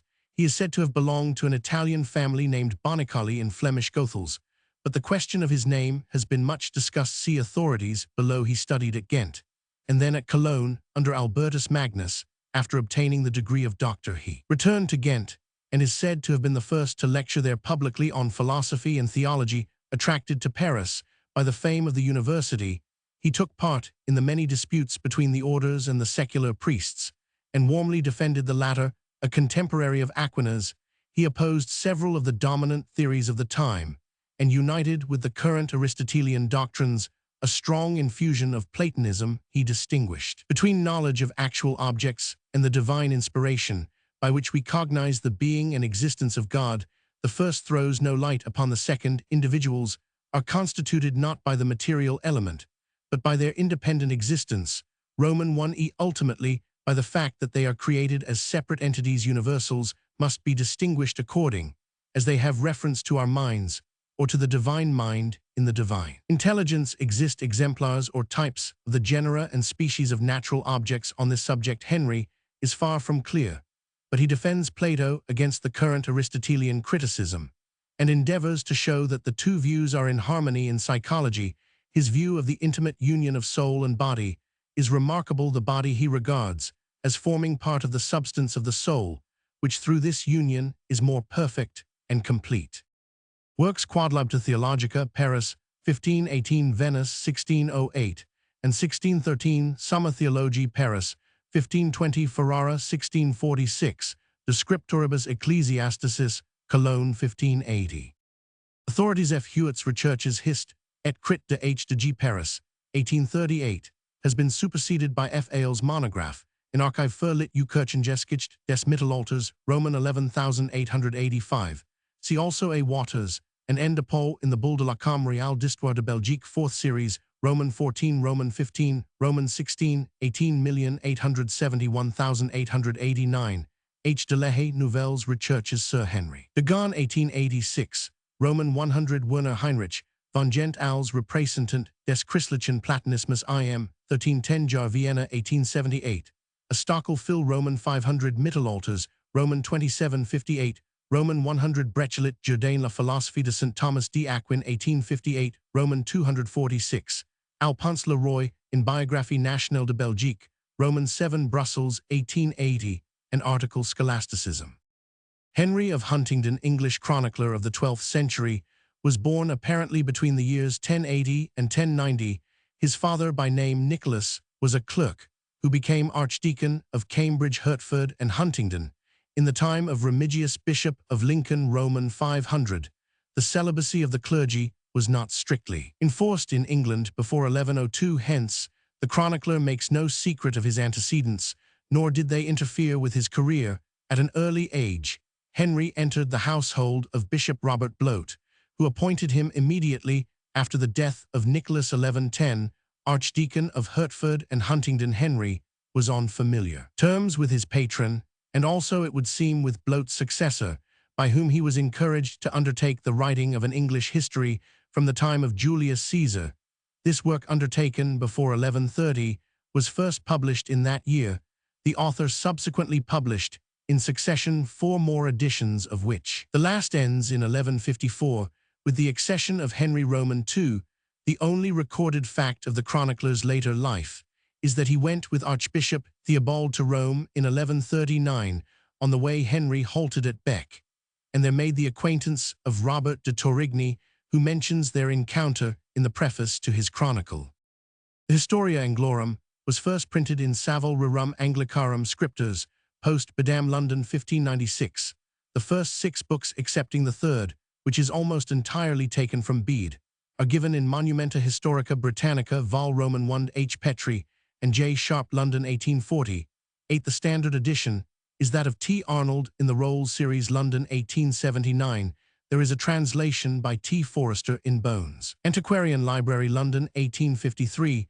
The Historia is of little independent value before 1126. Up to that point, the author compiles from Eutropius Aurelius Victor Nennius Bede, and the English chronicles, particularly that of Peterborough. In some cases, he professes to supplement these sources from oral tradition, but most of his amplifications are pure rhetoric. C. F. Liebermann in Forschungen zur deutschen Geschichte. For 1878, pp. 265, Sec. Arnold prints in an appendix a minor work from Henry's pen, the Epistola ad Walterum de Contemptu Mundi, which was written in 1135.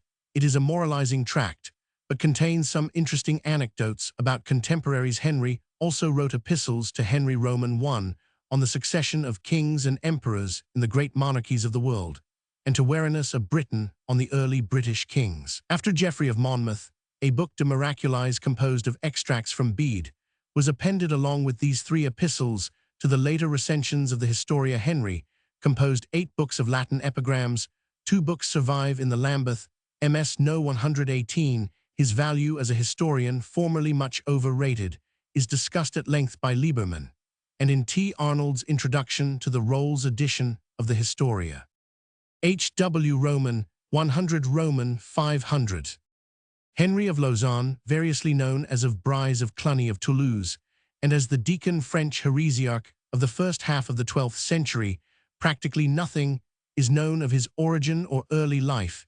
He may have been one of those hermits who at that time swarmed in the forests of Western Europe, and particularly in France, always surrounded by popular veneration, and sometimes the founders of monasteries or religious orders, such as those of Premontre or Fontevrault. If St. Bernard's reproach Ep. 241 be well-founded, Henry was an apostate monka, black monk Benedictine. According to the chronicler Alberic de Trois Fontaines, the information we possess as to his degree of instruction is scarcely more precise or less conflicting. When he arrived at Le Mans in 1101, his terminus a quo was probably Lausanne. At that moment, Hildebert, the bishop of Le Mans, was absent from his episcopal town, and this is one of the reasons why Henry was granted permission to preach March to July 1101. Function jealously guarded by the regular clergy, whether by his prestige as a hermit and ascetic, or by his personal charm, he soon acquired enormous influence over the people. His doctrine at that date appears to have been very vague. He seemingly rejected the invocation of saints, and also second marriages, and preached penitence. Women, inflamed by his words, gave up their jewels and luxurious apparel, and young men married courtesans in the hope of reclaiming them. Henry was peculiarly fitted for a popular preacher in person. He was tall and had a long beard. His voice was sonorous, and his eyes flashed fire. He went barefooted, preceded by a man carrying a staff surmounted with an iron cross. He slept on the bare ground and lived by alms at his instigation. The inhabitants of Le Mans soon began to slight the clergy of their town and to reject all ecclesiastical authority. On his return from Rome, Hildebert had a public disputation with Henry, in which, according to the bishop's Acta Episcoporum Senamanensium, Henry was shown to be less guilty of heresy than of ignorance. He, however, was forced to leave Le Mans and went probably to Poitiers and afterwards to Bordeaux. Later, we find him in the diocese of Arles, where the archbishop arrested him and had his case referred to the tribunal of the Pope. In 1134, Henry appeared before Pope Innocent Roman III at the Council of Pisa, where he was compelled 299 to abjure his errors and was sentenced to imprisonment, it appears that St. Bernard offered him an asylum at Clairvaux, but it is not known if he reached Clairvaux, nor do we know when, or in what circumstances, he resumed his activities towards 1139. However, Peter, the venerable abbot of Cluny, wrote a treatise called Epistola seu Tractatus Adversus Petrobrusianos, min Pater Lat Roman 189, against the disciples of Peter of Brise and Henry of Lausanne, whom he calls Henry of Brise, and whom, at the moment of writing, he accuses of preaching in all the dioceses in the south of France errors, which he had inherited from Peter of Brise. According to Peter, the Venerable Henry's teaching is summed up as follows: rejection of the doctrinal and disciplinary authority of the Church, recognition of the gospel freely interpreted as the sole rule of faith, condemnation of the baptism of infants, of the Eucharist, of the sacrifice of the Mass, of the communion of saints, and of prayers for the dead, and refusal to recognize any form of worship or liturgy.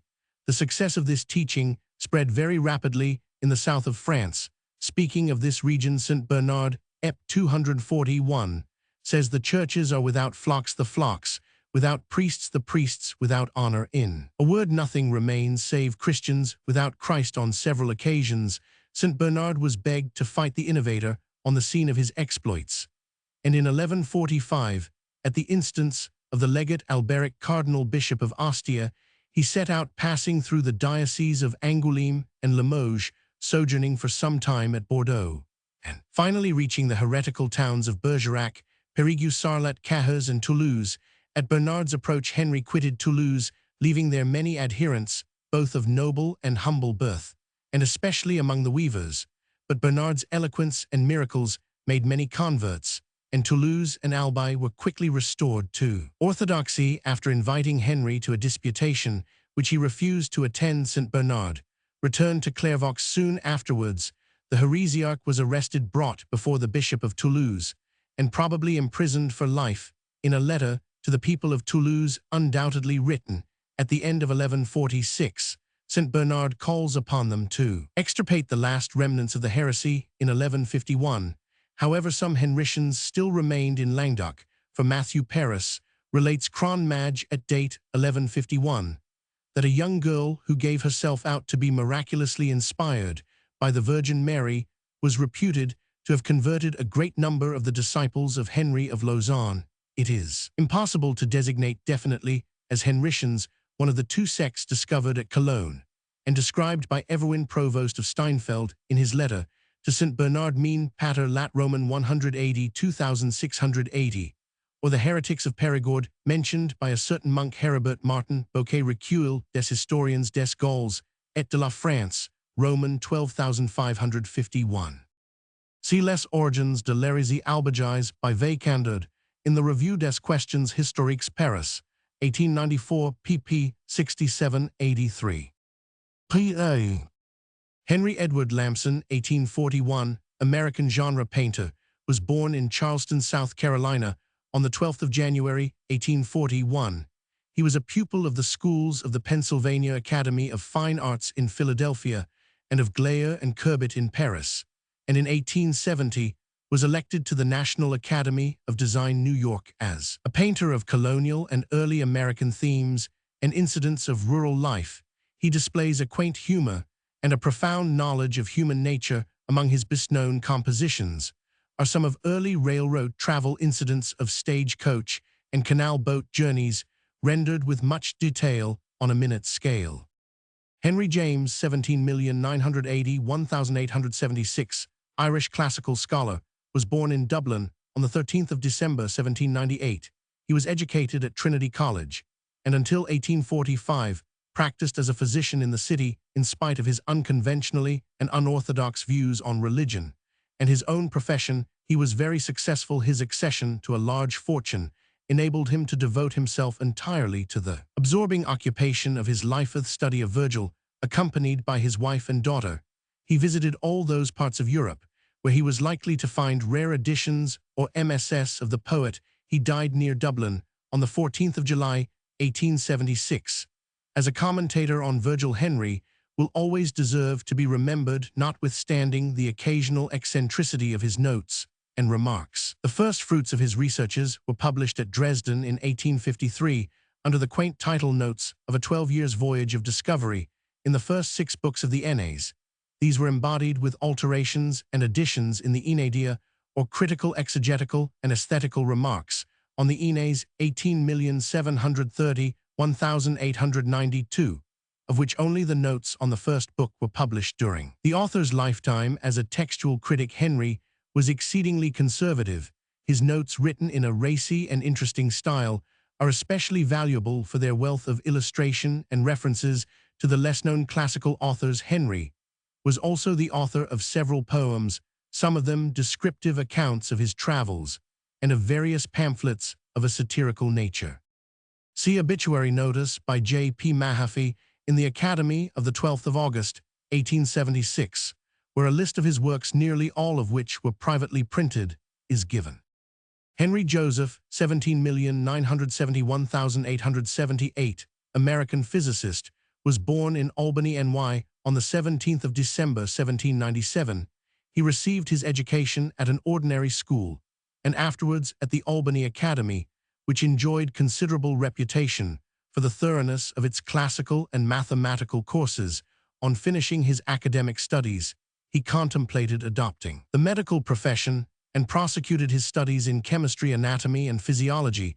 With that view, he occasionally contributed papers to the Albany Institute in the years 1824 and 1825 on chemical and mechanical subjects, and in the latter year, having been unexpectedly appointed assistant engineer on the survey of a route for a state road from the Hudson River to Lake Erie, a distance somewhat over 300 Roman 1,000, he at once embarked with zeal and success in the new enterprise. This diversion from his original bent gave him an inclination to the career of civil and mechanical engineering, and in the spring of 1826, he was elected by the trustees of the Albany Academy to the chair of mathematics and natural philosophy in that institution. In the latter part of 1827, he read before the Albany Institute his first important contribution on some modifications of the electromagnetic apparatus, struck with the great improvements then recently introduced into such apparatus by William Sturgeon of Woolwich.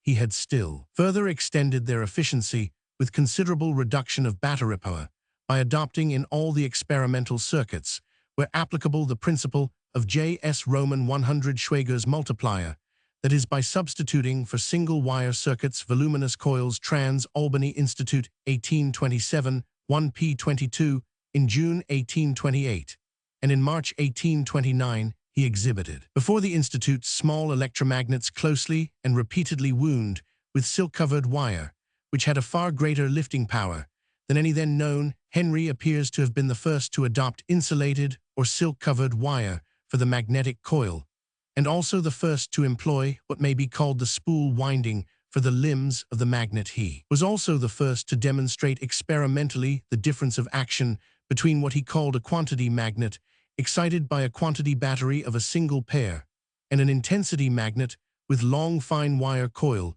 excited by an intensity battery of many elements having their resistances suitably proportioned. He pointed out that the latter form alone was applicable to telegraphic purposes. A detailed account of these experiments and exhibitions was not, however, published till 1831. Siljourn 19p 400. Henry's quantity magnets acquired considerable celebrity at the time from their unprecedented attractive power. August 1830, lifting 750, another March 1831 2300, and a third 1834 3500. Early in 1831, he arranged a small office bell to be tapped by the polarized armature of an intensity magnet, whose coil was in continuation of a mile of insulated copper wire, suspended about one of the rooms of his academy. This was the first instance of magnetizing iron at a distance, or of a suitable combination of magnet and battery being so arranged as to be capable of such action. It was therefore the earliest example of a true magnetic telegraph, all preceding experiments to 300 this end having been on the galvanometer or needle principle. About the same time, he devised and constructed the first electromagnetic engine with automatic pole changer. Siljourn 1831 20p 340, and Sturgeon's Annals Elector, 1839, 3p 554. Early, in 1832, he discovered the induction of a current on itself in a long helical wire, giving greatly increased intensity of discharge. Sturgeon, 1832, 22p 408. In 1832, he was elected to the chair of natural philosophy in the New Jersey College at Princeton in 1834. He continued and extended his researches on the influence of a spiral conductor in increasing the intensity of electricity from a galvanic arrangement of a single pair, a memoir of which was read before the American Philosophical Society on the 5th February 1835. In 1835, he combined the short circuit of his monster magnet of 1834 with the small intensity magnet of an experimental telegraph wire, thereby establishing the fact that very powerful mechanical effects could be produced at a great distance by the agency of a very feeble magnet used as a circuit maker and breaker, or as a triggered precursor of later forms of relay and receiving magnets. In 1837, he paid his first visit to England and Europe. In 1838, he made important investigations in regard to the conditions and range of induction from electrical currents, showing that induced currents, although merely momentary, produce still other or tertiary currents, and thus on through successive orders of induction with alternating signs, and with reversed initial and terminal signs. He also discovered similar successive orders of induction in the case of the passage of frictional electricity trans. A.M. Phil Soch, 6 pp 303,337. Among many minor observations he discovered, in 1842, the oscillatory nature of the electrical discharge. Magnetizing about 1,000 needles in the course of his experiments, Proc. A.M. Phil Soch 1 p 301, he traced the influence of induction to surprising distances, magnetizing needles in the lower story of a house through several intervening floors by means of electrical discharges in the upper story, and also by the secondary current in a wire 220 ft distant from the wire of the primary circuit. The 5 numbers of his contributions to electricity and magnetism, 18,351,842, were separately republished from the Transactions. In 1843, he made some interesting original observations on phosphorescence. Proc. A.M. Phil Soch 3 pp 3844. In 1844, by experiments on the tenacity of soap bubbles, he showed that the molecular cohesion of water is equal if not superior to that of ice, and hence, generally, that solids and their liquids have practically the same amount of cohesion. Proc. A.M. Phil Soch 4 pp 56 and 84. In 1845, he showed by means of a thermogalvanometer that the solar spots radiate less heat than the general solar surface. Proc. A.M. Phil Soch 4 pp 173,176. In December 1846, Henry was elected secretary and director of the Smithsonian Institution, then just established. While closely occupied with the exacting duties of that office, he still found time to prosecute many original inquiries into the application of acoustics to public buildings, and the best construction and arrangement of lecture rooms into the strength of various building materials. Roman 100, having early devoted much attention to meteorology, both in observing and in reducing and discussing observations, he, among his first administrative acts, organized a large and widespread corps of observers and made arrangements for simultaneous reports by means of the electric telegraph, which was yet in its infancy. Smithson Report for 1847 pp 146-147. He was the first to apply the telegraph to meteorological research, to have the atmospheric conditions daily indicated on a large map, to utilize the generalizations made in weather forecasts, and to embrace a continent under a single system, British America and Mexico being included in the field of observation. In 1852, on the reorganization of the American lighthouse system, he was appointed a member of the new board, and in 1871 he became the presiding officer of the establishment, a position he continued to hold during the rest of his life.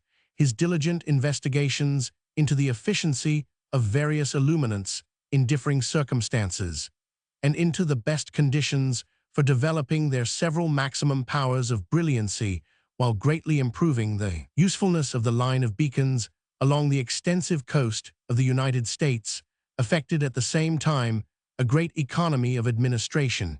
His equally careful experiments on various acoustic instruments also resulted in giving to his country the most serviceable system of fog signals known to maritime powers. In the course of these varied and prolonged researches from 1865 to 1877, he also made important contributions to the science of acoustics, and he established by several series of laborious observations extending over many years and along a wide coast range the correctness of G. Stokes' hypothesis. Report Britannica, 1857, Part 2, that the wind exerts a very marked influence in refracting soundbeams.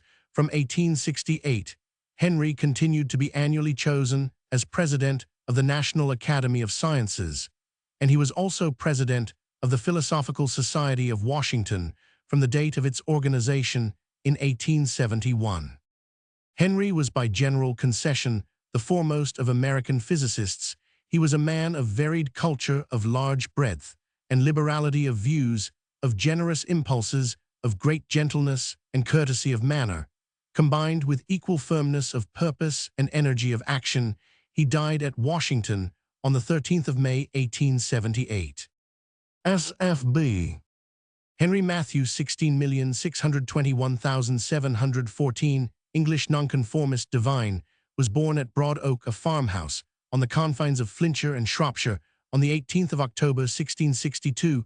He was the son of Philip Henry, who had 2 months earlier been ejected by the Act of Uniformity.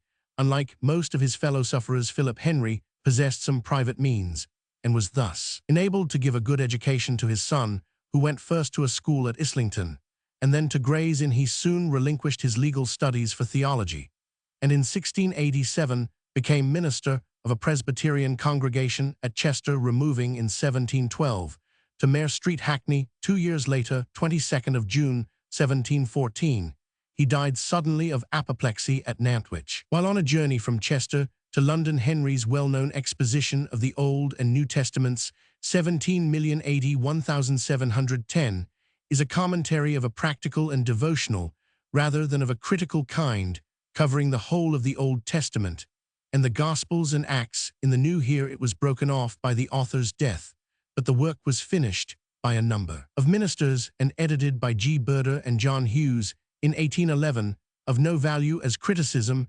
Its unfailing good sense, its discriminating thought, its high moral tone, its simple piety, and its singular felicity of practical application, combine with the well-sustained flow of its racy English style to secure for it the foremost place among works of its class. His miscellaneous writings, including a life of Mr. Philip Henry, the Communicant's Companion, Directions for Daily Communion with God, a Method for Prayer, a Scriptural Catechism, and numerous sermons, were edited in 1809, and in 1830 see biographies by W. Tong, 1816, Roman 100, Chapman, 1859, J. B. Williams, 1828, New ed. 1865, and Roman 1000 H. Lee's Diaries and Letters of Philip Henry, 1883. Henry Patrick, 17,361,799, American statesman and orator, was born at Studley, Hanover County, Virginia, on the 29th of May, 1736. He was the son of John Henry, a well-educated Scotsman, among whose relatives was the historian William Robertson, and who served in Virginia as county surveyor colonel and judge of a county court. His mother was one of a family named Winston, of Welsh descent, noted for conversational and musical talent. At the age of 10, Patrick was making slow progress in the study of reading, writing, and arithmetic at a small country school when his father became his tutor and taught him Latin, Greek, and mathematics for 5 years. But with limited success, his school days being then terminated, he was employed as a store clerk for 1 year. Within the 7 years next following, he failed twice, storekeeper and once as a farmer, but in the meantime acquired a taste for reading of history especially, and read and reread the history of Greece and Rome, of England, and of her American colonies. Then, poor but not discouraged, he resolved to be a lawyer, and after reading Coke upon Littleton and the Virginia laws for a few weeks only, he he strongly impressed one of his 301 examiners and was admitted to the bar. At the age of 24, on condition that he spend more time in study before beginning to practice, he rapidly acquired a considerable practice, his fee books, showing that for the first 3 years he charged fees in 1185 cases.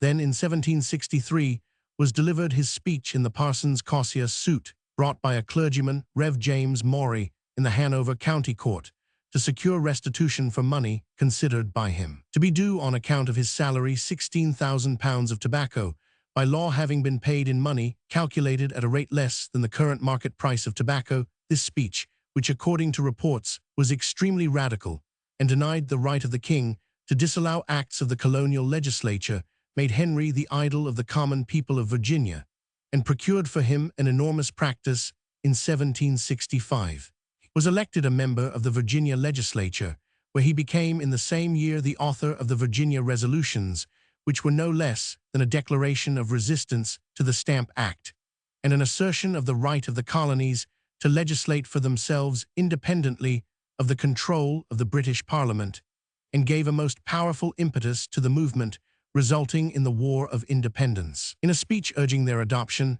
appear the often quoted words, Tarquin and Caesar had each his Brutus, Charles I his Cromwell, and George III. Here he was interrupted by cries of treason, and George III may profit by their example. If this be treason, make the most of it. Until 1775, he continued to sit in the House of Burgesses as a leader. During all that eventful period, he was prominent as a radical in all measures in opposition to the British government, and was a member of the First Virginia Committee of Correspondence in 1774 and 1775. He was a delegate to the Continental Congress, and served on 3 of its most important committees, that on colonial trade and manufactures, that for drawing up an address to the king, and that for stating the rights of the colonies. In 1775, in the Second Revolutionary Convention of Virginia, Henry, regarding war as inevitable, presented resolutions for arming the Virginia militia.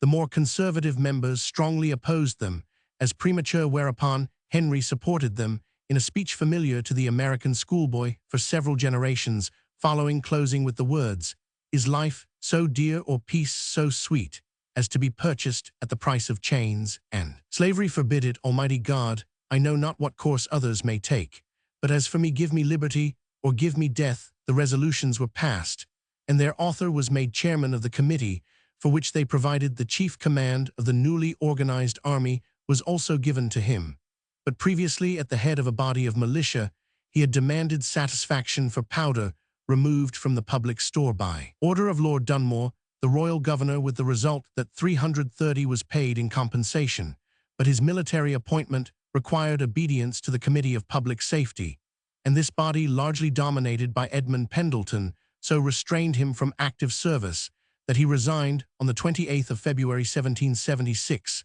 In the Virginia Convention of 1776, he favored the postponement of a Declaration of Independence until a firm union of the colonies and the friendship of France and Spain had been secured in the same convention. He served on the committee which drafted the first Constitution for Virginia, and was elected governor of the Statuto, which office he was re-elected in 1777 and 1778, thus serving as long as the new Constitution allowed any man to serve continuously as governor. He gave Washington able support, and sent out the expedition under George Rogers Clark Curoman V into the Illinois country. In 1778, he was chosen a delegate to Congress, but declined to serve from 1780 to 1784, and from 1787 to 1790 he was again a member of his state legislature, and from 1784 to 1786 was again governor. Until 1786, he was a leading advocate of a stronger central government, but when chosen a delegate to the Philadelphia Constitutional Convention of 1787, he had become cold in the cause, and declined to serve. Moreover, in the state convention called to decide whether Virginia should ratify the federal constitution, he led the opposition, contending that the proposed constitution, because of its centralizing character, was dangerous to the liberties of the country. This change of attitude is thought to have been due chiefly to his suspicion of the North, aroused by John Jay's proposal to surrender to Spain for 25 or 30 years, the navigation of the Mississippi from 1794. Until his death he declined in succession the following offices: United States Senator 1794, Secretary of State in Washington's Cabinet 1795, Chief Justice of the United States Supreme Court 1795, Governor of Virginia 1796, to which office he had been elected by the Assembly, and envoy to France 1799. In 1799, however, he consented to serve again in his state legislature, where he wished to combat the Virginia resolutions. He never took his seat, since he died on his Red Hill estate in Charlotte County, Virginia, on the 6th of June of that year. Henry was twice married, first to Sarah Skelton, and second to Dorothea Spotswood Dandridge, a granddaughter of Governor Alexander Spotswood. See Moses Coit Tyler, Patrick Henry, Boston, 1887, New ed. 1899, and William Wirt Henry, Patrick Henry's grandson. Patrick Henry Life, Correspondence, and Speeches, New York, 18,901,891. These supersede the very unsatisfactory biography by William Wirt, Sketches of the Life and Character of Patrick Henry, Philadelphia, 1817. See also George Morgan, The True Patrick Henry, Philadelphia, 1907. N. Roman 500, Roman 1000. Henry Robert 17,180,1790, British historian, was the son of James Henry, a farmer of Muirton near Stirling, born on the 18th of February 1718. He was educated at the parish school of St. Ninians and at the grammar school of Stirling, and after completing his course at Edinburgh University, became master of the grammar school at Annan in 1746. He was licensed to preach, and in 1748 was chosen minister of a Presbyterian congregation at Carlisle, where he remained until 1760, when he removed to a similar charge at Berwick-on-Tweed. In 1768, he became minister of the new Greyfriars Church, Edinburgh, and having received the degree of Roman 500 from Edinburgh University in 1771, and served as moderator of the General Assembly of the Church Scotland in 1774. He was appointed one of the ministers of the old Greyfriars Church, Edinburgh, in 1776, remaining in this charge until his death on the 24th of November 1790. During his residence in Berwick, Henry commenced his History of Great Britain, written on a new plan, but owing to the difficulty of consulting the original authorities, he did not make much progress with the work until his removal to Edinburgh in 1768. The first 5 volumes appeared between 1771 and 1785, and the 6th, edited and completed by Malcolm Lane, was published 3 years after the author's death. A Life of Henry was prefixed to this volume. The history covers the years between the Roman invasion and the death of Henry Roman VIII, and the new plan is the combination of an account of the domestic life and commercial and social progress of the people with the narrative of the political events of each period. The work was virulently assailed by Dr. Gilbert Stuart, 17,421,786, who appeared anxious to damage the sale of the book, but the injury thus effected was only slight, as Henry received 3,300 for the volumes published during his lifetime in 1781. Through the influence of the Earl of Mansfield, he obtained a pension of 100 a year from the British government. The History of Great Britain has been translated into French and has passed into several English editions. An account of Stuart's attack on Henry is given in Isaac D'Israeli's Calamities of Authors. Henry Victor, 1850, French philologist, was born at Calmer in Alsace, having held appointments at Douai and Lille. He was appointed professor of Sanskrit and comparative grammar in the University of Paris.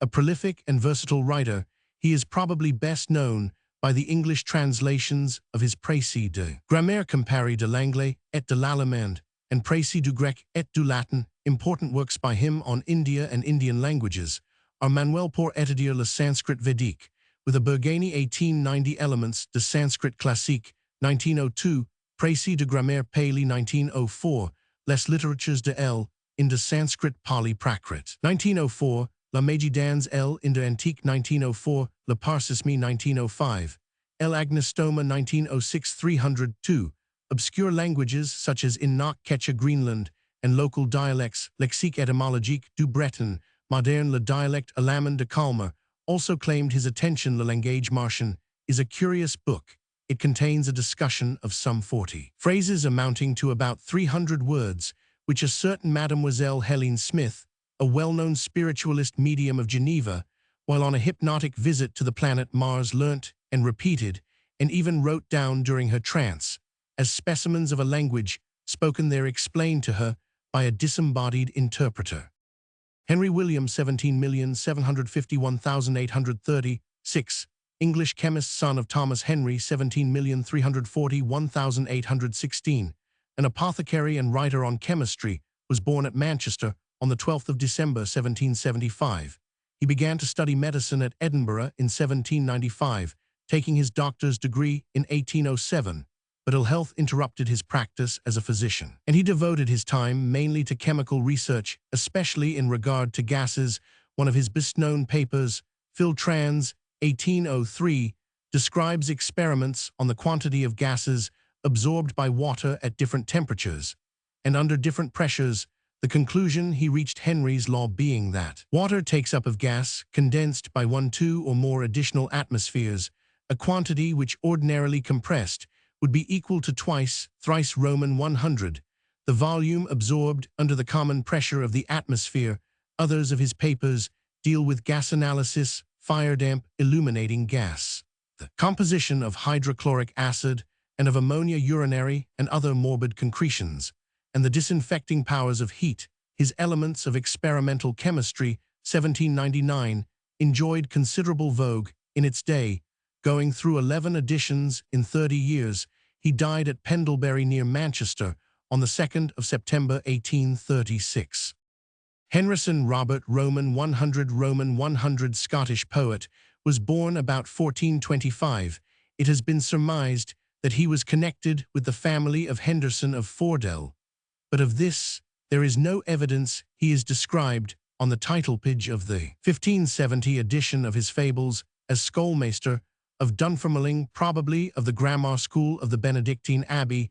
There is no record of his having studied at St. Andrews, the only Scottish university at this time, but in 1462, Master Robert Hernosand is named among those incorporated in the recently founded University of Glasgow.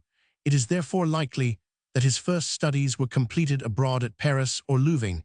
He would appear to have been in lower orders if, in addition to being master of the grammar school, he is the notary Robert Hernosand, who subscribes certain deeds in 1478, as Dunbar Curoman 5 refers to him as deceased in his lament, for the Macaris his death may be dated about 1500. Efforts have been made to draw up a chronology of his poems, but every scheme of this kind is in a stronger sense than in the case of Dunbar mere guesswork. There are no biographical or bibliographical facts to guide us, and the internal evidence is inconclusive. Hernosand's longest, and in many respects, his most original and effective work is his Moral Fablies of Aesop, a collection of 13 fables chiefly based on the versions of anonymous Lydgate and Caxton.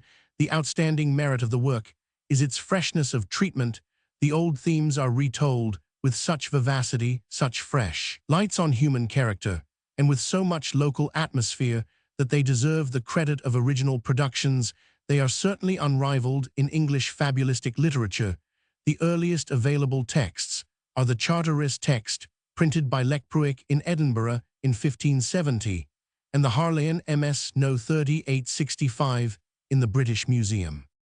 In the Testament of Cresseid, Hernosand supplements Chaucer's tale of Troilus with the story of the tragedy of Cresseid. Here again, his literary craftsmanship saves him from the disaster which must have overcome another poet in undertaking to continue the part of the story which Chaucer had intentionally left untold. The description of Cresseid's leprosy, of her meeting with Troilus, of his sorrow and charity, and of her death, give the poem a high place in writings of this genre. The poem entitled Orpheus and Eurydice, which is drawn from Boethius, contains some good passages, especially the lyrical lament of Orpheus, with the refrains Quahar art thou gain my love Eurydices, and My Lady Queen, and Luff Erudices. It is followed by a long Moralitas in the manner of the fables. 13 shorter poems have been ascribed to Hernosand. Of these, the pastoral dialogue, Robin and Mackin, perhaps the best known of his work, is the most successful. Its model may perhaps be found in the pastorals, but it stands safely on its own merits. Unlike most of the minor poems, it is independent of Chaucerian tradition.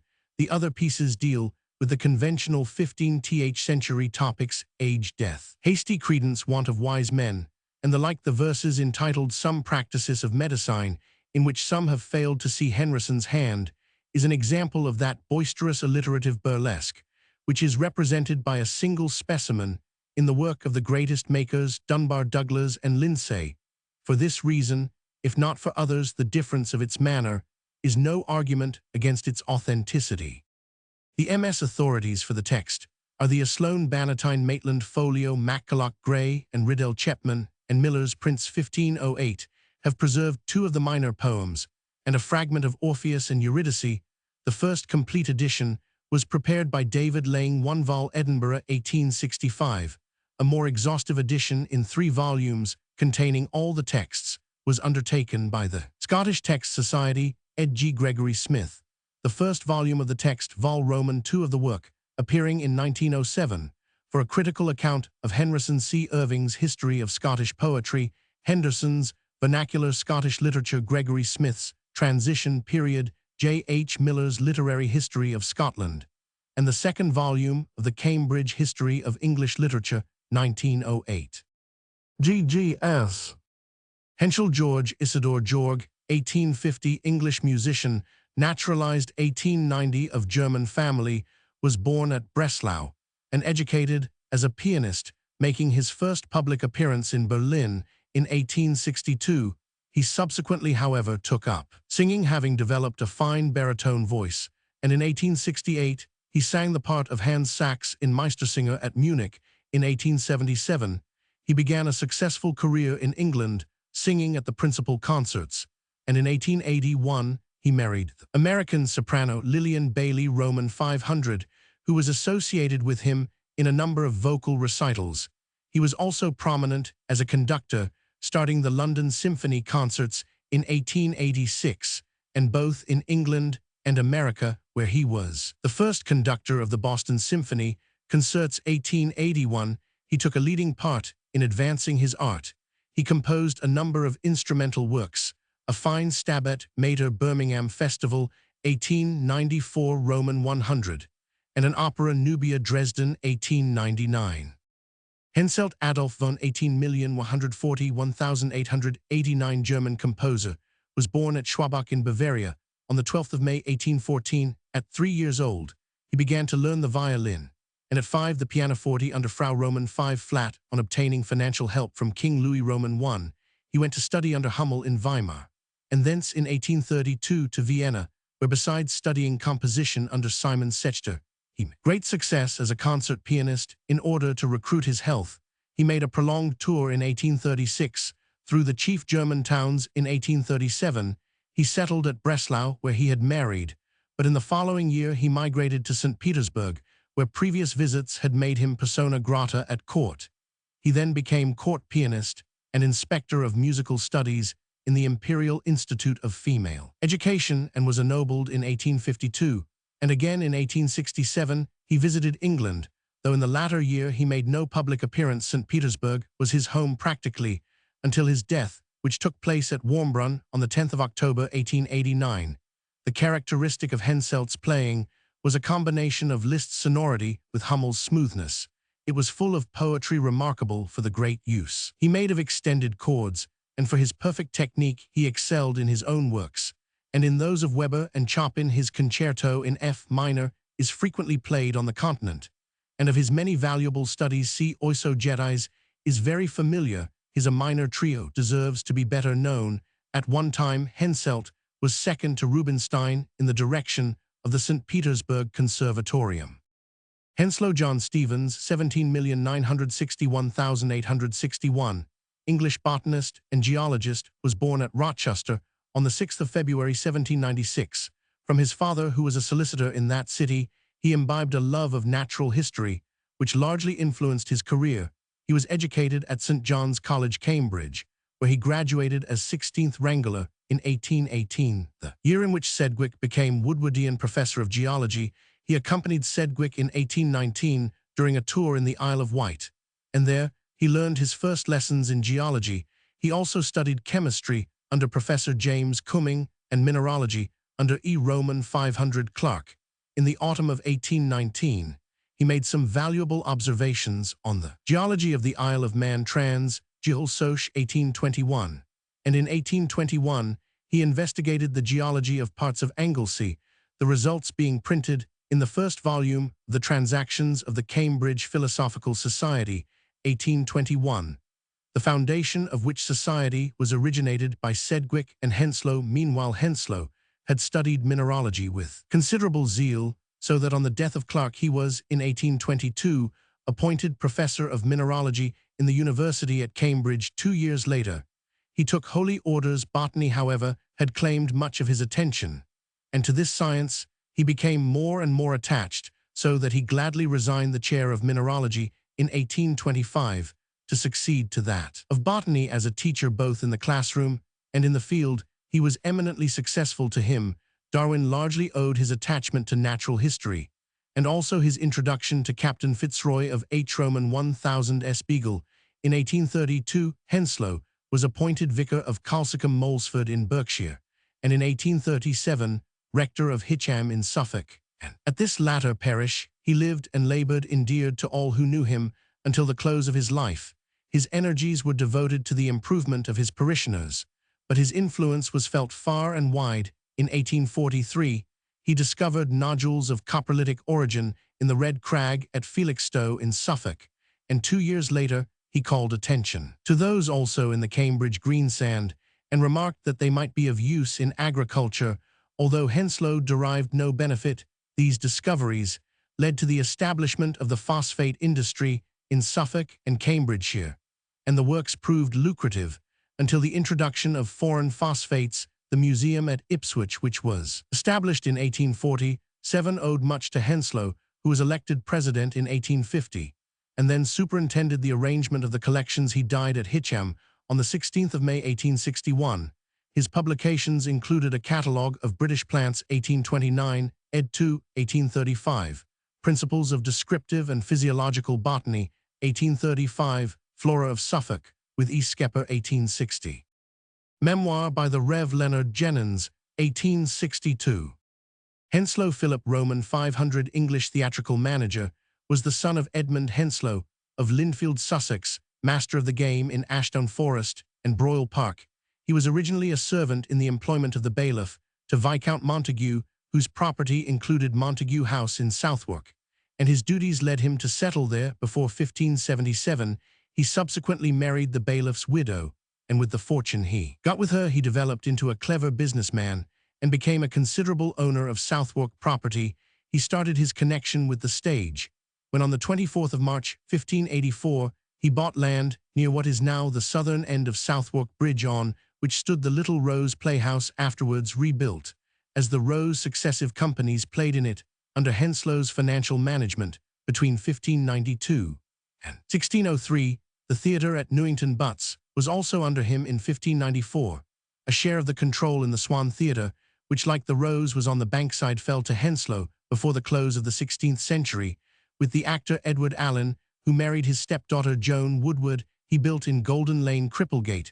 Without the Fortune Playhouse, opened in November 1600.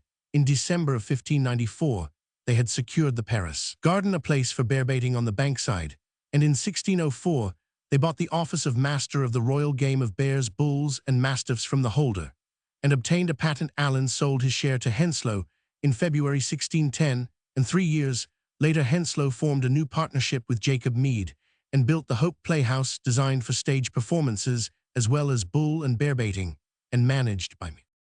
In Henslow's theatres were first produced many plays by the famous Elizabethan dramatists. What is known as Henslow's Diary contains some accounts referring to Ashdown Forest between 1576 and 1581, entered by John Henslow, while the later entries by Philip Henslow from 1592 to 1609 are those which throw light on the theatrical matters of the time, and which have been subjected to much controversial criticism as a result of injuries done to the manuscript. Henslow's diary passed into the hands of Edward Allen, and thence into the library of Dulwich College, where the manuscript remained intact for more than 150 years. In 1780 Malone tried to borrow it, but it had been mislaid. In 1790 it was discovered and given into his charge. He was then at work on his Variorum Shakespeare. Malone had a transcript made of certain portions and collated it with the original, and this transcript, with various notes and corrections by Malone, is now in the Dulwich Library. An abstract of this transcript he also published with his Variorum Shakespeare. The MS of the diary was eventually returned to the library in 1812 by Malone's executor. In 1840, it was lent to J.P. Collier, who in 1845 printed for the Shakespeare Society what purported to be a full edition, but it was afterwards shown by G.F. Warner, Catalogue of the Dulwich Library, 1881, that a number of forged interpolations have been made, the responsibility for which rests on Collier. The complicated history of the forgeries and their detection has been exhaustively treated in Walter W. Gregg's edition of Henslow's Diary, London, 1904, enlarged 1908. Henty George Alfred, 18,321,902, English war correspondent and author, was born at Trumpington near Cambridge in December 1832 and educated at Westminster School and Caius College, Cambridge. He served in the Crimea in the Purveyors Department, and after the peace filled various posts in the department in England and Ireland, but he found the routine little to his taste and drifted into journalism for the London Standard. He volunteered as special correspondent for the Austro-Italian War of 1866, accompanied Garibaldi in his Tyrolese campaign, followed Lord Napier through the mountain gorges to Magdala, and Lord Wolseley across bush and swamp to Kumasi. Next, he reported the Franco-German War, starved in Paris through the siege of the Commune, and then turned south to rough it in the Pyrenees. During the Carlist insurrection, he was in Asiatic Russia at the time of the Khiva expedition, and later saw the desperate hand-to-hand fighting of the Turks in the Servian War. He found his real vocation in middle life, invited to edit a magazine for boys called the Union Jack. He became the mainstay of the new periodical, to which he contributed several serials in succession. The stories pleased their public and had ever-increasing circulation in book form, until Henty became a name to conjure with in juvenile circles altogether. He wrote about 80 of these books.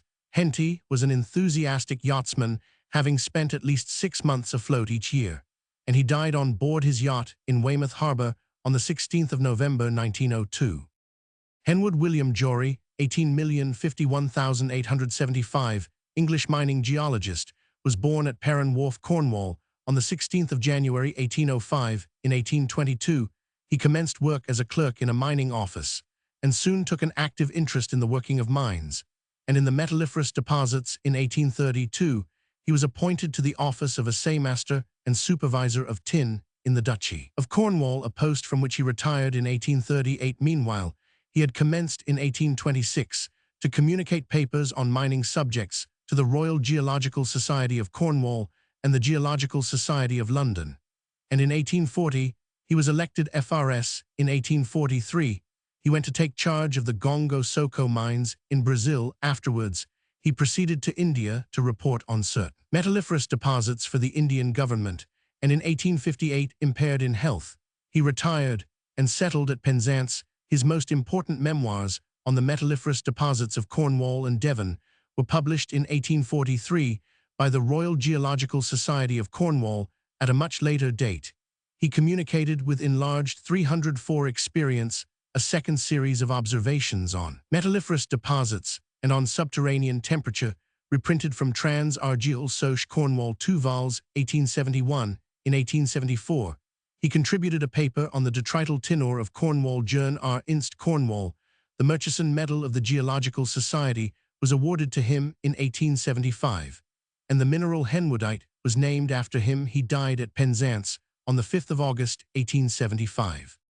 Henzada, a district of Lower Burma formerly in the Pegu, but now in the Irrawaddy Division area, 2870 SQ Roman 1000 Pop 19, 01 480 4558. It stretches from north to south in one vast plain forming the valley of the Irrawaddy, and is divided by that river into two nearly equal portions. This country is protected from inundation by immense embankments so that almost the whole area is suitable for rice cultivation.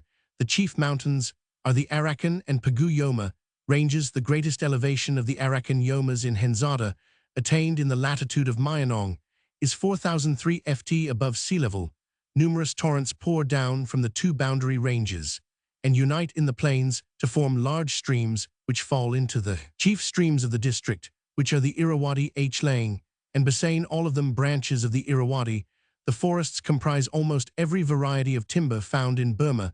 The bulk of the cultivation is rice, but a number of acres are under tobacco. The chief town of the district is Henzada, which had in 1901 a population of 24,756. It is a municipal town with 10 elective and 3 ex officio members. Other municipal towns in the district are Zalan with a population of 6642, Myeong with a population of 6351, and Kyongin with a population of 7183. According to the 1901 census, the town of Lemyethna had a population of 5831. The steamers of the Irrawaddy Flotilla Company call at Henzada and Myeong.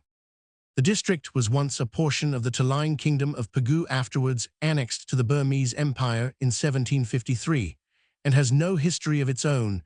During the Second Burmese War, after Prome had been seized, the Burmese on the right bank of the Irrawaddy crossed the river and offered resistance to the British, but were completely routed meanwhile in Tharawadi, or the country east of the Irrawaddy, and in the south of Henzada. Much disorder was caused by a revolt, the leaders of which were however defeated by the British and their gangs dispersed.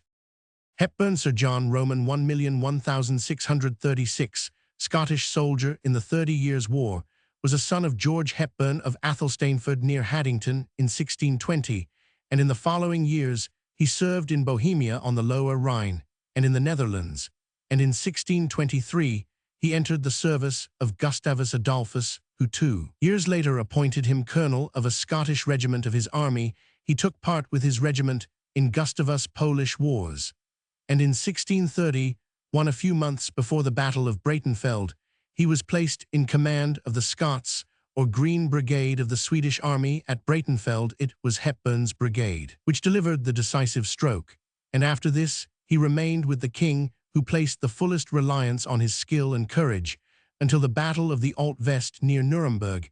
He then entered the French service and raised 2,000 men in Scotland for the French army, to which force was added in France the historic Scottish Archer bodyguard of the French kings. The existing Royal Scots Lothian Regiment, late First Foot, represents in the British Army of today Hepburn's French regiment, and indirectly, through the amalgamation, referred to the Scottish contingent of the 100 Years' War. Hepburn's claim to the right of the line of battle was bitterly resented by the senior French regiments. Shortly after this, in 1633, Hepburn was under a Maréchal de Camp, and he took part in the campaigns in Alsace and Lorraine. 163,436.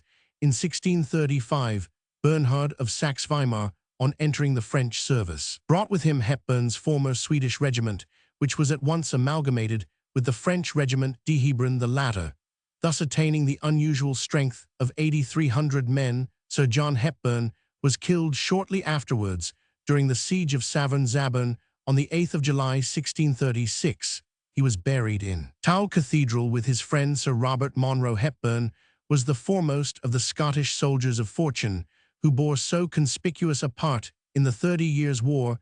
He was a sincere Roman Catholic. It is stated that he left Gustavus owing to a jest about his religion, and at any rate he found in the French service, in which he ended his days, the opportunity of reconciling his beliefs with the desire of military glory which had led him into the Swedish army, and with the patriotic feeling which had first brought him out to the wars to fight for the Stuart Princess Queen Elizabeth of Bohemia. See James Grant, Memoirs of Sir John Hepburn. Hephaestion, a Macedonian general, celebrated as the friend of Alexander the Great, who, comparing himself with Achilles, called Hephaestion his Patroclus in the later campaigns in Bactria and India, He was entrusted with the task of founding cities and colonies, and built the fleet intended to sail down the Indus. He was rewarded with a golden crown, and the hand of Dryptes, the sister of Alexander's wife, Statera 324. In the same year, he died suddenly at Ecbatana. A general mourning was ordered throughout Asia at Babylon. A funeral pile was erected at enormous cost, and temples were built in his honor. See Alexander the Great. Hephaestion, a grammarian of Alexandria who flourished in the age of the Antonines, he was the author of a manual, abridged from a larger work in 48 books of Greek meters, which is most valuable as the only complete treatise on the subject that has been preserved. The concluding chapter discusses the various kinds of poetical composition. It is written in a clear and simple style, and was much used as a schoolbook.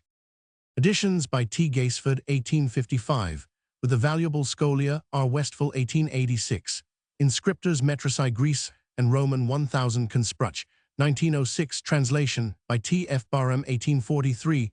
See also W. Christ, Jesh der Greichlit, 1898, Roman 1000 Conspruch, De Veterum Doctrina, 1890. J. E. Sandys Hist. Class Schol, Roman 11906. Hephaestus in Greek mythology, the god of fire, analogous to, and by the ancients often confused, with the Roman god Vulcan. Q. Roman 5. The derivation of the name is uncertain, but it may well be of Greek origin. The elemental character of Hephaestus is far more apparent than is the case with the majority of the Olympian gods. The word Hephaestus was used as a synonym for fire, not only in poetry Homer Roman 49 Roman 2 and later, but also in common speech Diod Roman 5. It is doubtful whether the origin of the god can be traced to any specific form of fire, as all earthly fire was thought to have come from heaven. Hephaestus has been identified with the lightning.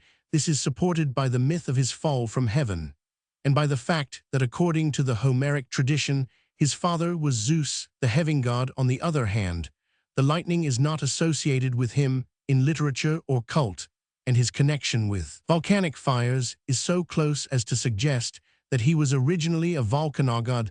The connection, however, though it may be early, is probably not primitive, and it seems reasonable to conclude that Hephaestus was a general fire god, though some of his characteristics were due to particular manifestations of the element. In Homer, the fire god was the son of Zeus and Hera, and found a place in the Olympian system as the divine smith.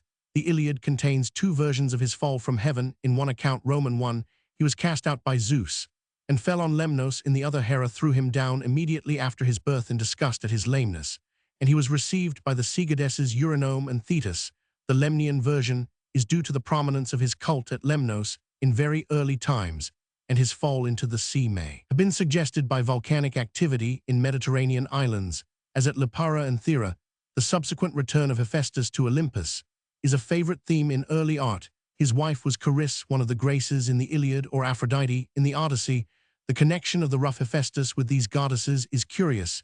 It may be due to the beautiful works of the smith god, but it is possibly derived from the supposed fertilizing and productive power of fire, in which case Hephaestus is a natural mate of Charis, a goddess of spring, and Aphrodite, the goddess 305 of love in Homer. The skill of Hephaestus in metallurgy is often mentioned. His forge was on Olympus, where he was served by images of golden handmaids, which he had animated. Similar myths are found in relation to the Finnish smith god Ilmarinen, who made a golden woman, and the Teutonic Wieland. A belief in the magical power of metalworkers is a common survival from an age in which their art was new and mysterious in epic poetry. Hephaestus is rather a comic figure, and his limping gait provokes Homeric laughter among the gods in Vedic poetry. Agni, the fire god, is footless, and the ancients themselves attributed this lameness to the crooked appearance of flame Servius on in Roman 8, and possibly no better explanation can be found, though it has been suggested that in an early stage of society, the trade of a smith would be suitable for the lame Hephaestus, and the lame Wieland would thus conform to the type of their human counterparts. Except in Lemnos and Attica, there are few indications of any cult of Hephaestus.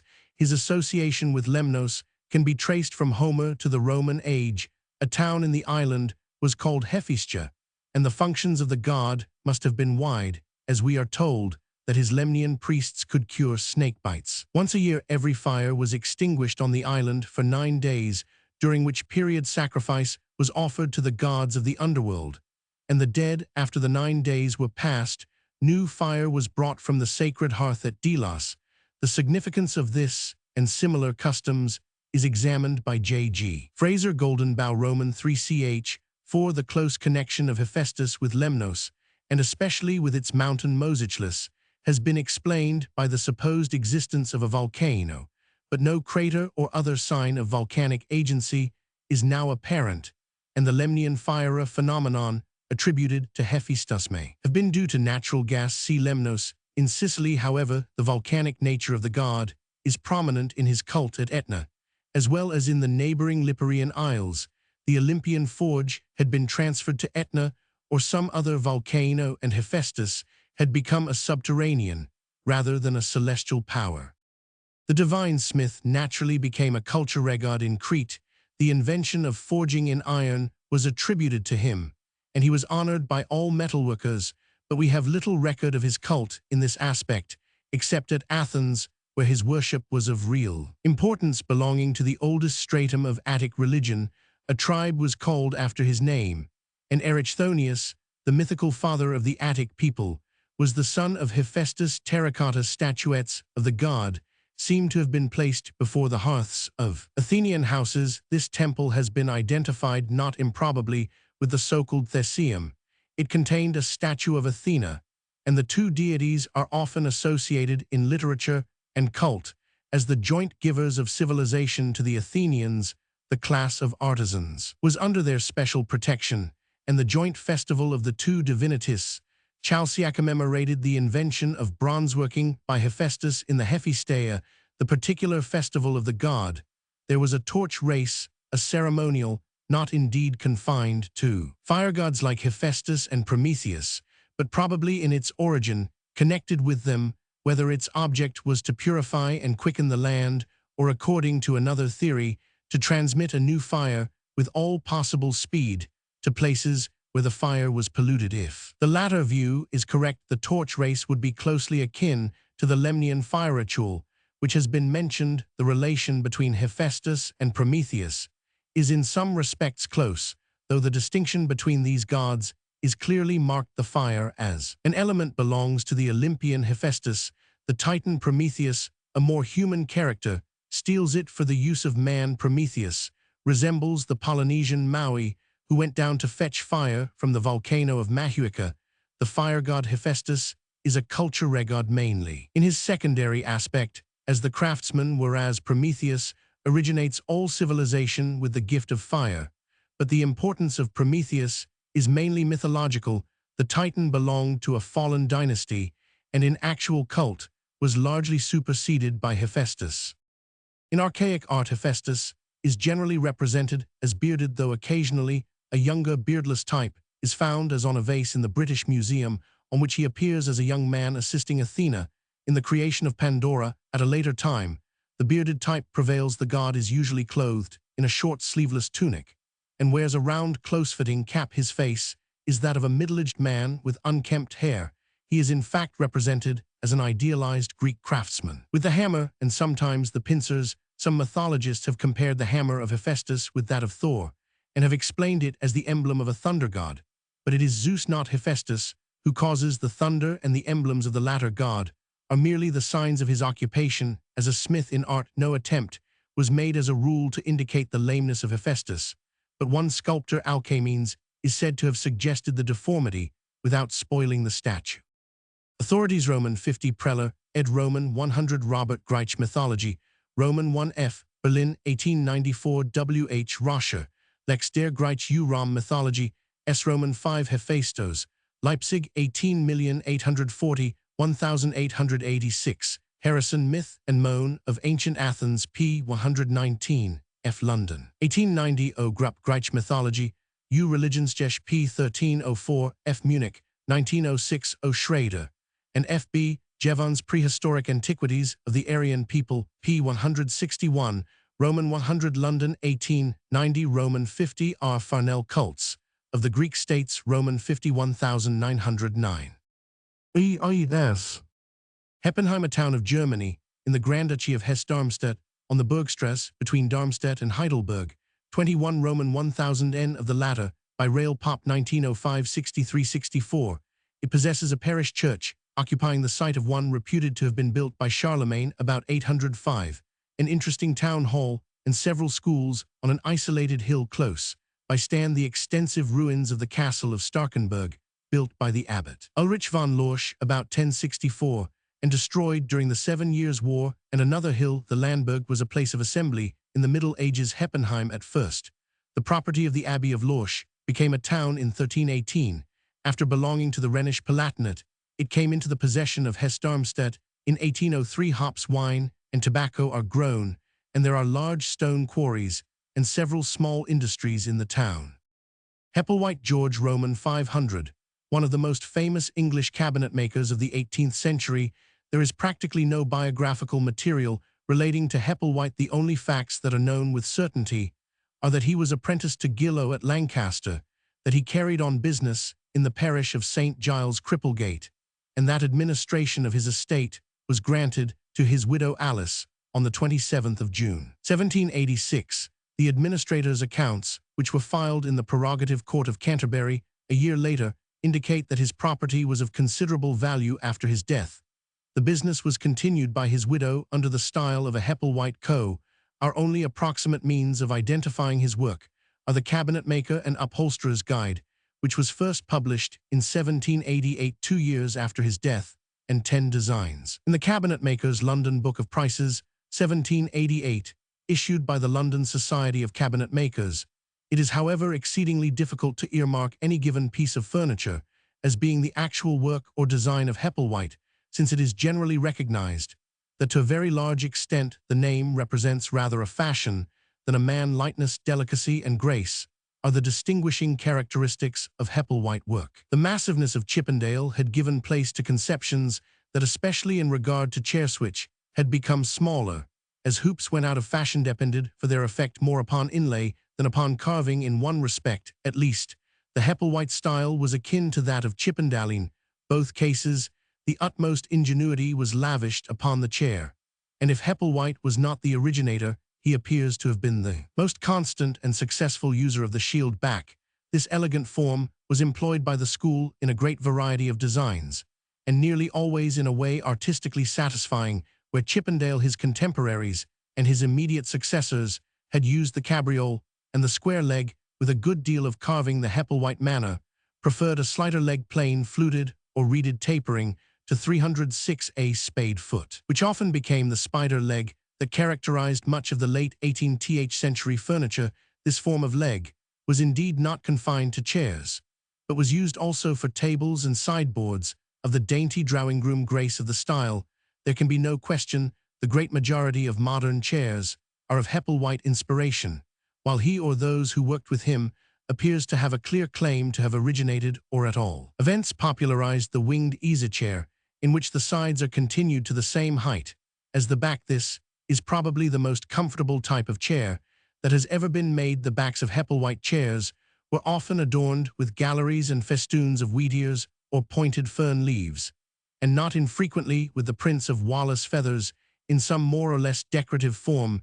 The frequency with which this badge was used has led to the suggestion either that a Hepplewhite Co. were employed by George Roman IV when Prince of Wales, or that the feathers were used as a political emblem. The former suggestion is obviously the more feasible, but there is little doubt that the feathers were used by other makers working in the same style. It has been objected as an artistic flaw in Hepplewhite's chairs that they have the appearance of fragility. They are, however, constructionally sound as a rule. The painted and Japan work has been criticized on safer grounds. This delicate type of furniture, often made of satinwood, and painted with wreaths and festoons, with amorini and musical instruments or floral motives, is the most elegant and pleasing that can be imagined. It has, however, no elements of decorative permanence, with comparatively little use. The paintings wear off and have to be renewed. A piece of untouched painted satinwood is almost unknown, and one of the essential charms of old furniture, as of all other antiques, is that it should retain the patina of time. A large proportion of Hepplewhite furniture is inlaid with the exotic woods, which had come into high favor by the third quarter of the 18th century, while the decorative use upon furniture of so evanescent a medium as paint is always open to criticism, any form of marquetry is obviously legitimate, and if inlaid furniture be less ravishing to the eye, its beauty is but enhanced by time. It was not in chairs alone that the Hepplewhite manner excelled. It acquired, for instance, a speciality of seats for the tall, narrow Georgian sash windows, which in the Hepplewhite period had almost entirely superseded the more picturesque forms of an earlier time. These windows had ends rolling over outwards and no backs, and despite their skimpiness, their elegant simplicity is decidedly pleasing. Elegance, in fact, was the note of a style which on the whole was more distinctly English than that which preceded or immediately followed it. The smaller Hepplewhite pieces are much prized by collectors. Among these may be included urn-shaped knife boxes in mahogany and satinwood, charming in form and decorative in the extreme, inlaid teakades varying greatly in shape and material, but always appropriate, and coquette delicate little fire screens with shaped poles, painted worktables, and inlaid stands. Hepplewhite's bedsteads with carved and fluted pillars were very handsome and attractive. The evolution of the dining-room sideboard made rapid progress towards the end of the 18th century, but neither Hepplewhite nor those who worked in his style did much to advance it. Indeed, they somewhat retarded its development by causing it to revert to little more than that side table which had been its original form. It was, however, a very delightful table, with its undulating front, its many elegant spade-footed legs, and its delicate carving. If we were dealing with a less elusive personality, it would be just to say that Hepplewhite's work varies from the extreme of elegance and the most delicious simplicity to an unimaginative commonplace, and sometimes to actual ugliness. As it is, this summary may well be applied to the style as a wholly, a style which was assuredly not the creation of any one man, but owed much alike of excellence and of defect to a school of cabinet makers who were under the influence of conflicting tastes and changing ideals. At its best, the taste was so fine and so full of distinctions, so simple, modest, and sufficient, that it amounted to genius. On its lower planes, it was clearly influenced by commercialism and the desire to make what tasteless people preferred. Yet this is no more than to say that the Hepplewhite style succumbed sometimes, perhaps very often, to the eternal enemy of all art, uninspired banality of the average man. J.P.B. Heptarchy Gr7 and rule, a word which is frequently used to designate the period of English history between the coming of the Anglo-Saxons in 449 and the union of the kingdoms under Ecgbert in 828. It was first used during the 16th century because of the belief held by Camden and other older historians that during this period there were exactly 7 kingdoms in England, these being Northumbria, Mercia, East Anglia, Essex, Kent, Sussex, and Wessex. This belief is erroneous, as the number of kingdoms varied considerably from time to time. Nevertheless, the word still serves a useful purpose to denote the period. Hera in Greek mythology, the sister and wife of Zeus and queen of the Olympian gods, she was identified by the Romans with Juno. The derivation of the name is obscure, but there is no reason to doubt that she was a genuine Greek deity. There are no signs of Oriental influence in her cults, except at Corinth, where she seems to have been identified with Astarte. It is probable that she was originally a personification of some department of nature, but the traces of her primitive significance are vague and have been interpreted to suit various theories. Some of the ancients connected her with the earth. Plato, followed by the Stoics, derived her name from the air. Both theories have been revived in modern times, the former notably by F.G. Welker, the latter by Roman 50. Preller. A third view that Hera is the moon is held by W.H. Roscher, and others. Of these explanations that advanced by Preller has little to commend it, even if with O. Grupp we understand the air goddess as a storm deity. Some of the arguments in support of the 2 other theories will be examined in this article.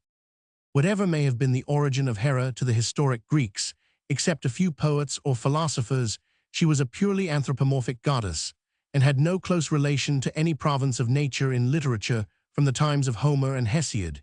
She played an important part, appearing most frequently as the jealous and resentful wife of Zeus. In this character, she pursues with vindictive hatred the heroines such as Alcmene, Leto, and Semele, who were beloved by Zeus. She visits his sins upon the children born of his intrigues, and is thus the constant enemy of Heracles and Dionysus. This character of the offended wife was borrowed by later poets from the Greek epic, but it belongs to literature rather than to cult, in which the dignity and power of the goddess is naturally more emphasized. The worship of Hera is found in different degrees of prominence throughout the Greek world. It was especially important in the ancient Achaean centers Argos, Mycenae, and Sparta, which she claims in the Iliad Roman 4 as her three dearest cities.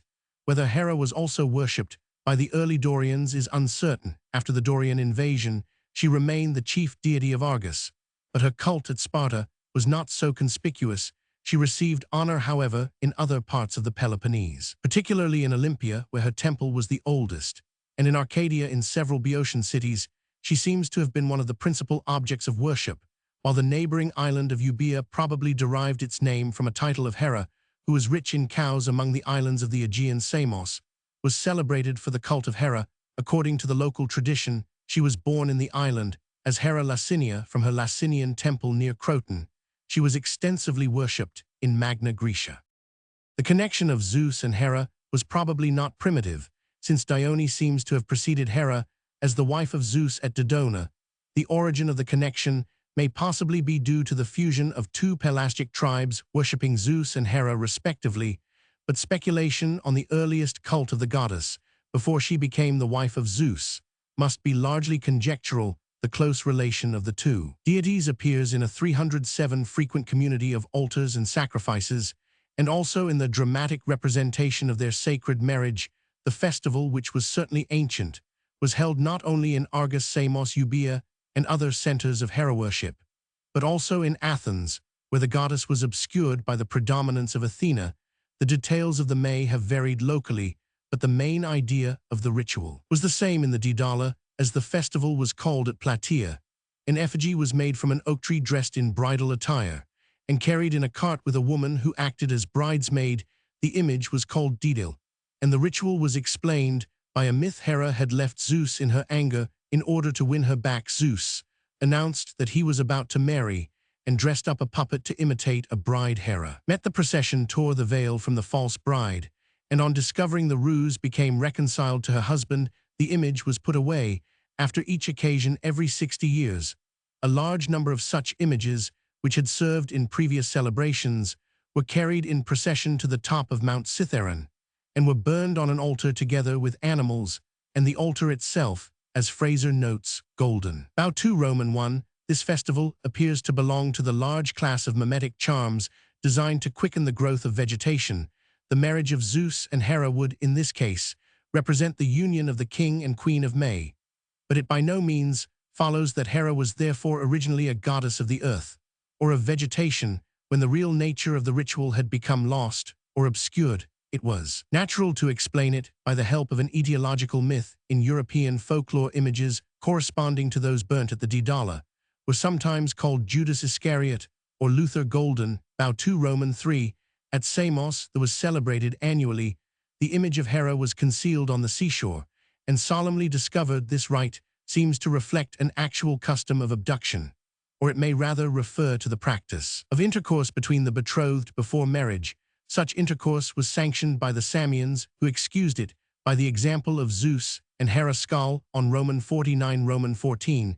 There is nothing in the Samian to suggest a marriage of heaven and earth, or of two vegetation spirits.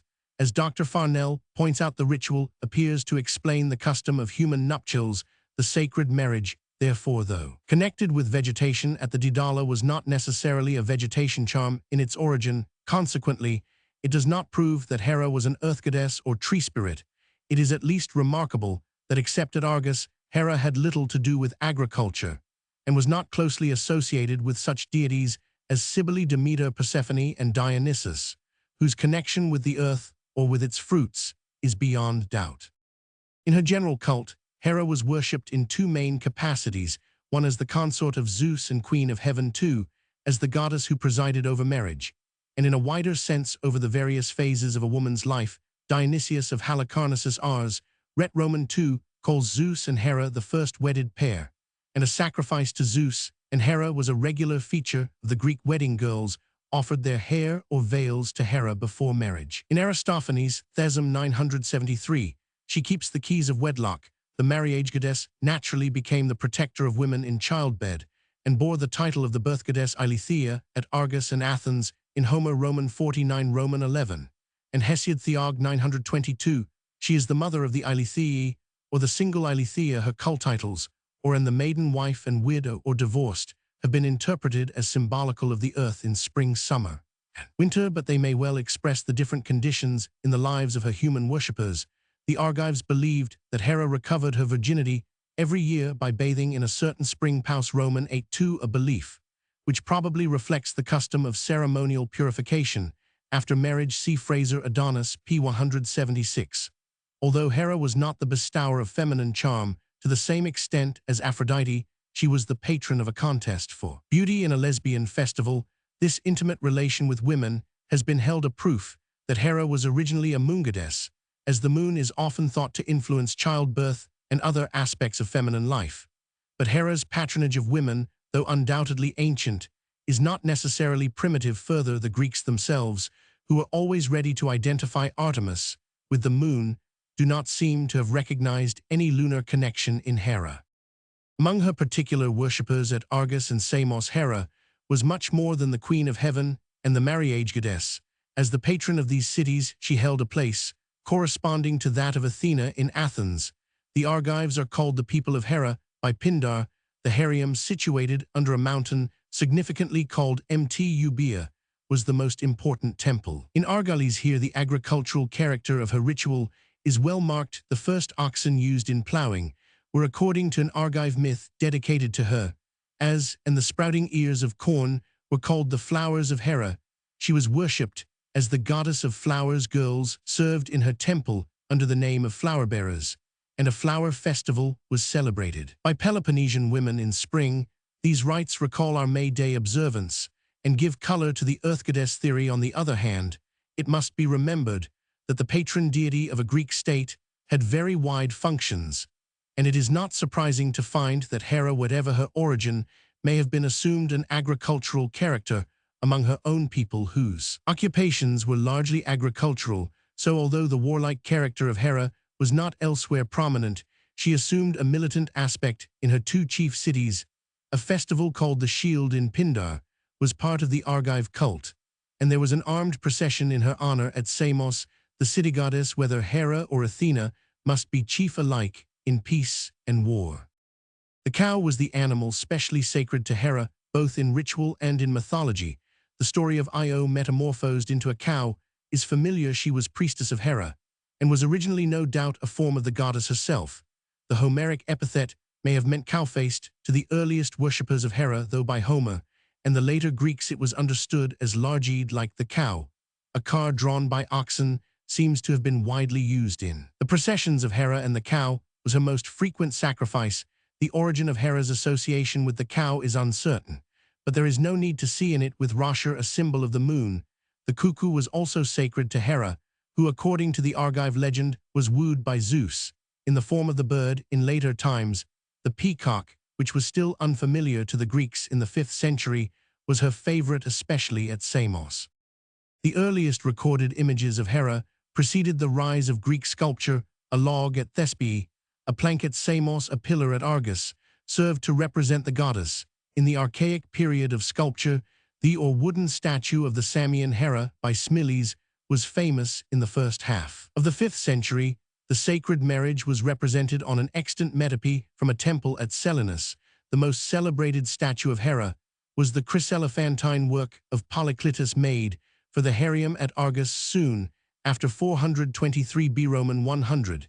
It is fully described by Pausanias, who says that Hera was seated on a throne wearing a crown and carrying a scepter in one hand and a pomegranate in the other. Various ancient writers testify to the beauty and dignity of the statue, which was considered equal to the Zeus of Pheidias. Polycletus seems to have fixed the type of Hera as a youthful matron, but unfortunately, the exact character of her head cannot be determined. A majestic and rather severe beauty marks the conception of Hera in later art, of which the Farnese bust at Naples and the Ludovisi Hera are the most conspicuous examples.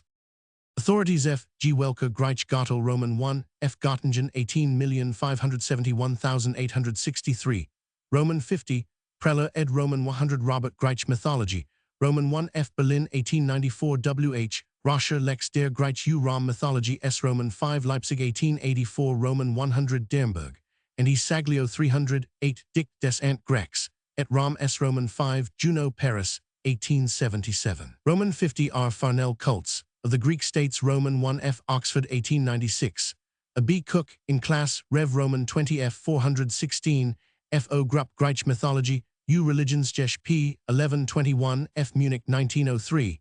In the article Greek Art Fig. 24 will be found a roughly executed head of Hera from the pediment of the treasury of the Megarians. E.I.S. Heraclea, the name of a large number of ancient cities founded by the Greeks. Heraclea gr. an ancient city of Lucania, situated near the modern Policoro 3 Roman 1000, from the coast of the Gulf of Tarentum, between the rivers Asiris Agri and Ceres Sini, about 13 Roman 1000 SSW of Metapontum. It was a Greek colony founded by the Tarentines and Thurians in 432 B Roman 100, the former being predominant. It was chosen as the meeting place of the General Assembly of the Italiate Greeks, which Alexander of Epirus, after his alienation from Tarentum, tried to transfer to Thurii. Here Pyrrhus, king of Epirus, defeated the consul Levinus in 280 B Roman 100, after he had crossed the river Ceres in 278 B Roman 100, or possibly in 282 B Roman 100. Probably in order to detach it from Tarentum, the Romans made a special treaty with Heraclea on such favorable terms that in 89 B Roman 100, the Roman citizenship given to the inhabitants by the Lex Placia Papiria was only accepted after considerable hesitation.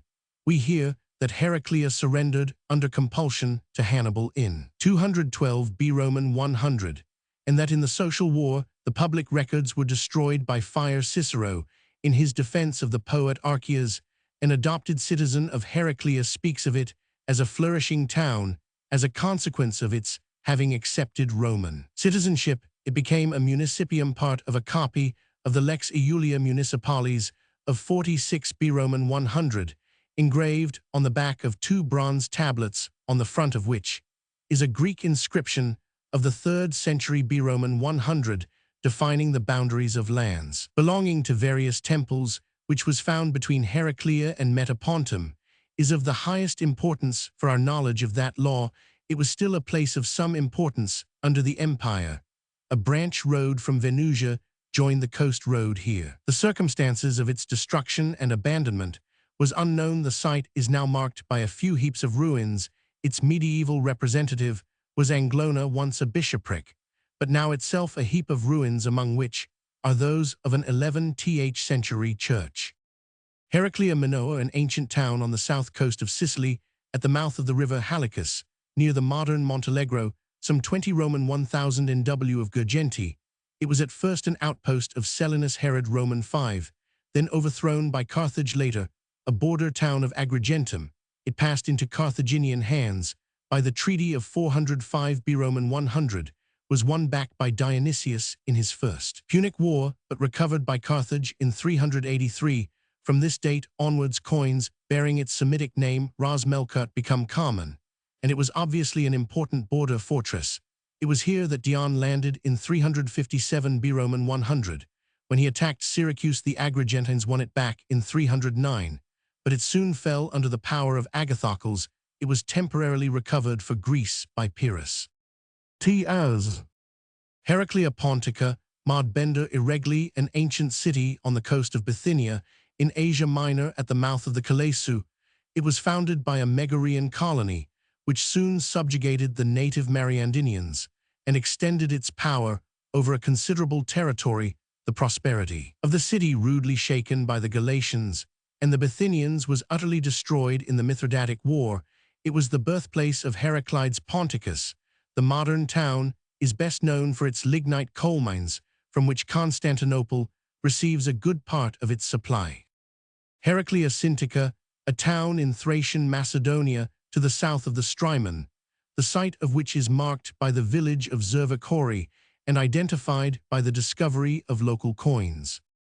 Heraclea, a town on the borders of Caria and Ionia, near the foot of Mount Latmus in its neighborhood, was the burial cave of Endymion. Heraclea Cybistra, marred irregularly in the Vilayet of Konya, under the name Cybistra, had some importance in Hellenistic times owing to its position near the point where the road to the Cilician Gates enters the hills. It lay in the way of armies, and was more than once sacked by the Arab invaders of Asia Minor. A Roman 500 and 832, it became Turkish Seljuk. In the 11th century, modern Iregli had grown from a large village to a town, since the railway reached it from Konya and Karaman in 1904, and it has now an hotel and good shops 3 hours ride is the famous Hittite rock relief of Ivriz representing a king, probably of neighboring Tyana, adoring a god. See Hittites. This was the first Hittite monument discovered in modern times, early 18th century, by the Swede Otter, an emissary of Louis Roman XIV. For Heraclea Trachinias see Trachis, and for Heraclea Perinthus see Perinthus. Heraclea was also the name of one of the Sporades between Naxos and Ios, which is still called Raclea and bears traces of a Greek township, with temples to Tich and Zeus Lophites. Roman 500 GH. Heraclean, a Gnostic, who flourished about A Roman 500, probably in the south of Italy or in Sicily, and is generally classed by the early heresiologists with the Valentinian school of heresy in his system. He appears to have regarded the divine nature as a vast abyss, in whose pleroma were eons of different orders and degrees emanations from the source of being. Midway between the supreme God and the material world was the demiurgus who created the latter, and under whose jurisdiction the lower animal soul of man proceeded after death, while his higher celestial soul returned to the pleroma, whence at first it issued, though conspicuously uniting faith in Christ with spiritual maturity. There are evidences that, like other Valentinians, Heraclean did not sufficiently emphasize abstinence from the moral laxity and worldliness into which his followers fell. He seems to have received the ordinary Christian scriptures, and Origen, who treats him as a notable exegete, has preserved fragments of a commentary by him on the fourth gospel, brought together by Grabe in the second volume of his Spiciologium, while Clement of Alexandria quotes from him what appears to be a passage from a commentary on Luke. These writings are remarkable for their intensely mystical and allegorical interpretations of the text. Heracleonas Estromen, Emperor Feb. Sept. 641, was the son of Heraclius Curoman V and Martina. At the end of Heraclius' reign, he obtained through his mother's influence the title of Augustus 638, and after his father's death was proclaimed joint emperor with his half-brother Constantine Roman III. The premature death of Constantine in May 641 left Heracleonas sole ruler, but a suspicion that he and Martina had murdered Constantine led soon after to a revolt, and to the mutilation and banishment of the supposed offenders. Nothing further is known about Heracleonas subsequent to 641. Heraclidae, the general name for the numerous descendants of Heracles Hercules, and specially applied in a narrower sense to the descendants of Hyllus, the eldest of his 4 sons, by Deianirae, conquerors of Peloponnesus. Heracles, whom Zeus had originally intended to be ruler of Argos Lacedaemon and Messenian Pylos, had been supplanted by the cunning of Hera, and his intended possessions had fallen into the hands of Eurystheus, king of Mycenae. After the death of Heracles, his children, after many wanderings, found refuge from Eurystheus at Athens. Eurystheus, on his demand for their surrender being refused, attacked Athens, but was defeated and slain. Hyllus and his brothers then invaded Peloponnesus, but after a year's stay were forced by a pestilence to quit. They withdrew to Thessaly, where Aegimeus, the mythical ancestor of the Dorians, whom Heracles had assisted in war against the Lapithae, adopted Hyllus, and made over to him a third part of his territory. After the death of Aegimeus, his 2 sons, Pamphilus and Dymas, voluntarily submitted to Hyllus, who was, according to the Dorian tradition, in Herodotus Roman 5, really an Achaean, who thus became ruler of the Dorians, the 3 branches of that race being named after these 3 heroes, being Desirus, of reconquering his paternal inheritance Hyllus, consulted the Delphic oracle, which told him to wait for the third fruit and then enter Peloponnesus by a narrow passage by c. 309. Accordingly, after 3 years Hyllus marched across the Isthmus of Corinth to attack Atreus, the successor of Eurystheus, but was slain in single combat by Echemus, king of Tegea. This second attempt was followed by a third under Cleodius and a fourth under Aristomachus, both of which were equally unsuccessful. At last Temenus, Cresphontes, and Aristodemus, the sons of Aristomachus, complained to the oracle that its instructions had proved fatal to those who had followed them. They received the answer that by the third fruit the third generation was meant, and that the narrow passage was not the Isthmus of Corinth, but the Straits of Rheum. They accordingly built a fleet at Naupactus, but before they set sail, Aristodemus was struck by lightning or shot by Apollo, and the fleet destroyed, because one of the Heraclidae had slain an Acarnanian soothsayer. The oracle, being again consulted by Temenus, bade him offer an expiatory sacrifice, and banish the murderer for 10 years, and look out for a man with 3 eyes to act as guide on his way back to Naupactus. Temenus fell in with Oxylus, an Aetolian, who had lost 1 eye riding on a horse, thus making up the 3 eyes, and immediately pressed him into his service. According to another account, a mule on which Oxylus rode had lost an eye. The Heraclidae repaired their ships, sailed from Naupactus to Antyrrhium, and thence to Rheum in Peloponnesus. A decisive battle was fought with Tisaemenus, son of Orestes, the chief ruler in the peninsula, who was defeated and slain. The Heraclidae, who thus became practically masters of Peloponnesus, proceeded to distribute its territory among themselves by lot. Argos fell to Temenus, Lacedaemon to Procles and Eurysthenes, the twin sons of Aristodemus, and Messene to Cresphontes. The fertile district of Elis had been reserved by agreement for Oxylus. The Heraclidae ruled in Lacedaemon till 221 B. Roman 100, but disappeared much earlier in the other countries. This conquest of Peloponnesus by the Dorians, commonly called the return of the Heraclidae, is represented as the recovery by the descendants of Heracles of the rightful inheritance of their hero ancestor and his sons. The Dorians followed the custom of other Greek tribes in claiming as ancestor for their ruling families one of the legendary heroes, but the traditions must not on that account be regarded as entirely mythical. They represent a joint invasion of Peloponnesus by Aetolians and Dorians, the latter having been driven southward from their original northern home under pressure from the Thessalians.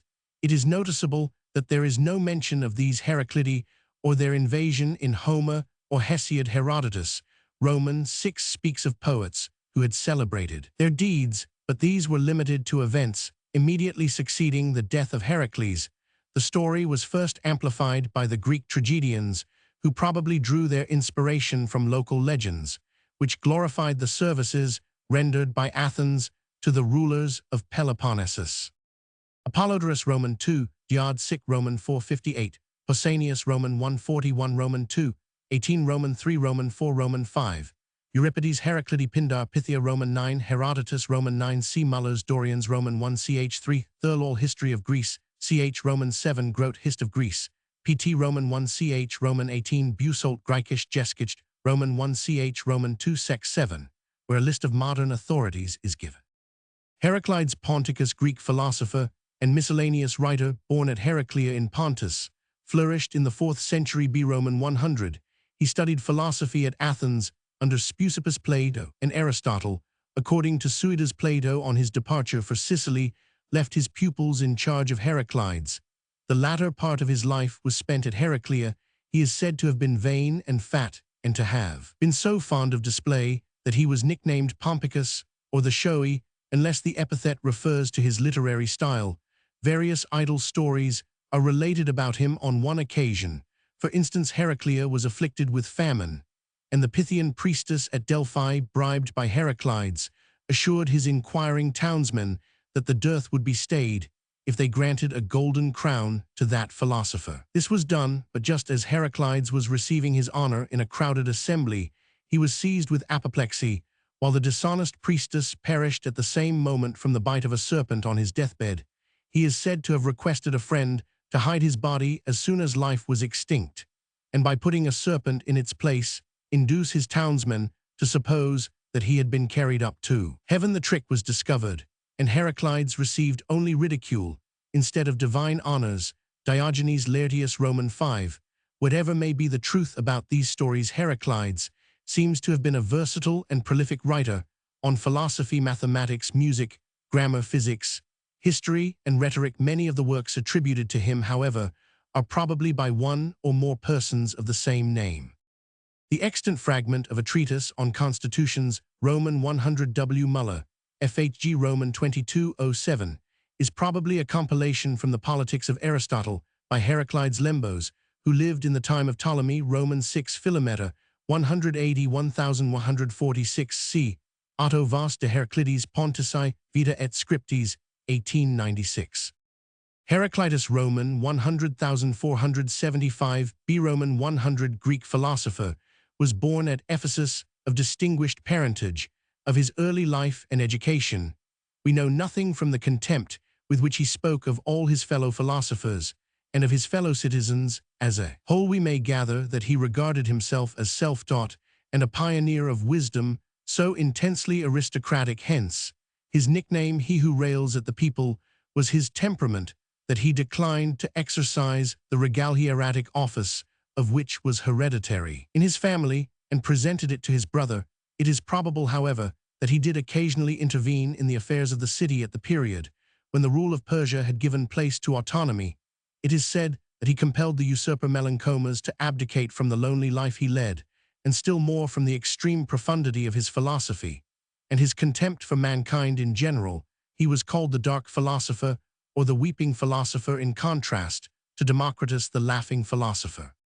Heraclitus is in a real sense the founder of metaphysics. Starting from the physical standpoint of the Ionian physicists, he accepted their general idea of the unity of nature, but entirely denied their theory of being. The fundamental uniform fact in nature is constant change. Everything both is and is not at the same time. He thus arrives at the principle of relativity. Harmony and unity consist in diversity and multiplicity.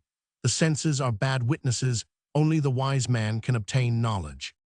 To appreciate the significance of the doctrines of Heraclitus, it must be borne in mind that to Greek philosophy, the sharp distinction between subject and object, which pervades modern thought, was foreign. A consideration which suggests the conclusion that while it is a great mistake to reckon Heraclitus with the materialistic cosmologists of the Ionic schools, it is, on the other hand, going too far to treat his theory with Hegel and Lassalle as one of pure panlogism. Accordingly, when he denies the reality of being and declares becoming or eternal flux and change to be the sole actuality, Heraclitus must be understood to enunciate not only the unreality of the abstract notion of being, except as the correlative of that of not being, but also the physical doctrine that all phenomena are in a state of continuous transition from non-existence to existence and vice versa, without either distinguishing these propositions or qualifying them by any reference to the relation of thought to experience. Everything is,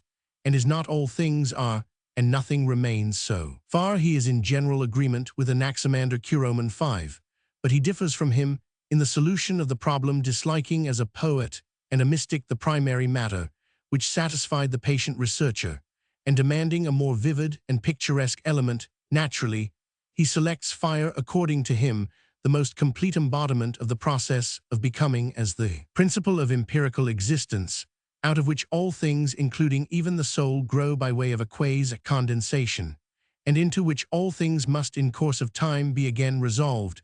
But this primordial fire is in itself that divine rational process, the harmony of which constitutes the law of the universe. See Logos. Real knowledge consists in comprehending this all-pervading harmony as embodied in the manifold of perception, and the senses are bad witnesses because they apprehend phenomena 310 not as its manifestation, but as stiff and dead. In like manner, real virtue consists in the subordination of the individual to the laws of this harmony as the universal reason wherein alone true freedom is to be found. The law of things is a law of reason universal, but most men live as though they had a wisdom of their own. Ethics here stands to sociology in a close relation similar in many respects to that which we find in Hegel.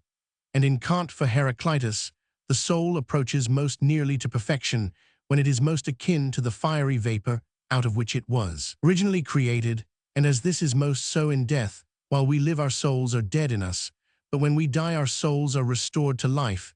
The doctrine of immortality comes prominently forward in his Ethics, but whether this must not be reckoned with the figurative accommodation to the popular theology of Greece, which pervades his ethical teaching, is very doubtful. The school of disciples founded by Heraclitus flourished for long after his death, the chief exponent of his teaching being Cratylus. A good deal of the information in regard to his doctrines has been gathered from the later Greek philosophy, which was deeply influenced by it. Bibliography. The only authentic extant work of Heraclitus is the best edition, containing also the probably spurious, is that of Roman 1 Bywater Heraclidi Ephesae Reliquii Oxford 1877, of the Epistles alone, by a Westermann Leipzig, 1857, see also. In a H. Ritter and Roman 50 Prelers Historia, Philosophy Graeci 8th ed., by E. Wellman, 1898, F. W. A. Mullach, Fram Philos, Greek Paris, 1860, A. Fairbanks The First Philosophers of Greece 1898, H. Dials, Heraclit von Ephesus, 2nd ed., 1909, Greek and German. English translation of Bywater's edition, with introduction by G. T. W. Patrick Baltimore, 1889. For criticism see, in addition to the Histories of Philosophy, F. Lassell die Philosophie Herakleitos, des Dunklen, Berlin 1858, 2nd ed., 1892, which however is too strongly dominated by modern Hegelianism. Paul Schuster Heraclit von Ephesus Leipzig, 1873, J. Bernays Die Heraklitischen Brief, Berlin 1869, T. Gompers, Zu Heraklitslehre und den Überresten seines Werks, Vienna 1887, and in his Greek Thinkers English. Translation Roman 50 Magnus Vol Roman 1 J. Burnett Early Greek Philosophy, 1892, A Patin Heraklits Einheitslehre Leipzig, 1886, Epiphlederer die Philosophie des Heraklitus von Ephesus, I. M. Licht, Der Mysterienity Berlin, 1886, G. T. Schaefer die Philosophie des Heraklit von Ephesus und die moderne Heraklitforschung Leipzig, 1902, Wolfgang Schultz Studien zur antiken Kultur Roman, 1 Pythagoras und Heraklit Leipzig, 1905. O. Spengler Heraklit, ein Studie über den energetischen Grunddenken seiner Philosophie. Halle 1904. Abriger die Grundzüge der Heraklitischen Physik, in Hermes Roman 391,904, 182,223, and Heraklit der Dunkel in New Job F. des Class Altertum 1904 p. 687. For his place in the development of early philosophy, see also articles Ionian School of Philosophy and Logos, Ancient Authorities, Geog Laert Roman 9 Sext, Empiric Adv Matham Roman 7 127, 133, Plato Cratylus 402, A. and Theaetetus 152, E. Plutarch Isis, and Osiris 45-48 Aris Nick, Eth Roman 7 4 Clement, of Alexandria Stromata Roman 5 603 ed. Paris. J. Roman 1000 Roman 1000.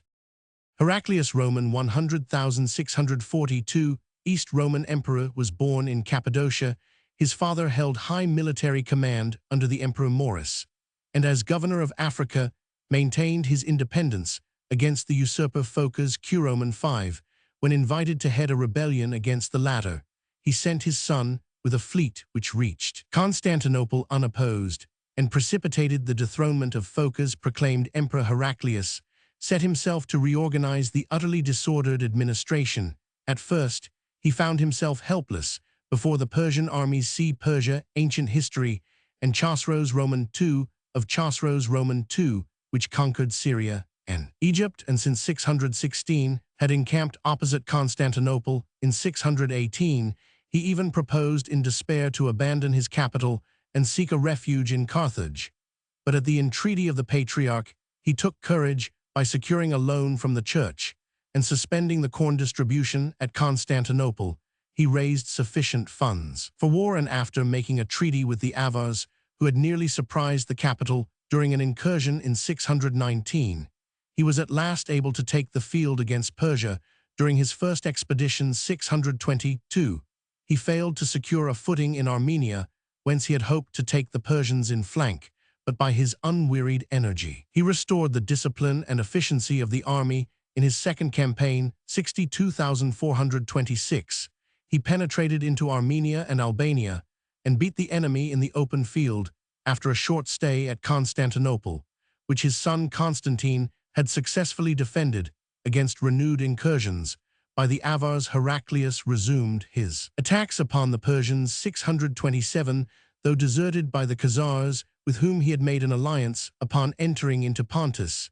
He gained a decisive advantage by a brilliant march across the Armenian highlands into the Tigris plain, and a hard-fought victory over Chosroes' general Shahrbaraz, in which Heraclius distinguished himself by his personal bravery.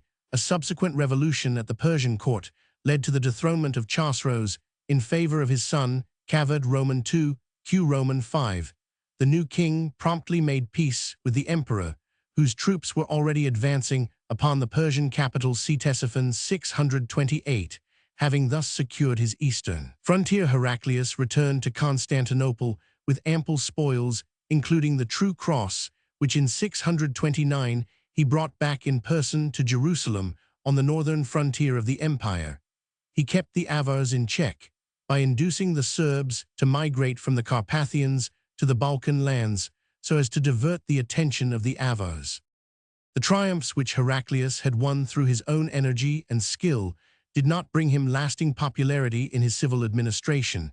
He followed out his own ideas without deferring to the nobles or the church, and the opposition which he encountered from these quarters went far to paralyze his attempts at reform. Worn out by continuous fighting and weakened by dropsy, Heraclius failed to show sufficient energy against the new peril that menaced his eastern provinces. Towards the end of his reign in 629, the Saracens made their first incursion into Syria. See Caliphate section.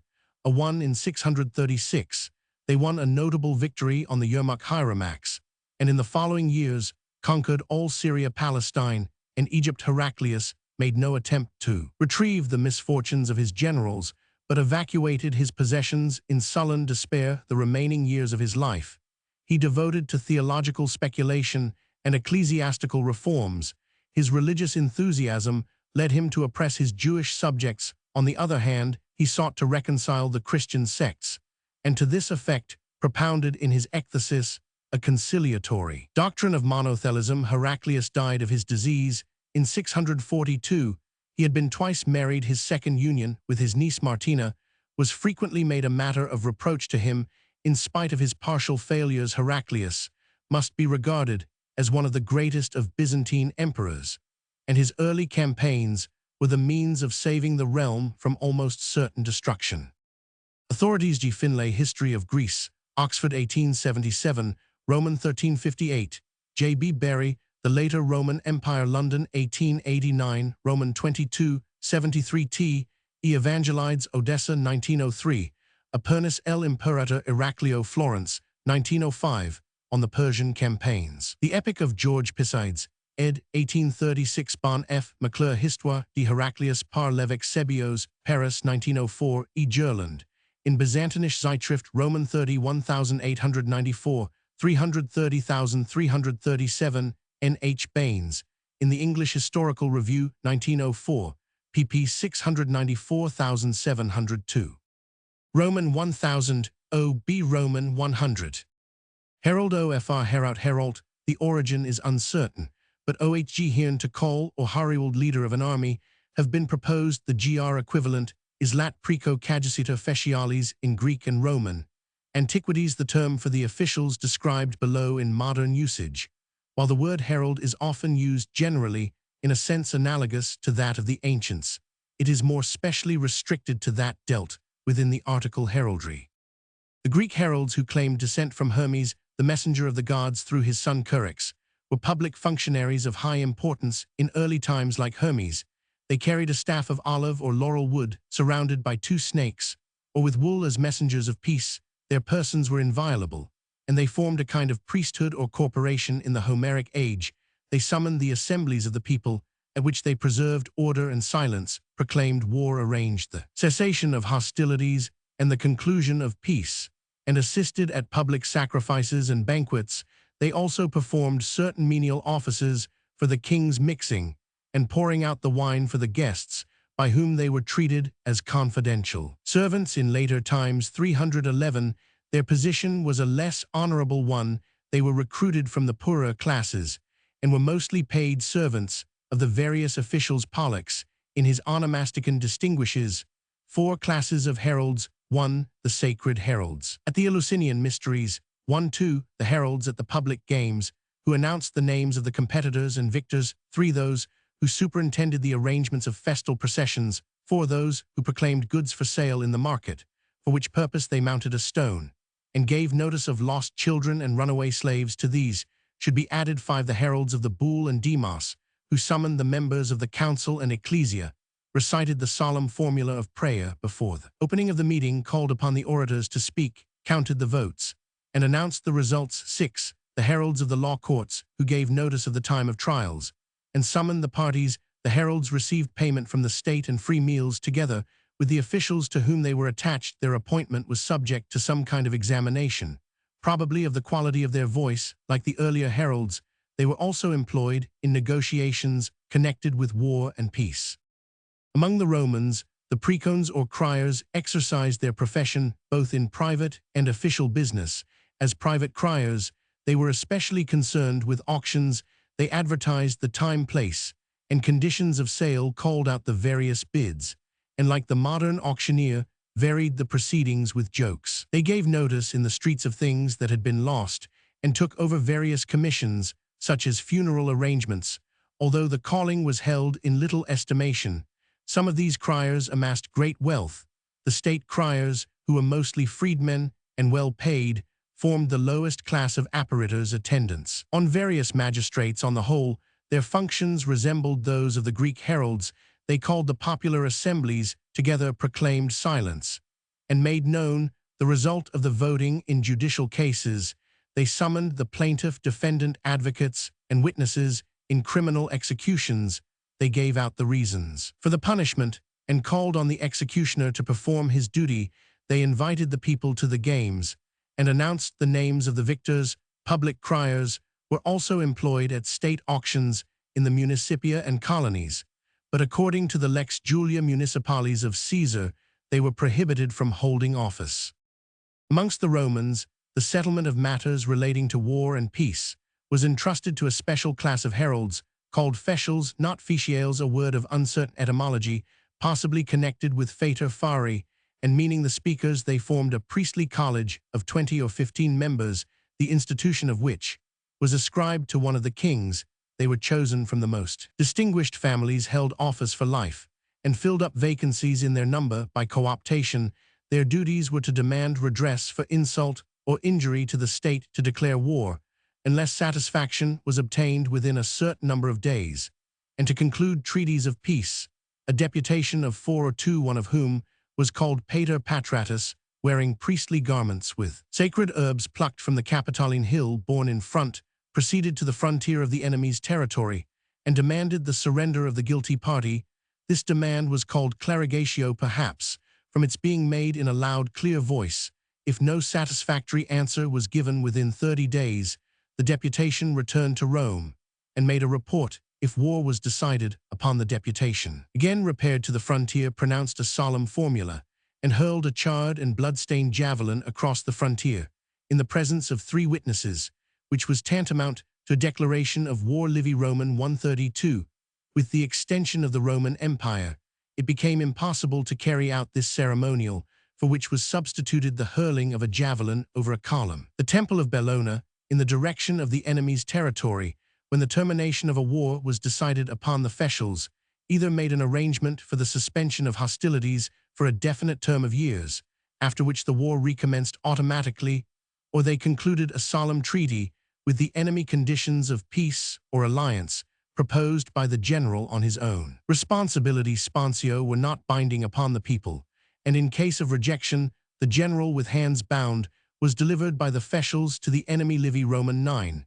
But if the terms were agreed to, a deputation carrying the sacred herbs and the flint stones kept in the temple of Jupiter Feretrius for for sacrificial purposes, met a deputation of officials from the other side after the conditions of the treaty had been read. The sacrificial formula was pronounced, and the victims slain by a blow from a stone. Hence, the expression foedus ferrea. The treaty was then signed and handed over to the keeping of the official college.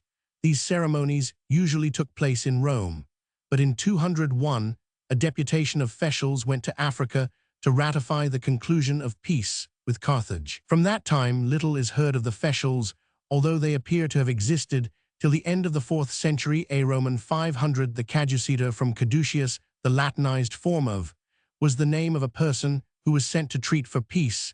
His person was considered sacred, and like the officials, he carried the sacred herbs instead of the caduceus, which was not in use amongst the Romans. For the Greek heralds, see Ch. Osterman de Preconibus Graecorum, 1845. For the Roman precones, Mommsen Romisches Staatsrecht Roman 1/3, ed. 1887.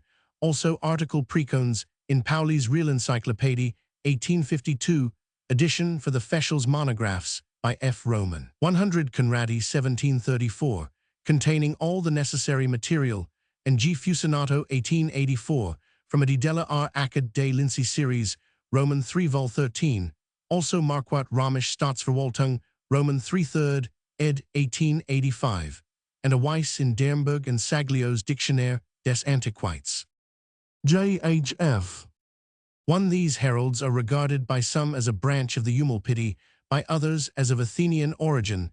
They enjoyed great prestige, and formed a hieratic caste, like the Eumolpidi, with whom they shared the most important liturgical functions. From them was selected the or torchbearer, the whose chief duty was to proclaim silence, and an official connected with the service. At the altar, see Roman 50 R. Farnell Cults of the Greek states, Roman 3 J. Topfer, a Tisch genealogy, 1889 Dittenberger, in Hermes Roman 20 P. Foucault les Grands Mystères d'Eleusis, in Mem de l'Institut National de France, Roman 371,904. Heraldry. Although the word heraldry properly belongs to all the business of the herald Q Roman 5, it has long attached itself to that which in earlier times was known as armory, the science of armorial bearings. History of armorial bearings in all ages and in all quarters of the world. Distinguishing symbols have been adopted by tribes or nations, by families, or by chieftains. Greek and Roman poets describe the devices borne on the shields of heroes, and many such painted shields are pictured on antique vases. Rabbinical writers have supported the fancy that the standards of the tribes set up in their camps bore figures devised from the prophecy of Jacob, the ravening wolf for Benjamin, the lion's whelp for Judah, and the ship of Zebulun in the east. We have such ancient symbols as the five-clawed dragon of the Chinese Empire and the chrysanthemum of the Emperor of Japan in Japan. Indeed, the systematized badges borne by the noble clans may be regarded as akin to the heraldry of the West, and the circle with the 3 asarum leaves of the Tokugawa shoguns has been made as familiar to us by Japanese lacquer and porcelain as the red pellets of the Medici by old Italian fabrics. Before the landing of the Spaniards in Mexico, the Aztec chiefs carried shields and banners, some of whose devices showed, after the fashion of a phonetic writing, the names of their bearers, and the eagle on the new banner of Mexico may be traced to the eagle that was once carved over the palace of Montezuma.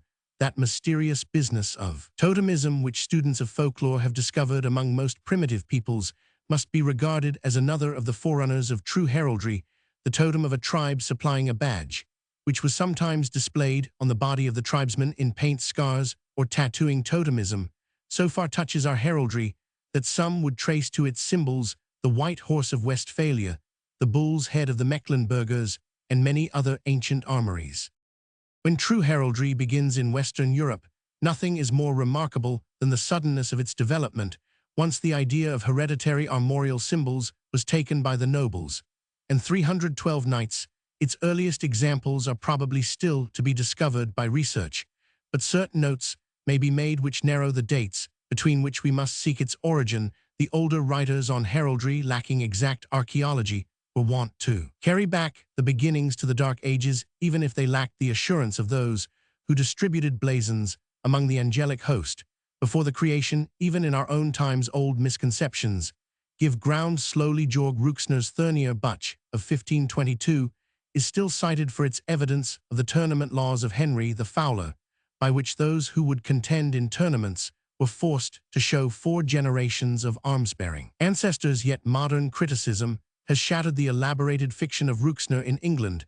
Many legends survive of arms borne by the conqueror and his companions, but nothing is more certain than that neither armorial banners nor shields of arms were borne on either side at Hastings.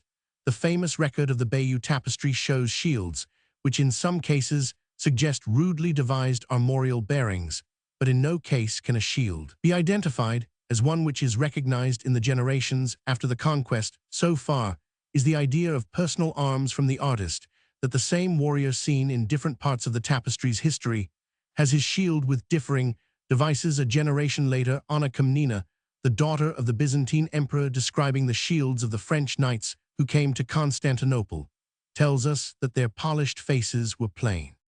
Of all men, kings and princes might be the first to be found bearing arms, yet the first English sovereign who appears on his great seal with arms on his shield is Richard Roman I. His seal of 1189 shows his shield charged with a lion ramping towards the sinister side.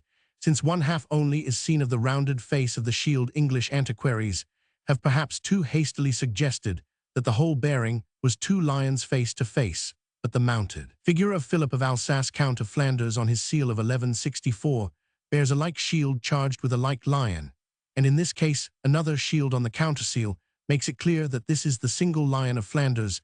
Therefore we may take it that in 1189 King Richard bore arms of a lion rampant, while 9 years later another seal shows him with a shield of the familiar bearings which have been borne as the arms of England by each one of his successors. That seal of Philip of Alsace is the earliest known example of the arms of the great counts of Flanders, the ancient arms of the kings of France. The blue shield, powdered with golden fleur-de-lis, appear even later. Louis le Jeune, on the crowning of his son Philip Augustus, ordered that the young prince should be clad in a blue dalmatic and blue shoes sewn with golden fleur-de-lis, a flower whose name as Fleur de Lois played upon that of his own, and possibly upon his epithet name of Florus. A seal of the same king has the device of a single lily, but the first French royal seal with the shield of the lilies is that of Louis Roman 812,230,1226. The eagle of the emperors may well be as ancient a bearing as any in Europe, seeing that Charlemagne is said, as the successor of the Caesars, to have used the eagle as his badge. The Emperor Henry Roman 310,390,1056 has the scepter on his seal surmounted by an eagle. In the 12th century, the eagle was embroidered upon the imperial gloves at Malsen. In 1080, the emperor's banner is said by William of Tyre to have borne the eagle, and with the beginning of regular heraldry, this imperial badge would soon be displayed on a shield. The double-headed eagle is not seen on an imperial seal until after 1414, when the bird with one neck becomes the recognized arms of the King of the Romans.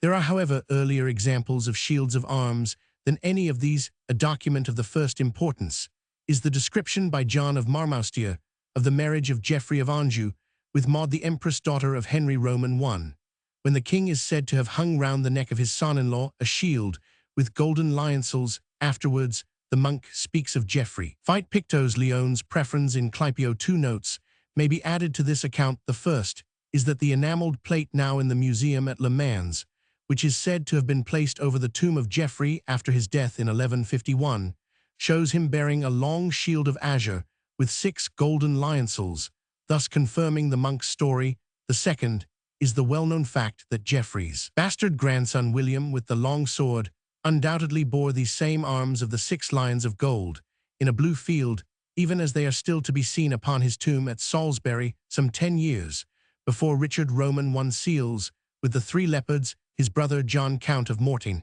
is found using a seal upon which he bears 2 leopards' arms, which later tradition assigns to the ancient dukes of Normandy and to their descendants, the kings of England, before Henry Roman II, who is said to have added the 3rd leopard in right of his wife. A legend of no value, Mr. Round, has pointed out that Gilbert of Clare, Earl of Hertford, who died in 1152, bears on his seal to documents sealed after 1138, and not later than 1146, the three chevrons afterwards so well. Known in England as the bearings of his successors, an old drawing of the seal of his uncle Gilbert Earl of Pembroke Lansdowne, MS 203, shows a chevrony shield used between 1138 and 1148. At some date between 1144 and 1150, Walram Count of Meulan shows on his seal a pennon and saddle cloth with a checkered pattern the House of Warren, sprung from his mother's sun-bore shields. Chequy of gold and azure, if we may trust the inventory of Norman seals made by Roman 1000 de May, a careful antiquary, there is among the archives of the Manche a grant by Eudes Seigneur du Pont, sealed with a seal and counterseal of arms, to which Roman 1000 de May gives a date as early as 1128. The writer has not examined this seal, the earliest armorial evidence of which he has any knowledge, but it may be remarked that the arms are described as varying on the seal and counterseal, a significant touch of primitive armory. Another type of seal common in this 12th century shows the personal device, which had not yet developed into an armorial charge. A good example is that of Enguerrand de Candavin, Count of St. Paul, where although the shield of the horseman is uncharged, sheaves of oats playing on his name are strewn at the foot of the seal. 5 of these sheaves were the arms of Candavin. When the house came to display arms in the same fashion, 3 different members of the family of Armenters in England show 1, 2, or 3 swords upon their seals, but here the writer has no evidence of a coat of arms derived from these devices. From the beginning of the 13th century, arms upon shields increase in number. Soon the most of the great houses of the West display them with pride. Leaders in the field, whether of a royal army or of a dozen spears, saw the military advantage of a custom which made shield and banner things that might be recognized in the press. Although it is probable that armorial bearings have their first place upon the shield, the charges of the shield are found displayed on the knight's long surcoat, his coat of arms on his banner, or pennon on the trappers of his horse, and even upon the peaks of his saddle. An attempt has been made to connect the rise of armory with the adoption of the barrel-shaped close helm, but even when wearing the earlier Norman helmet with its long nasal, the knight's face was not to be recognized. The conqueror, as we know, had to bare his head before he could persuade his men at Hastings that he still lived. Armory satisfied a need which had long been felt. When fully armed, one galloping knight was like another but friend. And foes soon learned that the gold and blue checkers meant that Warren was in the field, and that the gold and red vere was for furrers. Earl Simon at Evesham sent up his barber to a spying place, and as the barber named in turn the banners which had come up against him, he knew that his last fight was at hand. In spite of these things, the growth of the custom of sealing deeds and charters had at least as much influence in the development of armory as any military need. By this way, women and clerks, citizens and men of peace, corporations and colleges came to share with the fighting man in the use of armorial bearings. Arms in stone, wood, and brass decorated the tombs of the dead and the houses of the living. They were broidered in bed curtains, coverlets, and copes painted on the sails of ships, and enameled upon all manner of goldsmiths' and silversmiths' work, and even by warriors. The full splendor of armory was at all times displayed more fully 313 in the fantastic magnificence of the tournament than in the rougher business of war. Plate Roman 1, part of a roll of arms painted in England at the beginning of the 14th century. The names have been added by a somewhat later hand and are in many cases mistaken and misspelled. Drawn by William Gibb for the Encyclopaedia Britannica. There can be little doubt that ancient armorial bearings were chosen at will by the man who bore them. Many reasons guiding his choice. Crosses in plenty were taken. Old writers have asserted that these crosses commemorate the badge of the Crusaders. Yet the fact that the cross was the symbol of the faith was reason enough. No symbolism can be found in such charges as bends and fesses. They are on the shield because a broad band, aslant, or athwart is a charge easily recognized. Medieval wisdom gave every noble and magnanimous quality to the lion, and therefore this beast is chosen by hundreds of knights as their bearing. We have already seen how the arms of a Candavin play upon his name. Such an example was imitated on all sides. Sal of Bedfordshire has 2 salamanders. Saltirewise Belet has his namesake, the weasel. In ancient shields, almost all beasts and birds other than the lion, and the eagle play upon the bearer's name. No object is so humble that it is unwelcome to the knight seeking a pun for his shield. Trivet has a three-legged trivet, Trumpington 2 trumps, and Montbacher 3 parts. The legends, which assert that certain arms were won in the Holy Land or granted by ancient kings for heroic deeds in the field, are for the most part worthless fancies. Tenants or neighbors of the great feudal lords were wont to make their arms by differencing the lord's shield, or by bringing some charge of it into their own bearings. Thus a group of Kentish shields borrow lions from that of Leybourne, which is azure with 6 lions of silver. Shurland of Minster bore the same arms differenced with an ermine quarter. Detling had the silver lions in a sable field. Rocasel's lions are azure in a golden field, with a fess of gules between them, while Wateringbury has 6 sable lions in a field of silver, and Tilmanstone 6 ermine lions in a field of azure. The Vipont ring or annelet is in several shields of Westmoreland knights, and the chevrons of Clare, the cinquefoil badge of Beaumont, and the sheaves of Chester can be traced in the coats of many of the followers of those houses. Sometimes the Lord himself set forth such arms in a formal grant, as when the Baron of Greystock grants to Adam of Blencow a shield, in which his own 3 chaplets are charges. The Whitgreave family of Staffordshire still show a shield granted to their ancestor in 1442 by the Earl of Stafford, in which the Stafford red chevron on a golden field is 4 times repeated. Differences by the custom of the Middle Ages. The whole coat, which is the undifferenced arms, belonged to one man only, and was inherited whole only by his heirs. Younger branches differenced in many ways, following no rule in modern armory. The label is reckoned a difference proper only to an eldest son, but in older times, although the label was very commonly used by the son and heir apparent, he often chose another distinction during his father's lifetime, while the label is sometimes found upon the shields of younger sons, changing the colors or varying the number of charges. Drawing a bend or baston over the shield or adding a border are common differences of cadet lines.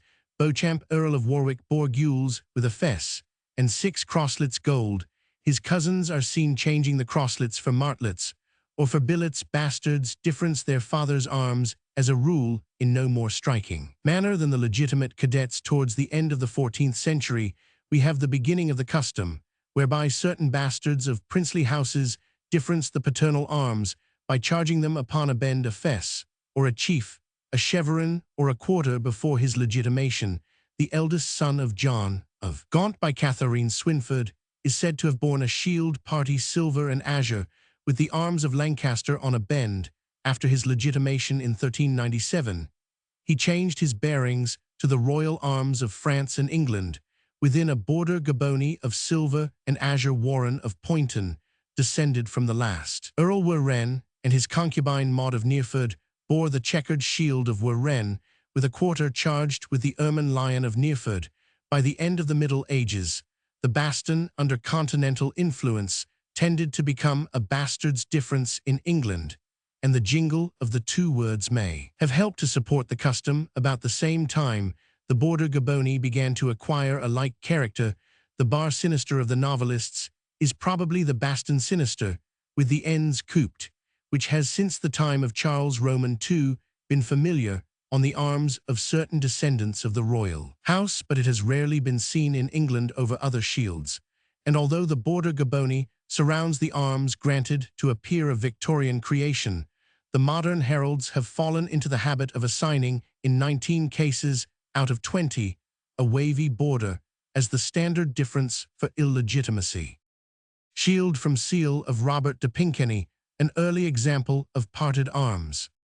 Although no general register of arms was maintained, it is remarkable that there was little conflict between persons who had chanced to assume the same arms. The famous suit, in which Scrope, Grosvenor, and Carmaneau all claimed the blue shield with the golden bend, is well known, and there are few cases in the 14th century of like disputes which were never carried to the courts, but the men of the Middle Ages would seem to have had marvelous memories for blazonry, and we know that rolls of arms for reference, some of them, the records of tournaments, existed in great numbers. A few examples of these remain to us, with painted shields or descriptions in French, blazons, some of them containing many hundreds of names and arms. Shield of Joan, a Tepole widow of Robert of Hemenhale, from her seal 1403, showing parted arms. To women were assigned, as a rule, the undifferenced arms of their fathers in the early days of armory. Married women, well-born spinsters of full age, were all but unknown outside the walls of religious house-shave seals, on which appear the shield of the husband, or the father, or both shields side by side. But we have some instances of the shield, in which two coats of arms are parted, or, to use the modern phrase, impaled early in the reign of King John Robert de Pinkany seals, with a parted shield on the right or dexter sideth right hand of a shield, is at the right hand of the person, covered by it are two fusils of an indented fess, on the left or sinister side, are three waves, the arms of Pinkany being an indented fess. We may see in this shield the parted arms of husband and wifeth, latter being probably a basset in many of the earliest examples, as in this, the dexter half of the husband's shield was united with the sinister half of that of the wife.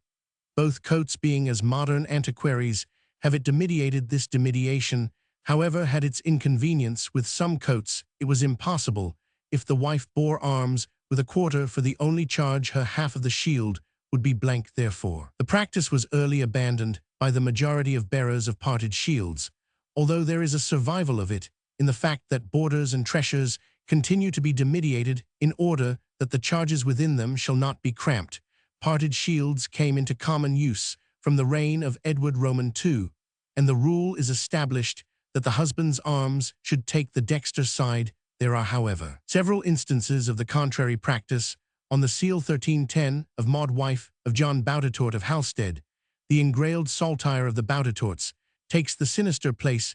A twice-married woman would sometimes show a shield charged with her paternal arms between those of both of her husbands, as did Beatrice Stafford in 1404, while in 1412, Elizabeth, Lady of Clinton Seals, with a shield paled with 5 cocher arms 314 of La Planche, between those of 4 husbands. In most cases, the parted shield is found on the wife's seal alone. Even in our own time, it is recognized that the wife's arms should not appear upon the husband's official seal, upon his banner or surcoat, or upon his shield.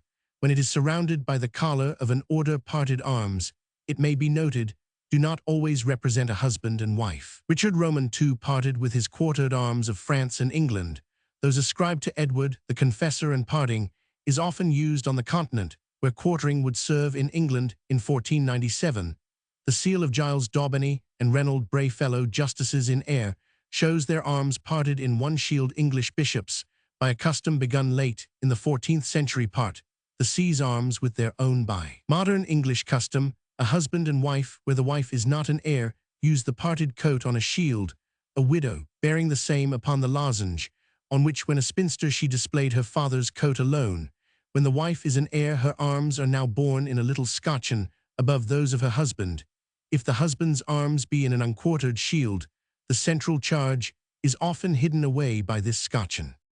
Shield of Beatrice Stafford, from her seal 1404, showing her arms of Stafford between those of her husband's Thomas Lord Roos and Sir Richard Burley. Shield of John Talbot, 1st Earl of Shrewsbury, Roman 500, showing 4 coats quartered.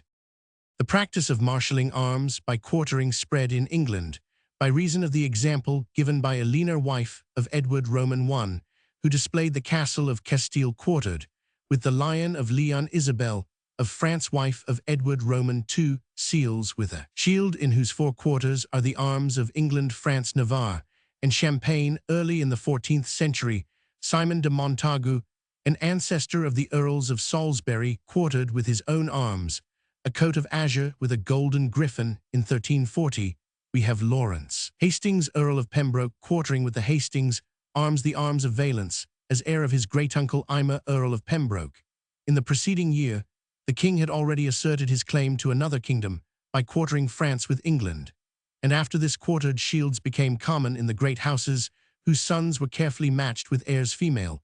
When the wife was an heir, the husband would quarter her arms with his own, displaying as a rule the more important coat. In the first quarter, marshalling becomes more elaborate, with shields showing both quarterings and partings, as in the seal 1368 of Sybil Arundel, where Arundel Fitzalan is quartered with Warren, and parted with the arms of Montagu. In all save one of these examples, the quartering is in its simplest form, with one coat repeated in the first and fourth quarters of the shield, and another in the second and third. But to a charter of 1434, Sir Henry Bromfleet sets a seal upon which Bromfleet quarters Vesci in the second quarter, Atone in the third, and St. John in the fourth, after the fashion of the much earlier seal of Edward Roman II's Queen. Another development is that of what armorists style the grand quarter, a quarter which is itself quartered, as in the shield of Reynold Grey of Ruthin, which bears Grey in the first and fourth quarters, and Hastings, quartered with valence, in the third and fourth. Humphrey Berkshire Lord Cromwell, in 1469, bears one grand quarter quartered, with another, the first having Berkshire and Loving, the second Tattershall and Cromwell. Shield of Richard Beauchamp, Earl of Warwick, from his garter stall plate, after 1423, the arms are Beauchamp quartering Newburgh, with a scotchen of Clare quartering Despencer.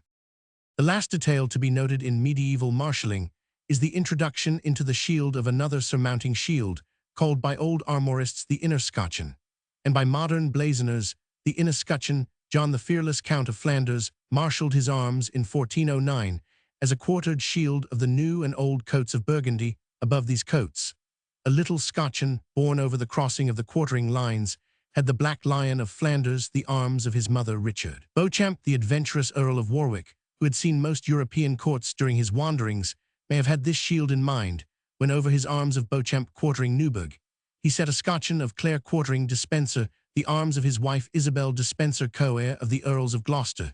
The seal of his son-in-law, the Kingmaker, shows 4 quarters Beauchamp quartering Clare, Montagu quartering Monthermer Neville alone, and Newburgh quartering Despencer. An interesting use of the scotcheon en surtout is that made by Richard Widville Lord Rivers, whose garter stall plate has a grand quarter of Widville and Pruse quartering Beauchamp of Hake, the whole surmounted by a scotcheon with the arms of Revers or Rivers, the house from which he took the title of his barony on the continent.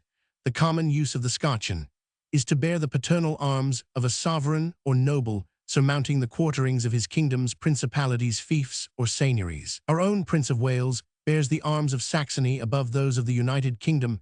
Differenced with his silver label marshalling, takes its most elaborate form, the most removed from the graceful simplicity of the Middle Ages in such shields, as the great arms of the Austrian Empire, wherein are 9 grand quarters, each marshalling in various fashions, from 3 to 11 coats, 6 of the grand quarters bearing scotcheons en surtout, each scotcheon ensigned with a different crown.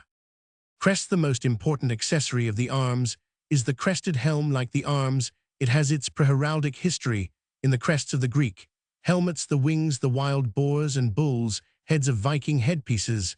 A little roundel of the arms of a Japanese house was often borne as a crest in the Japanese helmet, stepped in a socket above the middle of the brim. The 12th century seal of Philip of Alsace, Count of Flanders, shows a demillion painted or beaten on the side of the upper part of his helm, and on his seal of 1198, our own Richard Coeur de Lion's barrel helm has a leopard upon the semicircular cambridge, the edge of which is set off with feathers arranged as 2 wings. Crests, however, came slowly into use in England, although before 1250, Roger de Quincey, Earl of Winchester, is seen on his seal with a wyver upon his helm. Of the long roll of earls and barons sealing the famous letter to the Pope in 1301, only 5 show true crests on their seals. 2 of them are the Earl of Lancaster and his brother, each with a wyver crest like that of Quincy I, and the most remarkable is John St. John of Halnaker, whose crest is a leopard standing between 2 upright palm branches. Ralph de Monthermer has an eagle crest, while Walter de Moncey's helm is surmounted by a fox-like beast.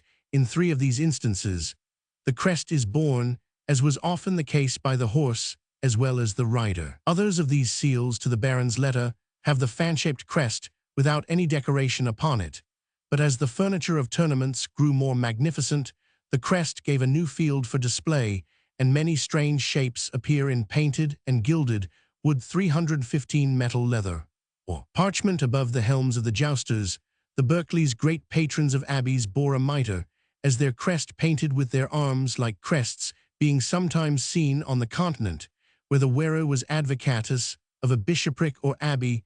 the whole or half figures or the heads. And necks of beasts and birds were employed by other families. Saracens' heads topped many helms, that of the great Shandos, among them Astley bore for his crest a silver harpy standing in marsh sedge, a golden chain fastened to a crown about her neck. Dymoke played pleasantly on his name with a longered moke scalp. Stanley took the eagle's nest, in which the eagle is lighting down with a swaddled babe in his claws. Burnell had a burdock bush, La Vache a cow's leg, and Lyle's strange fancy was to perch a huge millstone on edge above his head. Many early helms, as that of Sir John Lottrell painted in the Lottrell Psalter, repeat the arms on the sides of a fangcrest. Howard bore for a crest his arms painted on a pair of wings, while simple bushes or feathers are seen in great plenty. The crest of a cadet is often difference-like. The arms, and thus a wyver or a leopard, will have a label about its neck. The Montagu griffin on the helm of John Marquis of Montagu holds in its beak the gimmal ring with which he differenced his father's shield. His brother, the kingmaker, following a custom commoner abroad than at home, shows two crested helms on his seal, one for Montagu and one for Beauchampnon for his father's house of Neville. It is often stated that a man, unless by some special grace or allowance, can have but one crest. This, however, is contrary to the spirit of medieval armory, in which a man, inheriting the coat of arms of another house than his own, took with it all its belongings, crest, badge, and the like. The heraldry books, with more reason, deny crests to women and to the clergy, but examples are not wanting of medieval seals in which even this rule is broken. It is perhaps unfair to cite the case of the bishops of Durham, who ride in full harness on their Palatinate seals, but Henry Despencer, Bishop of Norwich, has a helm on which the winged griffin's head of his house springs from a mitre, while Alexander Neville, Archbishop of York, seals with shield supporters and crowned and crested helm like those of any lay magnate.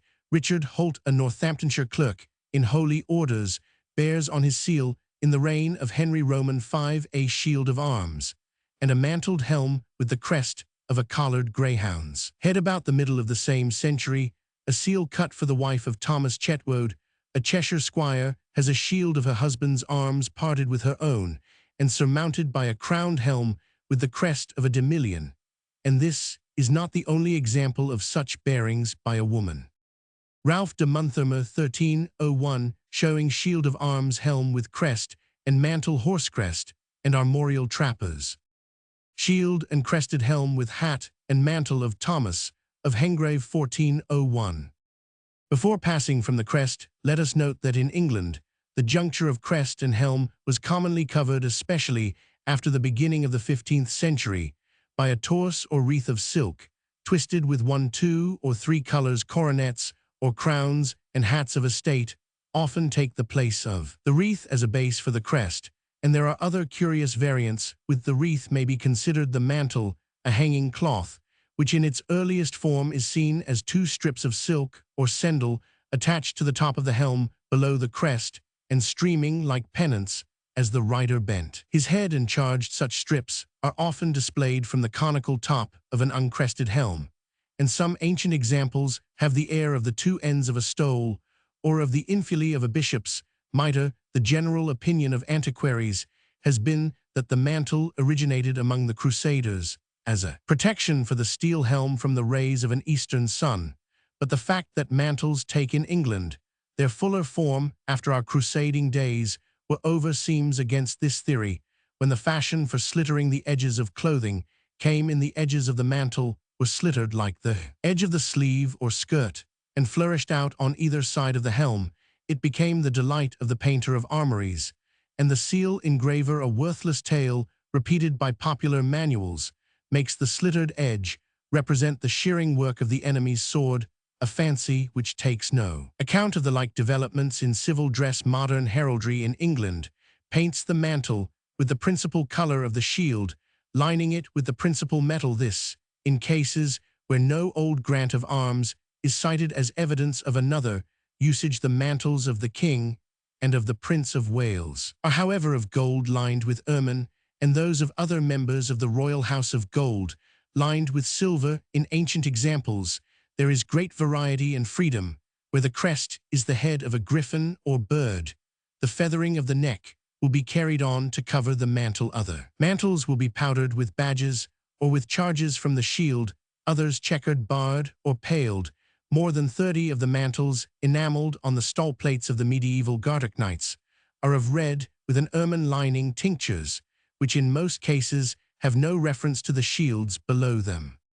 Supporter shields of arms, especially upon seals, are sometimes figured as hung round the necks of eagles, lions, swans, and griffins, as strapped between the horns of a hart, or to the boughs of a tree. Badges may fill in the blank spaces at the sides between the shield and the inscription on the rim, but in the later 13th and early 14th centuries, the commonest objects so serving are sprigs of plants, lions, leopards, or still more frequently lithe-necked wyvers. John of Segrave, in 1301, flanks his shields with two of the sheaves of the older coat of Segrave. William Marshal of Hingham does the like with his two marshals. Staves Henry of Lancaster at the same time shows on his seal a shield and a helm crested with a wyver, with two like wyvers ranged on either side of the shield. As supporters, it is uncertain at what time in the 14th century these various fashions crystallize into the recognized use of beasts, birds, reptiles, men, or inanimate objects definitely chosen as supporters of the shield, and not to be taken as the ornaments suggested by the fancy of the seal engraver, that supporters originate in the decoration of the seal. There can be little doubt some writers, the learned Menetrier among them, will have it that they were first the fantastically clad fellows who supported and displayed the knight's shield at the opening of the tournament. If the earliest supporters were wild men, angels, or Saracens, this theory might be defended, but lions, boars, and Talbot's dogs and trees are guises into which a man would put himself with difficulty. 316. By the middle of the 14th century, we find what are clearly recognizable as supporters. These, as in a lesser degree, the crest, are often personal, rather than hereditary, being changed generation by generation. The same person is found using more than one pair of them.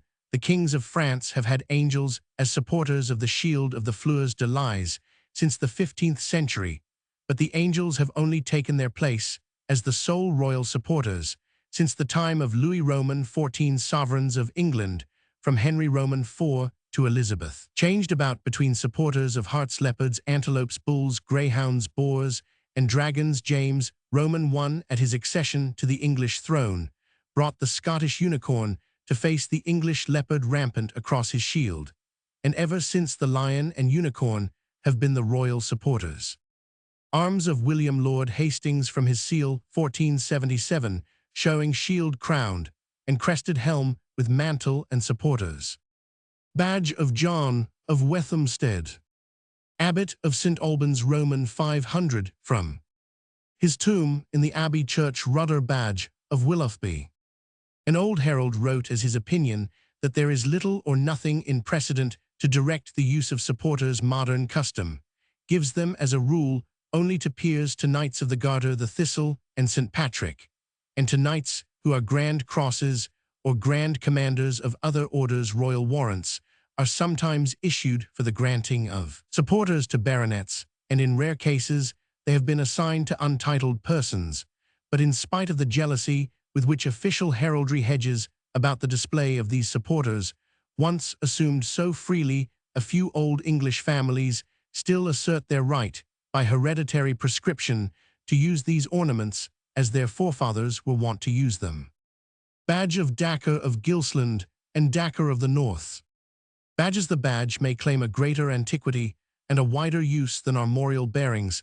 The Plantagenet broom is an early example in England, sprigs of it being figured on the seal of Richard Roman I. In the 14th and 15th centuries, every magnate had his badge, which he displayed on his horse furniture, on the hangings of his bed, his wall, and his chair of state, besides giving it as a livery to his servants and followers.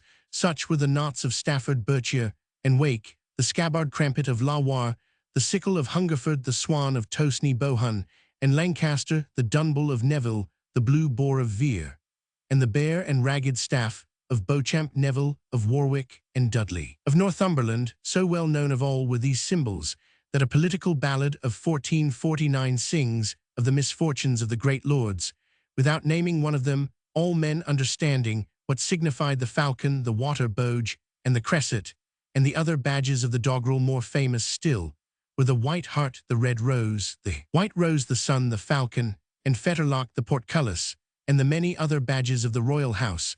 We still call those wars that blotted out the old baronage the Wars of the Roses, and the Prince of Wallace feathers are as well known today as the royal arms. The flint and steel of Burgundy make a collar for the Order of the Golden Fleece. Ostrich feather badge of Beaufort, from a garter stall plate of 1440, the silver feather has a quill gaboni silver and azure.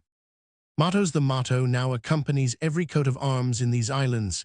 Few of these Latin aphorisms, these bald assertions of virtue, high courage, patriotism, piety, and loyalty, have any antiquity. Some few, however, like the Esperance of Percy, were the warcries of remote ancestors. Max Sicker of Kirkpatrick recalls pridefully a bloody deed done on a wounded man, and the dear-eyed Agincourt and D. Accomplir Agincourt of the Irish Montmorencys, and the English Wodehouses, and Dallason's glorious traditions based upon untrustworthy genealogy. The often quoted punning mottos may be illustrated by that of Cust, who says, qui custodit caveat, a modern example, and a fair one. Ancient mottos, as distinct from the war or gathering cry of a house, are often cryptic sentences whose meaning might be known to the user, and perchance to his mistress. Such are the plus est en vous of Louis de Bruges, the Flemish Earl of Winchester, and the so have I cause. Until then, thus of two Englishmen the word motto is of modern use, our forefathers speaking rather of their word or of their reason. Coronets of rank. Among accessories of the shield may now be counted the coronets of peers, whose present form is post-medieval. When Edward Roman III made dukes of his sons, gold circlets were set upon their heads, in token of their new dignity. In 1385, John de Vere, Marquess of Dublin, was created in the same fashion. Edward Roman VI extended the honor of the gold circle to earls. Caps of honor were worn with these circles or coronets, and viscounts wore the cap by appointment of James Roman I Vincent, the herald, stating that a verge of pearls on top of the circlet of gold was added at the creation of Robert Cecil as Viscount Cranbourne. At the coronation of Charles Roman I, the viscounts walked in procession with their caps and coronets. A few days before the coronation of Charles Roman II, the privilege 317 of the cap of honor was given to the lowest rank of the peerage, and letters patent of January 1661 assigned to them both cap and coronet. The caps of velvet turned up with miniver, which are now always worn with the peer's coronet, are therefore the ancient caps of honor, akin to that cap of maintenance worn by English sovereigns on their coronation days when walking to the abbey church, and borne before them on occasions of royal state. Plate Roman II, 16 shields from a roll of arms of English knights and barons made by an English painter early in the reign of Edward Roman III, drawn by William Gibb, Niagara, Litho, Co-Buffalo, NY. The ancient circles were enriched according to the taste of the bearer, and although used at creations as symbols of the rank conferred, were worn in the 14th and 15th centuries by men and women of rank, without the use signifying a rank in the peerage. Edmund Earl of March, in his will of 1380, named his circle of roses Emerauds et rubies d'Alessandre en les roses, and bequeathed it to his daughter. Modern coronets are of silver gilt without jewels, set upon caps of crimson velvet, turned up with ermine, with a gold tassel at the top. A duke's coronet has the circle decorated with 8 gold strawberry leaves. That of a marquess has 4 gold strawberry leaves and 4 silver balls. The coronet of an earl has 8 silver balls raised upon points, with gold strawberry leaves between the points. A viscount's coronet has on the circle 16 silver balls, and a baron's coronet 6 silver balls on the continent. The modern use of coronets is not ordered in the precise English fashion. Men of gentle birth displaying coronets, which afford but slight indication of the bearer's rank. Lines. 11 varieties of lines other than straight lines, which divide the shield or edge, are chevrons, pales, bars, and the like, are pictured in the heraldry books, and named as engrailed, embattled, indented, invected, wavy, or undi, nebulae, dancity, raguli, potent, dovetailed, and urdy. As in the case of many other such lists of the later armorists, these 11 varieties need some pruning and a new explanation. The most commonly found is the line engrailed, which for the student of medieval armory must be associated with the line indented in its earliest form, the line which a roll of arms will describe indifferently as indented or engrailed takes. Almost invariably the form to which the name indented is restricted by modern armorists. Mohun. The cross may serve as our first example. A cross engrailed or indented, the words being used indifferently, is a cross so deeply notched at the edges that it seems made up of so many lozenge-shaped wedges or fusils. About the middle of the 14th century begins a tendency, resisted in practice by many conservative families, to draw the engrailing lines in the fashion to which modern armorists restrict the word, engrailed, making shallower indentures in the form of lines of half-circles. Thus the engrailed cross of the Mohuns takes either of the two forms which we illustrate. Bends follow the same fashion, early bends engrailed or indented, being some 4 or more fusils joined bendwise by their blunt sides, bends of less than 4 fusils being very rare. Thus also the engrailed or indented saltires, pales, or chevrons, the exact number of the fusils which go to the making of these being unconsidered. For the fess, there is another law. The fess indented or engrailed is made up of fusils, as is the engrailed bend. But although early rolls of arms sometimes neglect this detail in their blazon, the fusils making a fess must always be of an ascertained number. Montagu, Earl of Salisbury, bore a fess engrailed or indented of 3 fusils. Only very few shields, imitating this medieval armorists, will describe his arms as a fess indented of 3 indentures, as a fess fusili of 3 pieces, or as a fess engrailed of 3 points or pieces, all of these blazons having the same value. The indented fess on the red shield of the Dinams has 4 such fusils of ermine. 4, however, is almost as rare a number as 3. The normal form of a fess indented being that of 5 fusils, as borne by Percy's Pinkennies, Newmarches, and many other ancient houses. Indeed, accuracy of blazon is served if the number of fusils in a fess be named. In the cases of 3s and 4s, fesses of 6 fusils are not to be found. Note that bars indented or engrailed are, for a reason which will be evident, never subject to this counting of fusils. Fauconberg, for example, bore silver with 2 bars engrailed or indented sable, displayed on a shield of the flatiron outline. The lower bar would show fewer fusils than the upper, while on a square banner each bar would have an equal number, usually 5 or 6. Montagu, Dinham, Percy, Fauconberg. While bends, chevrons, crosses, saltires, and pales often follow, especially in the 15th century, the tendency towards the rounded engrailing fesses keep as a rule their bold indentures. Neither Percy nor Montagu being ever found with his bearings in aught but their ancient form. Borders take the newer fashion as leaving more room for the charges of the field, but indented chiefs do not change their fashion, although many sawteeth sometimes take the place of the 3 or 4 strong points of early arms, and party-colored shields, whose party line is indented, never lose the bold zigzag. West. While bearing in mind that the 2 words have no distinctive force in ancient armory, the student and the herald of modern times may conveniently allow himself to blazon the sharp and sawtoothed line as indented, and the scalloped line as engrailed, especially when dealing with the debased armory, in which the distinction is held to be a true one and one of the first importance. One error at least he must avoid, and that is the following of the heraldry book compilers in their use of the word dancity. A dancity line, we are told, is a line having fewer and deeper indentures than the line indented, but no dancity line could make a bolder dash across the shield than do the lines which the old armorists recognized as indented in old armory. We have fesses dancy, commonly called dances, bends dancy, or chevrons dancy. There are no chiefs dancy, nor borders dancy, nor are there shields blazoned as parted with a dancy line. Waved lines, battled lines, and ragged lines need little explanation.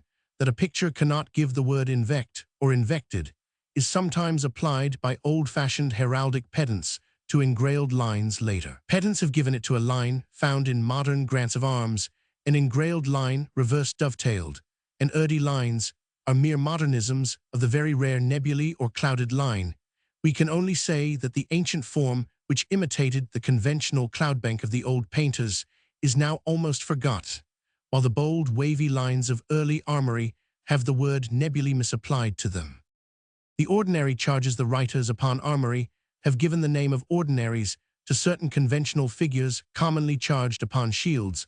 Also they affect to divide these into honorable ordinaries and subordinaries, without explaining the reason for the superior honor of the saltire, or for the subordination of the quarter. Disregarding such distinctions, we may begin with the description of the ordinaries most commonly to be found. From the first, the cross was a common bearing on English shields silver, a cross gules being given early to St. George, patron of knights and of England, for his arms, and under St. George's red cross, the English were wont to fight. Our armorial crosses took many shapes, but the crosses innumerable of the Book of St. Albans and its successors may be left to the heraldic dictionary makers who have devised them. It is more 318 important to define those forms in use during the Middle Ages, and to name them accurately after the custom of those who bore them in war, a task which the heraldry books have never as yet attempted with success. The cross in its simple form needs no definition, but it will be noted that it is sometimes born voided, and that in a very few cases it appears as a lesser charge, with its ends cut off square, in which case it must be clearly blazoned as a plain cross. Andrew Harclay, the marchwarden whom Edward Roman II made an earl, and executed as a traitor, bore the arms of St. George, with a martlet sable in the quarter. Crevecoeur of Kent bore gold, avoided cross gules. Newsome, 14th century, bore azure fess silver, with 3 plain crosses gules. St. George, Harclay, Crevecoeur, Latimer. Next to the plain cross may be taken the cross patey, the croix patty, or pate of old rolls of arms. It has several forms according to the taste of the artist and the age. So in the 13th and early 14th centuries, its limbs curve out broadly, while at a later date the limbs become more slender and of even breadth, the ends somewhat resembling fleur-de-lis. Each of these forms has been seized by the heraldic writers as the type of a distinct cross, for which a name must be found, none of them, as a rule, being recognized as a cross patey, a word which has its misapplication elsewhere. Thus, the books have cross patents for the earlier form, while cross clechy and cross fleury serve for the others. But the true identification of the various crosses is of the first importance to the antiquary, since without it, descriptions of the arms on early seals or monuments must needs be valueless. Many instances of this need might be cited from the British Museum Catalogue of Seals, where, for example, the cross patey of Latimer is described twice as a cross fleury, 6 times as a cross patence, but not once by its own name, although there is no better known example of this bearing in England. Latimer bore gules a cross patey gold. The cross formy follows the lines of the cross patey, save that its broadening ends are cut off squarely. Chetwode bore quarterly silver and gules, with 4 crosses formy countercolor red. That is to say, the 2 crosses in the gules are of silver, and the 2 in the silver of gules. Milrons. The cross fleury or flowered cross, the cross with the ends flowered les bouts florets, as some of the old rolls have itis, like the cross patey, a mark for the misapprehension of writers on armory, who describe some shapes of the cross patey by its name, playing upon discovered or fancied variants of the word. They bid us mark the distinctions between crosses fleur-de-lis, fleury, and fleurety, although each author has his own version of the value which must be given these precious words. But the facts of the medieval practice are clear to those who take their armory from ancient examples, and not from phrases plagiarized from the 100th plagiarist. The flowered cross is one whose limbs end in fleur-de-lis, which spring sometimes from a knop or bud, but more frequently issue from the square ends of a cross of the formy type. Swinerton bore silver, a flowered cross sable. The millrind, which takes its name from the iron of a millstone for de malin, must be set with the crosses. Some of the old rolls call it croix resurcel, from which armorial writers have leaped to imagine a distinct type. Also, they call the milrand itself a cross molen, keeping the word milrand for a charge having the same origin, but of somewhat differing form. Since this charge became common in Tudor armory, it is perhaps better that the original milrand should be called for distinction a milrand cross. Willoughby Boar, gules a milrand cross silver. Chetwode Swinerton, Willoughby Brereleg. The crosslet cross Bartony or cross crossleted is a cross whose limbs of even breadth end as trefoils or treble buds.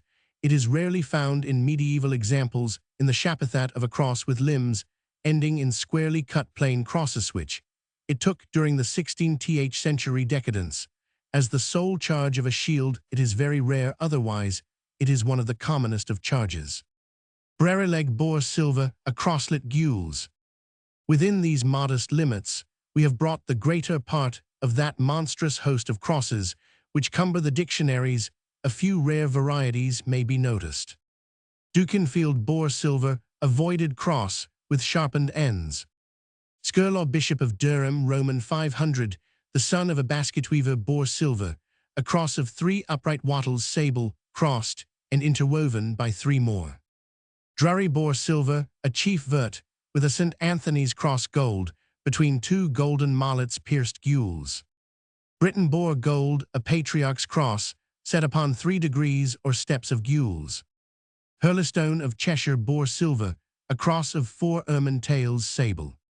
Melton Boar Silver, a Toulouse cross gules, by giving this cross a name from the Counts of Toulouse. Its best-known bearers, some elaborate blazonry, is spared.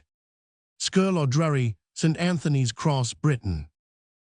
Crosses patey and formy, and more especially the crosslets, are often born fitchy, that is to say with the lower limb somewhat lengthened and ending in a point, for which reason the 15th century writers call these crosses fixable in the 14th century rolls. The word potent is sometimes used for these crosses, fitchy the long foot, suggesting a potent or staff. From this source, modern English armorists derive many of their crosses potent, whose 4 arms have the T-heads of old-fashioned walking staves. Howard Boar Silver, a bend, between 6 crosslets fitchy gules. Scott of Conjurhurst in Kent Boar Silver, a crosslet fitchy sable. Hurlestone, Melton, Howard Scott. The saltire is the cross, in the form of that, on which St. Andrew suffered, whence it is borne on the banner of Scotland, and by the Andrew family of Northamptonshire. Neville of Raby Boar, gules a saltire silver. Nicholas Upton, the 15th century writer on armory Boar Silver, a saltire sable with the ends cooped, and 5 golden rings thereon. Einho Boar Sable, a saltire silver, having the ends flowered between 4 leopards gold.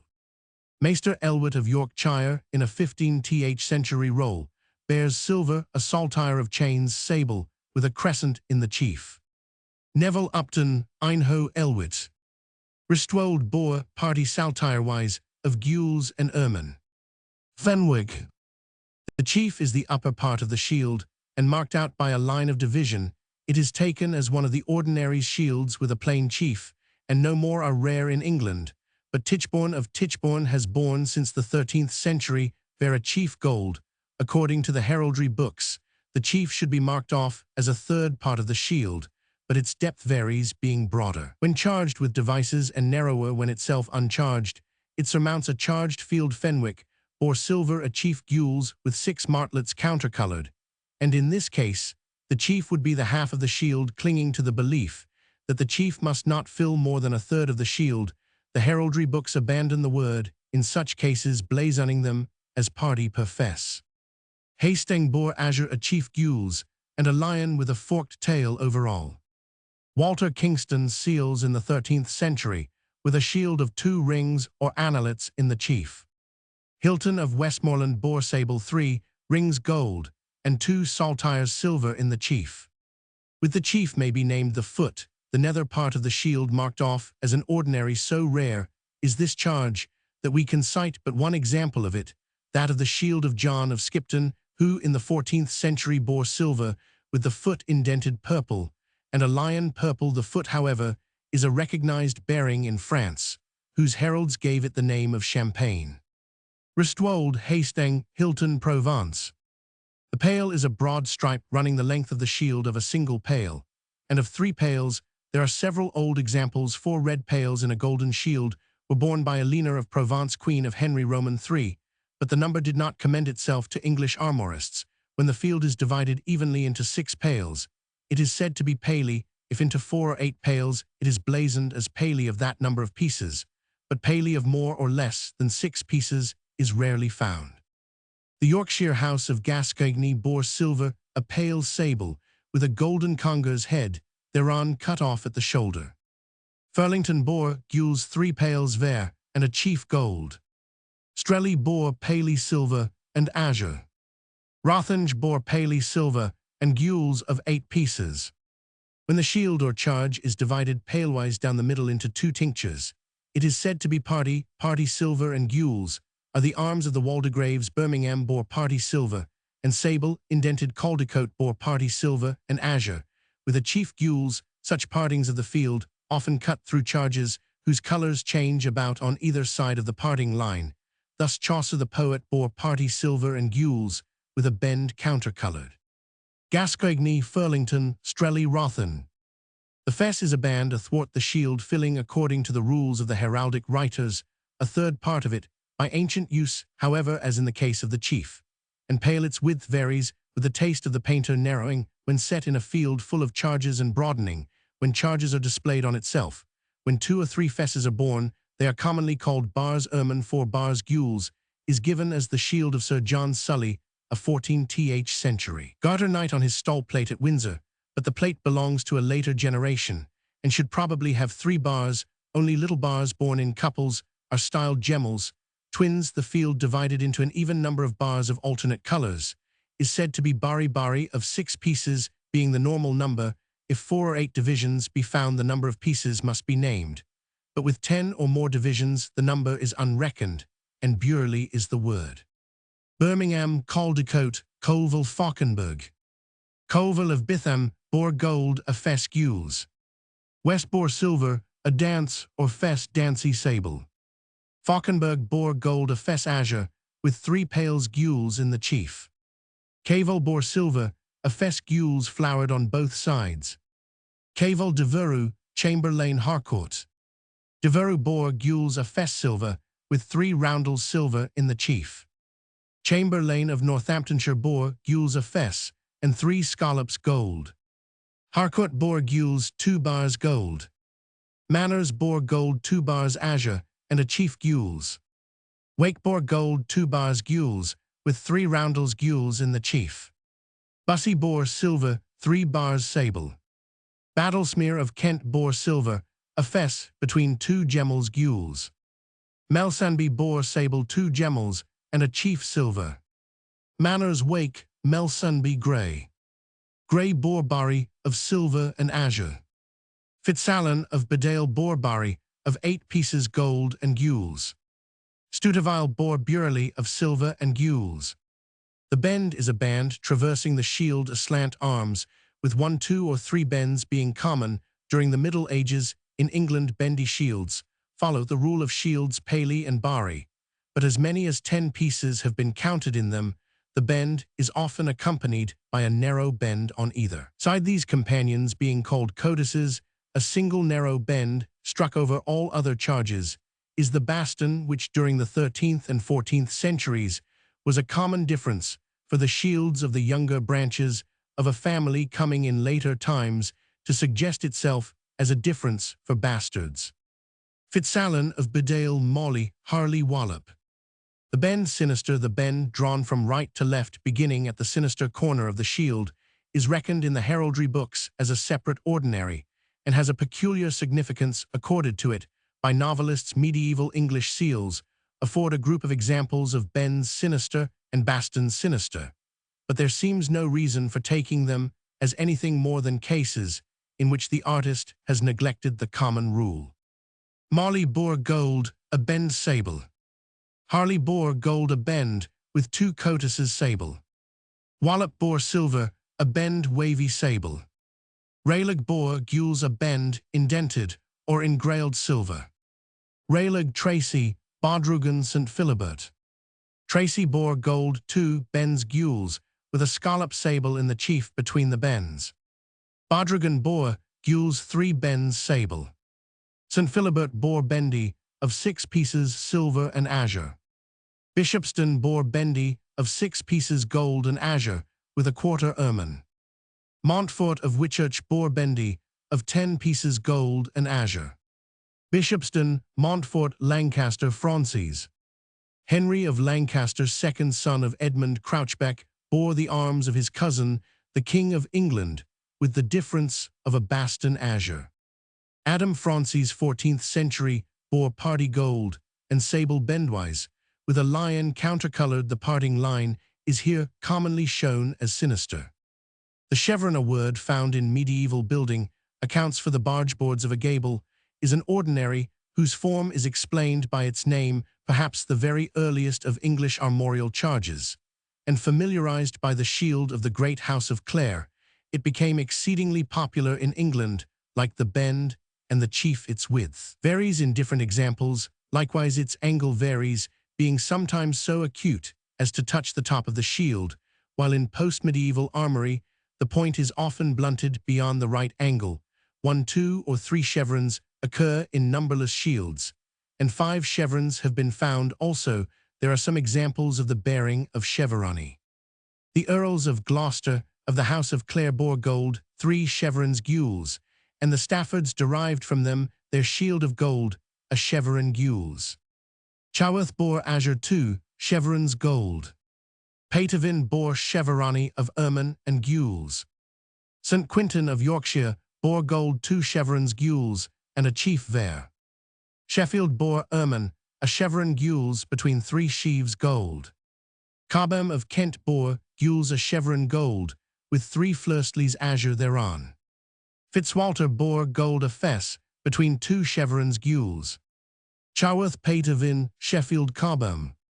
Shields parted chevronwise are common in the 15th century, when they are often blazoned as having chiefs entie or grafted. Aston of Cheshire bore party sable and silver chevronwise, or silver a chief entie sable.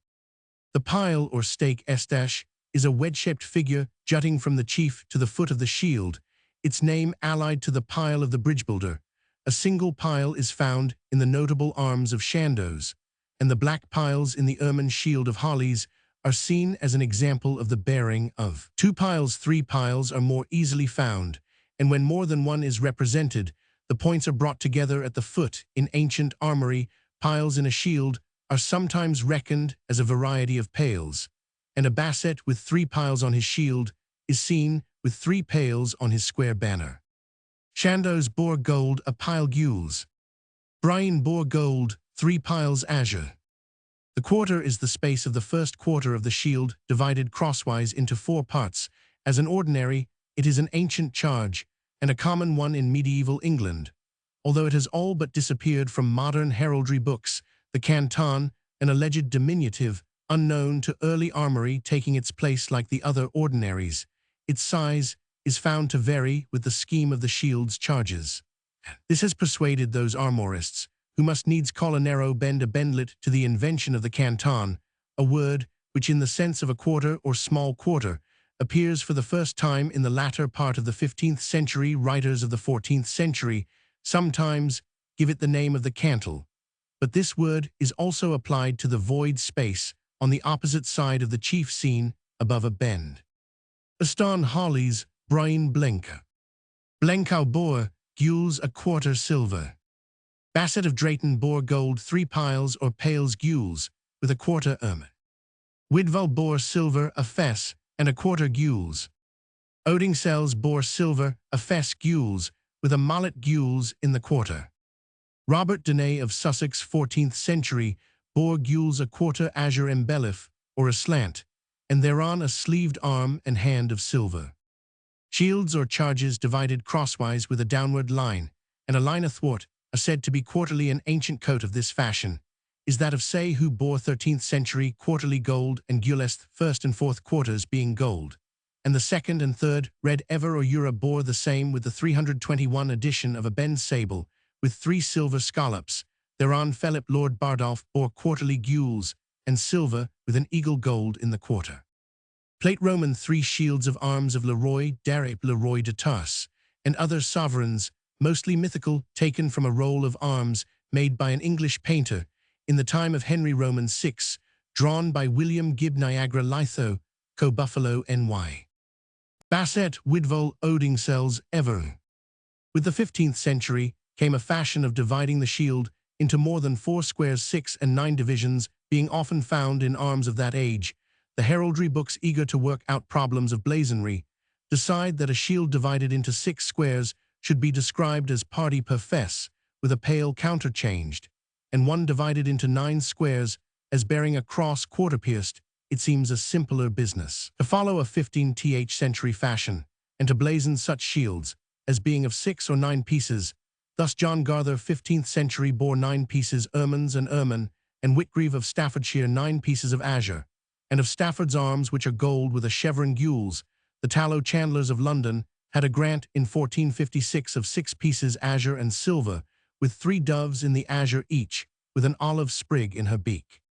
Squared into more than 9 squares, the shield becomes checky or checkered, and the number is not reckoned. Warren's chequer of gold and azure is one of the most ancient coats in England, and checkered fields and charges follow in great numbers.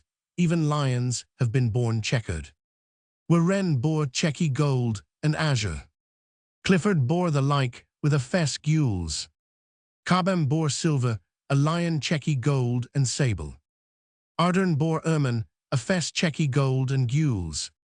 Philip Lord Bardolph, Whitgreave tallow chandlers were wren. Such charges as this fess of Ardern's and other checkered fesses, bars, bends, borders, and the like will commonly bear but 2 rows of squares or 3 at the most. The heraldry writers are ready to note that when 2 rows are used, countercompany is the word in place of checky, and company countercompany. In the case of 3 rows it is. Needless to say that these words have neither practical value nor antiquity to commend them, but bends and bastons, labels, borders, and the rest are often colored with a single row of alternating tinctures. In this case, the pieces are said to be gaboni. Thus John Cromwell 14th century bore silver, a chief gules, with a baston gaboni of gold and azure.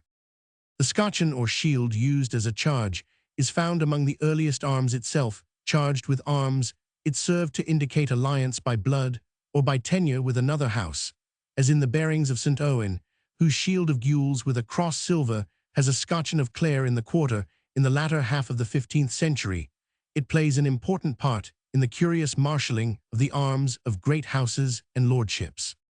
Erpingham bore vert a scotchen silver, with an aural or border of silver martlets. Davillers bore at the Battle of Boroughbridge silver, 3 scotchens gules. The scotchen was often borne voided, or pierced its field cut away to a narrow border. Especially was this the case in the far north, where the Balliols who bore such a voided scotchen were powerful. The voided scotchen is wrongly named in all the heraldry books as an aural, a term which belongs to a number of small charges set round a central charge. Thus the martlets in the shield of Erpingham already described may be called an aural of martlets, or a border of martlets. This misnaming of the void scotchen has caused a curious misapprehension of its form. Even Dr. Woodward, in his Heraldry, British and Foreign, describing the aural as a narrow border detached from the edge of the shield.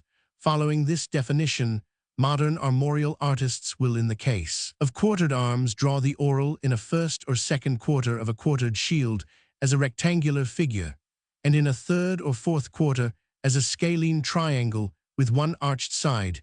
Thereby, the original voided scotchen changes into forms without meaning. Balliol bore gules of voided scotchen silver. Surtees bore ermine with a quarter of the arms of Balliol. Clifford, Ardern, Cromwell, Erpingham. The tressure or flowered tressure is a figure which is correctly described by Woodward's incorrect description of the aural, as cited above, being a narrow inner border of the shield. It is distinguished, however, by the flirstleys, which decorate it, setting off its edges, the double tressure, which surrounds the lion in the royal shield of Scotland, and which is borne by many Scottish houses who have served their kings well or mated with their daughters, is carefully described by Scottish heralds as flowered and counterflowered, a blazon, which is held to mean that the flirstleys show head and tail in turn from the outer rim of the outer tressure, and from the inner rim of the innermost. but this seems to have been no essential matter with medieval armorists, and a curious 15th century enameled roundel of the arms of Vampage shows that in this English case, the flowering takes the more convenient form of allowing all the lily heads to sprout from the outer rim. Vampage bore azure and eagle silver within a flowered treasure silver. The King of Scots bore gold a lion within a double treasure flowered and counterflowered gules. Felton bore gules 2 lions passant within a double treasure flory silver.